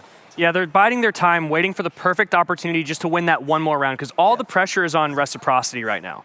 Luminosity can just kind of sit back and wait, given that they literally flipped this matchup on its head and just took a huge lead, astronomical, and as a matter of fact. When it really comes down to it, what I'm observing from Rec that's holding them back is something that we thought we were going to see on map 1, not knowing who's supposed to drone who in, right? Because right now, I feel like because it's Villa, and because you don't necessarily have to have 2 dedicated hard breachers that are your dedicated support at all times, now that they're switching around their operators, they don't know who's supposed to drone who in. Yes, they might have talked about it beforehand.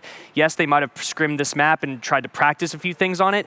But right now, they just look so discombobulated, not really knowing what they're supposed to do. Nobody's doing anything effective on attack. On defense, they're starting to crawl back. But like I said, all the pressure is on them. So there really isn't a lot of opportunity for them to just kind of like think, oh, maybe I should make this play. If they're saying maybe in their mind, they're not going to do it, and that could be a missed opportunity. You also have to consider what we see. Of course, you have 3 of the last 4 rounds going in Reciprocity's favor. So close of a chance for Luminosity, of course, to walk away with that. But I wanted to go back to somebody that you talked about at the beginning of the day with Laxing. We made the comparison when we were looking at him versus Slash and the fact that he isn't making these open frags because his job, point in a direction and wait for people. Has that play style allowed them to find difficulties in this second map? No, not at all. Luminosity, they slowed their gameplay down so much, especially when they were on defense. Slash Hug pretty much dominated Reciprocity. We saw the master bedroom push when he was hiding in bathroom and they jumped through the window and closet. That was Rexen. When he Okay, yeah, sorry. Yeah, Rexen, sorry about that. When they all jumped in. And Slash Huggy did really good at holding steady as well, getting the peaks for the 1 kills. And it was really, really good. Luminosity, can it keep with this kind of heat if they go to a 3rd map? That's going to be the biggest question for me. Well, you also have to think about football. We talk about the topic of icing the kicker. And the momentum that Luminosity had has been stopped with Reciprocity, of course, winning the last 3 of the 4. Now with a tactical timeout, does that reset the momentum or does that allow Luminosity to keep pushing themselves forward? I think Luminosity is going to stick to their game plan because all the pressure is still on Rec no matter what. Regardless of how much time either team has, Luminosity still has a cushion of rounds. They could still lose the next round and still be on match point and have all the pressure still on Rec.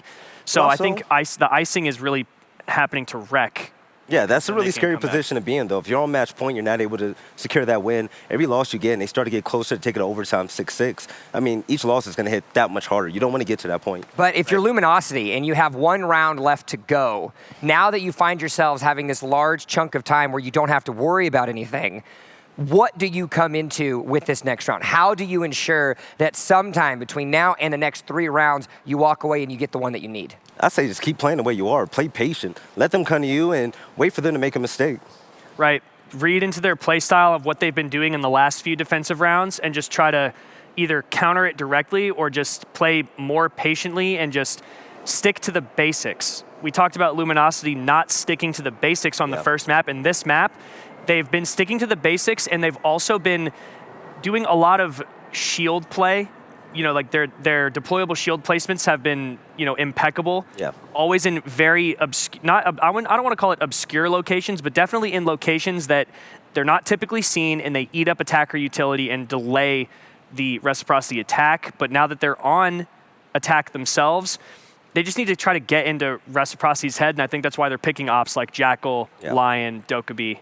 All right, well then, you know what? Let's look forward a little bit. If this does end up going in Luminosity favor and we are forced to go to a map 3 on border, what does that mean for Reciprocity as far as the momentum that they had and quite obviously being stopped? There's so many times we see teams go to the 3rd map and everything you saw in the past really isn't going to carry over to the 3rd map. So, I mean, that's pretty much it. I think this is just a bad map for Reciprocity. And if they go to border, I think that we'll just see a more experienced Reciprocity team on a map that they've been playing on since competitive has been around. I mean, this is Reciprocity's map, though. They decided to go with this. They had plenty of other options. Why would they go to a map that they're uncomfortable with? This is a new team, essentially. You pick up 2 players, and you change up the roles a lot. There's a lot of role changes. You see a lot of Laxing on Echo the first map. Over here, he's playing a lot more differently. So they're still trying to gel together, just like we saw with Dark Zero. Just because your team is stacked doesn't mean you're going to get the guaranteed win. Yeah, so a lot of times roster changes, even if it's just one person, can alter the way that a team plays on a map. It could have been their best map for the longest time, and then they change one person, and now it's their worst map. We've seen it in the past for multiple teams. This isn't anything new in terms of, the way teams change and the way their map pools differ. All right, well, we're done. We're ready to rock and roll. It's back into the map we go. That's going to do it from us at the analyst corner. We're going to kick it back to Emzo and Intero. Thank you so very much. And we're back in game now. Woo! Still match point for Luminosity. Nothing has changed. As the analyst said, they want to get it done with. They want to get under their skin. That's what you see the Lion or Dokkaebi or Jackal or whatever's going to come out. They still have to pick the same op, so he's doing the same 6. Yep. Of course. That's correct. Laxing sneaking onto that Echo there. Defenders, So, protect your bombs from being we'll see. I mean, defused by Laxing at least will be immune to the phone calls, so there is that. But that's a far cry from having any kind of real advantage here. But the Echo and the Maestro combined. Now, often, usually one of those is banned. So having both of those could be pretty powerful here. But using both those operators requires not having your gun out. You have to go onto your little phone there and either be on your Yokai drones or your Maestro cams in order to use those. So because of that, they could also take some of the players out of action for just moments that are necessary. So, you know, advantage and disadvantage. The upside is both of those cameras are usable by dead players as well. So that will give some extra intel for some callouts, for some potential clutch plays if it comes down to a clutch kind of situation. So that will definitely help. Not to mention the Gumans will also help with that as well. So, see what we can do. With 8 kills so far in this match, Doodle has already quadrupled last year's USN kill total of 2. So Doodle, good to you. Trying to improve day by day. They get a count here, so that's what they're talking about. Get some lands under their belt here. And, no Owen jokes. No Owen jokes today. Has Veli done an Owen joke yet? No, we haven't got there yet. I mean, there's been a lot of zeros in terms of map scores, at least. I was waiting if this was like a 6-1 when it was when it was 6-1. I'm thinking to myself like, oh man, I can't wait to see if Veli like has any props or any witty one-liners. And then I mean Rek's been making it a little bit closer, so it's not been. Well, that doesn't help. That does not help at all. Foxy going down early on, and that's your lesions. So information control, that's all going to be gone. Of course, the plant denial as well. But Factor with an opening kill to give his team a significant advantage, looking to close this one out and propel us towards border, which will be map number 3. Yeah, Fox definitely likes to roam on this map quite a bit. Getting taken off early will give them a bit more map control. Most of the other players upstairs just trying to set their positions up. They are pretty spread across the top of the map, so it will be on Rex in here to make sure he catches footprints. He is going to catch something in his foot, all right. Deployable shields actually now being utilized by Reciprocity as well. They were talking about deployable shields being used by Luminosity pretty effectively, so we'll see if Reciprocity could do the same. That one at the top of stairs could be a bit problematic to deal with. In fact, they're opening up some movement for himself as well with those holes. But again, most of the players upstairs here, and Rexon, he needs to get up here and try to fight towards 90. Vertical's going to be the one to try and deny that if he gets in a fight. You can't tell who it was exactly that tagged Nyx up, but he'll take a tiny bit of damage, not too much, and nothing really to worry about here. Laxing far off site, so if he gets found out, then he's in trouble, but he's going to just sit on his Yokais and be able to do some long-range damage. He's in the weird connector spot. That's over towards Master that can watch the B-bomb doorway. Time to ring some ears. You got to respect the patience here. Yeah. It's exactly what happens. 45 seconds, there hasn't really been all that much. Why? Because both teams know the stakes at the moment. So, all still onto drones, waiting to see if there's anybody in the back end of the bar. Perfect time for a smoke canister to come out. Ooh. Yokai's still up, so these are going to be incredibly important. Nyx guns down Hyena, phone calls go off, and it's a rush from LG into the site. 2 from Rexon as he shuts down Nyx and Retro. The door is closing on a comeback from Reciprocity. They've only got 2 against 4. Can the Yokai be the savior? Doodle going for the plant, Vertical coming back in. Factor goes down to Laxing, so no Yokai. Also Doodle falling, but the diffuser is down, so the damage might be done here. Yokai's being moved in for more intel as the very final logic bomb goes off. Vertical backs away. About a third of the way through the diffuser at this point. 2v2, Rexon taking some damage early on. He's not at full HP, neither is Laxing. Very intense moments. Could we see a map 3, or is there going to be a miraculous comeback? Laxing guns down Rexon. Where's Slash? Diffuser going down to Slash. No, he pushes in. He gets stopped for the time being, and it looks like Vertical might actually be able to pull this one off. Oh my God, Reciprocity. How do you manage to make that one work? Slash just didn't have the right call, and even though it looked very firmly in the grasps of Luminosity, they grabbed defeat from the jaws of victory. That was a bit of a long shot. Laxing really burned time. I mean, Vertical did a great job defending from the classical hallway door into games, but Laxing, yes, he gets a kill on the stairs and then just switches to his yokai. Despite the diffuser already being planted, decides instead to get intel to make his play. Now, that obviously turned out to be the right move, but it burned up so much time. They cut that so close. But having the angle there, you saw the race as well. They Slash and Laxing racing to who can get into games first to fight each other. That was just about as close as you can cut it. However, now, that puts it 2 rounds away from overtime from Reciprocity being able to bring this back. You talked about the side switch being a big factor here. It definitely has been. We're starting to look more and more possible like overtime could happen here. We could still see this not go to border. That being said, these have been some close rounds. It's not like Reciprocity been running away with these defenses nearly as well as we saw from Luminosity. So overall, Luminosity is still faring much better, and all it takes is closing out one of these rounds, one of those clutches to not fully work, and that's it for this match. I don't know what was going on with the team communication for Slash, if just he didn't want to push because he knew that Laxing had the angle. That's a confusing and challenging spot to be in. I mean, Laxing doesn't win that, or Laxing doesn't lose that, right? Slash is in such a tough spot that you use the DMR, you have 1 shot to hit on the suppressed MP5 with an ACOG. Maybe you'll go ahead and use the C75, but that's about it. You don't really have a lot of options, so. Yeah. With an Aviator win under their belt, Reciprocity has now put 3 in a row, so it'll be another trophy defense. But like a lot of teams, you'll block off the Aviator/study area. Teams will have to go through there first. It worked pretty well for Vertical last time. He was playing in there at least. I think he had 3 or 4 kills if I recall correctly. Laxing's been droned out, he's been flashed, and he's being jackal tracked. If LG is not able to capitalize on this, then they are wasting an awful lot of time. Vertical is now with him. Nick's guns down factor, so opening kill will go to Team Reciprocity. All right, not bad at all. Now Slash is down too, and somehow Rec is managing to turn this one around. Not just because Villa's defender sided, but I feel like Luminosity is going to start to lose that level of momentum that they had earlier. Certainly that break did not help carry the momentum, but I mean, if anyone, the momentum was actually in Reciprocity's side, at least in terms of rounds at the moment. But there we go. Oh my. Just peeks out and goes right back in. Oh my. Next on deck is Rex, and if he doesn't watch, he's tantalizingly close to Vertical, who now hears the C75. Nyx guns him. There's 3 for Nyx. Last one inside a study. Almost a flawless round. Won't happen. And Laxing shuts down Hyena. Look at Rec. There's the emotion that you need. There's the fury that you need.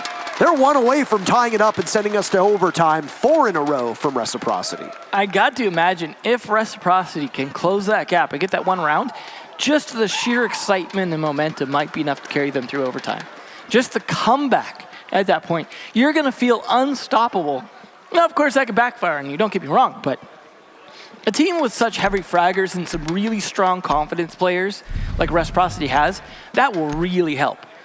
But, it could go either way, too. We have to, find out who's starting on defense, because defense has obviously been at the advantage here, to say the least. Slash going to decide that Dokkaebi didn't work so well last time, going back to the line via 6th pick here. Defenders, protect your bombs. And, of course, by attack. We go back downstairs, as they cannot play Trophy or Aviator again. So back down to Dining we will go. The location of a bomb. As you said, they've done the tour, so they've been able to defend all the sites. Aviator was their only weakness in terms of defenses so far, but they did manage to shore that up. I was trying to think, this was when the last time we saw Kitchen was when it ended up being a blowout and they killed like 3 or 4 people in a row. Yeah. If I remember correctly. And it was just essentially a slaughter at that point, so. 10 seconds remaining. I mean, we'll see how it goes. Some of those, again, really depend on those opening kills going Reciprocity's way. I think the real turning point right now was that round 10. Number 1, not just because if they lose it, then they lose the whole matchup, but the momentum that comes with that. It wasn't even just that they won the round.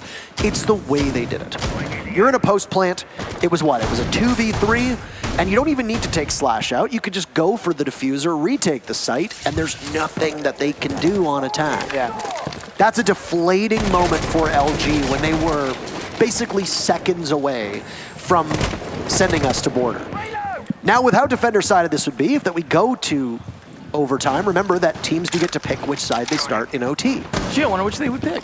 I I mean, it's more just which team would pick it. Which team is going to be, I guess, lucky enough to get that fateful side choice? Because obviously, they're going to want to go to defense twice. Yeah, absolutely. I mean, again, we have seen trends switch in overtime because everyone's gotten to see every defense and gotten an idea how things are played. They've done all the full tour. They can make some adaptations. So that is generally when we see the side switch and then sides unlock. But that being said, this has been so defensive sided. I don't know if trends would even switch in overtime, assuming we make it that far. I am interested to see Fox here on the pulse this time. I think that will help anticipate these attacks a little bit better.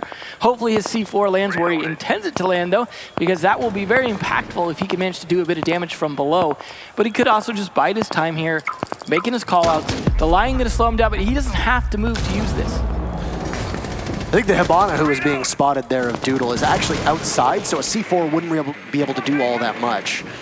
The Lion is, I guess, break glass in case of emergency, and here that's exactly what they're doing. The Dokkaebi is obviously not working, so why not go for the EOD and try to pin them down? Upstairs, there isn't really much emphasis from the defenders. They're all primarily on that first floor, but you've also got Laxing down below. There goes a C4, and it's going to miss. The airmail not connecting at all. Retro's the only one who's taken a single scrape, and there's a minute to go. Match on the line. Luminosity could send us to border with a victory here. If not, we go to overtime and see which team was smart enough or shrewd enough to pick defense twice. Another body spotted by Fox-A on the sensor. Laxing going back to his old formation of roaming endlessly. Nyx has sustained so much damage as well, so he's a single gunshot away from death. And that could be a problem if Luminosity are able to find him. 30 seconds now and not a whole lot of action. Luminosity changing things out. Going for a rotate over towards the kitchen side. Still 2 EODs left, and I mean, you're getting into a position where unless you go for an execute, you're not going to be able to use the second one if there's a cooldown between them. There will go some of the soft destruction, and Rexon finds vertical. So Team Reciprocity will have to battle from behind. LG needed that opening frag, but they lose it immediately. They lose 2, actually. They trade it off. It's a 3v3 as it's a double kill that comes out from Rexon. A third from Rexon as he's just adding to his tally. EOD goes, 1 second left. Slash getting the diffuser down. You're going to have to prevent it to some extent. Nyx gets Hyena. No! There goes Slash, and Nyx will get the huge final frag. Slash completely oblivious and completely vulnerable. And that's 5 rounds in a row. No diffuser down. Overtime for both of these teams. That is how you do it. 5 rounds in a row to start things out for LG. Then we get the old switcheroo. Rec wins 1, then LG wins 1, and then 5 in a row again for Reciprocity. Talk about a mirror match. This has certainly been one, but the defense first goes over to Reciprocity. That is huge advantage for Reciprocity. If the trend continues, good luck to LG. Lion can only do so much for you here, because eventually you get caught. That was such a rough spot to be in, and I don't think Slash was the intended planter, because you were probably going to want to use another EOD, and he couldn't use it when he's vulnerable getting that plant down. So dire straits to find yourself in if you're Luminosity. You've squandered a lead that looked almost unthrowable, but in this case, it's been not a throw of the century by any stretch of the imagination. You got a 5-1 scoreline on one side of the things, and 5-1 scoreline on the other side of things. So, as I mentioned, it was Slash himself who even said, if you go 5-1, or you go down 1-5, or you even go down 6-0 or something along those lines, it's still doable. It's just extremely challenging. And of course, it's Reciprocity against Slash's team. Talk about the coincidental nature of that. Who's able to pull it off. So, Reciprocity, if you're a fan of the orange and white squad, they're going to get 2 cracks at defense. Now, you're right. Sometimes we do see things flip on their head. But if not at that momentum. With the momentum that Rec have right now, LG on their heels, they've been pushed off the point. This is going to be a major challenge for them to be able to overcome that. This is where I think LAN experience really comes in. Yeah. Against a team that is well-versed, well-prepared, and has a ton of experience, this kind of deficit is still demoralizing, but you've been there before, you can combat it. You look at players like Laxing, who was part of winning the first Invitational. I mean, they certainly never had to battle from behind. They won 10-0. Yeah, exactly. So, I mean, like the experience, that's how far it goes back for these players. These guys have been around. And that, I mean, you don't go 10-0 by being bad at LAN. No, absolutely not. And I mean, you talk about how good players like Skies, like Laxing, when they were together are. And I mean, you might not have Skies on this team, but you still have Laxing, who's very consistent on LAN. Fox A never really disappears. Nyx, Retro, and Vertical have still been making names for themselves. Retro was very consistent for a period of time, and I think has made a resurgence. Luminosity, you've got Slash. There's a major imbalance in experience when you just look at these two rosters. Speaking of Slash, first EOD will go off, trying to secure a frag onto Retro, who will have to peel off of Astro. He'll be supported by a Yokai drone now, shotgun out, and just wait very patiently. He'll rely an awful lot on Nyx's calls, who now takes some damage himself.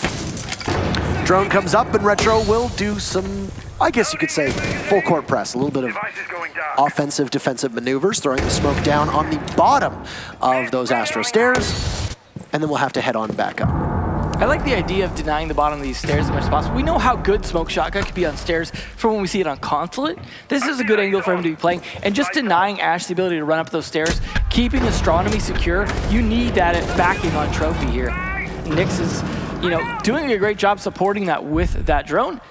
So far, though, Nyx and Retro have taken the most damage, but Fox even has taken a little bit, whereas no one on the attack has. Laxing is looking to lurk up and possibly catch them, but both Rexon and the Jackal of Factor work together to take out Retro. Now Nyx is down as well, and Luminosity is the best shot at being able to overcome the deficit that was created over the last little while. Almost a flawless round, actually, as now Laxing and Fox A have been traded out. Vertical in a 1v5. What's he going to be able to do? He guns down Slash, can't grab a second. Luminosity manages to break the trend, and now they'll sit back on match point. It's a successful attack, and Reciprocity's momentum seems to dry up at the worst possible time. Definitely not the position to be in, and there's the trend side switching. So we'll see, though. You were right. I don't want to be. I want the trends to continue because it's exciting. But at the same time, that just makes it this much closer. It's anyone's game at this point. Obviously, it's not LG's game to win just yet. If they do win, then they only go to the next map. But still, it's an interesting position to be in. And that was, of course, Reciprocity not going to their quote-unquote worst site, which would have been Aviator Games. They went to Trophy and now have finally lost it. Aviator going to be the site here for LG to go to. The Maestro 6 pick, interesting choice there. Instead of teasing the dock there. May have been audible or may have been just a purposeful misdirection. We are going to have the Mausian play again, though. That was pretty useful. It's interesting that the Reciprocity don't decide to bring out the Lion, don't be the Jackal, just to kind of see if they could give them a taste of their own medicine. But they have the lineup they want to use.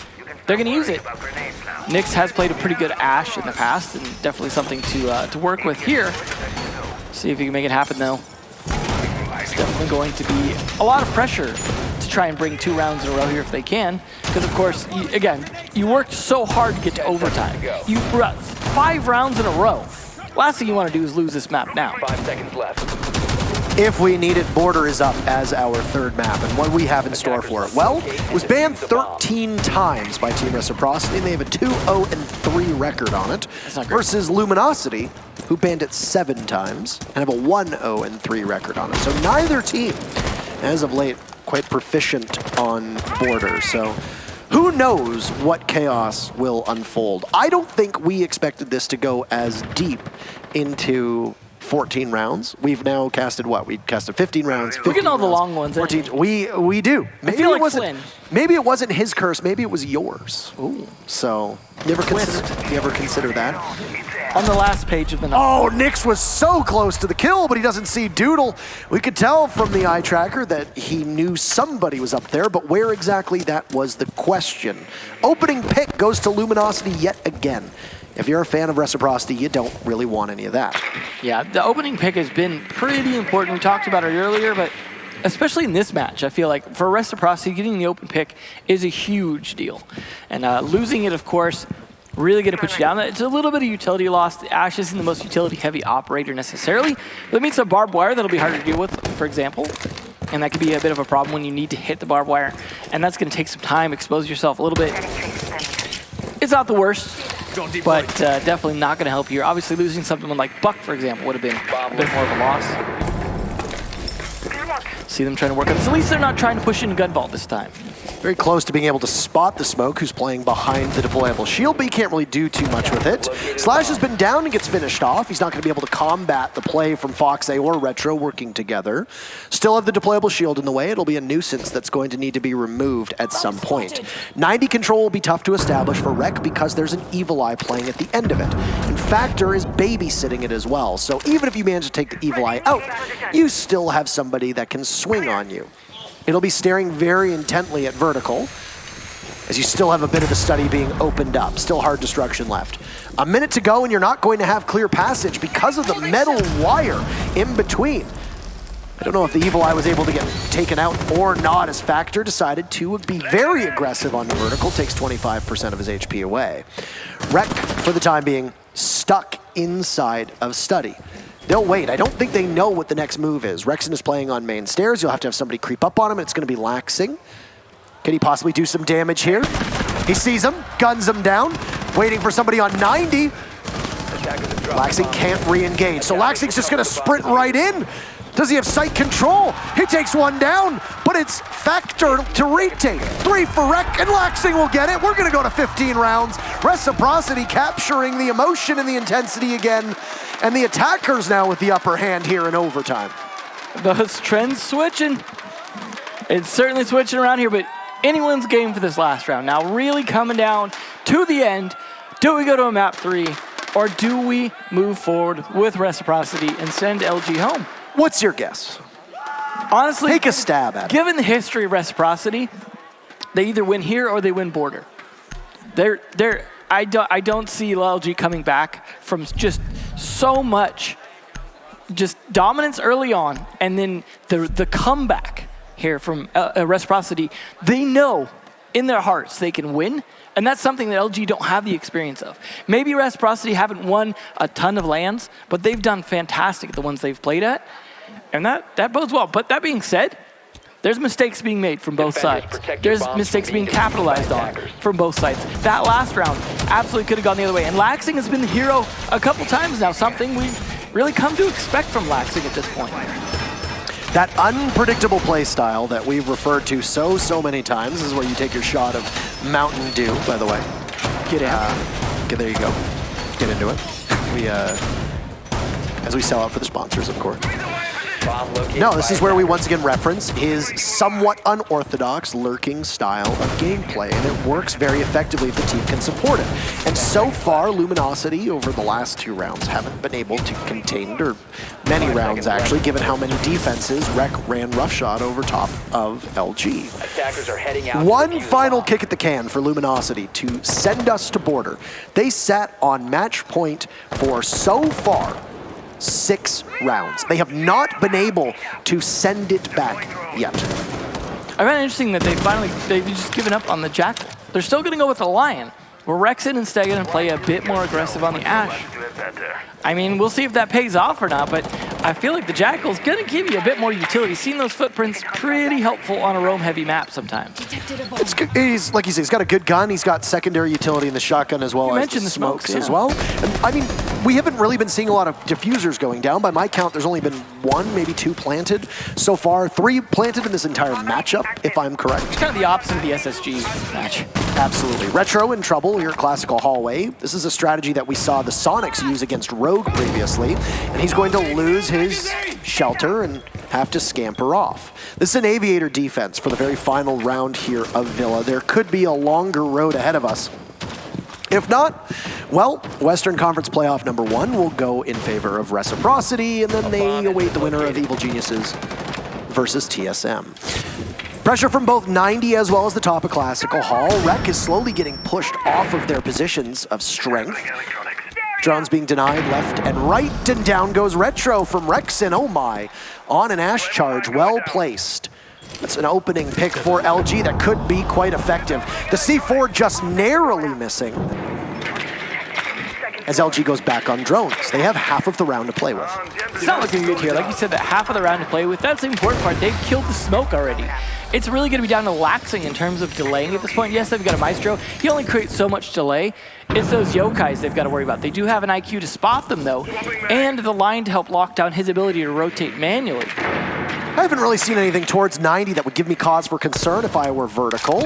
I think Rexon's job is to take 90 now, but Factor's up there as well. So we could see a very quick pick on the vertical, and there it is. LG in full control, swinging in 90 is good. There goes Nyx as well, 5v2. Could we see a flawless round to send us to the another third map? No? Yes? Fox stays down, and there it is! A flawless round. Luminosity had so many opportunities. They choked all of them except for the last one, the one that matters most. And Border will await us. The first map 3 of the day will be coming up in just a couple moments. Long faces on Rex side. A hell of an impressive comeback, but close doesn't count for much. We go from 10 rounds of defensive wins to 3 attack wins in a row. There's that switch. You can't predict overtime. So, what about Border? Well, you know that LG is going to be playing with a lot of motivation, as will Rec. It's pretty much a wash, but we've got the analyst corner ready to take us through what we saw. There was 15 rounds for them to dissect, so I'm sure they've got quite a lot to say. We definitely have a lot to say, Intero, you and Emzo. Great job on the call for that map. Now, it was a slow crawl back for Reciprocity, and just when you thought they were going to be able to close it out in stunning fashion, it was Luminosity that walked away with the victory. Welcome back to the Mountain Dew Amp Game Fuel Analyst Corner. Of course, I'm Jump with Rams and Veli. Gentlemen, it was quite the map indeed for Reciprocity, but just barely, we're going to Border. Luminosity tried to give me a heart attack right there. First off, they were letting Nyx just go off of Maestro, dominating 90. And then once Laxing and Vertical clutched that 2vx, Laxing started going off, especially on defense. I love the roam he did upstairs, was able to get those kills. He was fantastic.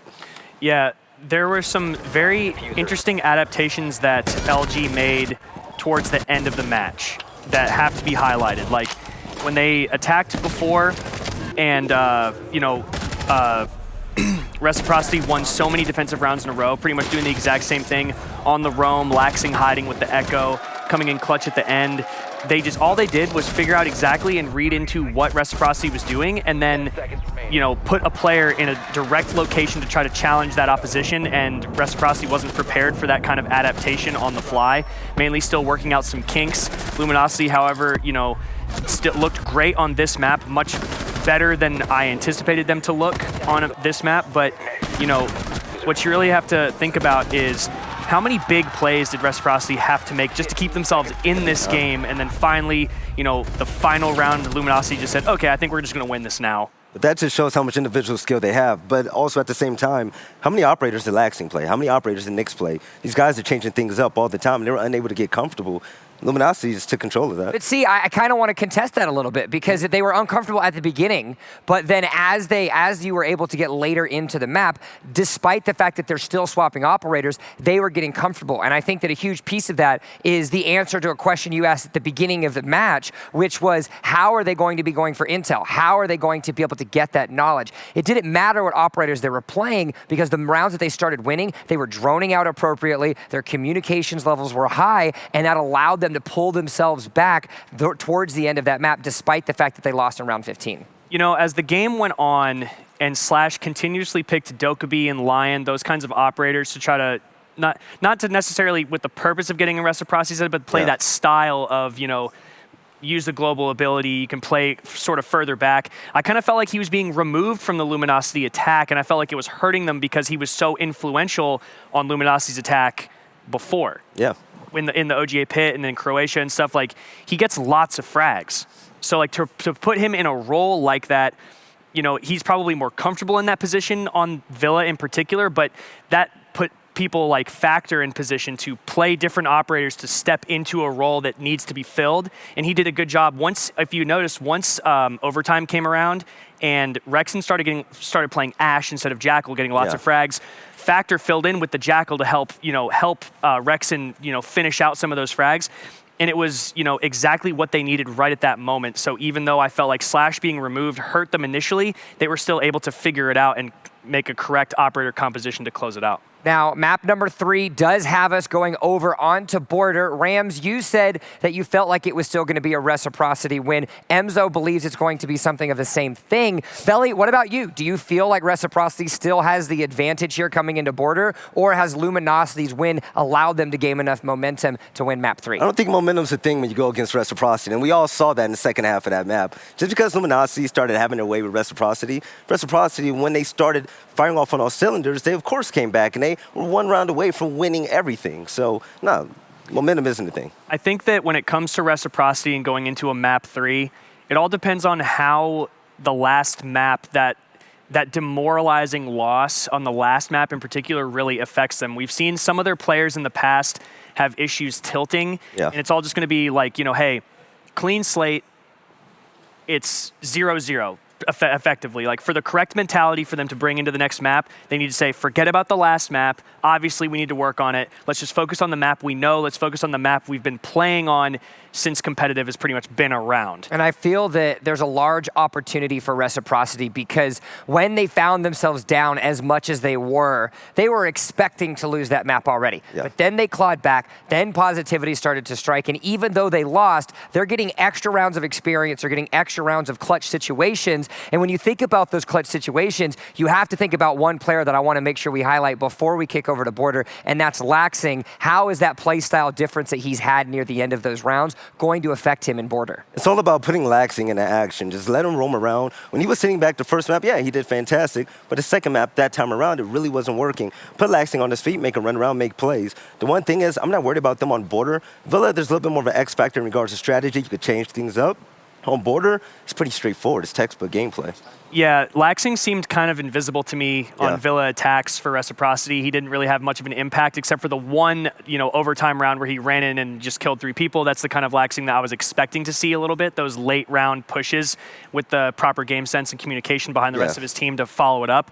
I think one player that we definitely need to highlight that had an outstanding performance on Villa for reciprocity was Nyx. And then for Luminosity, Rexon, outstanding performance, top fragged 100%, got most of the frags for his team, I'm pretty sure. Yeah. And other than that, just Factor stepping in and Slash and the rest of them, providing the support just continuously, instead of getting frustrated and saying, like, let me play this up, you're doing it wrong. Like, they just continued with their plan, kept working out the kinks until they finally got it right to win that map. All right, well, analysis aplenty from all of us here in the analyst corner, but now map number 3 is underway. I saw some LG jerseys, I saw some reciprocity jerseys in the venue when I was there earlier today. Let's go ahead and make sure we make some noise because map number 3, the winner makes it tomorrow, the loser, they're watching from the grandstands. Emzo, Intero, it's all you. Thank you so much, Jump. It's a map that neither team have a great record on and neither team are the most familiarized with, and Border tends to be one of the most well-played, or for a period of time, one of the most well-played maps in all of competitive Rainbow Six. Who has the experience? Is it Reciprocity, the team that has been around since, well, the dawn of time, or is it going to be Luminosity, who are still learning and still getting experience under their belt? I mean, I guess it depends on whether or not they're bringing anything new. Reciprocity know this map. They know it inside and out. They're going to be playing it to the best ability. Capitao, again, a ban here. No surprise. No one wants to mess with old Capitao except for earlier. People saw what happened earlier, got sick of it, and he's getting the axe. Jackal, interestingly enough, that's coming up from Luminosity, the team who was just abusing that. I guess they don't want to taste their own medicine after all. I think it's because, if I remember correctly, I think we've seen Vert run the Jackal. Oh yeah, before. he's played a lot of good Jackal. Yeah, and Mira as well. So a Spanish Inquisition. Could you say? Nobody expects the Spanish Inquisition here. Seems like they expected it during the ban phase, apparently. That is very true. So say goodbye to Jackal, say goodbye to Mira, and Valkyrie as well has been unavailable through all 3 of the games. Now, it's Rek that's banned Valk, and we've seen this many times. Number 1, Rek don't particularly like playing against Valkyrie, and number 2, it's a very strong operator for Doodle. We've seen Doodle play and just almost carry entire matches with Valkyrie, so it stands to reason that she'd be removed. Starting on defense is going to be Reciprocity, and they're going to go up top to Armory Lockers. Unsurprising, that's your default site for this map. And LG are going to go with more of the same. A composition that looks eerily similar, but 6 picks will be used by both Nyx and Slash. I like the Nomad 6 pick. There's a reason why Nomad's banned so often on border. The rotates are very controllable if you have those air jabs up.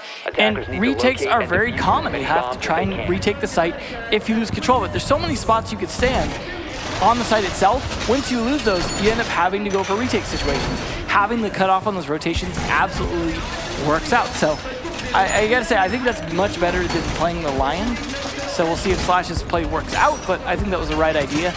They are going to go with just a single hard breacher. Thermite, this is kind of his domain. He's useful on pretty much all the sites here, so he's a good one to go with. You can go with the Habana as a backup, but you don't necessarily need to, unless you need to open up some angles. So we'll see what Doodle can do with that. But some decent tools coming out from the defenders as well. Surprising that they're not going to go with Echo and Maestro, given that both are available.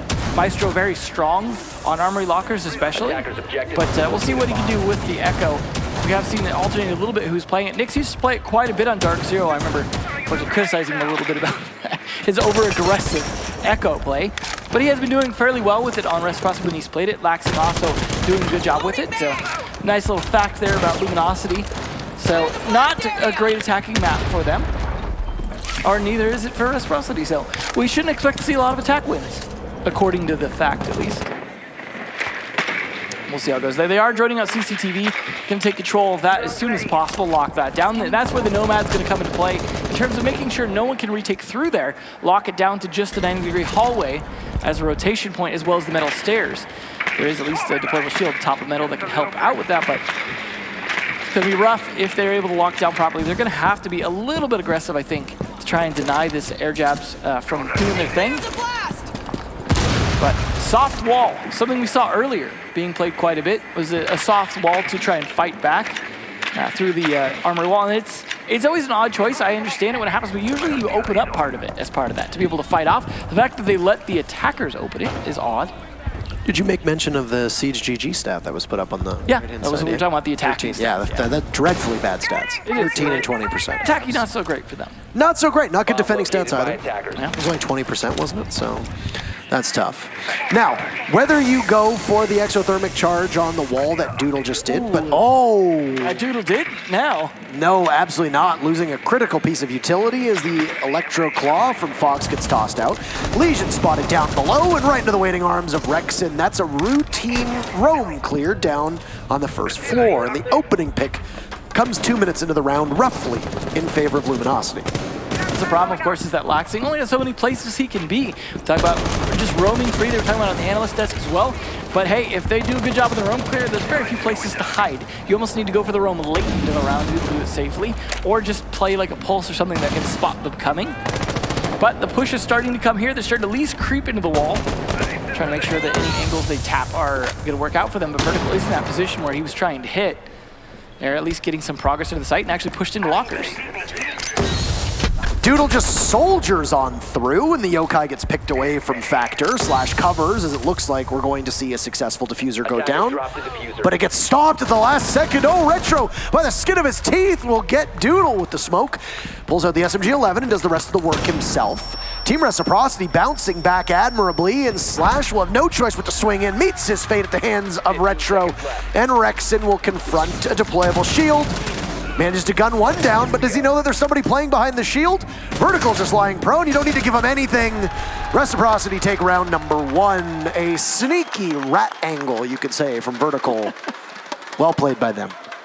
Definitely a good start there. I mean, the stats said, not to expect a lot from the attack, but that was a good defense. They definitely took advantage of whatever they could to try and push in. Obviously, losing the thermite didn't help. The exothermic charge, that is. But the push-in was not bad. They almost got that plant down. Retro doing a great job hitting the smoke in the right spot to be able to stop that as he choked him out. And then also following that up with a kill. That was definitely the way to go. Retro teasing and potentially staying on a clash. Now, usually you don't actually pick a clash, and so of course he's not. He's going to pick Castle instead. Different operator that starts with a C and puts up walls of sorts. So there's some connection there, I suppose. Sophia also being 6-picked. So now, 6-picking off the Lion to something different. I still think the Nomad was a good play, but this site plays a little bit differently, so I can understand you wanting to be able to open up those castle barricades, for example, that he didn't know would be there, but you have to anticipate if they're playing vents next, which they're likely to do, castle barricades are probably going to be a thing. That didn't really necessarily need to be a 6th pick. But Slash will be able to open those up along with Rexen, so I think it's a good idea to have that extra utility. They aren't going to have the Echo or the Maestro this time, though, but they are going to have a Mozzie at least, along with the Kaid to be able to potentially deny some walls or even hit up those hatches. Now, when you are defending the site, you do tend to have some of those hatches soft or open to be able to rotate back down, especially if you're Tempo Storm, who likes to do it too late.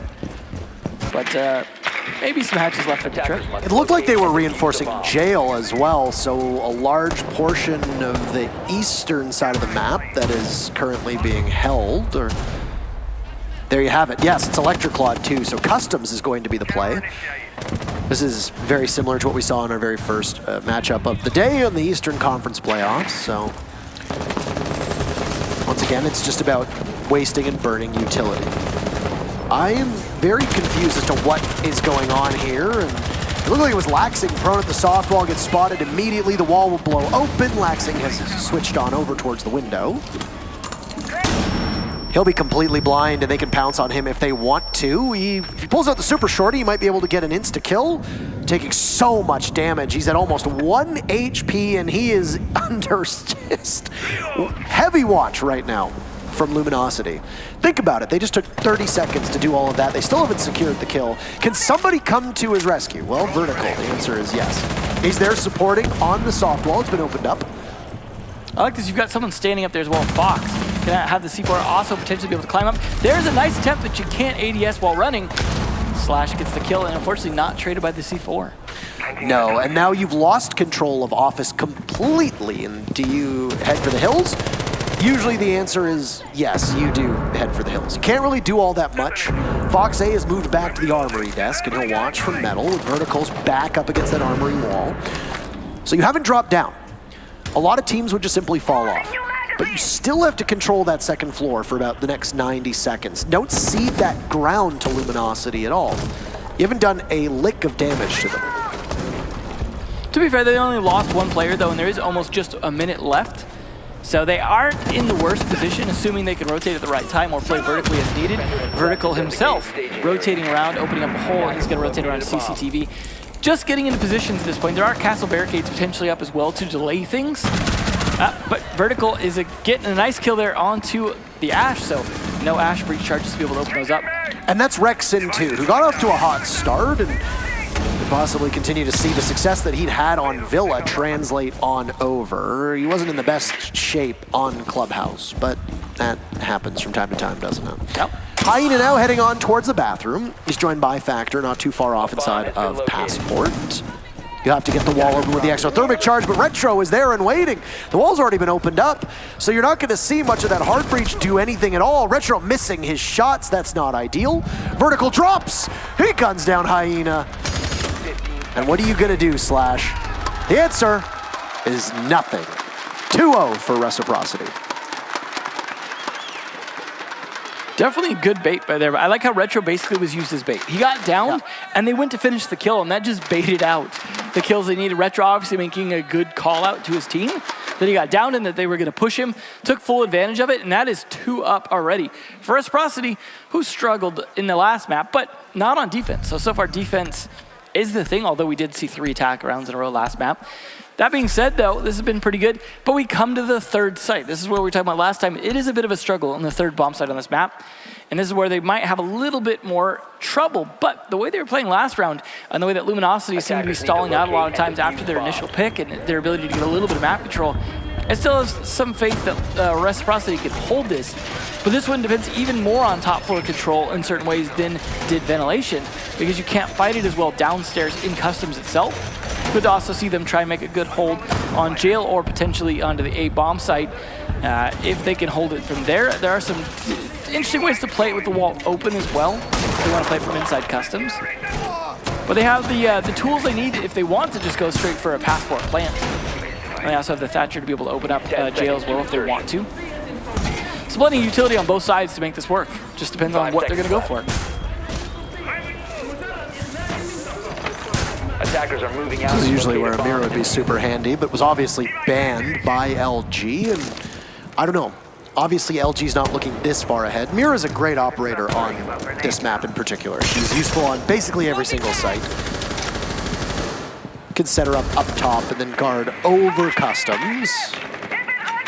You've also got a pulse at this wall. So first and foremost, you're going to want to use the EMP to dislodge the bandit batteries. You got pulse up there. Open up the floor. There goes a nitro cell. Shot out. Maybe Rexen just simply trying to distract. Not entirely certain. It's a nitro cell that came from Vertical who now swings on the doorway of Staff Break Groom but doesn't find anything. He's got Nyx next to him so they can work together if need be, but there's no dock, so Vertical is just going to continue with that low amount of HP. An upside down repel outside will mean that if Nyx tries to swing, he's essentially a dead man.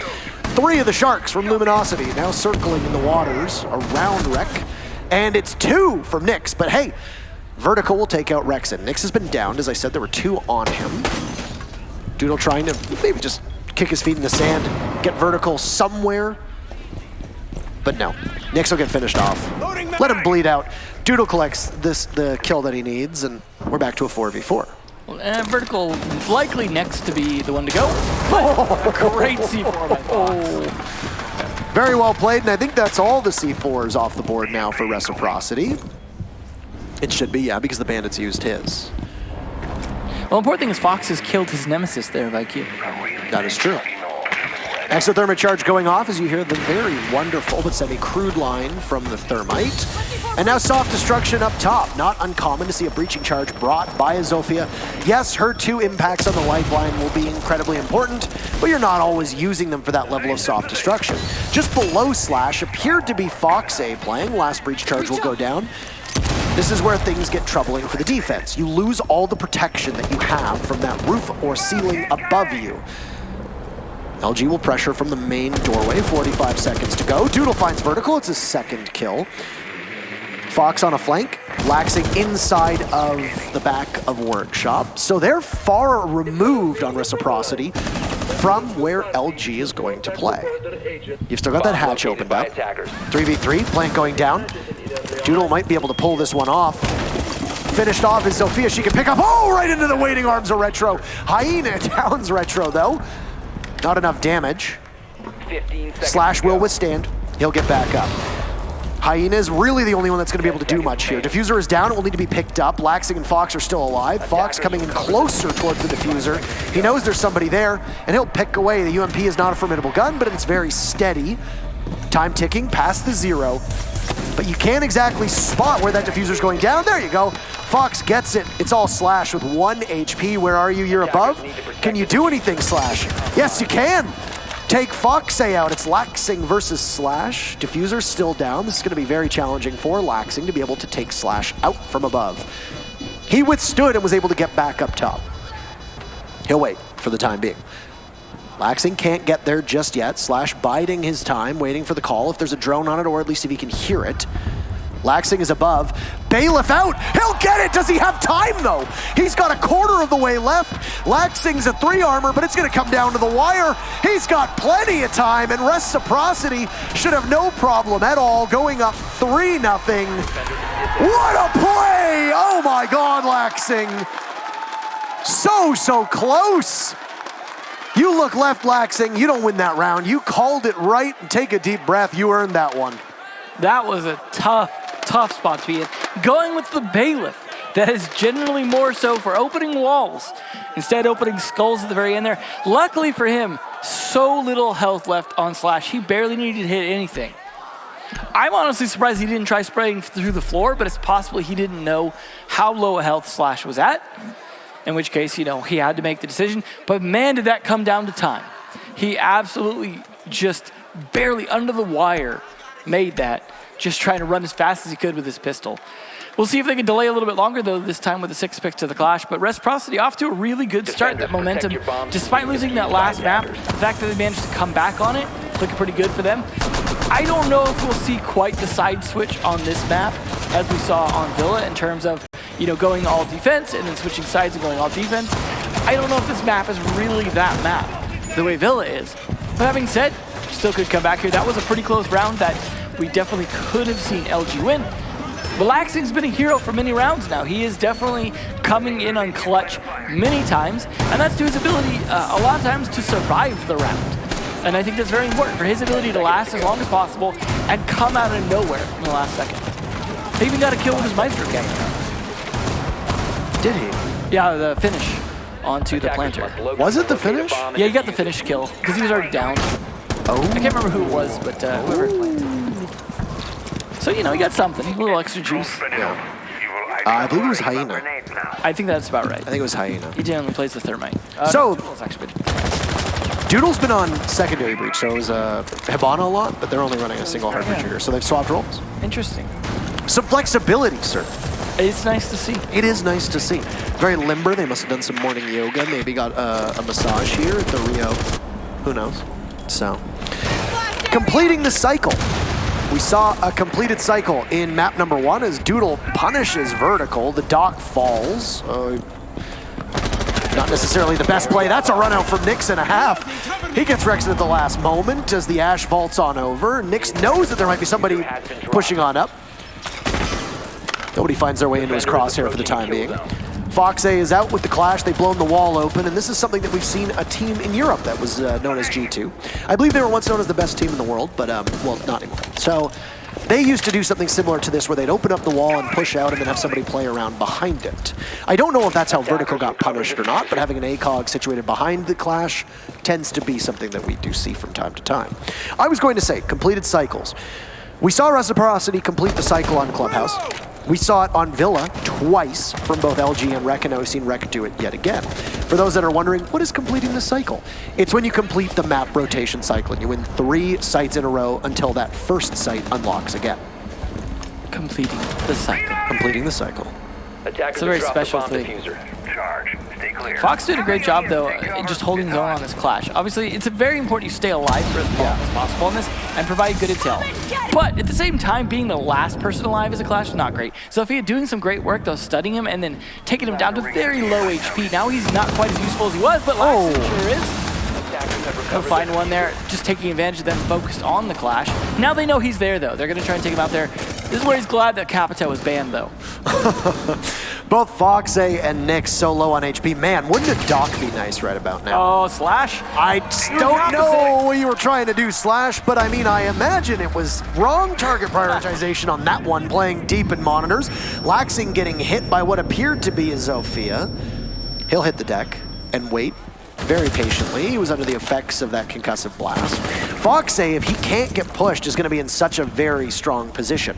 You're also allowing Nyx now to possibly come back into the site. He headed down through these stairs and might come all the way over towards metal detectors, and that's exactly where he is. Could he catch somebody not aware of where he's going to be? He's getting the marks. He vaults in. There's one. No, it'll be Laxing for the second. Reciprocity 4 in a row. We said stats-wise, neither of these teams were particularly proficient here, but Reciprocity's been better so far. Laxing already did what Slash couldn't do, which is avoiding shooting his teammate in the back of the head right there. So kudos to that. That is definitely a good way to play. I mean, Fox surprisingly managed to live through all the damage they tried to do on him, but again, that sometimes comes down to the operators available, the fact that there wasn't capped out, but the Zofia was played well in terms of doing a lot of damage to him. It just wasn't enough to finish him off, and that forced them to rotate. They could not properly push lockers if they had to deal with both Laxing on that Alda, which is a beast, a chainsaw of a gun, against Fox on that shield to be able to call it out and be able to just deny their ability to walk through a doorway.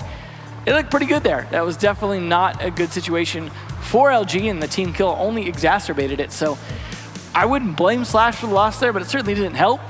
So far, LG just not finding any great openings, despite they're getting some picks. They're getting sometimes some early picks, but none of them are really turning into anything significant towards a site push. They did manage to get a diffuser planted last round, and they got pretty close. Not last round, I mean the round before that, but I feel you. Yeah. It was the last round. I understand. I feel like I'm talking about that. But anyways, it's been okay on some of those rounds, but just never looking like they figured it out. We've done, as you said, the cycle. They've gone through. They have a chance to adapt now. They showed they didn't really adapt well to Armory. I don't know that they're necessarily going to adapt that much better, but at least they're taking a timeout, which just now ended. We're going to go to Vents now. See if they figured out a better way to attack this. Was a tricky one last time. They did opposites. Despite losing eventually, he had some good backup from his team, but if they could do something similar and trade it out this time, it's a good place to be in. See if they can pull it off, though. Similar lineup, though, coming out from them. The question I want to ask is, what can change from Luminosity? Are they getting out-stratted? Are they getting out-called? What is the thought here? They're really not pressuring individual players enough. We're seeing Reciprocity play better and tighter as a team, Absolutely. I think, in their defense here. I think some of that comes down to the map. And also some of it comes down to that, like, that motivation of, like, pulling back as a team that last map, feeling like that team synergy. Yes, they lost the last map, but they brought it down to the last round. And that's going to feel pretty good. And then combine that with the fact that the way you play this map, you can play a lot tighter as a team in some ways than you can on Villa. And I think they're capitalizing on that. You see, for example, the Retro bait, where Retro was down. Instead of it being like, well, Retro's lost now, it's like, well, now Retro's an opportunity. Things like that. You see the team play, the way they were supporting Laxing and offices before. It's absolutely working for them, and we're not seeing that work for LG in terms of their ability to pick off individual players and roll it into something more. We'll see if they can do that this round. Obviously, they have a chance to come around. It could be a 4-2 situation, but it's looking pretty good for Reciprocity so far. We are looking like we could be seeing offices start here yet again. I mean, it's a good way to attack the site, but Factor already got hit a bit. Not a good start for a Buck. Slowly, as the camera is moving, Rexon looks like he's just aging. Like year over year. I feel like the rest of this match might have done that. He's got some gray hairs now. I think we have a bright future in store for Luminosity. Absolutely. Their performance at OGA Pit was exemplary. They finished 4th in Pro League this season. They had a disappointing finish at both the Allied eSports when they were known as, actually here in Vegas, when they were known as the 92 Dream Team, and then didn't have the best result in DreamHack Montreal either. They didn't make the quarters. They went out in disappointing fashion. It was back a very different roster, though. Slash just catches Foxe. I don't know why you peak that necessarily when you know it's up, but I mean, you got a 50-50 there, and you lose out. Goodbye to the mute. And the C4 is off the board. There still could be 2 from Laxing and Nyx, depending on what both the Mozzie and the Kaid brought. Barbed wire. For Mozzie, interestingly enough. I mean, if you need barbed, you need barbed. Retro's probably bringing impacts, and Vertical probably is as well. So in that case, Mute's only got a bulletproof camera or a C4. You're going to need some of that spaghetti, as people call it, the razor wire. So you want the opening pick here. Luminosity will get it. In fact, fun fact, I'll beat Siege GG to the punch on this one. Ooh. So take that, Spencer. All right. Through 5 rounds, LG's at 4 of the 5 opening picks, and it is translated to a grand total of 0 round wins. Wow. So right now, Rec is absolutely bucking the trend. They'll get another kill before Retro guns down Doodle, and Retro's under fire, just under the hatch himself, prone. Rexon finds Nyx, so Retro's taking damage earlier, is essentially a dead man walking. You're going to need Laxing to do something marvelous here, as well, 1v4, and he's not getting it at all. So finally, Luminosity can get one of those check marks on the board. Still 4-1 for Rec, final defense for Rec before we switch sides. That's what we need to see from Luminosity. To be fair, they were aided a tiny bit by Rec peaking unnecessarily. Yeah. Foxe in particular.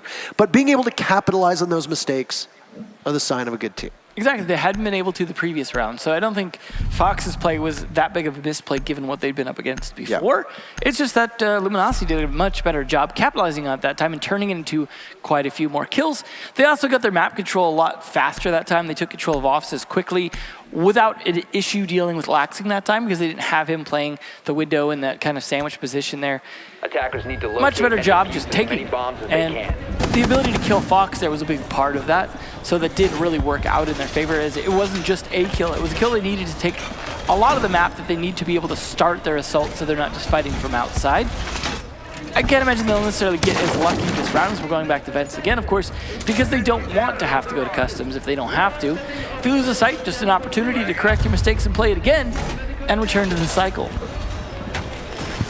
See if they can do just that. Return to the cycle. That's what they're doing now. No, I like the way you said that. 10 seconds to go. So you're welcome. It was a sweet reference.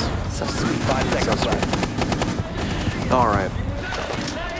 Reciprocity had some trouble keeping pace on map number 2 after utterly demolishing Luminosity on map number 1. This is their final crack at defense in this entire series. They play the winner of EG versus TSM, which is up next, so don't go anywhere. When does Bolo play? Next. That's when he plays. I know many of you are asking. He plays next. So, Border doesn't really sit itself as a map that is more defender or attacker favored. It's often at the mercy of whatever gets banned. If it's very defender-sided, it could be because you see some hard breacher bans. If it's really attacker-sided, it could be because you have some choice defender bans. So usually a Maestro or Mira, a very commonplace here, possibly even an Echo. In this case, we have a Valk and a Mira ban, so things are pretty normal. In this case, it's a decently balanced map. So taking it 4-2 isn't weird, but a 3-3 is far more common, I would say, when we look at the operators that are banned, especially with Capital and Jackal being banned on attack. Might give the defense a little bit more staying power, and, well, if it ends up being 4-2, then Luminosity is going to obviously have to repeat that. Those, so far, I think you hit the nail on the head when you said that Reciprocity have just been playing better together. I think they've been more disciplined overall, except for that last round when they peaked a little bit too aggressively. But I feel like that confidence that you get from being up 4-0 might lead to some errors and some stumbles. They're definitely going a lot slower this time and not getting a free pick on Fox this time, as well as he's playing back here in a small office, you see. And they're also not getting any early damage on the Retro, something that's worked against them. And Nyx is really helping with that, I think. His playing Pulse there is doing a great job of calling out their positions, and they're doing some great denial. They do, however, lose Vertical, as he was not playing as part of the unit, so to speak, at the moment. But we also have Laxing on his long, deep roam, and Fox and team are all teamed up now inside Workshop to be able to fight this, with Laxing to swoop in potentially at the last second. However, drones are at least calling out positions. So whether they saw that or not, you see the marks coming out. So they were pinged, so they know they've been droned. Nyx just barely getting away with it here, and Diffuser going down sneakily by Doodle. Doesn't manage to do too much. He was relying on Hyena, but he gets let down too for Reciprocity. As things equalize yet again, Diffuser in no man's land, deep in the heart of the site of Workshop, will need to be retrieved should the objective want to be completed. So Rec just has to wait. Luminosity might call an audible and decide instead, hey, let's just go for kills. We're not going to be able to get the Diffuser. That's fine. You don't necessarily need it. But the one question is, are you starved for information? This Mute and Mozzie combo, I feel like we've come full circle now with match number 1 of the day. This Mute and Mozzie combo is doing an excellent job of stopping them. Hyena is just totally blind, and Laxing is there to capitalize. LG will hot drop through the hatch, 2 of them heading on over towards Reciprocity. They're all in the same room right now. Fox will take one down and Nyx will trade off the other. 5-1 is an impressive half no matter where you are. And Reciprocity find themselves only possibly a couple minutes away from winning their Western Conference matchup. It's certainly looking good. Like you said, 4-2 is not bad or terribly off the mark, but 5-1, this is not Villa.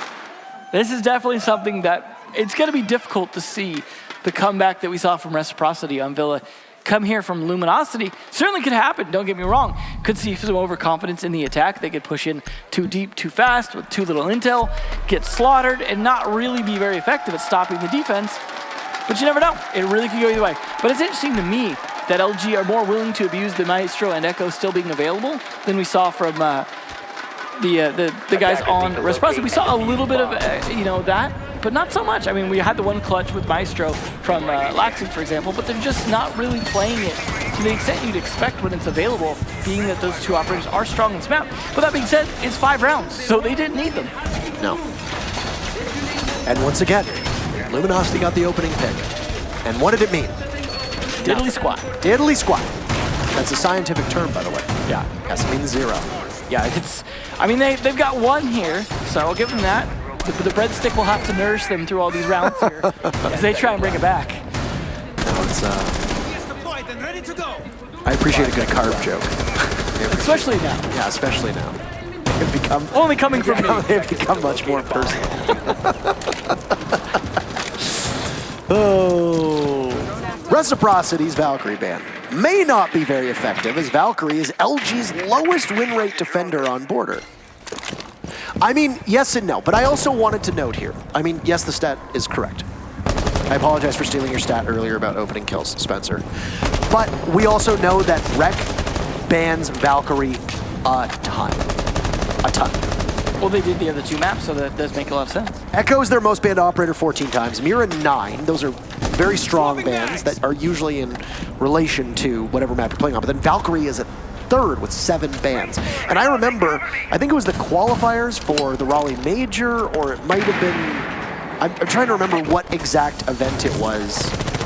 Because I don't believe they even made it to the Raleigh Major, but they were playing in the quals for it. I'm trying to remember what it was. Could have been I don't remember what event it was, but they banned Valkyrie like every single game. It's funny too, because Toxic used to play so much Valkyrie on his roams.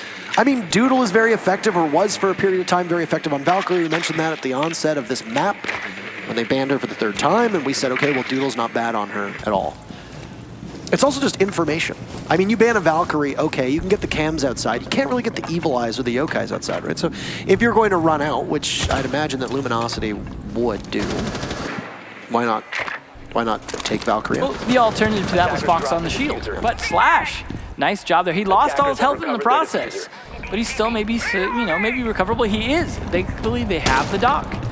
Hyena gets him with a nice long angle all the way from CCTV. And it was originally Hyena that was promoted to Doc, so it's good to see him back on that role. And Retro being down means the only hard breacher from Rec is off the board. Teams don't usually run 2 hard breachers on border. We have seen it before, but it's not very commonplace. This is going to be absurdly difficult now. The one thing that is going to work for Rec is that Luminosity have opened up basically every single wall. So I don't even know if any reinforcements were used, period. They might have even just said, you know what, we don't even need him at this point. Yeah. Down goes Doodle to Laxing. Down below, you might have just cleared out that first floor, so Laxing can get towards the top of the stairs. Nyx gets the diffuser down. Fox A will have to be the one to cover. Does anybody know?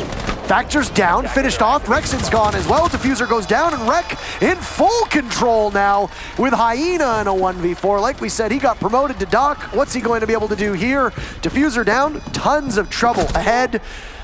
And he gets popped right back up and shut down. You've been demoted from Doc, Hyena. Match point for Reciprocity.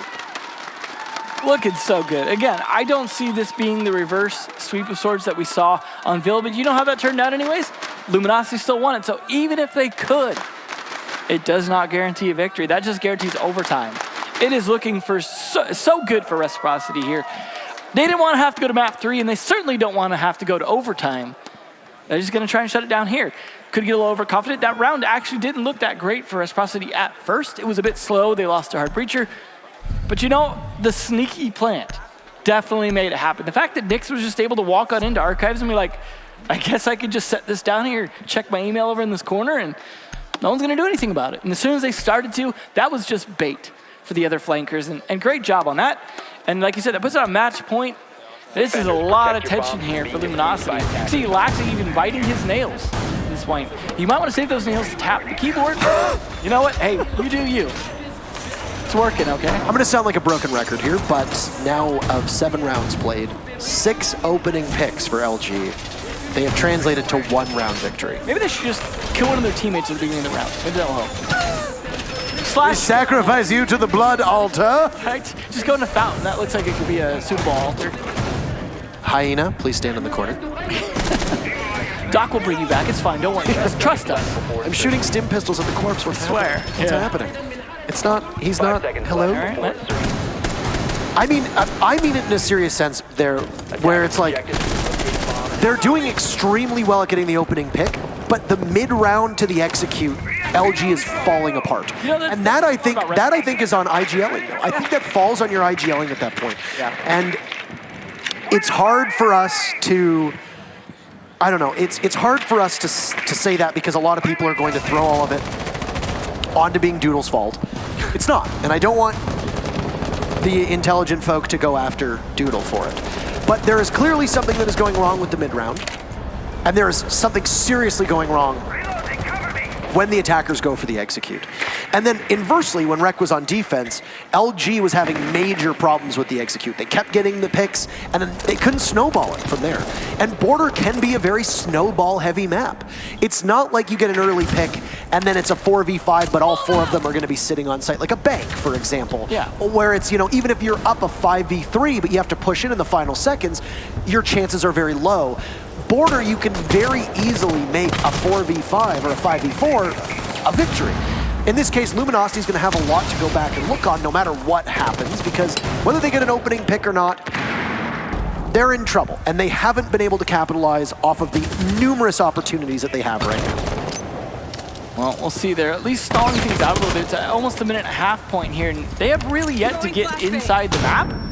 But at this point, you know, the fact that they haven't got an opening pick bodes well for Luminosity somehow. That reverse sort of logic. But Doodle has taken a little bit of damage, and Rex has actually been overhealed. to be able to potentially be that roam play that they need in CCTV. But Nyx is being careful. Hyena's been doing that actually quite frequently.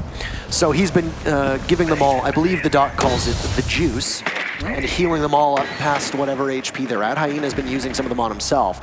LG, again, the opening pick. Can they translate it, or are we going to see yet another round go in favor of Reciprocity? A minute to go, and it's series point, match point on the line. The smoke peeks out, Doodle gives his life away, and Nyx is able to capitalize on it, so 4v4. Uh-oh. Do you have control of Office? The answer so far is no, not really at all. Hyena's inside of security. He hasn't been shaken out of that position yet. He's got the ACOG, dual ACOGs rather. His factor is the Rook too, so it's gonna be a very frag-heavy lineup. Down goes Nyx, traded off with Vertical to get the refrag. Hyena's there. You can hear the ACOG working away as Vertical drops. Retro's expecting a push, so he has to be very wary of his position. He only has Foxay to watch, and they are not close to one another at all. What is Retro going to be able to do? He sees the Maestro, takes one down. He has to head to the bomb chassis and go for the plant to see if one will peek on up. Foxay's down. It's all him. He's got 4 seconds left, but there's Hyena, and finally Luminosity can translate. They'll pick up their second round. It still comes down to the wire. There's only 2 seconds left on the clock, while Retro is vulnerable in the plant. Just too many lost players early on in that round. For Reciprocity, it wasn't just the opening pick, it was more the second pick that really started to cost them. I do think they had a good job trying to go for those flanks late, but time started to dwindle down, and just lack of manpower really made it hard for them to execute quickly. I do appreciate what they were trying to do, but Retro was opening that wall a little too late, and then with just Fox left to guard it, and then Fox ended up in a gunfight himself, the Retro had to win for him.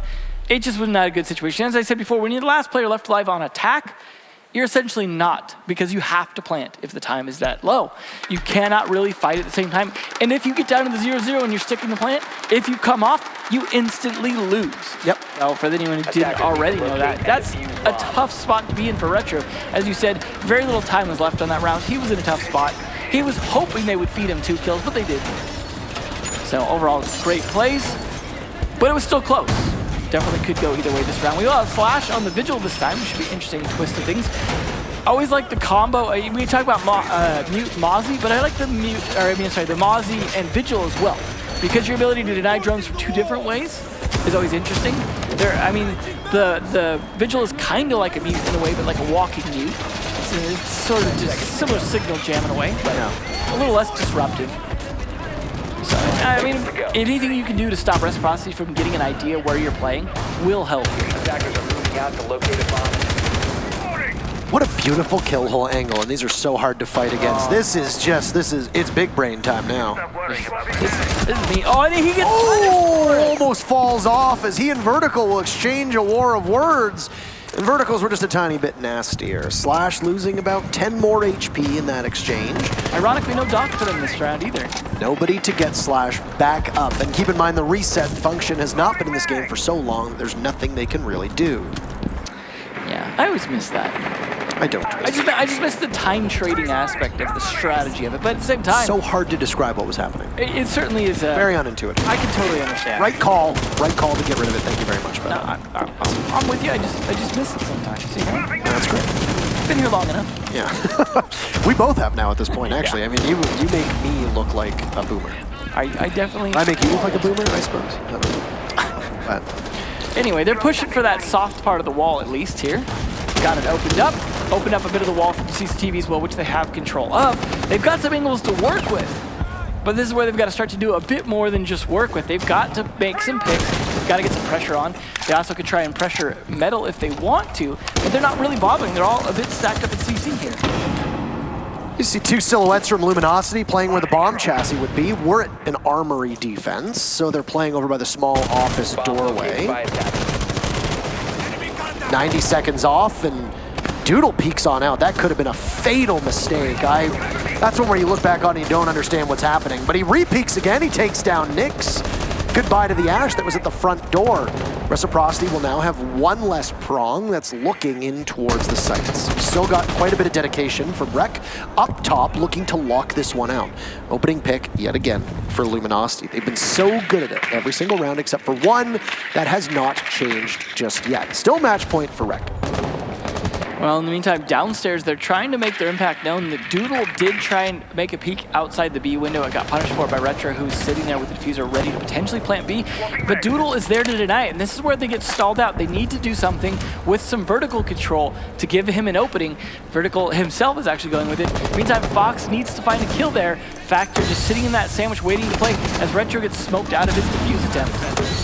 Factor's gonna have to drop and head on in, but he gets choked out by his own teammates. Smoke and Retro's there waiting.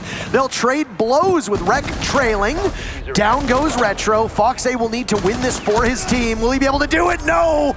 He drops the Mozzie, but there's somebody there from Luminosity to help the team, and they just simply had too much of a numbers advantage. Another round for LG. If they can build momentum, they can propel their team to overtime. Once again, just like we saw from LG in Map 2, Rec is going to sit on match point, series point, all the way to OT. It's definitely still looking good for Reciprocity, but much slower. The opening pick thing isn't really working out in their favor somehow this time, but LG's been consistent with it. They are still doing a great job getting there to the kill. The difference is, on defense, they have the advantage on time to be able to do something with that because they don't have to try and snowball that the same way. They just have to let Reciprocity continue to feed them. However, they go to their third bomb site now, Customs, something that we saw Reciprocity able to defend, but at the same time, this is a tougher bomb site. This is where Luminosity are in serious tension. It's their worst bomb site in theory, and they're on match point still against them. Absolutely a challenging position to be in, but as we said, this is where experience comes in. And I mean, when I said that LG wasn't that stalwart team with tons of experience, well, they're making me look a little foolish saying that youthful exuberance is proving to be a valuable and proper substitute for experience here. The downside for Luminosity is that they will need to continue this cycle. After Customs, they can go back to Armory and Workshop once apiece. Customs is going to be the significant challenge here. Yeah, it's not easy. You have to do the split defense. We know that makes it harder because, well, you've got to split your defense up. You've got to hope that you win your gunfights and your trades well enough to have man advantage so that you're not down to 1v3s and things like that upstairs. These kind of peak holes definitely help with that, but we saw Slash get punished last time he tried to use these. However, Rexon playing the same role, Vigil. And as a Vigil, you won't be able to drone him out. He's done a number of punch holes, so you're going to have to take a guess. This is smart use of that utility. And that second floor is going to be oh so important, as it is on every single take that you see on Border. The second floor is the most important part of this map, time and time again. Fox A springs on, and then the bandit of what appears to be Slash will evade the gaze of Fox A for the time being. Open up that wall, and you might actually be able to get the bandit here. Oh, what a play from Fox! Oh, good night to Slash. That's a tough one for the bandit. And that's the first opening kill for Reciprocity since round number 2. It comes at a perfect time on a site that is much harder to defend than Armory upstairs and Workshop on the main floor. Well, we'll see if the opening pick working out for Reciprocity actually means something. We were talking about how it almost always goes to Luminosity. Now with the other way around, this could really snowball against them. We'll see though, Rexon just dodging that drone in terms of his cloaking ability there, but it will be chasing him. So you never know if it'll catch him. Fox doing a great job with that buck. Does not quite catch that kill, but you know, that kill on a Slash absolutely justified him. He unfortunately is not winning a lot of his follow-up gunfights. Nix is ready to grab somebody from LG should Doodle present himself. Continuously getting the marks. Nix just needs to be patient about it and trust the rest of his teammates to make the calls. He sees the smoke. Diffuser going down from Retros. Toss out some denial. Oh no! Doodle trembles and he's gone from in the equation. Successful diffuser down for Reciprocity. They have everything going for them. 2 kills separate them from the Western Conference Finals. Factor will try to do his best to keep his team in it, but he's fighting an uphill battle. Droned out, on the run, and on the move. Will he be the X factor for his team? Crowd trying to will them back, but it's a drop from Factor. He'll take one down, but doesn't see from behind, and Reciprocity, they'll win it. We see him tomorrow.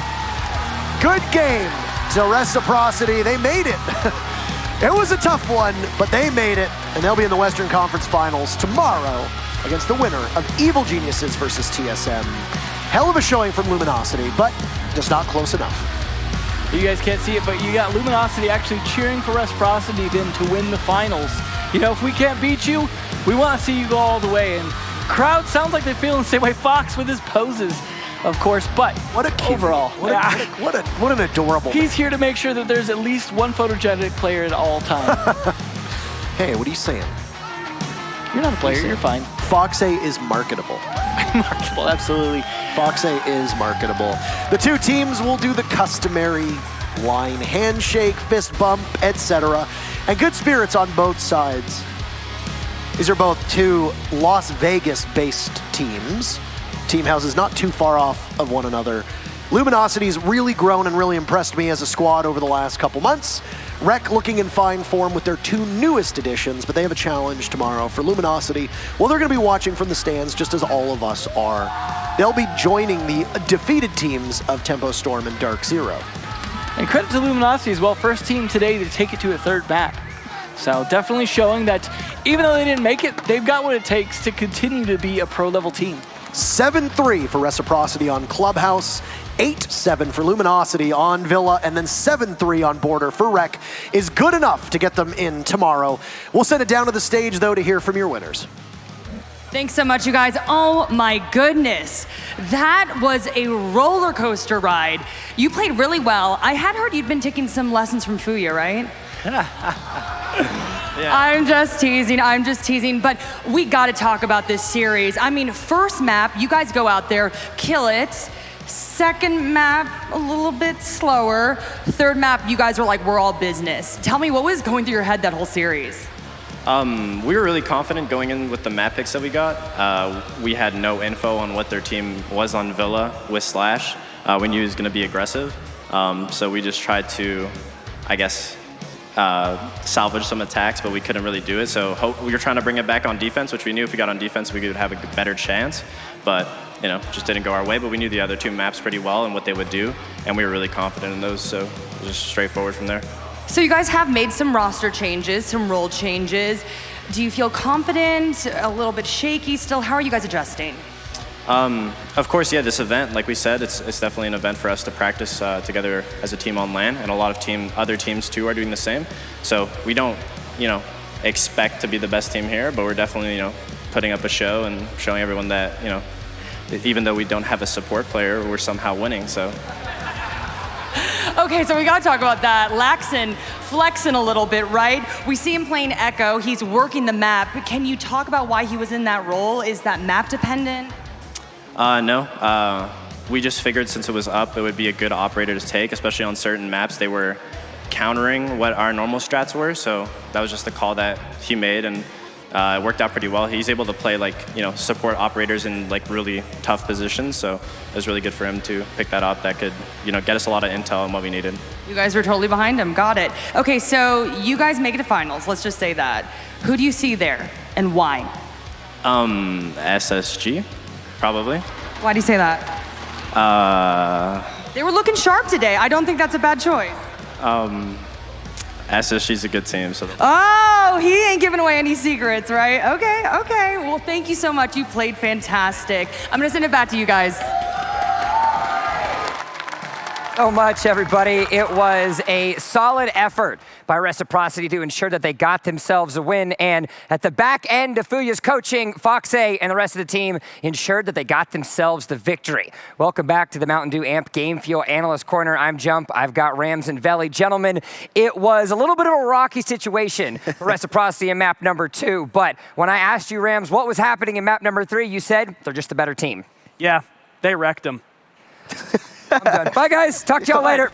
To talk about the third map, we have to talk about Border and what normally happens. We don't usually see it as defender-sided as it was. I think that the operator bans played into that, mainly because Echo was still available, Maestro was still available, and Capitao was banned. So it gave the defenders a little bit more of anchorability in certain positions that Capitao would usually deny.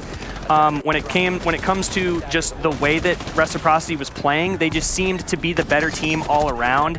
You know, I wish that I could delve into more like analysis of the way that they were defending, but it seems so straightforward. I think a huge piece of it as well, and it's something that you talked about, Veli, as we were watching the match, revolves around the fact that despite Luminosity having players that we're very well aware of, it seemed like they were 4 or 5 seconds behind any of the attacks or defenses that you had from Reciprocity. There were times where when they were getting shot, there wasn't angles they were expecting, they weren't checking their corners correctly, and it allowed Reciprocity to put themselves in full control. The tone was set at the beginning of the map. I really love the play that Vertical had when he was Legion. Vertical jumped down the hatch, tossing out goo mines. People are stepping in them, and he's also getting frags while rotating. Now, that's the thing a lot of people don't do. When you get a kill, sometimes players get tunnel vision, they hold the sight down, and they just sit there waiting for another pick.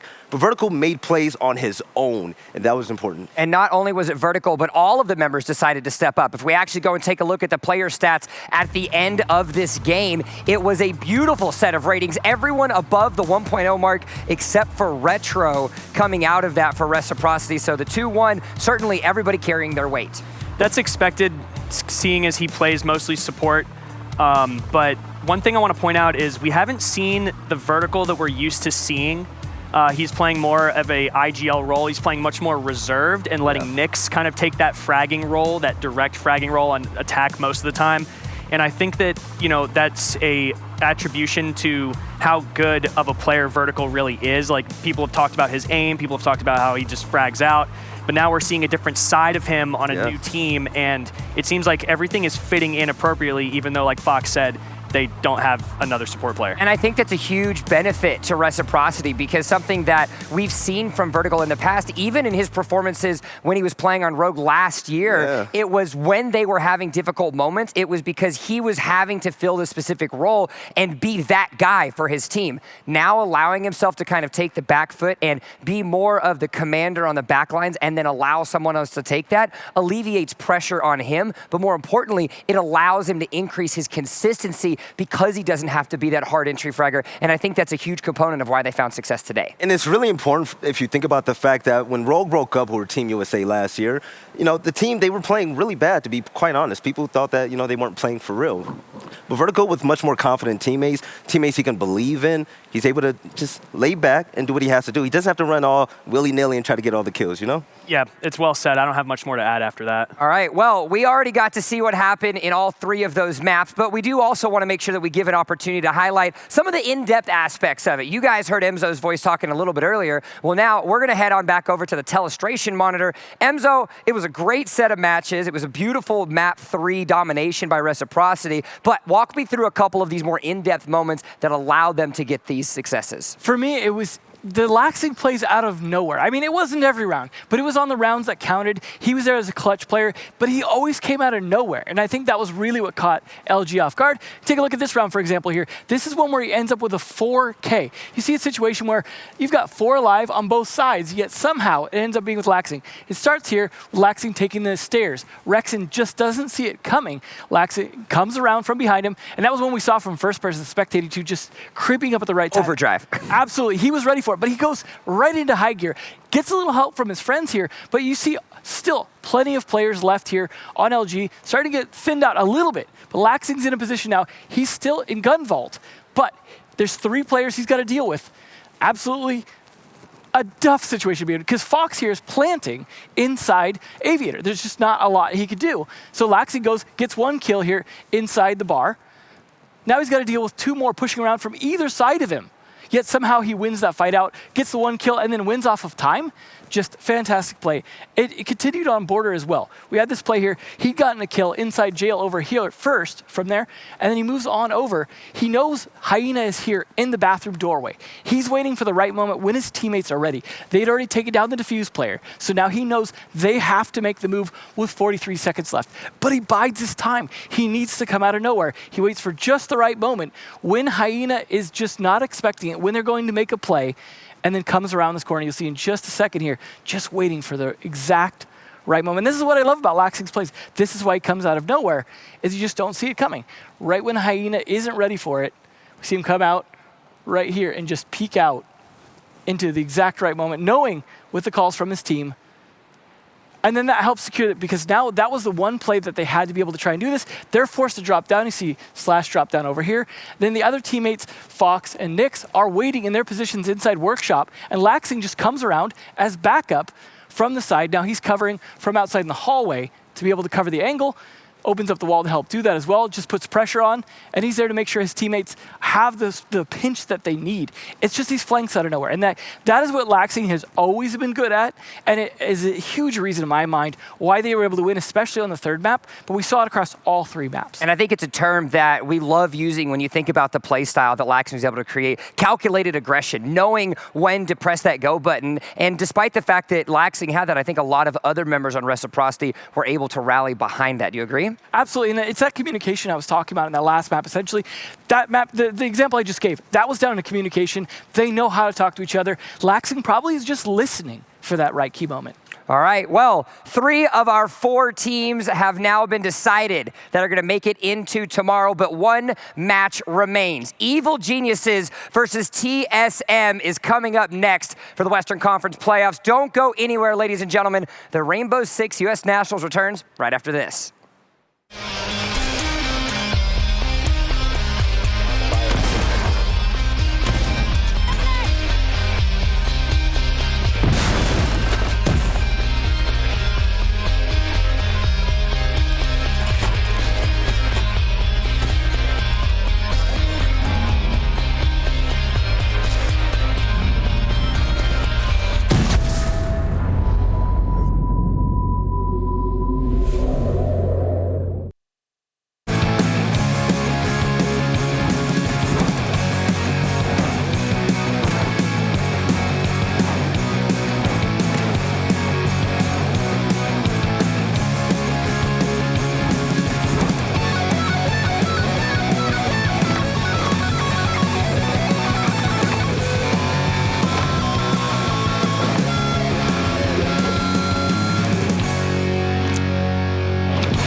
know about y'all, but I mean, this day has been a trip. We had 4 OT, Dark Zero dropped.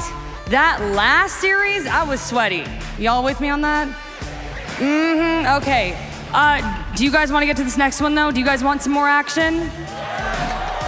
That's what I thought. Let's call these teams out. For the first match, we begin with Evil Geniuses.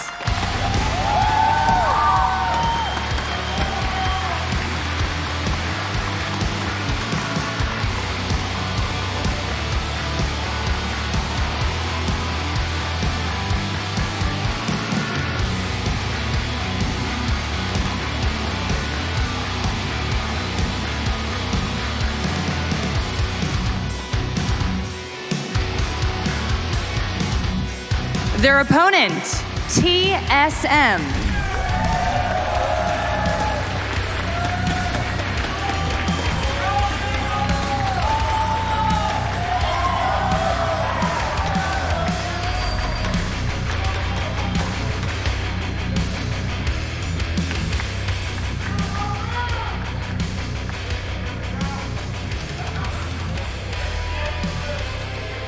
Well, the crowd is fired up. Our teams are ready. Gonna send it back to the desk. Thanks so much for that one, Jackie. That's right, our final match of the day for the Western Conference playoffs is gonna be Evil Geniuses versus TSM, a match that I know everyone has been excited to see, and it's gonna certainly be someone we have to keep our eye on. My name is Jump, and I'm here, of course, at the Mountain Dew Amp Game Fuel Analyst Corner with Rams and Veli. Gentlemen, we've seen sweeps, we've seen plenty of overtimes, and now we get to see TSM. I feel like this one is gonna be neck to neck, man, especially for the fact that TSM, they're looking so good. Bringing Gio in as a flex player to join the big three of Merc, Bolo, and Achieved, that's a dangerous squad. But the one person I really have my eyes on, and he's pretty lucky to be here, is going to be Timsy. Timsy is substituting for Pojo Man, who is their anchor. He has a really important role, but it's not too hard. Look at cameras, make some good plays and call-outs, and you should be fine. But Timsy, 19 kills in the CO qualifier. He has what it takes in a support role. I agree. All eyes are going to be on Timsy. You know, I feel like all the TSM fans are going to be riding him pretty hard in terms of like what he actually contributes to the team. But all he really has to do is stay calm, listen to his teammates, and make call-outs and throw smoke canisters at the right time. Yeah, it's really important that he does that because when you take a look at last time, they won the minor. Bolo, Merc, and all of them, man, they had career days. If you sit behind those guys, it makes the job a lot easier, like we saw with Nyx. Well, let's go ahead and take a look at some of these rosters. First up, of course, TSM. Everybody's talking about it. There's one consistent thing across the world of esports, regardless of game title, and TSM chants certainly exist. Well, they're relevant here today in Rainbow Six Siege. Achieved, Bolo, Merc, Geometrics, and Timsy HD. Gentlemen, you say that there's plenty of good players, but you're allowed to pick one. Who's your X Factor, Veli? My X Factor, Bolo. Hands down, the content creator turned pro. If you liked what you saw from Vertical and Laxi, he does the same stuff times 10. Bolo is a human highlight reel. Yeah, I think that if an X Factor for this team in particular has to be Geometrics. He's been played on so many different teams. He's been a part of so many great rosters, and he never left a roster because he was performing badly. He just was looking for the right fit. And hopefully, with this being his first real match with TSM, we'll see whether or not this is a good fit for him. He's going to be, I'm assuming, playing support to help out Timsy in case he gets a little overwhelmed on site. Well, they're not the only ones that's going to be sitting down on stage. We've got Evil Geniuses, and taking a look at their roster, they're certainly showing up to USN this year and trying to get a better finish than what they had in 2018. NVK, Gotcha, Mo Digga, Necrox, and Young looking to round out that roster. I have such mixed feelings about this team. Evil Geniuses, when Canadian went to Space Station Gaming, who did they pick up? One and only Mo Digga, positive 36. He's a standout. Him on the roam with NVK, it's as if NVK is reborn. He's the NVK of old that everybody talks about. And also, it's really important to point out that the trade with Gotcha and Geo, how this is going to affect the teams. Right. They're going to have a lot of intel on each other and the way that they play because of who was traded for whom. when it comes to EG, they still have the strong backbone of their team in Necrox and Young. We've seen Young and Necrox. We usually talk about doers on Roam or duos when it comes to fragging. They are the duo when it comes to support, and they are the duo when it comes to planting the diffuser and prepping the site that they're attacking for a diffuser plant.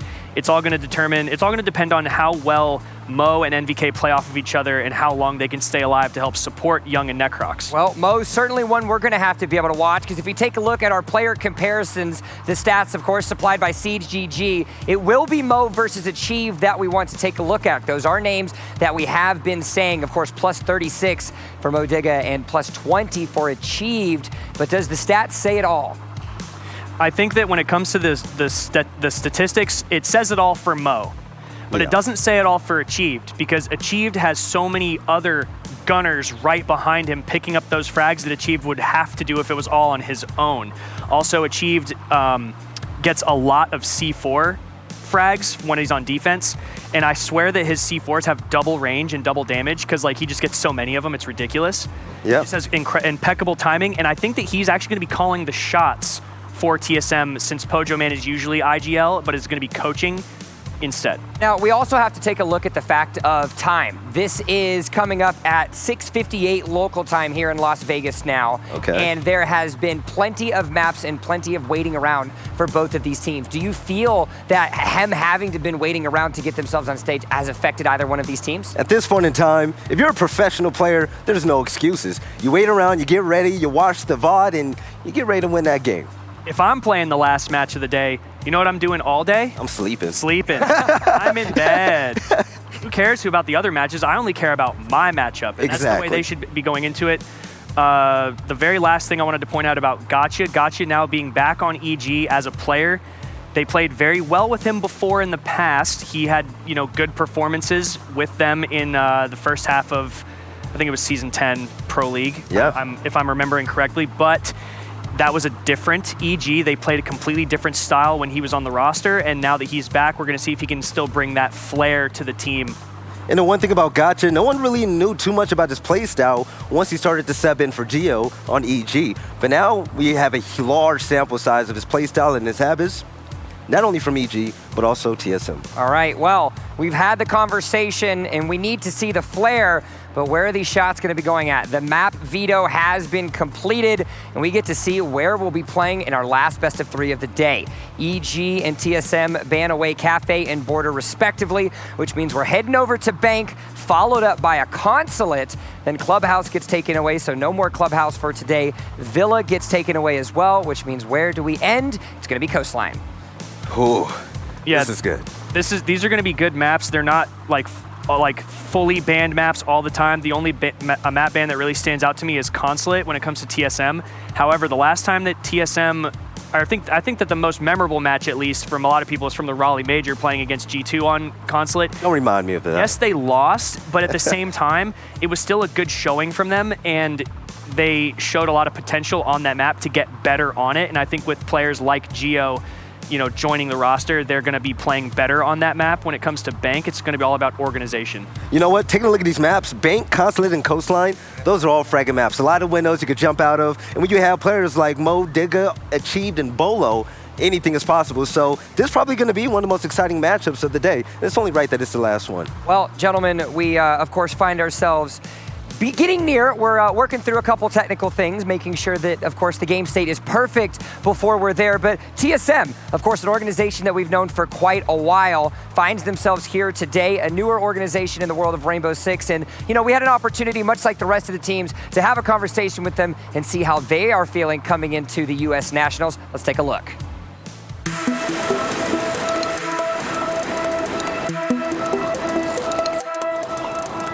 Hey, I'm Achieved. This is Geo, Merc, Bolo, and Timsy. The journey to the tournament, I've played CL multiple seasons, 5 times, played Pro League. We got Geo here, international superstar, out there getting it all the time. Merc, season 9 of CL, Bolo, YouTube creator, still killing it in competitive play. And we got the most underrated player right here, Timsy R6. The title of Team USA means a lot. We'd like to win the tournament, but overall, we're here with the sub. We're here to have a good time, here to play our hearts out, and hopefully bring it home still. The biggest competition rival for us is ourselves. As long as we don't let ourselves beat us, we'll be good. Yes, we are enjoying our time in Vegas. The food is awesome, the hotel is good, and the venue is really nice. We don't really have any special tactics or strategies we're going to be pulling out. We're mostly saving those for invite, but we do have our secret weapon, Timsy HD. The most important aspect of the game is communication and teamwork. As long as we work together and communicate very well, we'll be fine.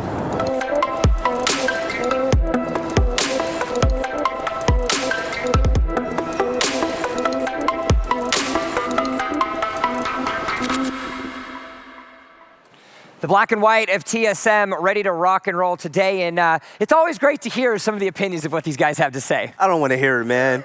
We're saving strats. Get out of here. Stop it. The No. old tripe, we're saving strats. Play to win, man. I know EG is going to be playing to win, so hey, let's see who's going to bring it. So we find ourselves, of course, heading over to Bank for the first time today. And this is a map where we finally get to spend some time talking about which of the strategies these players are going to go for. With EG picking this first, do we still feel that that's a beneficial? Because as it stands, if I'm not mistaken, all of the maps today, except for one, I believe, the team that chose it actually ended up losing that map. Well, when it comes to Bank, usually the more coordinated, experienced team wins it. Yes. And on paper, EG have a lot more experience, and they should be more coordinated. However, you know, TSM is remarkably good gun skill and adaptability mid-round. So I think that, you know, when it comes to EG, if they want to win Bank, they're going to have to throw TSM for a loop. Try to throw a cog in the machine, if you will. Yeah, the one thing about this map, I think it's going to work well for TSM with their latest pickup. It's going to be Geo. Geo is a flex player. We've all seen him dominate over in main lobby. He picks the weird operators that not everybody picks. He's Lion, Nook, but he still makes things happen. He's really tricky, and he's able to get the frags whenever the opportunity presents itself. Well, of course, we love opinions. That is the nature of us here at the Analyst Corner. And, you know, speaking of TSM specifically, I know there's one individual that has a lot to say about that. I'm going to bring in our casters while we have a couple minutes to chat. Of course, we've got Stokes and Blue that'll be on the call for this one. But Stokes, I do believe you have a little bit to say about TSM and what you could expect from them here at US Nationals. I expect a lot. This is the team that I had pegged second to win it overall, honestly. Even with Timsy filling in for Pojo. Pojo fills in a very beneficial role. He plays a lot of smoke, but he doesn't get very many frags. And having conversations with, Timsy about that role in particular, because I played with Timsy before, it's a little bit of a change for him just because he doesn't have as much free-flowing as he does inside of Pojo's positions. But that's perfectly fine. The kid still plays support to an absolute T. I think you guys should expect a lot out of this guy. I know there's a lot riding on him for everyone at home in that TSM army, but make sure you look out for those highlight plays. Now, Blue, you've got an opportunity, of course, to cast all of these teams throughout the U.S. Nationals. Evil Geniuses is one of the bigger question marks that we have today. Does that question mark find a successful answer against a team like TSM? It's going to be tough to tell. I mean, TSM is easily one of the toughest competitors they could have had going up against them in the opening matchup of this bracket, so I say they have their work cut out for them to be sure. This was one that, based on the way that the team's map stats look and based on the maps we ended up with here, this should easily go to all three maps, in my opinion. All right, well, we know what the casters have to say. They think it's going to go to the full three maps. Thank you, gentlemen. We will kick back to you in just a little bit. I want to bring Rams and Veli back onto this one because now is where the fun begins. Your last set of predictions. Rams, unfortunately, it's been a rough day of predictions for you. I'm 0 for 3. There's not enough matches for an 0-7, but I think 0-3 is a decent start right now. What are you thinking to kind of turn this one back around? I'm starting to think I'm cursed. You are. I think that I have the death prediction. Like, if you're asking me which team I think is going to lose, you know what I mean? Like, then I would be right. Yeah. But since you're asking me which team I think is going to win, I'm going to instead of who I think will win, I think I'm going to go with who I want to win, and maybe it'll work. Oh, big brain. Change the verbiage just ever so this slightly. Is like predictionception that I don't think I'm prepared for or mentally capable of handling. I'm ready for it. All right, what do you got? Give it to me. What do we got? I think EG's got it in the bag. All right. Evil Geniuses for Rams. Veli? TSM. Okay, all right. Well, that was fun. He's just going to go the opposite. He's just going to say the opposite of what he always loses. Because I'm not good at gambling. It's because we're in Las Vegas. See, this is where, Rams, you need to let Veli predict first. and then you just go the opposite of Ellie, and then you're good. Just pick mine and I'll lose. All right, well, we know what they say. Let's check in with the community real quick. The community, we were able to go, of course, see what you guys think to say. 73% are TSM chanting from their living rooms, from the stadium. It's time to get it going, though. We've got Bank. We've got a best of 3. The Western Conference playoffs continue with Evil Geniuses versus TSM. Stokes, Blue, take it away.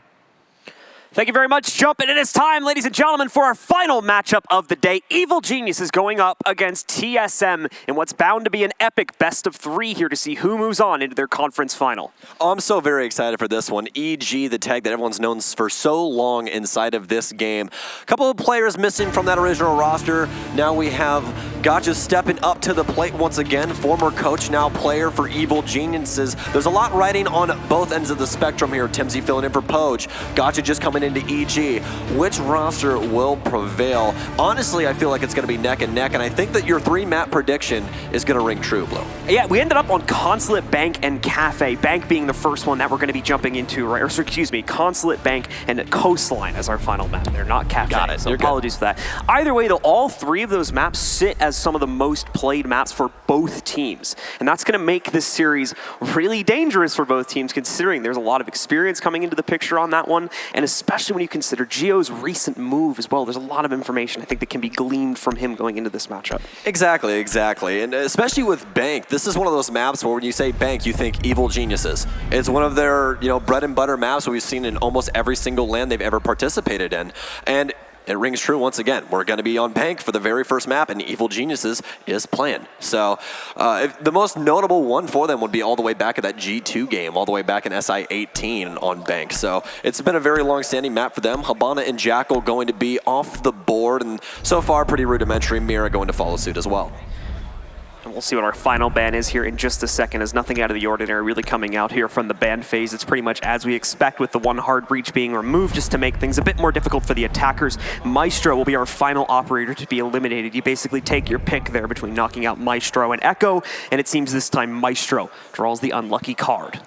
So from what I got from the scrim report from TSM is that it's actually Gio on site quite often with Timsy inside of their setup. So I'm interested to see how that's going to work out with them, and it seems that it's relatively going to be the same. We're going to have Merc on Castle, and we don't see a Castle strat on Lockers too often. They might be trying to go for a roam game on the mid floor and hold down the archive area. We'll have to see what they dedicate that utility towards. But we are going to have Tim on the smoke, filling in those Poge rolls, and Gio on the Valk. Moving into this first round here in just a second. Suzumo Digga decides what the 6th pick is going to be there, so he's going to end up finally locking in that Zofia. And we'll finally load into our first round here, folks, on Bank. The players are out, or at least the attackers' drones are out, and the defenders are out as well. Setting up now for their very first round of this matchup. From all of the tapes that we've played throughout, and all of the hype B-roll and everything that we had from last year to play, it's crazy to see how many players have changed spots. We have Rogue completely disbanded now. Rangers working with Evil Geniuses as their coach. Gotcha. All of these different things. It's just so very weird to see. A lot of it's happened pretty recently too. Obviously, the crazy amount of shuffles we had prior to this event. I think a lot of the reason why people are spectating this event now, trying to see exactly what happened out of that roster mania, in addition to the conclusion of this 6 to 8 month marathon that a lot of teams have gone on in order to qualify for this LAN. All right, well, first round loads in, folks. EG versus TSM is officially on. Let's get this going, shall we? Gotcha going to be rocking the Thermite, so it seems like Gotcha will be playing on those support roles for Evil Geniuses. Going to have Mo over on his very notable Zofia, the op that, really made this man to be good with. Everyone always knowing him for the Zofia play. It really seems like it might be one of the best in the world with this operator. Traditional drone take here for Evil Geniuses, clearing the top and mid floor, and it is going to be a mid hold, actually, as Merc has the E1 wall broken open so he can rotate away from the teller's office area. So a lot of drone work to be done here for EG. NVK specifically self-droning himself forward from the ATMs just to make sure there's no one hiding around here. So he'll be safe to move in and take this usually easy amount of control for his team. Yeah, and inside of sight, we have a Chief playing the server area and Timsy playing the red hallway, so where you would usually have a smoke. Rotation's over as the E1 area is starting to get battled with. We have Bolo and Merc on that extended roam. Gio is going to be the first one to fall, and all of a sudden, All of their help has been cut off, so it's going to be just down to the 2 remaining on site as Gio got cut off on that rotation. Ooh, Bolo. Nice shot there, but he's going to take the brunt of that damage achieved. Rotates up blue, catches Netcroc slipping, and all of a sudden we're equal to 4-4. Yeah, Bolo won't be able to find much with his push. In fact, he loses quite a bit of HP, but at least there's a trade found from his distraction a few seconds later. Spam coming in from NVK, but he's going to take a lot of heat from that and not much on the return. It's Modiga instead that finds the opener on Timsy, taking him down, and more importantly, eliminating the smoke still with a minute and 16 seconds, remaining. Merc working his way down main stairs as the diffuser goes down. Achieved onto a double now, but there's still plenty of presence inside of the site. Trying to equalize here, but no, it can't work out. It's down to Bo with very minimal HP, and Evil Geniuses off of a burst of speed through the elevator hatch work their way onto site. EG, definitely some trouble getting to the site itself, but once they finally got their footing, everything seemed to fall into place in a relatively straightforward fashion. So they take nice control of this opening round with a 1-0 lead here against TSM, who is not going to stick with that basement site. They will immediately rotate, not to upstairs though. They're gonna head over to Tellers instead. TSM trying to show a little leg on that mid floor, and it just didn't work out at the end of the day. Gio tries to go for the rotate to help out the 2 inside of Tellers as well as Archives.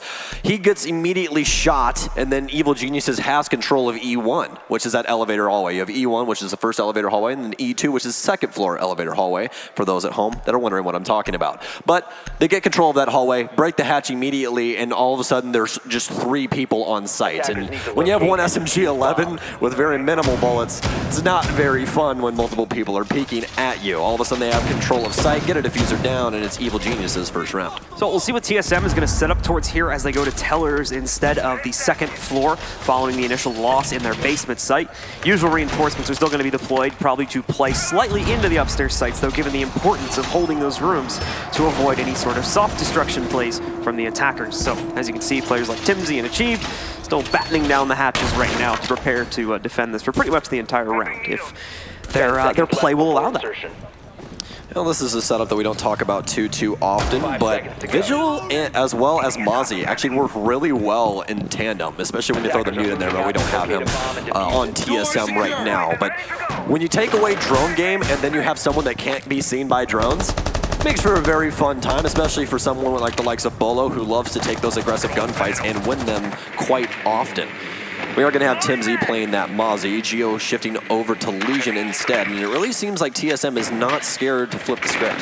Yeah, TSM running a very free-flowing operator lineup right now overall here. Not a single 3 armor on this lineup. I think it's all at minimum. All gas, no brakes? Yeah, pretty much. So they're going to go for full well, not necessarily glass cannon, but full aggressive loadout here this time on TSM. A few players still just sitting back and playing more passively. It's work to start as well, as Gio is going to find the first mark, taking out Necrox and eliminating the Maverick play from the attacking side. Achieve going to spot at least one additional player trying to move in upstairs, and Bolo will capitalize on that, taking out Gotcha. Yeah, Bolo on the roam upstairs with Timsy, so an extended hold here. Frag grenade coming from the depths of CCTV, but it's not going to bag any damage onto anyone. EG already down 2 important people. Both hard destructors have been removed. It's left up to the remaining. And VK working his way up main stairs. Still plenty of time on the board and plenty of time to drone as well. Pre-fires down the main staircase, but no. And VK, the bullet slipped right past the head of the TSM member. Continues to fight his way. Still has 1 frag grenade, but continues to fall off. TSM doing a very good job of working their way as a unit. They seem to have a full-on move through this entire map as they just go through EG like a wrecking ball. So Gio with a nice find there. His second on the round, if I do believe.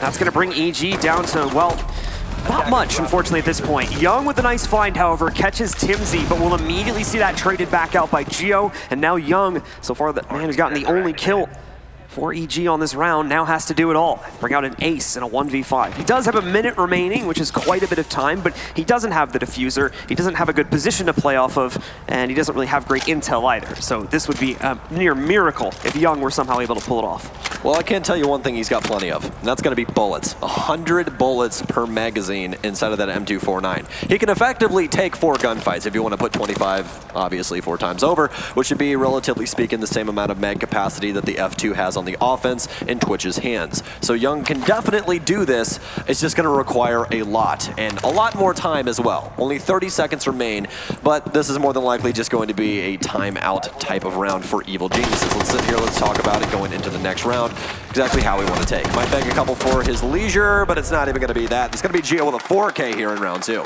Nicely done by Gio, picking up quite a few frags here on the round and bringing that roaming presence that we always knew that would come out from him and EG back over here to TSM as well from that Legion. So good stuff from him.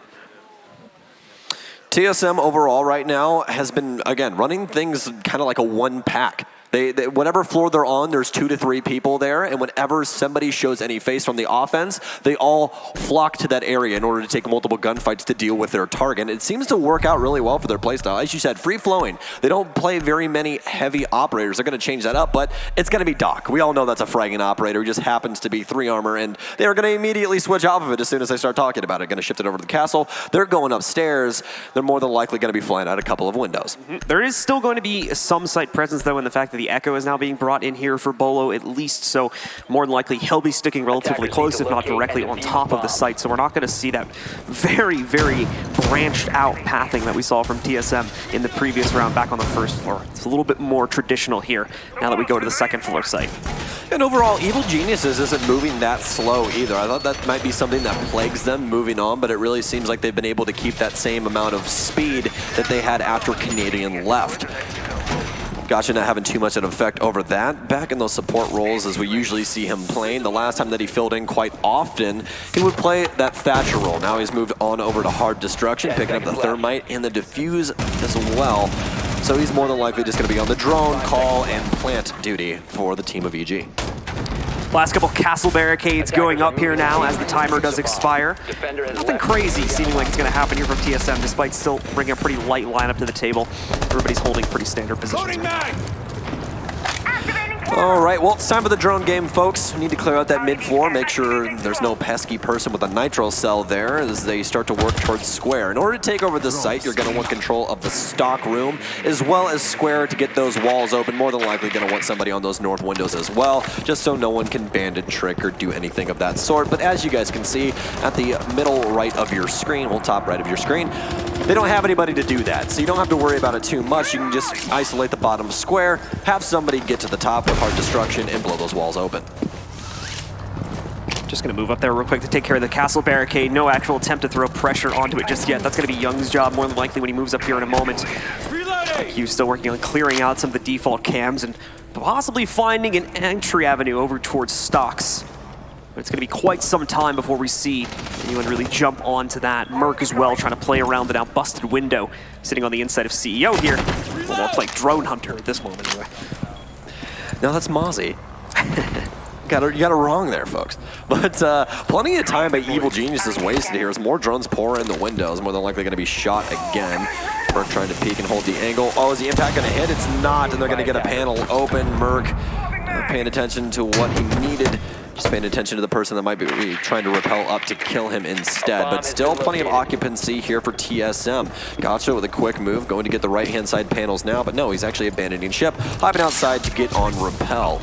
Evil Geniuses overall, again, slow goings for them. We are going to have one of the fire bolts go down from the Capitao of Young, but that's going to be utility wasted really at this moment in time. Gosh is trying to get some pressure. Timsy's fighting him from inside of Janitor. Merc still inside of the quad windows over towards the northern side of the area.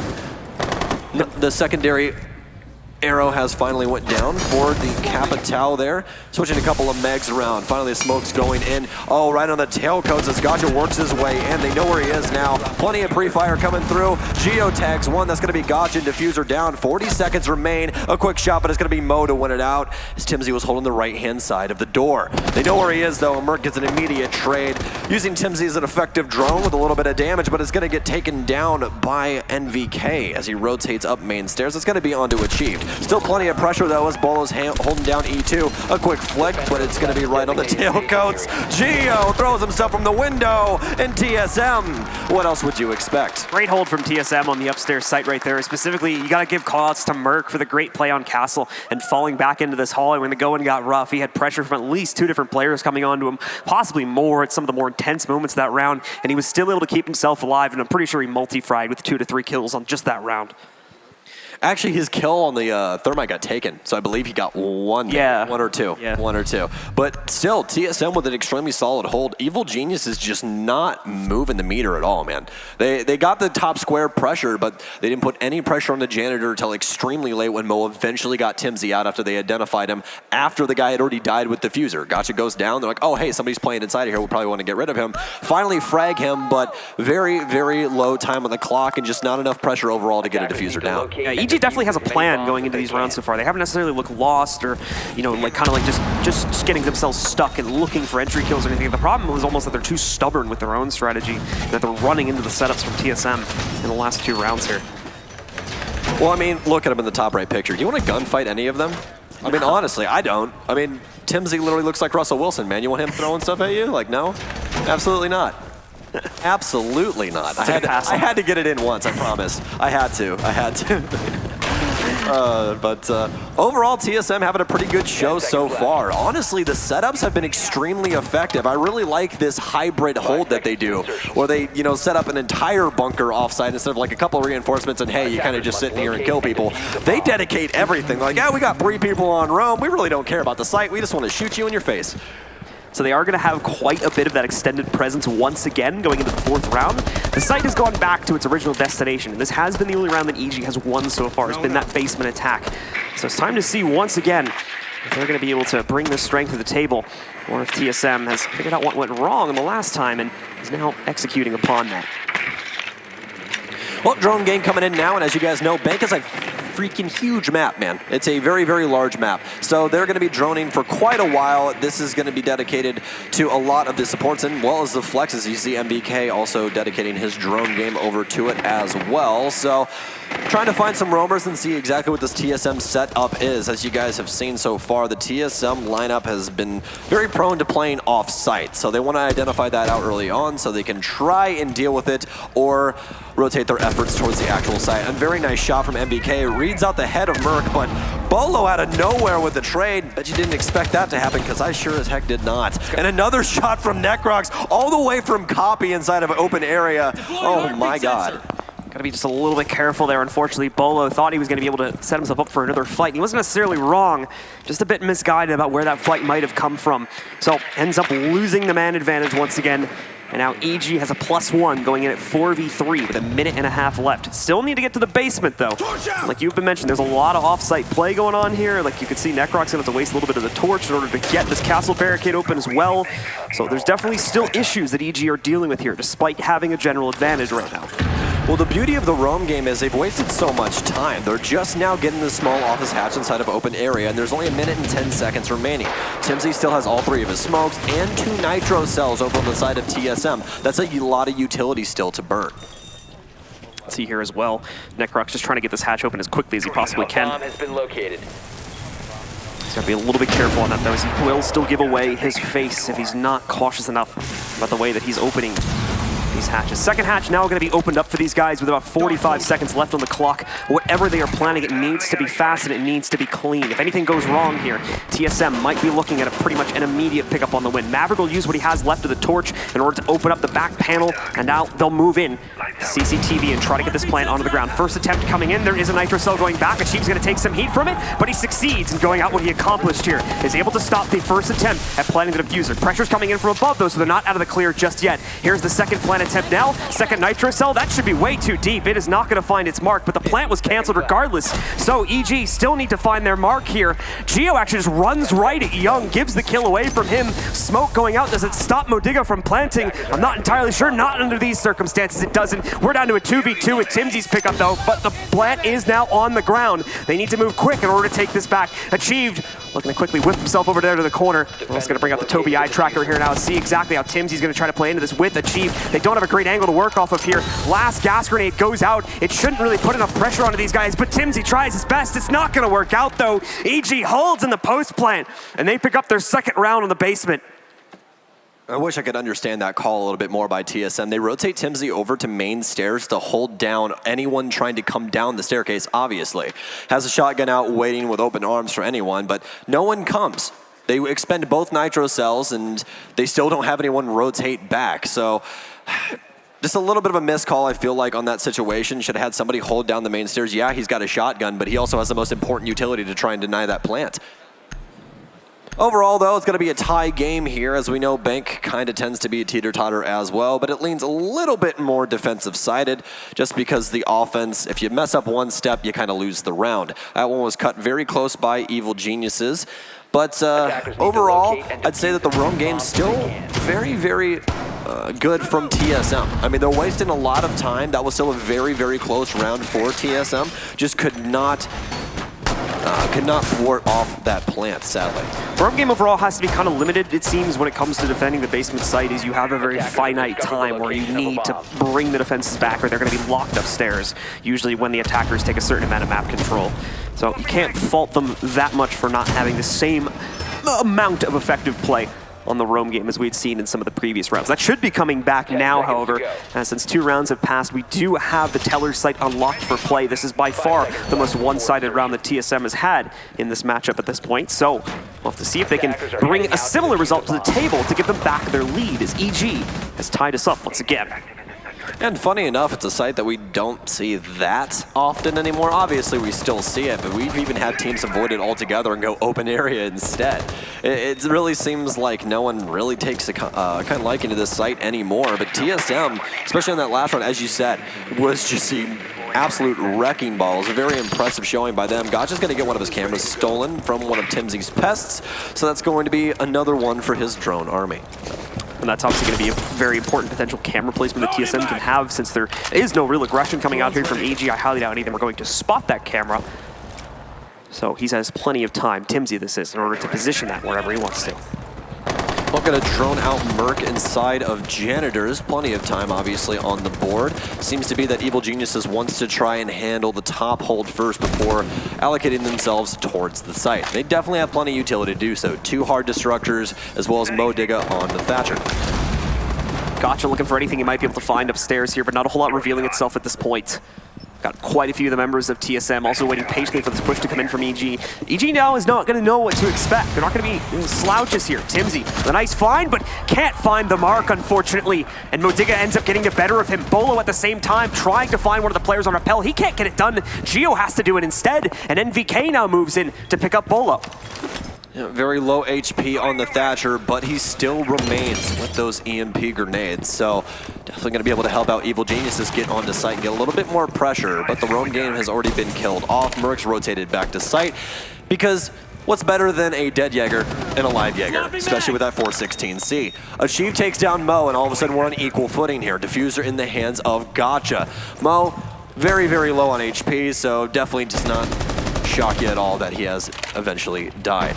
A minute left as Evil Geniuses is trying to take over the teller's office area. Bulletproof Cam giving away all the information to TSM, especially with 2 dead on that side. This is where the comms are going to be extremely important. Toby Eitrock to make sure you guys know what we are looking at. NVK gets ripped though from Gio as he hops back downstairs. It's going to be a double for him on the round, making a double for Achieved as well. Can he get the triple? It's all left up to Young again. We saw him in the situation in the 2nd round of the series, and it's going to happen once again. Achieved with a triple kill, and Achieved overall just so very impressive so far. If we are to follow the chain of events here, the next step here for TSM is going to be to go back upstairs and try to close things out in a 4-2 fashion. That's what's next for them, and we'll see if that holds true in just a second here once we get their site choice. And it's actually looking like they'll go back down to the basement to try that one more time. Nope, never mind. They'll switch that up at the last second. So they are going to head upstairs. It's almost like you cast this game for a living. That's crazy. Yeah. You're good at this. You should probably do this for a full-time job. Honestly. You know? Hey. I got news for you. Oh! Hey, me too, man. That's bump. Heck yeah. All right, well, Executive CEO, as you said, is going to be the site. Merc's going to switch it on over to the ACOG instead. So 2 ACOGs picked up for the defense. Seems like it was waiting on it, but finally locks it in. So Doc, Echo, those are going to be your 2 ACOGs for the round. Echo a little bit more important, but as you guys saw, Bolo likes to play aggressive with that MP5 SD, and why wouldn't you? It's the best MP5 in the game, has the best damage margin, even with the suppressor. It still shocks me to this day that that exists. But hey, played up near the top of the elevator stairs, or main stairs last time. worked out very well for them as he was able to keep the backbone locked down, which is that long hallway. Once you have control of that, you can kind of just walk your way into meeting. So it's a very, very important piece of the puzzle for TSM to maintain. Last time we were here, though, we saw Merc get extremely antsy with an up, but it eventually worked out. Gio got the kill from beneath. That stopped Gotcha from putting a diffuser down, and we're trying to see if TSM can possibly replicate that. Yeah, the MP5SD, just to go back to that for a second, also is like a pretty forgiving gun in my opinion too, when it comes to like the spray control and the spray pattern itself. Yeah, it's like, I'm gonna be honest, it's a very easy gun to use. So you can get really aggressive with it, not have to focus too much on aim stability, and probably win most of your gunfights. And that's probably why we've got Bolo on it right now, because the gun shoots straight. That's basically what Bolo. That's basically what Blue's trying to tell you, is that Bolo has a gun that shoots straight. Work quite a bit with a gun like that. Absolutely. 30 seconds into the round now, though. Overall, Evil Genius's offensive unit, as we said, has been moving actually pretty well pacing-wise. I'm actually very shocked that, well, at least on this site the last time, that they were kind of stumped as to what they wanted to do. Eventually, Gotcha just threw himself at the site and was hoping he could possibly get a diffuser down, and obviously that got thwarted. But EG overall have been very good with their utility usage. I think that's the thing that's impressed me the most overall right now, is that they're coordinating things extremely well. If they can continue to do this, once we get over or deeper into these maps, I really feel like they could come out on top. Achieved will be the first one expelled from the defense. That's going to be the Jaeger. NVK knocking him out of his socks real quick, and Evil Geniuses have the man advantage. It's actually a three-man crunch onto that, as I had a player moving in from up on top into stocks as well. So this takes more control up top. Yeah, quite a bit in order to get it. Oof! Bolo attempts to get aggressive and does not come out on top of his engagement. Barely even gets any damage. NVK just rolling around on his enemies right now. 3 kills within just a few seconds of each other, and we're down already to just Merc and Timsy. It's the young guns here. They're going to have to pull something out. This is something that Timsy is especially known for, is those crazy 2v5 situations. This man has been able to do it for quite a long time. We'll see if he can do it at this stage of the game against all professional players. Merc and Timsy, TSM's last hope here in round 6. First shot comes off. It's going to be Merc onto Mo, trying to bring it back, but that's going to be one of the exothermic charges going off on the wall. Merc with the flick takes down MVK. That's a double for him on the round, but he's going to need some support from Timsy here, or maybe not. That's a triple, as Gotcha has to hop off the diffuser. Eyes locked in, but Gotcha takes down Tim as he rotates through sight. It's going to be an ace clutch here for Merc if he can possibly make it happen. He's got 2 to find, though. Diffuser still needs to go down. It's a long shot, and Merc, no, he can't do it. Gotcha shuts him down inside of meeting, and Evil Geniuses so close to defeat in that round. Celebrations of relief more than anything from EG right there, as they just barely managed to hold themselves together. Following it off, though, from the great opening play from NVK, who walked right through the entire defensive setup. If it wasn't for Merc, this round could have been a very, very dominant one for EG. Well, weren't supposed to win the round anyway, but it was very, very flashy, I can tell you that. And you almost got a feel for Tim there. In that 2v5 situation, just get immediately removed. You're like, well, crap. I don't. Well, I tried. That's really it. So shifting on over to the offensive side, we're going to split here on the bank halves, as Timsy is going to be over on the Thermites. IQ, Mav, Buck, and Thatcher will make up the rest of that lineup. And the thing I want to talk about the most is the Buck on Achieved. One of those most known operators, extremely prominent on this op, to the point where people used to just ban it away from him on every single map. So he's going to have access to that. Buck isn't the most effective operator on this map just because there's not that much soft destruction as opposed to maps like, per se, Consulate or Coastline. So might as well let him have it. Why not? So the rest of those setups now working their way in here, as we have finally entered that second half, and time to see what EG has to bring out to the table on their defensive side. As you might expect, they'll also go to basement on the opening round, similarly to what we saw from their opponents here. Obviously things for TSM not going too well in the basement, though, which is a surprise, as that's usually the more consistently won defender-sided site. Doesn't end up being the case, at least right here at the start, though. And EG will now get to see if they have better luck defending this lower threshold. Well, EG's offensive half overall pretty impressive, and honestly, I really feel like it's what we usually see from them. A pretty split across the field amount of kills, all except for MVK leading the pack, especially after that triple kill on the IQ from the last round. Amazing from them so far. TSM neck and neck with them, and we really need just a little bit of showing from the bottom of the leaderboard there, and I really feel like TSM can rocket ahead, drone game now being allocated for them. And as we were talking about earlier, Bank, such a large map, takes quite a while to get this done. Gio going in through electrical room here as Mo is playing inside of kitchen. This is more than likely going to be the first contact. No, he's going to crawl in, so for those of you who missed what he just did right there, he didn't make the breach sound going in through electrical, so they don't necessarily know that he's pushed it. He's hoping that somebody gets aggressive on this and then he could try to catch some of the opening kills, but his teammates are also getting quite a bit of free control upstairs, so they're going to jump right ahead of him and take full square. Modega would be the first one to try and resist this from the inside of Staff. So try and spam it a little bit as Gio tries to push himself out, but don't believe the damage is going to be marked as well as he would have liked. Merc instead strikes first this time and takes out NVK. Oh, what a shot from Mo. Reads out Merc's rotation, especially after those shots through the wall. Pretty easy to telestrate. Necrox now rotates up blue to hold down that hallmark location that gets fought over so many times on this map. Gio still inside of E-room. He's been here for about a minute now. Continues to flick back and forth through angles. Going to expel a couple of stuns onto blue, but nothing's going to fall into Necrox's lap. Still has ADSs as well, though, so overall, these two neck and neck. Evil Genius is working out pretty well on defense. That time especially in their favor. You need a lot of time to try and get rid of all of the utility that the defense has to throw at you where you're trying to get a plant down, and TSM doesn't have the required areas in order to even attempt that just yet. Still working on hatches, don't have control of server. So just under a minute remaining here now. And TSM still yet to really get any of that basement control that they really desperately need to find now if they're going to have any hope of setting up for an execute on time. The hatch leading into server still has not been breached either if they're going to try and just push downstairs.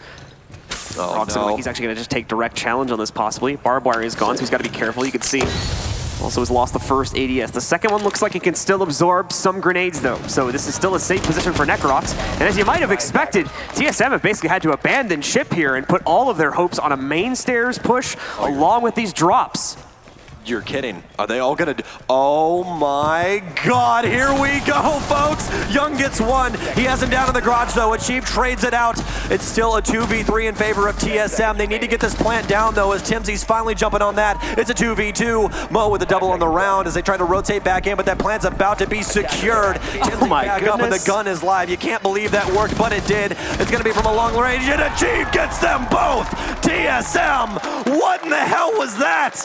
How does that work? A four-man drop down hatches and they get the site. Crazy play from TSM, a Hail Mary, and it works out to give them the lead back over EG. Achieved was cackling. That man was laughing so hard. It shouldn't have worked. That's why. Never in a million They should have years. died the second they dropped. That looked like my rank games. That's what that looked like. Hey guys, we can't get servers, so we're just gonna throw ourselves down these hatches and, hope to God something works. And it just so happened to be that the only man watching a hatch was Young. Yep, and he seemed to have a good idea that was happening too. He was all the way out in garage, taking the correct angle for the fight. So I don't know what went wrong with EG on the communication side, but they either didn't realize what was about to happen or didn't read it properly. And it was just so much of a surprise that TSM was able to run over them with it. Definitely not going to be able to pull off something like that twice, however. So don't put that in your back pocket for later. We've got the rest of TSM that's now going to have to change up their play style regardless as EG goes for a quick switch up upstairs now instead of taking the route over towards Tellers like we saw TSM do. Well, Evil Geniuses, gotcha. Going to be on the Valkyrie, and they're also going to pick up the Mozzie that we saw TSM use quite well. Very interested to see where these black eye cams are going to be because we don't have an IQ on the, we do have an IQ on the offense. Pardon my French there, sir. So Gotcha needs to allocate these into the proper areas. I want to see if he uses, it does seem like he is going to use it, the outside camera here to the eastern side of the lobby.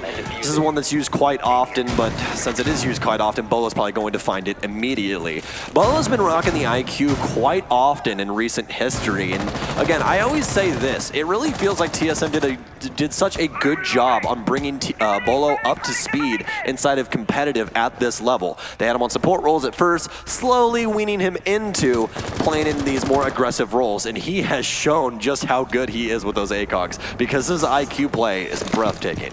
It's been great stuff over the last few months to see him kind of grow within the TSM roster, and grows in our hearts as well. It's only going to get better, I think, as these months and hopefully years go by.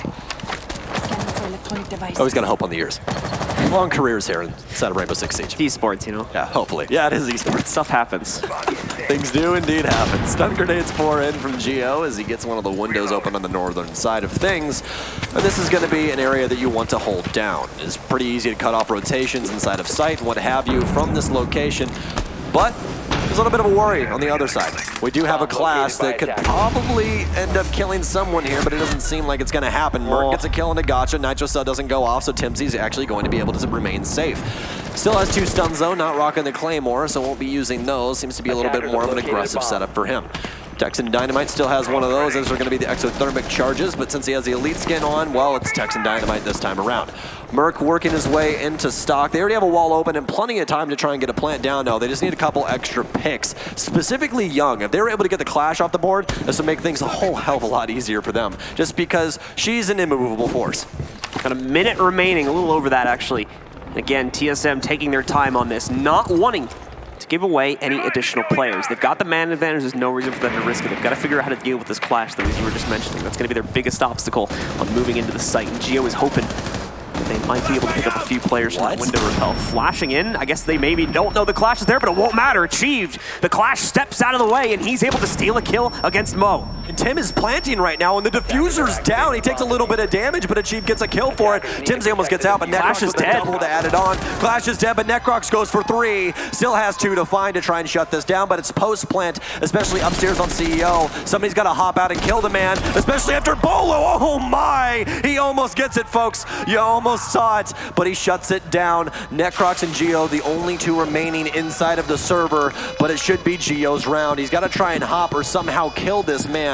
Is he hopping the window? He is, but it's going to get an immediate frag, and Geo secures the round for TSM. Still a great 4K from Necrox on that round, nearly solo aces it, along with a clutch on top of that to bring his team back under control here, but it's not going to happen. TSM finding their footing and quickly looking to not only establish a lead, but push ahead with it. Now at 2 rounds past EG and only 2 more away from the W on map number 1. All I'm getting in my ears right now is remembering exactly what Ram said. You know, when you fill in for Pojo, really all you have to do is have good comms, use your utility right, and get these plants down.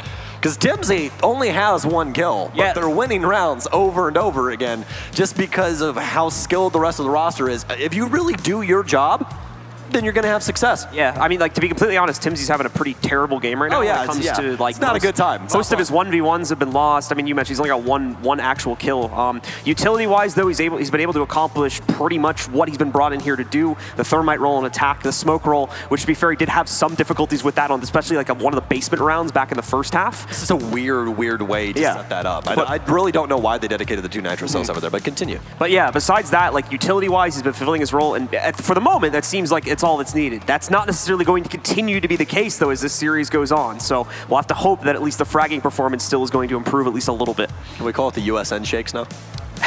We do yeah, I guess so. Timsy with the USN shakes? Yeah, and that is a big key part of this, of course. This is his first time at a LAN of this scale, so that could very well be a piece of the puzzle here. Hey, just, you know, you got to embody that Russell Wilson-esque look.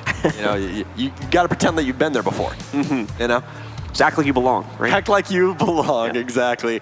All right, well, timeout for Evil Geniuses as you and I continue to banter back and forth. And overall, all smiles over on the TSM bench. And, I mean, why not, man? You guys are having a good time. To be completely honest, you're playing with the sub. So, like, is there really that much that's expected from you? No. You're here to have a good time. You're here to try and improve your core roster overall. And, hey, you're in the lead against one of the most known identities inside of esports. EG almost won with the sub last year. Yes, they did. And then they didn't. And then they got 2nd place. Of course, looking to improve that this year as they try to steal the title away from Rogue, who, well, quite obviously can no longer hold on to that title. So it's actually quite fitting, as it's now gone up for grabs anyway. Yeah, Rogue has, well, Rogue's dead. We killed him. Yeah. So that's kind of how it goes, you know? As you were talking about earlier, that's just esports. When it comes stuff happens. Stuff happens, and sometimes you're like, I've loved this team for years, and they are gone. And they're gone. And they're gone. And it's gone. Put $25 in, and it's gone. Oh my goodness. TSM will still maintain this solid lead now as they go on to their next attacking round. It is going to be against the basement assault once again. So far, both teams' defenses here on the basement have been pretty bad. I don't think we've had a single one defender basement round in this map so far. This would be the 4th time it's been attempted. So obviously correct me in the chat if I'm wrong. There may be 1 or 2 rounds that were picked up by the defenders here, but it's been very, very attacker-sided today, at least in this matchup. So that'll be an issue that Evil Geniuses will once again have to deal with if TSM is able to find that same success. Bolo quickly moves in. As you might expect on a round like this, EG not really going to have a whole lot of roaming presence to defend against a push like this. They're much more focused on the basement, so Bolo will walk right up. I'm gonna say, you say that, but TSM is like, nah, we'll take everybody off the site, why not? 2 minutes and 10 seconds on the clock, though. TSM making quick work of these hatches. Gio's already working on small office hatch or admin, whatever you know it as, and this is going to be making pretty good time as opposed to last time where that really wasn't the case. So more than likely going to have the rest of the TSM unit working on blue stairs. Need to try and get some presence there, get rid of Necrox. They have a Claymore set up, so he can't rotate too hard to the outside of that staircase. He's isolated now, he's locked in. They don't want to use one of those exothermic charges from Timsy, though, to open up the hatch. They just want to expend all of that utility and then try and frag him out. They're going to dump an EMP to more than likely get rid of some of those ADSs. The real question is Achieve still using stun grenades? No, he's fixed it. He's moved on over to frags. So now they can successfully push this out. Achieve tries to go in for the quick scope on the gas grenade, but is not going to be able to find his mark there. It's not worth using this nade if they're not going to push it, so that's why Achieve is holding out on it. The gas grenade doesn't stop him from throwing it or anything. However, he will peek directly into his opponent. Necrox just fully sends it out the door. He does get 1. He knows he's committed at that point, but Timsy is there to trade it back and bring us back into a 4v4 situation. Still with a minute left, this is much more of a traditional push from TSM, as they're not dealing with the same time constraints they were on the last attack here. Especially with Smoke dead, there's only Nitro cells to try and stave them off. They do still have Young, obviously, with the Echo. Echo's going to read out 1, but Timsy gets a kill on a Mo after he gets down, so already doubling his kills in 1 single round. 45 seconds remain. They need to get this wall open. You guys can see one of the Valkyrie cameras over in the corner, so they'll be able to telegraph when Timsy tries to go for this plant. He's looking for the Yokai, and he gets said Yokai, so no information for Young on site now as they're trying to open up every bit of piece of wall to try and get angles down into the site. Achieve works his way into small office as Bolo focuses his sights on main stairs. Plants goes down now, but the immediate Nitro Cell takes down Timsy. Only 17 seconds remain. Somebody's going to have to try and pick that up and put that back down. It's going to be Achieve. Secondary Nitro Cell gets shot out of the air. Gio hot on the trail this time around, and that should be a secured plant. Oh, he trades it out. Can he get 2? He can. Gotcha with the second kill. That's a triple for him on the round, but can Bolo see it from the hatch? That's going to be the main importance, and no, it's Young waiting with open arms to stop him. And Evil Geniuses with round 9. Great retake from EG at the end there, specifically from Gotcha to pick up those 2 kills. You could tell they had a player on position to just stop those Nitro Cells from being tossed in. A direct contestation against the plant was the only way to pick up that retake, and Gotcha answered the call. Found not only that, but picked up the planter as he was trying to retreat as well. Easy to fuse from that point forward, as it's just a matter of isolating out the hatch. That hatch is so pivotal over that entire site, and very heads up play by Young to know that he's going to try and challenge into that. Because if he chose wrong and the guy rotates down blue, it's all over. Everybody's dead. Well, as we jump into round 10 now, this is a heck of a lot closer than I think the community really thought. As we saw the community vote earlier, you guys thought heavily that TSM was going to be the victor. Also, if you guys notice, there's a particular man walking around behind TSM. It's actually Pojo Man. You might be wondering, why is Pojo standing there and not playing? Well, I'll tell you exactly why TSM Pojo is standing there and not playing.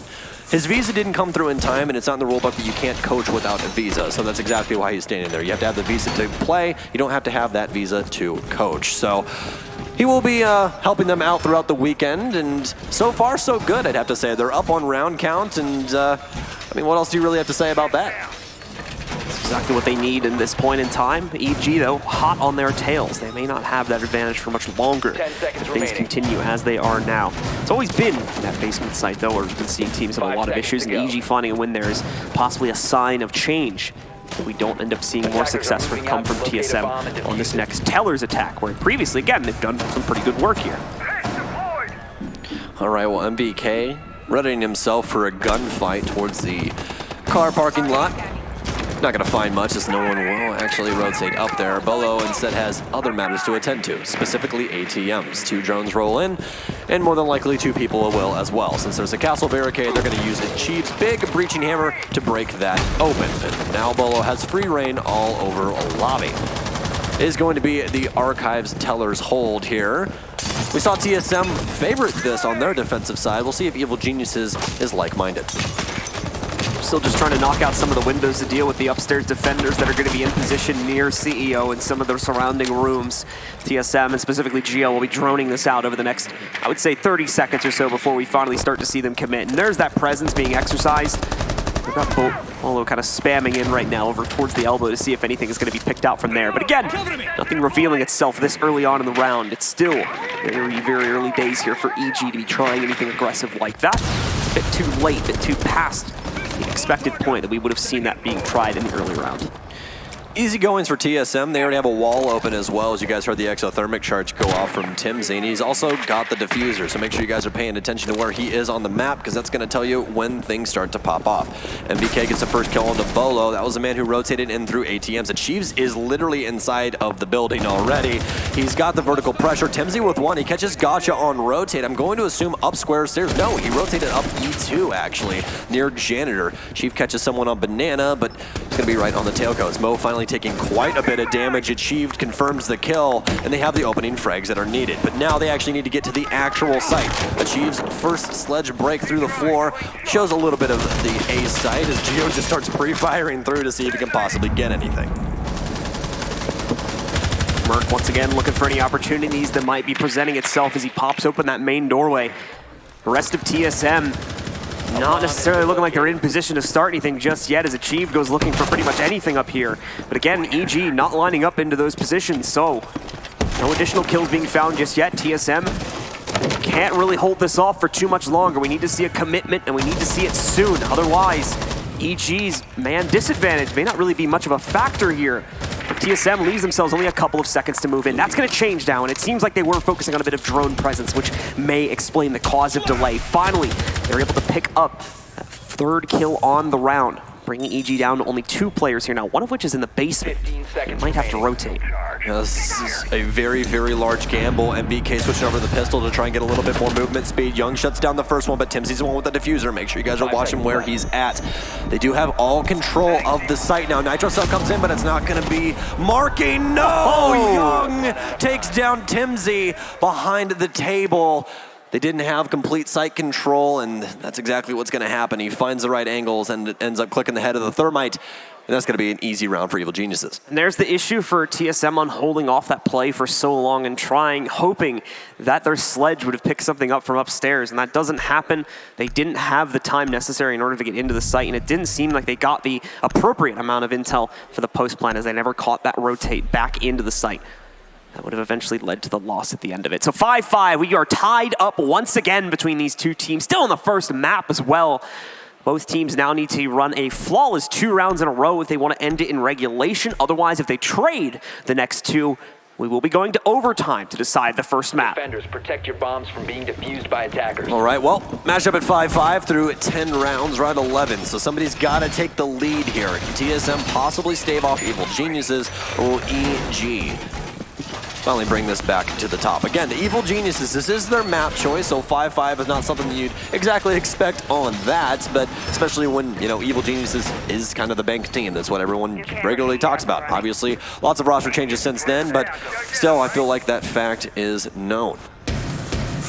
Overall, the defensive setup, very unique in the likes that they are bringing Young on the alibis. An operator we don't see too often. She has prismas that are clones of herself, that if you shoot, it marks you 5 times within, I believe, 5 seconds. 1 time per second. So plenty of utility. NVK goes for a Hail Mary here, but doesn't take very much. Gonna expend more than likely 2 of its stim pistols, but no, only keeps it at 1. Only need half your health. So we'll see in just a second. He actually still has to reload that one. Oh, he's going to use them both. Yeah, he ended up using I didn't wait long enough. I'm very impatient. I didn't call it to get the reload off either, so it's all good. But yeah, he does use that second stim. He's going to have himself right at around 100 HP again, so no harm, no foul when it comes to that peak. At the same time, though, wasn't really able to connect much damage either. So besides getting the spawn location of a few players known, not really anything that's going to be gained from that push besides the loss of utility. Well, TSM still needs plenty of presence to try and get a plant down here, but as you guys know, the round's still pretty young. So, TSM has complete control of lobby, but they still have to worry about Banana. NVK has an aggressive peek towards ATMs, and it's going to be Timsy that's playing inside of there, but it's a very awkward angle that NVK is holding, so more than likely not going to be telegraphed out very well, and it won't be, but Bolo with an immediate shot onto Young that's all the way from the west windows that he's currently repelled on. This is a way to stop that from happening.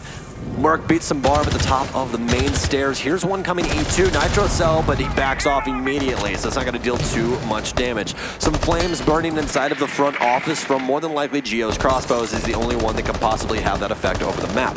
Halfway through the round now, already have the pick opening things up. Concussions now pour up. They definitely know that someone's upstairs in that 90 area of the elevator hallway. Merc's going to try and confirm it with a drone. Achieves working his way up white stairs here.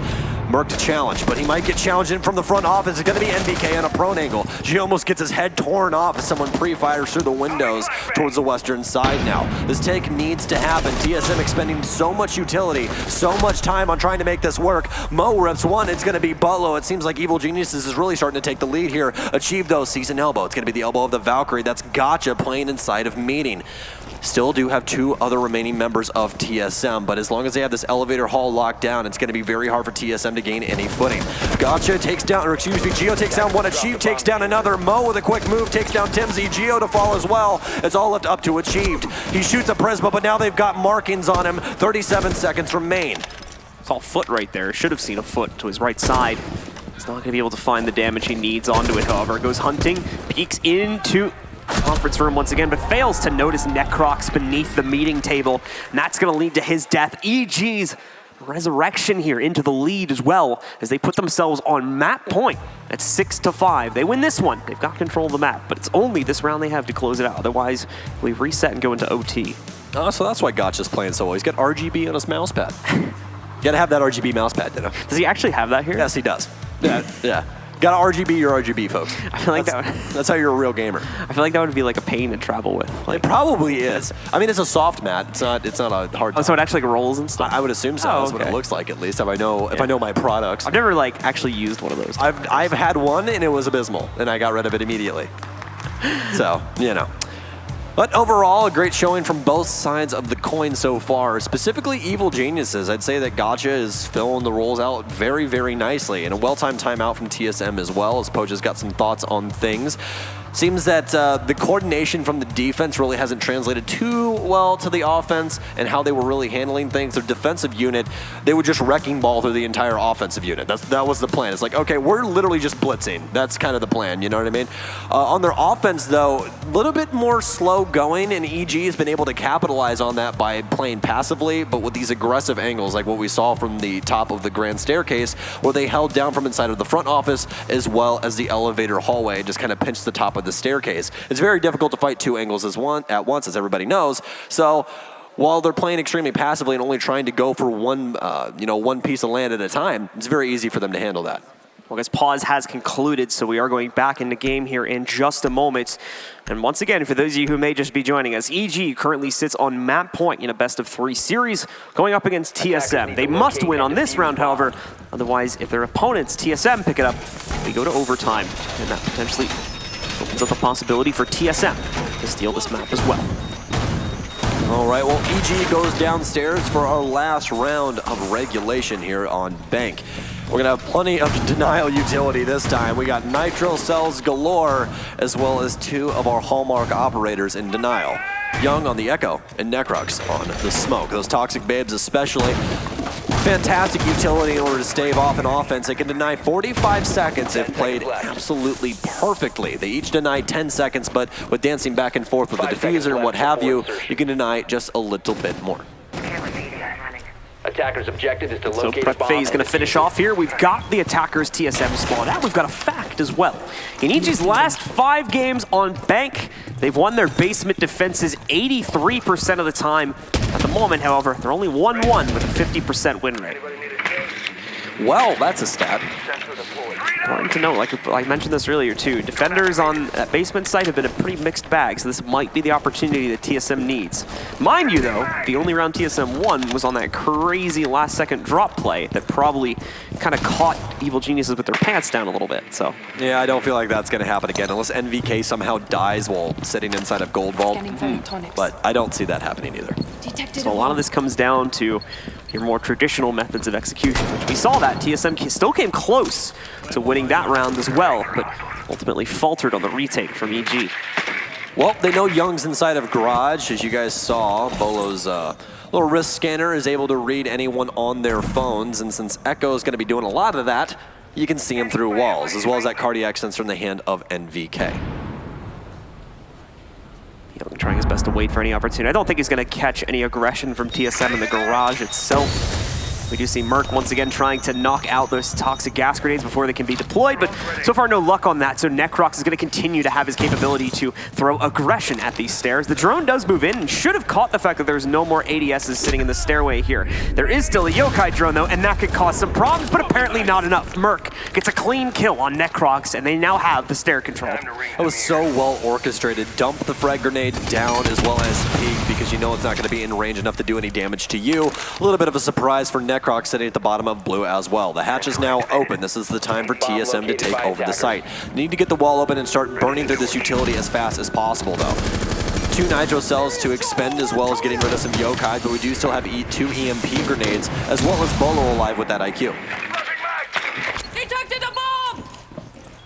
Bolo in the meantime still holding that top hatch, but looking to move positions a couple seconds later here. Down to the final minute. Geo having to pop open part of the back wall once again on the Maverick in order to give his team purview into the site. He's actually trying to get the whole thing out, it looks like here, but I'm not sure if he's going to be able to do that as cleanly as he would like. First plant attempt coming in now. Let's see if the Nitro Cell responses are going to come in. There we go from Geo, and it's not an attempt to knock down the wall. He is looking for Nitro Cell kills. First Nitro Cell is a whiff though, so it's not going to stop the plant. It's a much, much cleaner plant this time. More Nitro Cells being deployed by the defenders, but they're not going to be able to mark with much. Mark moves in, is able to catch Gotcha for free. Oh, that's going to be the first kill for Bolo as he continues to tack on. Oh, it's going to be a double. Can he make it a triple? No, he can't. NVK finally brings it back, but not before 2 of his teammates die. And then timer's already at half. A bunch of pre-firing coming through for TSM. This is more than likely not going to be the best round. Geo gets taken down. NVK bringing it closer and closer, but Achieve stops it, and we're going to OT on Bank. So overtime is our destination here now. Between these 2 teams, TSM bring enough strength back on that final execute. And finally, everything goes their way on the execute itself. Gaining the stairs control with relative ease, not having to waste a good minute or 2 getting that control. Able to move down without much of an issue, taking server control, get those walls open, and most importantly, the defenders finally not being in position and not being able to utilize utility appropriately for the first time in all 3 of the attempts that we had there. Well, starting on defense for overtime will be Evil Geniuses. They go back downstairs, feel like something went wrong, and they have an ability to fix it. So, everybody in the crowd, you're looking beautiful today, especially the man that gave the thumbs up. I appreciate you. I think that's Red Cube, isn't it? I can't remember. Anyways, if it is, I'm right. If I'm wrong, I'm wrong. So there you go. Moving into the overtime now, though. We still have plenty of game to be played, folks, so make sure you guys are awake. Grab your amp game fuel and sit on down. All right, guys, well, we are into overtime here. As I was mentioning, it's EG that gets the honor of starting out on defense. Their opponents will jump onto attack. And we are going to go back to that basement site. And once again, EG gets a rematch from the very last round. Time to see if they can pick it up and be the team that holds map point first in our final 3 rounds of the match. Or map, at least. Yeah, just the map. We still have a possibility of 2 of those to go, Blue. Gosh. How 5 seconds How to dare go. you? This one's been neck and neck, and I imagine that we're going to continue with that into the next 2 maps as well. I don't see any one of these 3 maps being a huge advantage to one team or the other here. No, so far by both of these teams, there hasn't been a round that they just absolutely obliterated the other team. The only one I can really think of is TSM on that roam for their Teller's Archives hold. That was really it. That's the only round where I've seen someone just decimate the other team. Otherwise, it's been neck and neck, and it's really just been a battle of who's better with utility. I mean, the last time in the most successful EG defense downstairs is when Geo missed a Nitro Cell, and it killed Timsy on plant, you know? And we almost had that happen again, but the Nitro Cell was thrown wrong. So these rounds are literally just being won off of proper utility use. TSM is going to hope that, once again, that Nitro Cell is not going to be able to find its marker. At a minimum, Geo will be able to successfully eliminate that cell should it be thrown at his teammate upon planting. Down to the 2-minute marker, we are just starting to see players get in position to start pushing down blue stairs into server. It'll be the same process you guys have been watching here for the last couple of rounds now. trying to knock out Necrox and force him back. That first toxic gas grenade, though, is going to waste a good amount of time. Playing so aggressive for server control here, especially on the blue stairs. Still have frag grenades for Achieved as he dumps the first one in, but not going to do any damage to the like of Necrox. That's the second Toxic Babe as he gets closer and closer to the top of the staircase. Spends a drone, but he does still have plenty of people in behind him as well. So we do have Mo as I believe one more downstairs inside of server. So they're trying to waste as much of TSM's time as possible. Necrox getting aggressive, pre-fires through, Achieved with another frag grenade, and he peeks along with it, and it's going to bag him Necrox once again. All of a sudden, blue control in their hands. Mo donning the mantle, but immediately vacates the area after the hatch gets opened. And Modiga doesn't want anything to do with that server hold and basically dooming his own life by falling back there, so retreats to the inside of the site itself instead. Merc, a quick check for any Valkyrie cams or any other utility that might have been left in the corners here. None going to be found, so easy for his team to now move forward once again, getting that wall open. I mean, no more issues with time. You know, this is the second round now. We've had a very clean push through server to get them into CCTV. This is where the problems still have the potential to pop up relatively easily. That was on the plant, on this final push into the A site. Well, you can't account for a mistake at this time by Geo. He needs to get this Nitro cell, but no, Timsy's actually going to vacate the space, and I believe that actually got eaten up by the EMP. Secondary Nitro comes out, Geo gets it, Timsy's still alive. Needs to get the plant down now, though, as they've gotten rid of both of the Nitro cells. Geo gets shot, oh no, this could be terrible, terrible news. They do still have hatch presence, but Timsy and Geo have both been downed. Only 10 seconds remain. They're going to have to try and frag out of their minds to close this out. Bolo would too. I didn't think he could get him. What? Oh my, TSM! What is that fragging power? Bolo just runs down main and kills everyone. At least 3 in those final seconds. No one had any idea that he was coming, it seems, as he just runs downstairs, and every single player he kills basically has their back turned to him. It's easy frags. It's not even a challenge for Bolo. He just walks right in. Just owns the place, man. Like, no one even looked at him any certain way. The only person that had a reaction really was the Echo. And it dealt a little bit of damage, but Bolo with a nice crouch bounce there avoids the headshot, takes down the Echo, and immediately frags over onto the Pulse. And as we saw, it was an immediate kill by the other remaining member of TSM as well. So what a way to bring it back in the last 10 seconds. Because after Geo died and there was no Overwatch on the plant, that's a very, very scary place to be in. That's going to be TSM getting away with murder on that basement attack for the second time this game now. They had that crazy drop strat back in regulation too, and now Bolo gets away with a back flank that someone should have been able to catch, but just didn't end up happening as it transpires far too quickly for EG to catch on to. Big win from TSM, and now they have the defensive round here on that point. And they're going to be going back to the sites. No, actually, they're going to be going downstairs. Nope. Tellers. No, it is Tellers. It is Tellers. I had to look at the middle one. I was trying to identify it from Timsy's screen there, but no, it is going to be Tellers. So last time around, we saw a pretty good roam game the first time they ran this. Second time didn't work out too well. So TSM, I'm going to assume, is going to go for the utmost aggression. And as we say, that's exactly what we're going to get. Merc goes fishing. Let's see if he bags any loot. And it's not going to happen. He walks away a little bit too quickly because right there would have been a free kill onto Young. And actually, no, there is bullets in that window, so he probably would have died. Good thing that he moved away, huh? He's even going to end up getting Claymored here just to make sure no one's going to try anything crazy. Still with a good possibility to find a kill, however, as that Claymore is well onto the ground, so only kills you after the fact. Modiga ready to move in towards square here, and actually might have a chance to take a fight pretty quickly if he wants to continue this push. Normally you're not necessarily going to see that. However, it seems they got a different flavor today. Modiga moves in. Merc still caught from trying to eliminate that drone. Leaves Modiga with an easy kill opportunity to knock out the Jaeger on TSM. All right, well, Timsy's going to be the lone soldier upstairs, and he's got to make some magic happen, folks. This is the time to stand up. You're the sub. You have nothing on your shoulders. There's nothing to lose, everything to gain. First kill comes through, but he gets melted by Mo. Oh my God, that was actually an insane shot. Bolo has already rotated himself upstairs to try and assist. Bolo, after killing 3 people, can't hit a drone. And right on the tailcoats of Bolo there. Even the best in the world can't hit drones. I mean, he made it back at least. He didn't die. Exactly. He didn't die, so that's good. He's got a chance for redemption at some point in the future here. Those drones, those pesky, pesky drones. How much of a chance that'll be, though, is yet to be seen. One hatch going to be popped open here by Gotcha in a second. It's going to be the hallway hatch leading downstairs. We leave ourselves with about a minute and a half remaining here in order for EG to start the plant procedure. Still having all 5 players alive, though, gives them quite a bit of freedom on top of this extra minute that they still have onto the clock. So they're going to take their time with this one. No reason to rush things. Exactly as you said, there's really nothing on your shoulders at this point in time. Just work your way towards the site, use your utility properly, get a wall open, and try and get this plant. You have top pressure. You got everything in the world to try and get a diffuser down. But Bolo still exists on the map, so you're going to have to worry about that just a little bit, because last time you didn't, and last time he kind of killed your entire team. And that could definitely happen again if you don't respect the man. So, looks like he might be going for a long rotate here. Oh no, he might get caught out.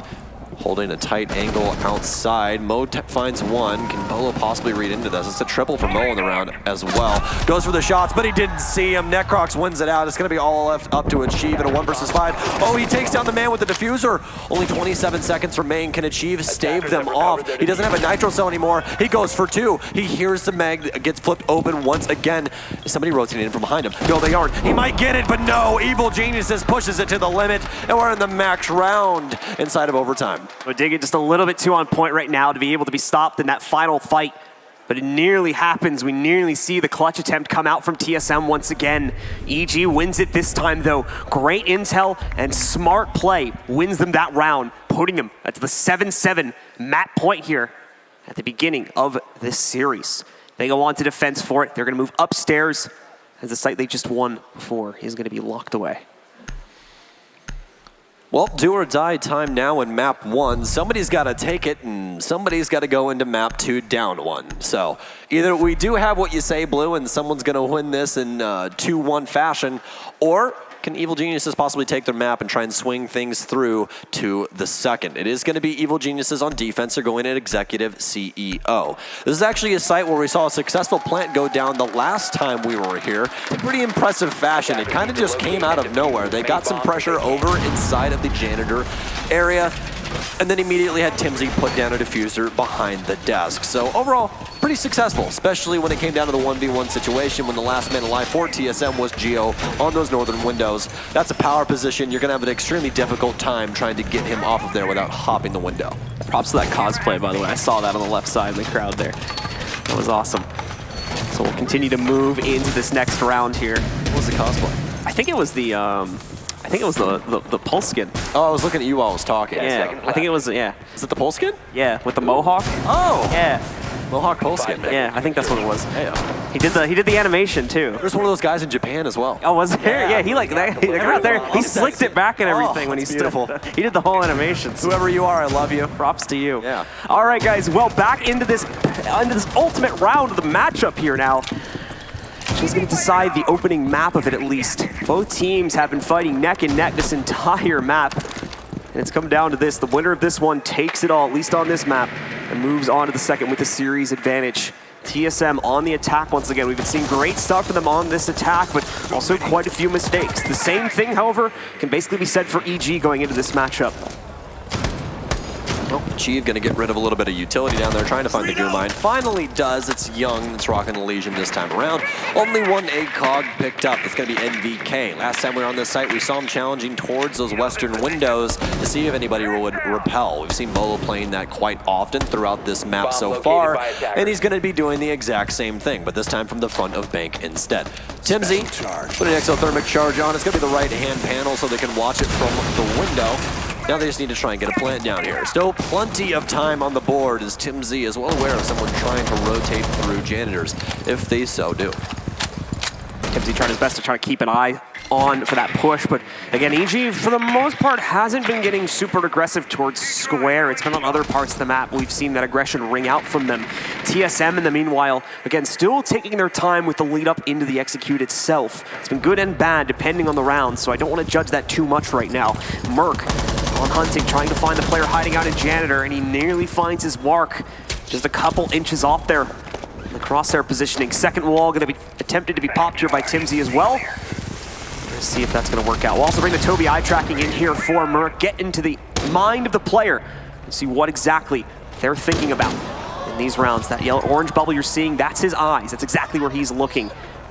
And you can see from his crosshair that he's nearly got himself with an opportunity lined up. Should be a reinforced wall in between the two of them, though, so can't fire into this. That firebolt, though, and even the smoke bolts are going to be clutch to give the team the room they need to push into this. But so far, Timsy with a good hold. He's going to be able to find the first pickup. Geo finds the second, and TSM are making their mark. It's that Capitao not able to move in just yet. Timsy finally gets taken down. That's a diffuser. Gotcha, and the rest of the squad have to try and stave this off. Only 30 seconds remain. TSM needs some work from inside, holding down E2. A quick shot from Achieved. Takes down Young. Gotcha and NVK, the only two that remain. Very minimal time. Merc dons it, picks up that diffuser, starts putting it down, but Bolo and TSM secure Evil Genius's map choice in max overtime. And so that's going to be a great opening win here for TSM, but we're not done just yet. That's only a 1-0 lead. Still a lot more work to be done here, and it's on just as competitive of a map. This is a crazy pool we have between these two teams. This series is going to stay as much on as it was in this opening map. That's going to do it for us for now, folks. We'll be back for maps number 2 and hopefully 3. But for the time being, let's take it back over to the analysis desk to break things down. Thank you so much, Blue. We have had 8 maps today throughout the course of the 4 matches, and of those 8 maps, including the one that we just had, 5 have gone into the full distance of overtime, and it's definitely been a banger. Hello, everybody, and welcome back to the it's been a long day. Take your time, baby. I'm just gonna.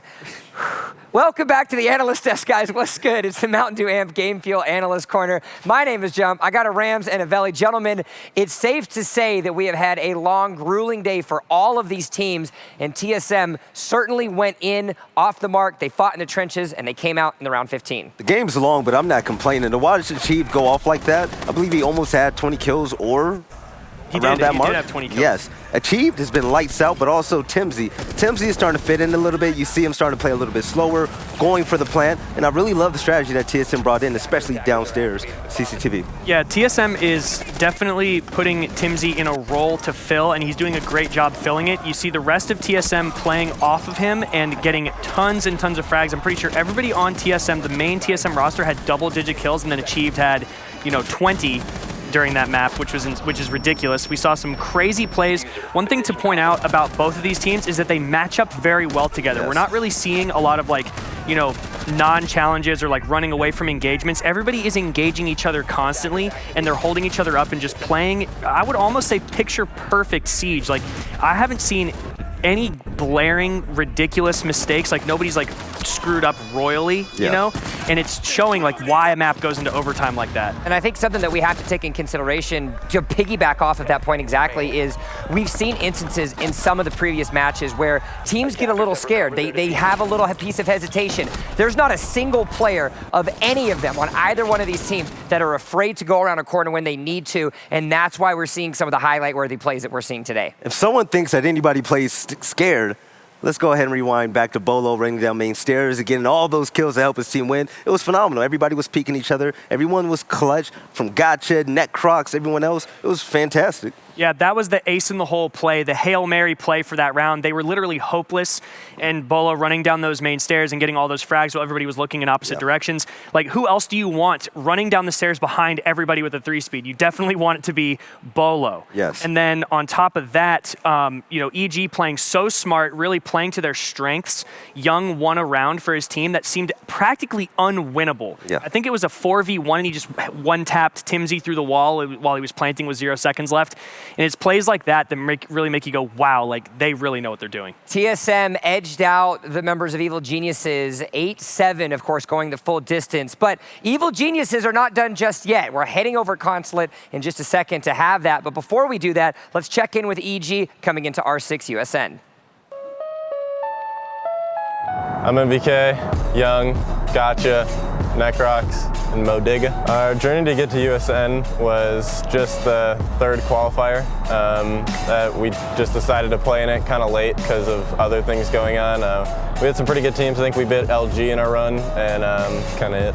Playing for the title of Team USA means a lot to us. It kind of solidifies you as the best team in North America. I think Dark Zero is the biggest rival for our team, personally, just because we have some other players that run our team that kind of transferred over to their team and kind of created their whole organization there. And then I'd say our biggest rival at this tournament would be Dark Zero, just because kind of our history with that team, some of our players joining their team, and you know, the whole backstory behind all that. And they're just also one of the best teams in North America.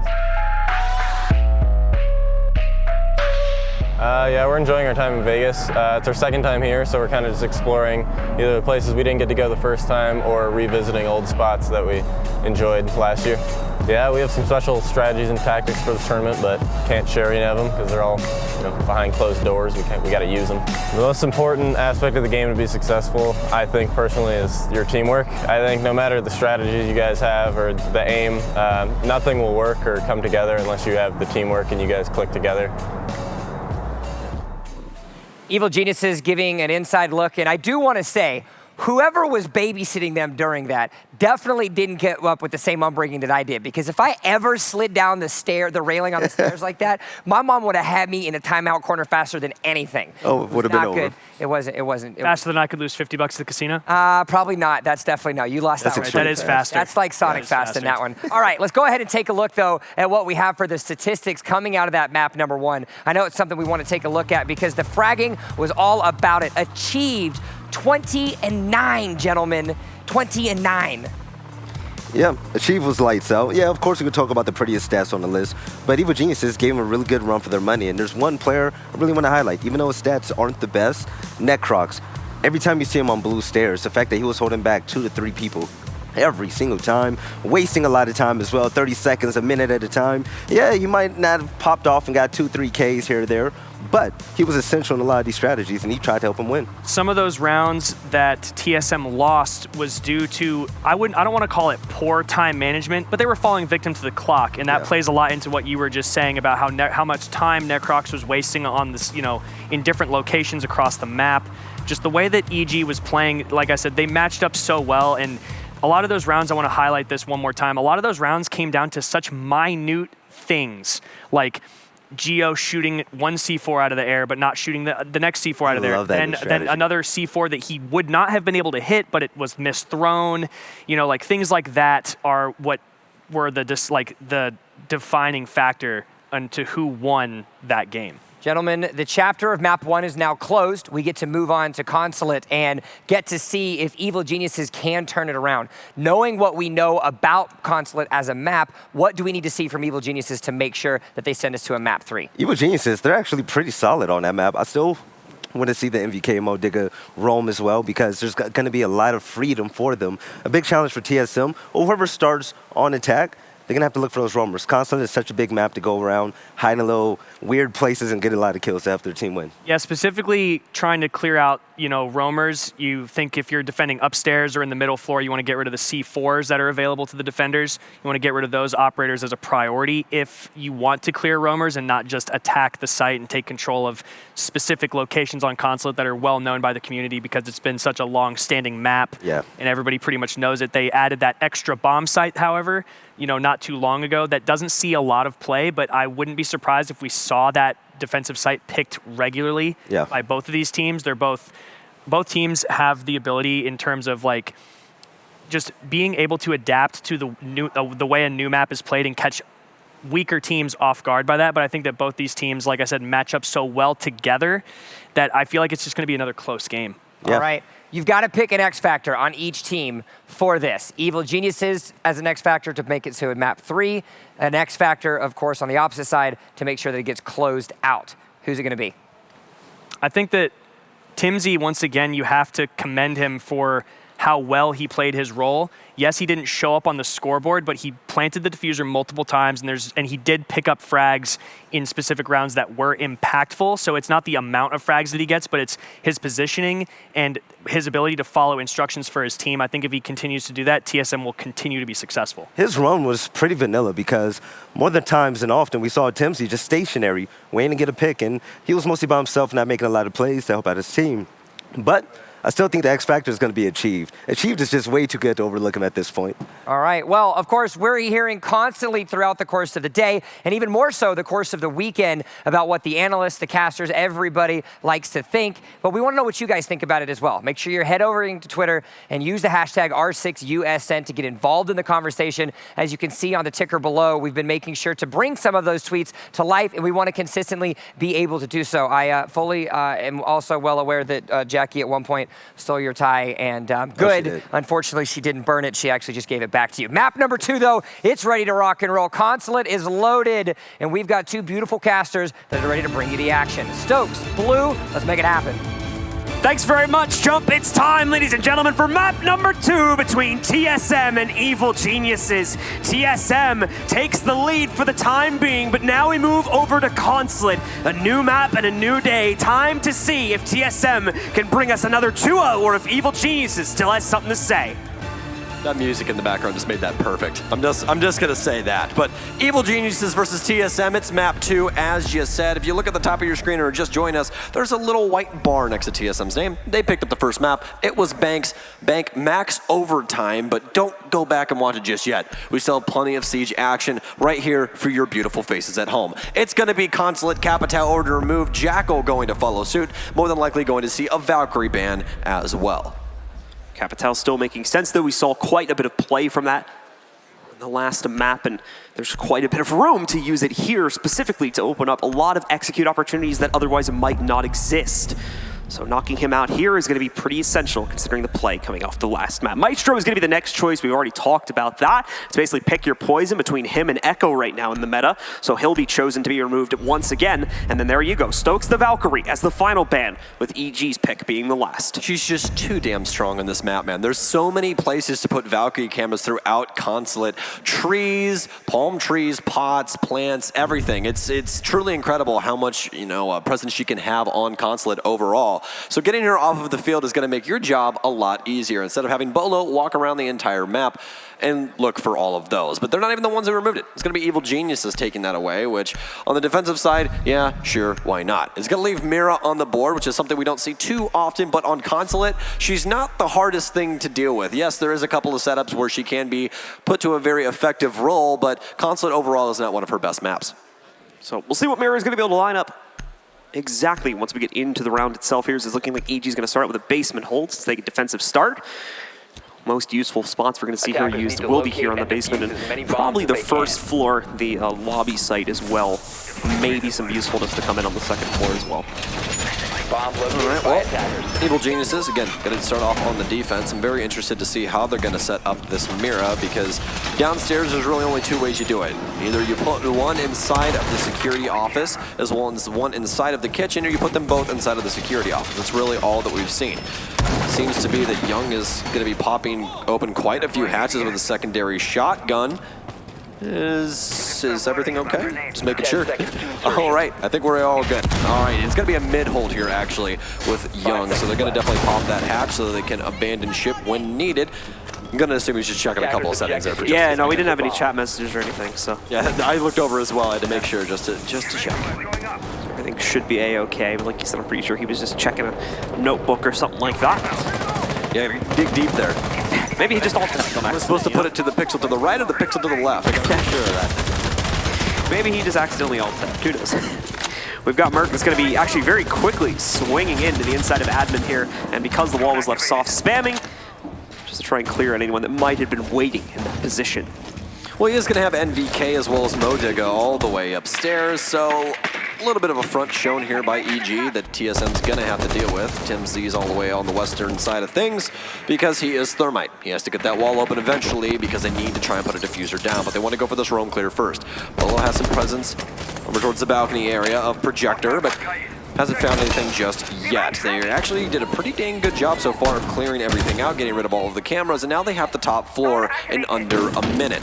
So now, it's all about trying to hold down the circle desk area as well as piano. If you're able to take that, take control of that, then Achieved can do his due diligence by using that skeleton key to break open the flooring, looking downstairs into garage. Young is waiting to save NVK's life if he does get into some trouble with that secondary shotgun to the hatch. Besides this, though, EG's done a good job of wasting time here, down to about a minute and a half, and not a massive amount of progress being made here by TSM. Now, that would change if they were able to successfully get piano control right there, but obviously that's not what you saw. Merc gets pushed back up yellow stairs, loses half of his HP in the process. Doesn't really trade anything out for his troubles. Achieved is now on looking in his own regard here, is trying to shoot out the seesawing yokai drone. It does succeed in getting it, but at what cost? He's now going to take about 50 of his HP. He does trade some of that damage back. It's looking like Modiga, who took the challenge, will end up falling back. NVK, though, still is able to strike against a Merc on top of the hatch, picking up, finally, an opening kill for his team. It's not just that one either. Young is going to follow it up on the Mira with another pickup against Geo. Well, down to a 3 versus 5. TSM has all the map pressure in the world, but Evil Geniuses done quite a bit of damage to the lineup, but they've taken quite a bit of damage themselves, so this is going to be a round where they need to play things perfectly to get this diffuser down. Achieved just now working on the upstairs flooring. They do have the air jab set up from Geo, so they know that no one can rotate up bottom spiral safely without getting knocked cleanly off their feet. Diffuser is in the hands of Timsy, so it looks like they're going to try and stop it from upstairs, but it's going to be a very dangerous game. Plenty of nitro cells still on the defense in order to try and thwart him. No smoke, though, to worry about. Do have a mirror window, so they can definitely read out when he goes for this plant. Continues to pre-fire through, but Bolo, on the other end near yellow, will step on a Legion mine. Timsy quickly dispatching the last yokai drone as Bolo's holding things down. He has to try and stick this, but Necrox melts him. Oh no, it's going to be a rotate towards pipes. It is going to be traded out. Gotcha gets Timsy right as the plant goes off. And that's going to be Evil Geniuses with the very first round. So Evil Geniuses aren't able to stop the plant from going down, but that doesn't matter in the grand scheme of things. No one else goes down. EG overall have a very clean retake here and take control of round number 1. TSM trying their hardest to get control in the early round, but never really being able to find it. Eventually leveraging enough control for the plant, but as we saw, just barely enough for that plant as they lose the round immediately after getting it onto the ground. By timer, they were ahead in the race, but by man count, they were definitely not. And man count kinda is important. So pretty important. Yeah, it's pretty important to have people alive on your team, isn't it? Yeah, that's kind of part of the game. Evil Geniuses, though, claiming the first round off some good utility use, and definitely not off of the back of what TSM was trying to pull off there. It was very, very close. If it would have been a couple of seconds, he might have been able to skate outside and make it right past the reinforcement, but with everybody bearing down on him, I don't think that there's really any way that Timsy makes it out of that situation. Defenders, it was a very weird instance there as well. Bolo takes that initial gunfight, but he actually got pre-fired by somebody rotating through the pipes area onto yellow stairs, so Red Bolo out pretty well, and Evil Genius is going to win a round off of that. Now they're going to be headed to lobby, so I haven't went upstairs yet. This is something we've actually seen happen quite often more recently, that everyone tries to stay away from console and projector. It's looking like EG are going to follow that path as they stay onto this side of the piano instead in the lobby push. So time to see where this usefulness can come in. We still have the Mira in play for Young as well. There's quite a couple of spots where it could probably be used here, mainly where she's already had them positioned at, actually. Young's going to put them both inside of the bathroom. So basically a lot of emphasis on the bathroom for being able to hold on to this due to the obvious vision that the player who decides to hold it will have for the rest of the round.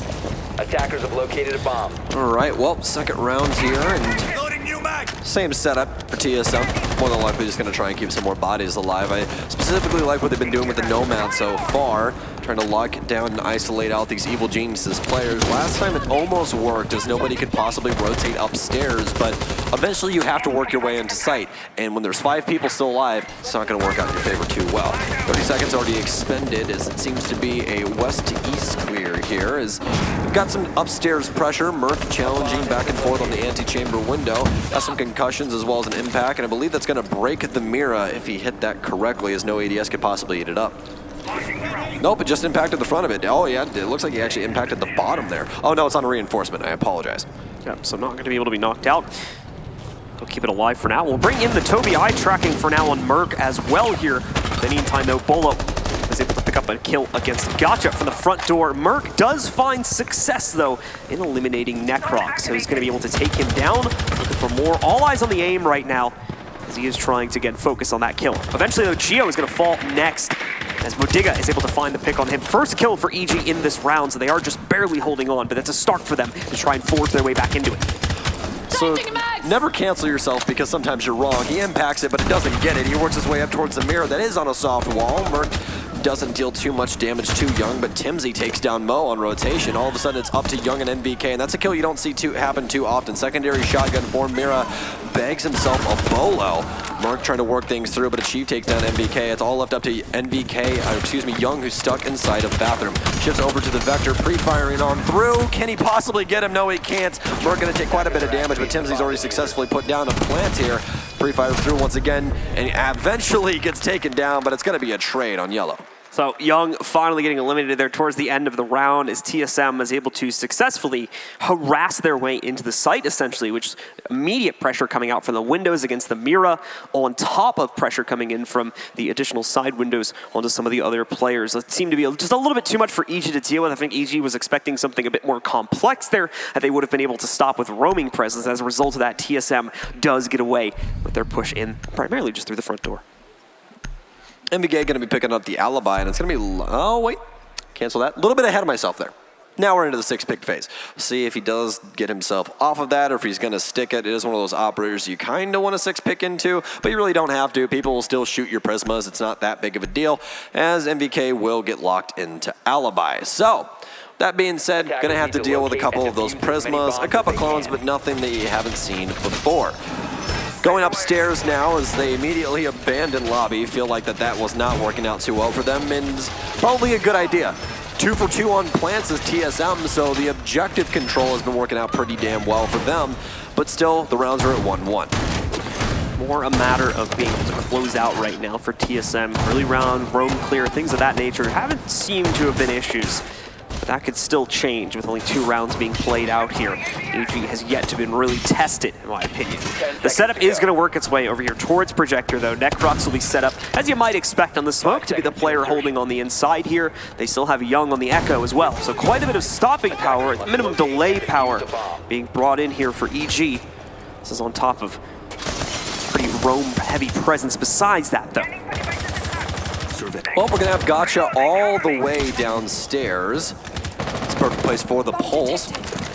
Able to read out every single floor on this entire map except for the roof, Blue. There's a lot of utility use there. You can telegraph everything to your entire team about movements throughout the entire map as long as you are able to maintain safety downstairs. So Drungain more than likely not going to find him since he is off inside of server, but since they do have the IQ of Bolo, he could eventually set his sights on that cardiac sensor, be able to tell people that, hey, there's a nitro cell that could possibly blow us up from underneath later on. Looks like they are going to be focused on a yellow stairs console take here. Stun's now pouring in to make sure that there's no ADS. No swing just yet as Merc is checking to make sure there's no one in connector, but it finds an NBK staring down the barrel and removes Merc from play.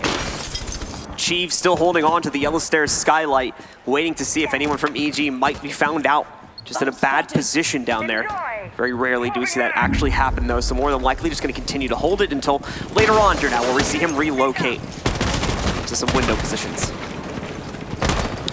Well, rest of EG just honestly sitting and waiting. We do obviously still have Gotcha downstairs reading things out. Bolo's taking control of Piano. He's looking to see if he can find any utility through the soft floor, but doesn't find too much. Sees a couple of Prismas and a couple of those ADSs, but he does still have to worry about Gotcha, and he doesn't even know that one just yet. Unless Gotcha has rotated, but as we look through the flooring, I don't see a blue silhouette downstairs, so it does seem like Gotcha has abandoned ship. But as this timer continues to tick down, this is going to get harder and harder for TSM to try and get a diffuser plant.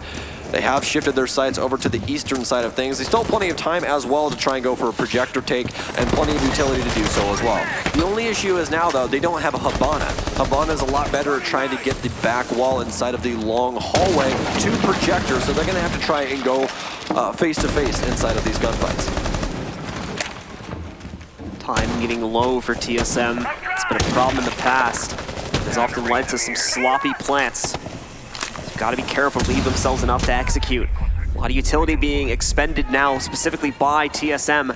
can even see a Yokai drone stunning one of their attempts to push out, I believe, over by Spiral, where Bolo has position on the IQ. He's going to try and retake it. It's Modiga, though, that is able to get the better of Bolo as he counterflanks him from the same position. Geo looking for a way to push up towards yellow, but again, there's just nothing set up to go well at this point for TSM. Everything's going to have to come off of mistakes, and that's the first one. NVK getting knocked out. Timsy finds a second. Gotcha will be there to trade out onto Geo. Now time getting incredibly low. They need to at least start the plant, and there it is.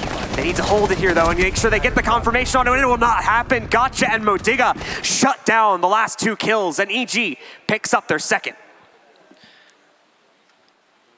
TSM once again very dedicated to trying to get that diffuser down. They get the initial frags, but since they didn't have enough pressure towards Connector, it was almost free real estate for Evil Geniuses to move through, killed him on the plant, and just for one more good measure, take out Geo inside of Long Hallway. So overall, an extremely impressive showing there for them, especially from Geo on that flank up yellow stairs. You didn't think it was going to work out for him at first, especially since there was so much barbed wire there, but it doesn't seem like Evil Geniuses got that sound cue, and he begs quite a few kills for his liking.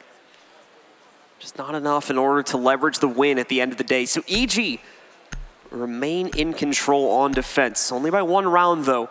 We'll see if they're going to be able to try and push this a little bit further and chase the lead a bit more. And they'll go back to one of the sites that they've already been able to close out for themselves in order to do that. That'll be back over here towards the basement where TSM struggled in the last attempt and ultimately did get a plant down, but for only a couple seconds as their last player died, literally less than a second after the plant happened. This really feels like we're barreling towards a split on this half. TSM, EG, neck and neck, and overall, pretty good clears from TSM. It just seems like when it does come down to the actual execution, they just can't find their footing on a couple of these sites. They're finally able to try and get that done, and I really feel like this will be successful. Again, they've already had 2 plants inside of these last rounds, just one of those plants did not go into their favor as it was a 1v4 for the Thermite. So, jumping into round 4 now, Evil Genius is still bringing Young on the Mira. They actually haven't went around without her just yet, just kind of throwing it up on reinforcement and see what happens, and it's been successful so far. Seems that TSM is going for more of a traditional take this time, starting east to west inside of the admin office, as everyone at home knows too well about Consulate. Achieved ripping himself through here on the drone into admin. They do find their target.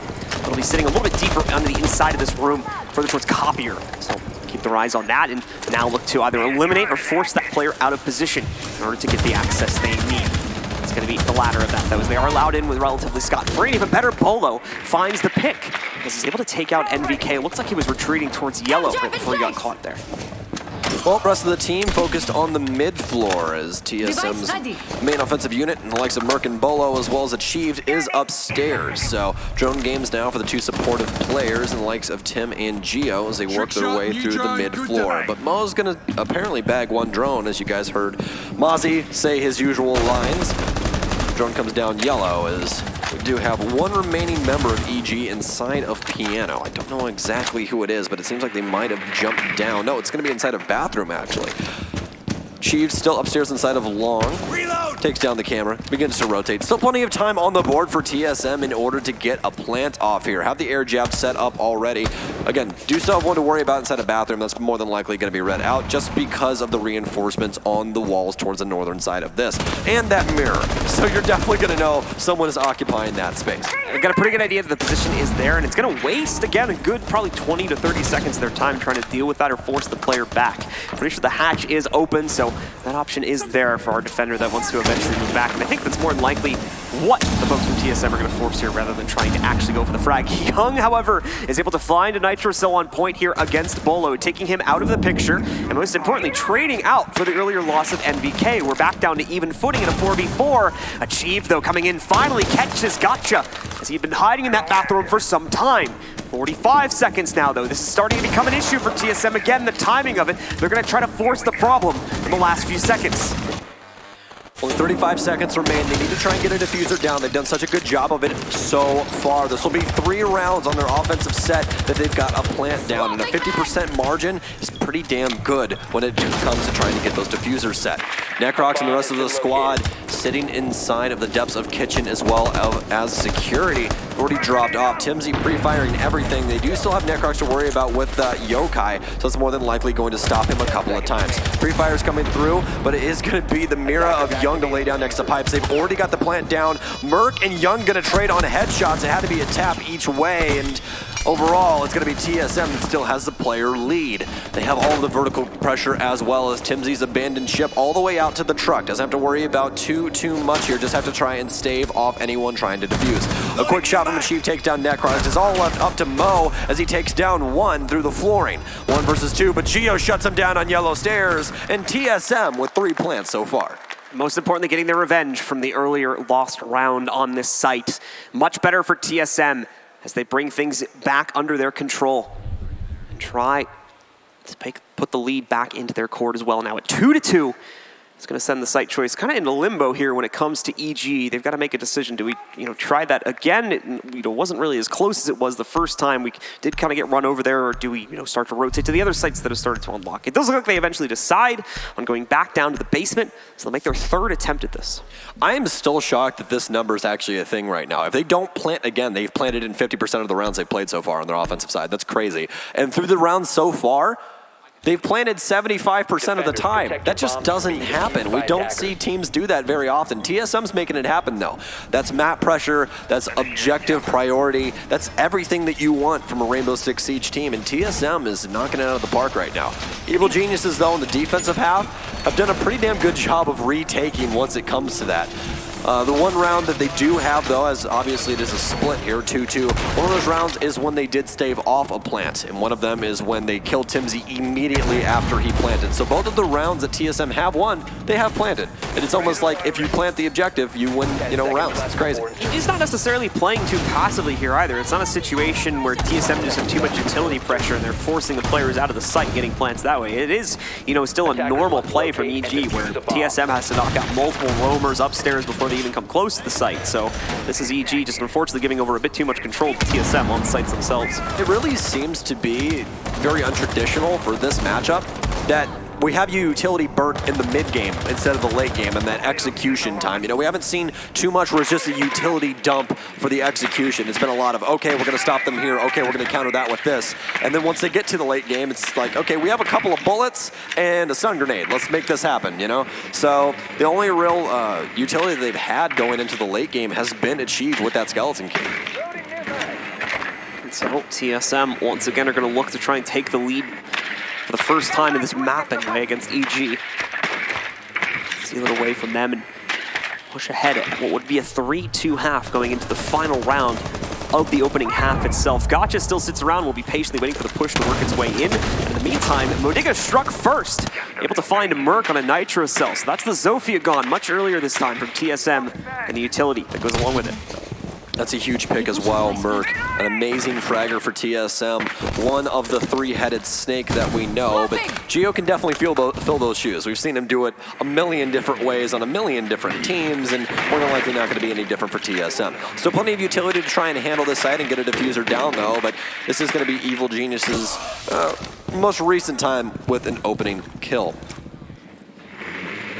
Half the round gone. Still a very quiet affair here across the entire map, with neither team seeming to make significant progress. EG's one and only kill against a Merc, though, still. The torch that they're rallying behind. Not looking to try and necessarily risk too much to find a second kill, but they are maintaining position. They are still holding back TSM quite a bit. TSM is still hoping for that aggression to be thrown out from EG, but as I just mentioned, there's not much of a reason why we would see it from EG except in the case of Gotcha, who's already in an aggressive position. Moves in, but is found out this time by Bola. And that evens us up.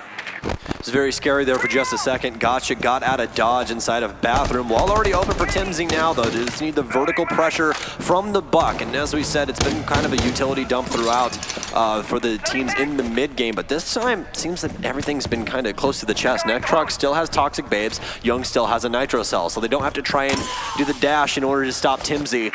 from getting this diffuser down. Jammer eats up one of the drones now as TSM is poised to finally put this diffuser down. He's going to be locked in this animation for 7 seconds, and they have to try and play defense here. He'd abandoned ship the first time. Somebody needs to peek through, and that's what they needed. Necrox dies. That's going to be the smoke. He downs another. That's Young with the nitro cell. It's all left up to Mo and Bolo. Oh my. Once again with a triple to secure it for TSM. Bolo once more brings TSM out of the fire and into a 1 round. And not only that, but a 1 match here possibly as well, as they now take the lead at 3-2. We're entering the final round of their attacking side, and they've already guaranteed the split at 3-3.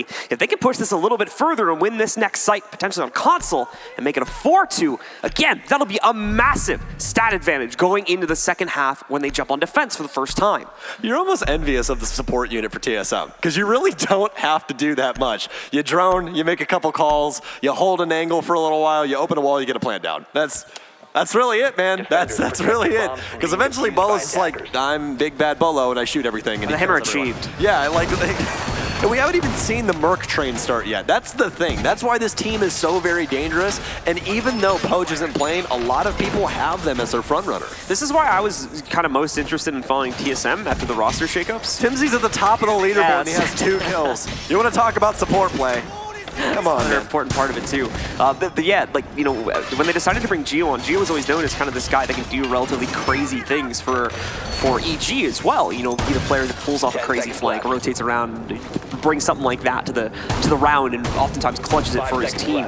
You know, you bring that on a TSM who already has quite a bit of that spread amongst their roster, and now it's a very, very dangerous package to deal with. On top of, you know, players that are just good at taking normal gunfights and things of that nature as well. This is like a really powerful team I think we have now for TSM. Absolutely. Can we see the scoreboard one more time? I'd really appreciate it. In case you guys were wondering how important plants are, I want you to look at Timsy's scoreline.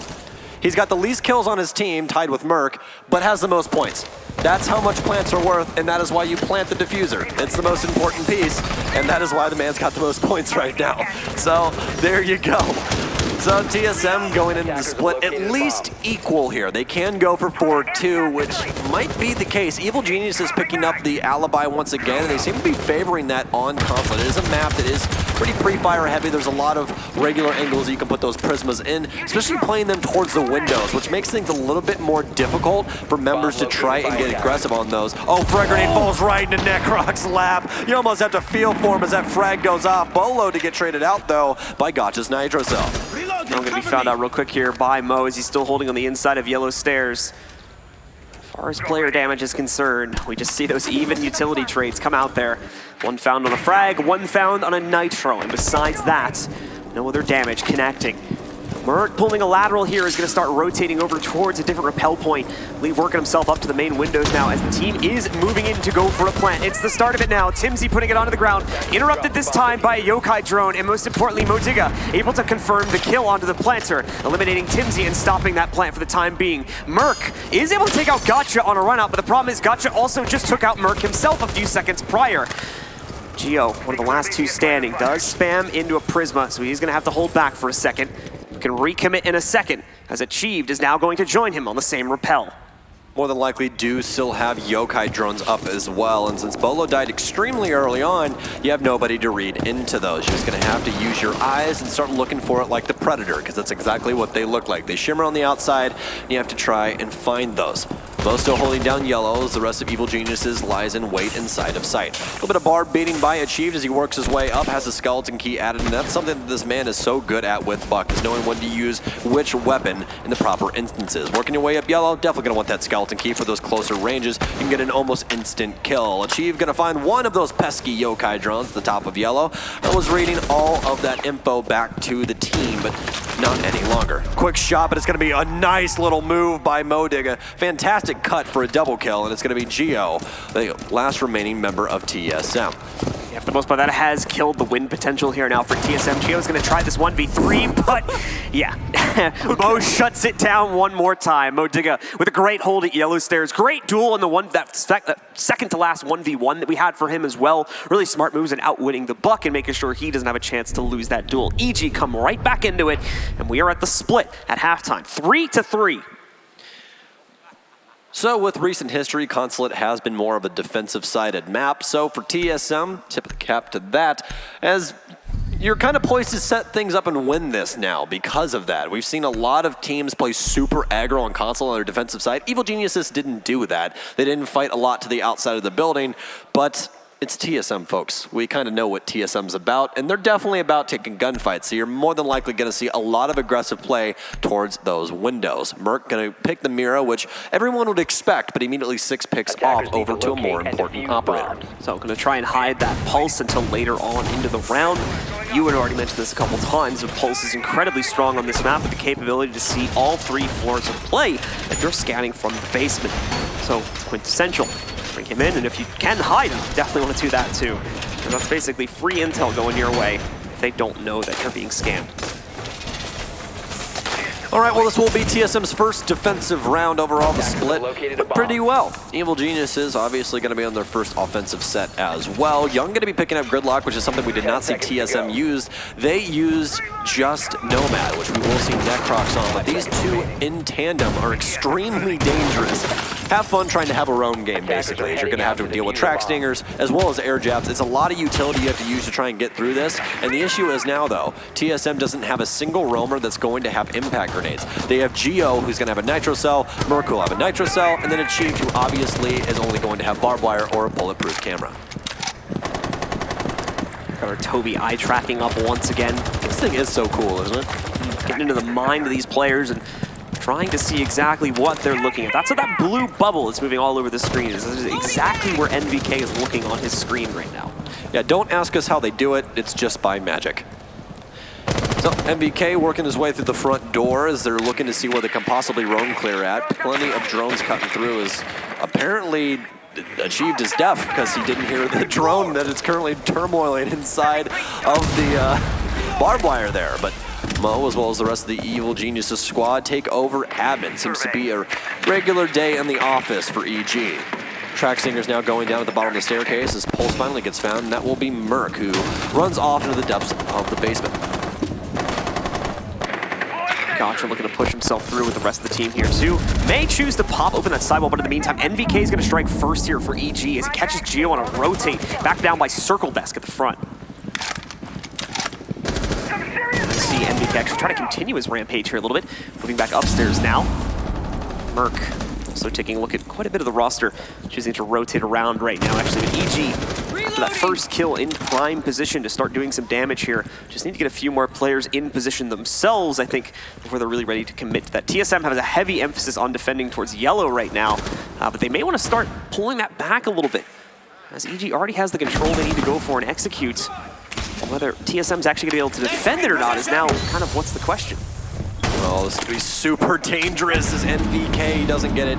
Pours in, but Timsy with a very intelligent move here. Oh, ends up taking him down as well. Shifts his way all the way over to console and just gives it up. Actually ends up working out in their favor as Merc's on the flank as well.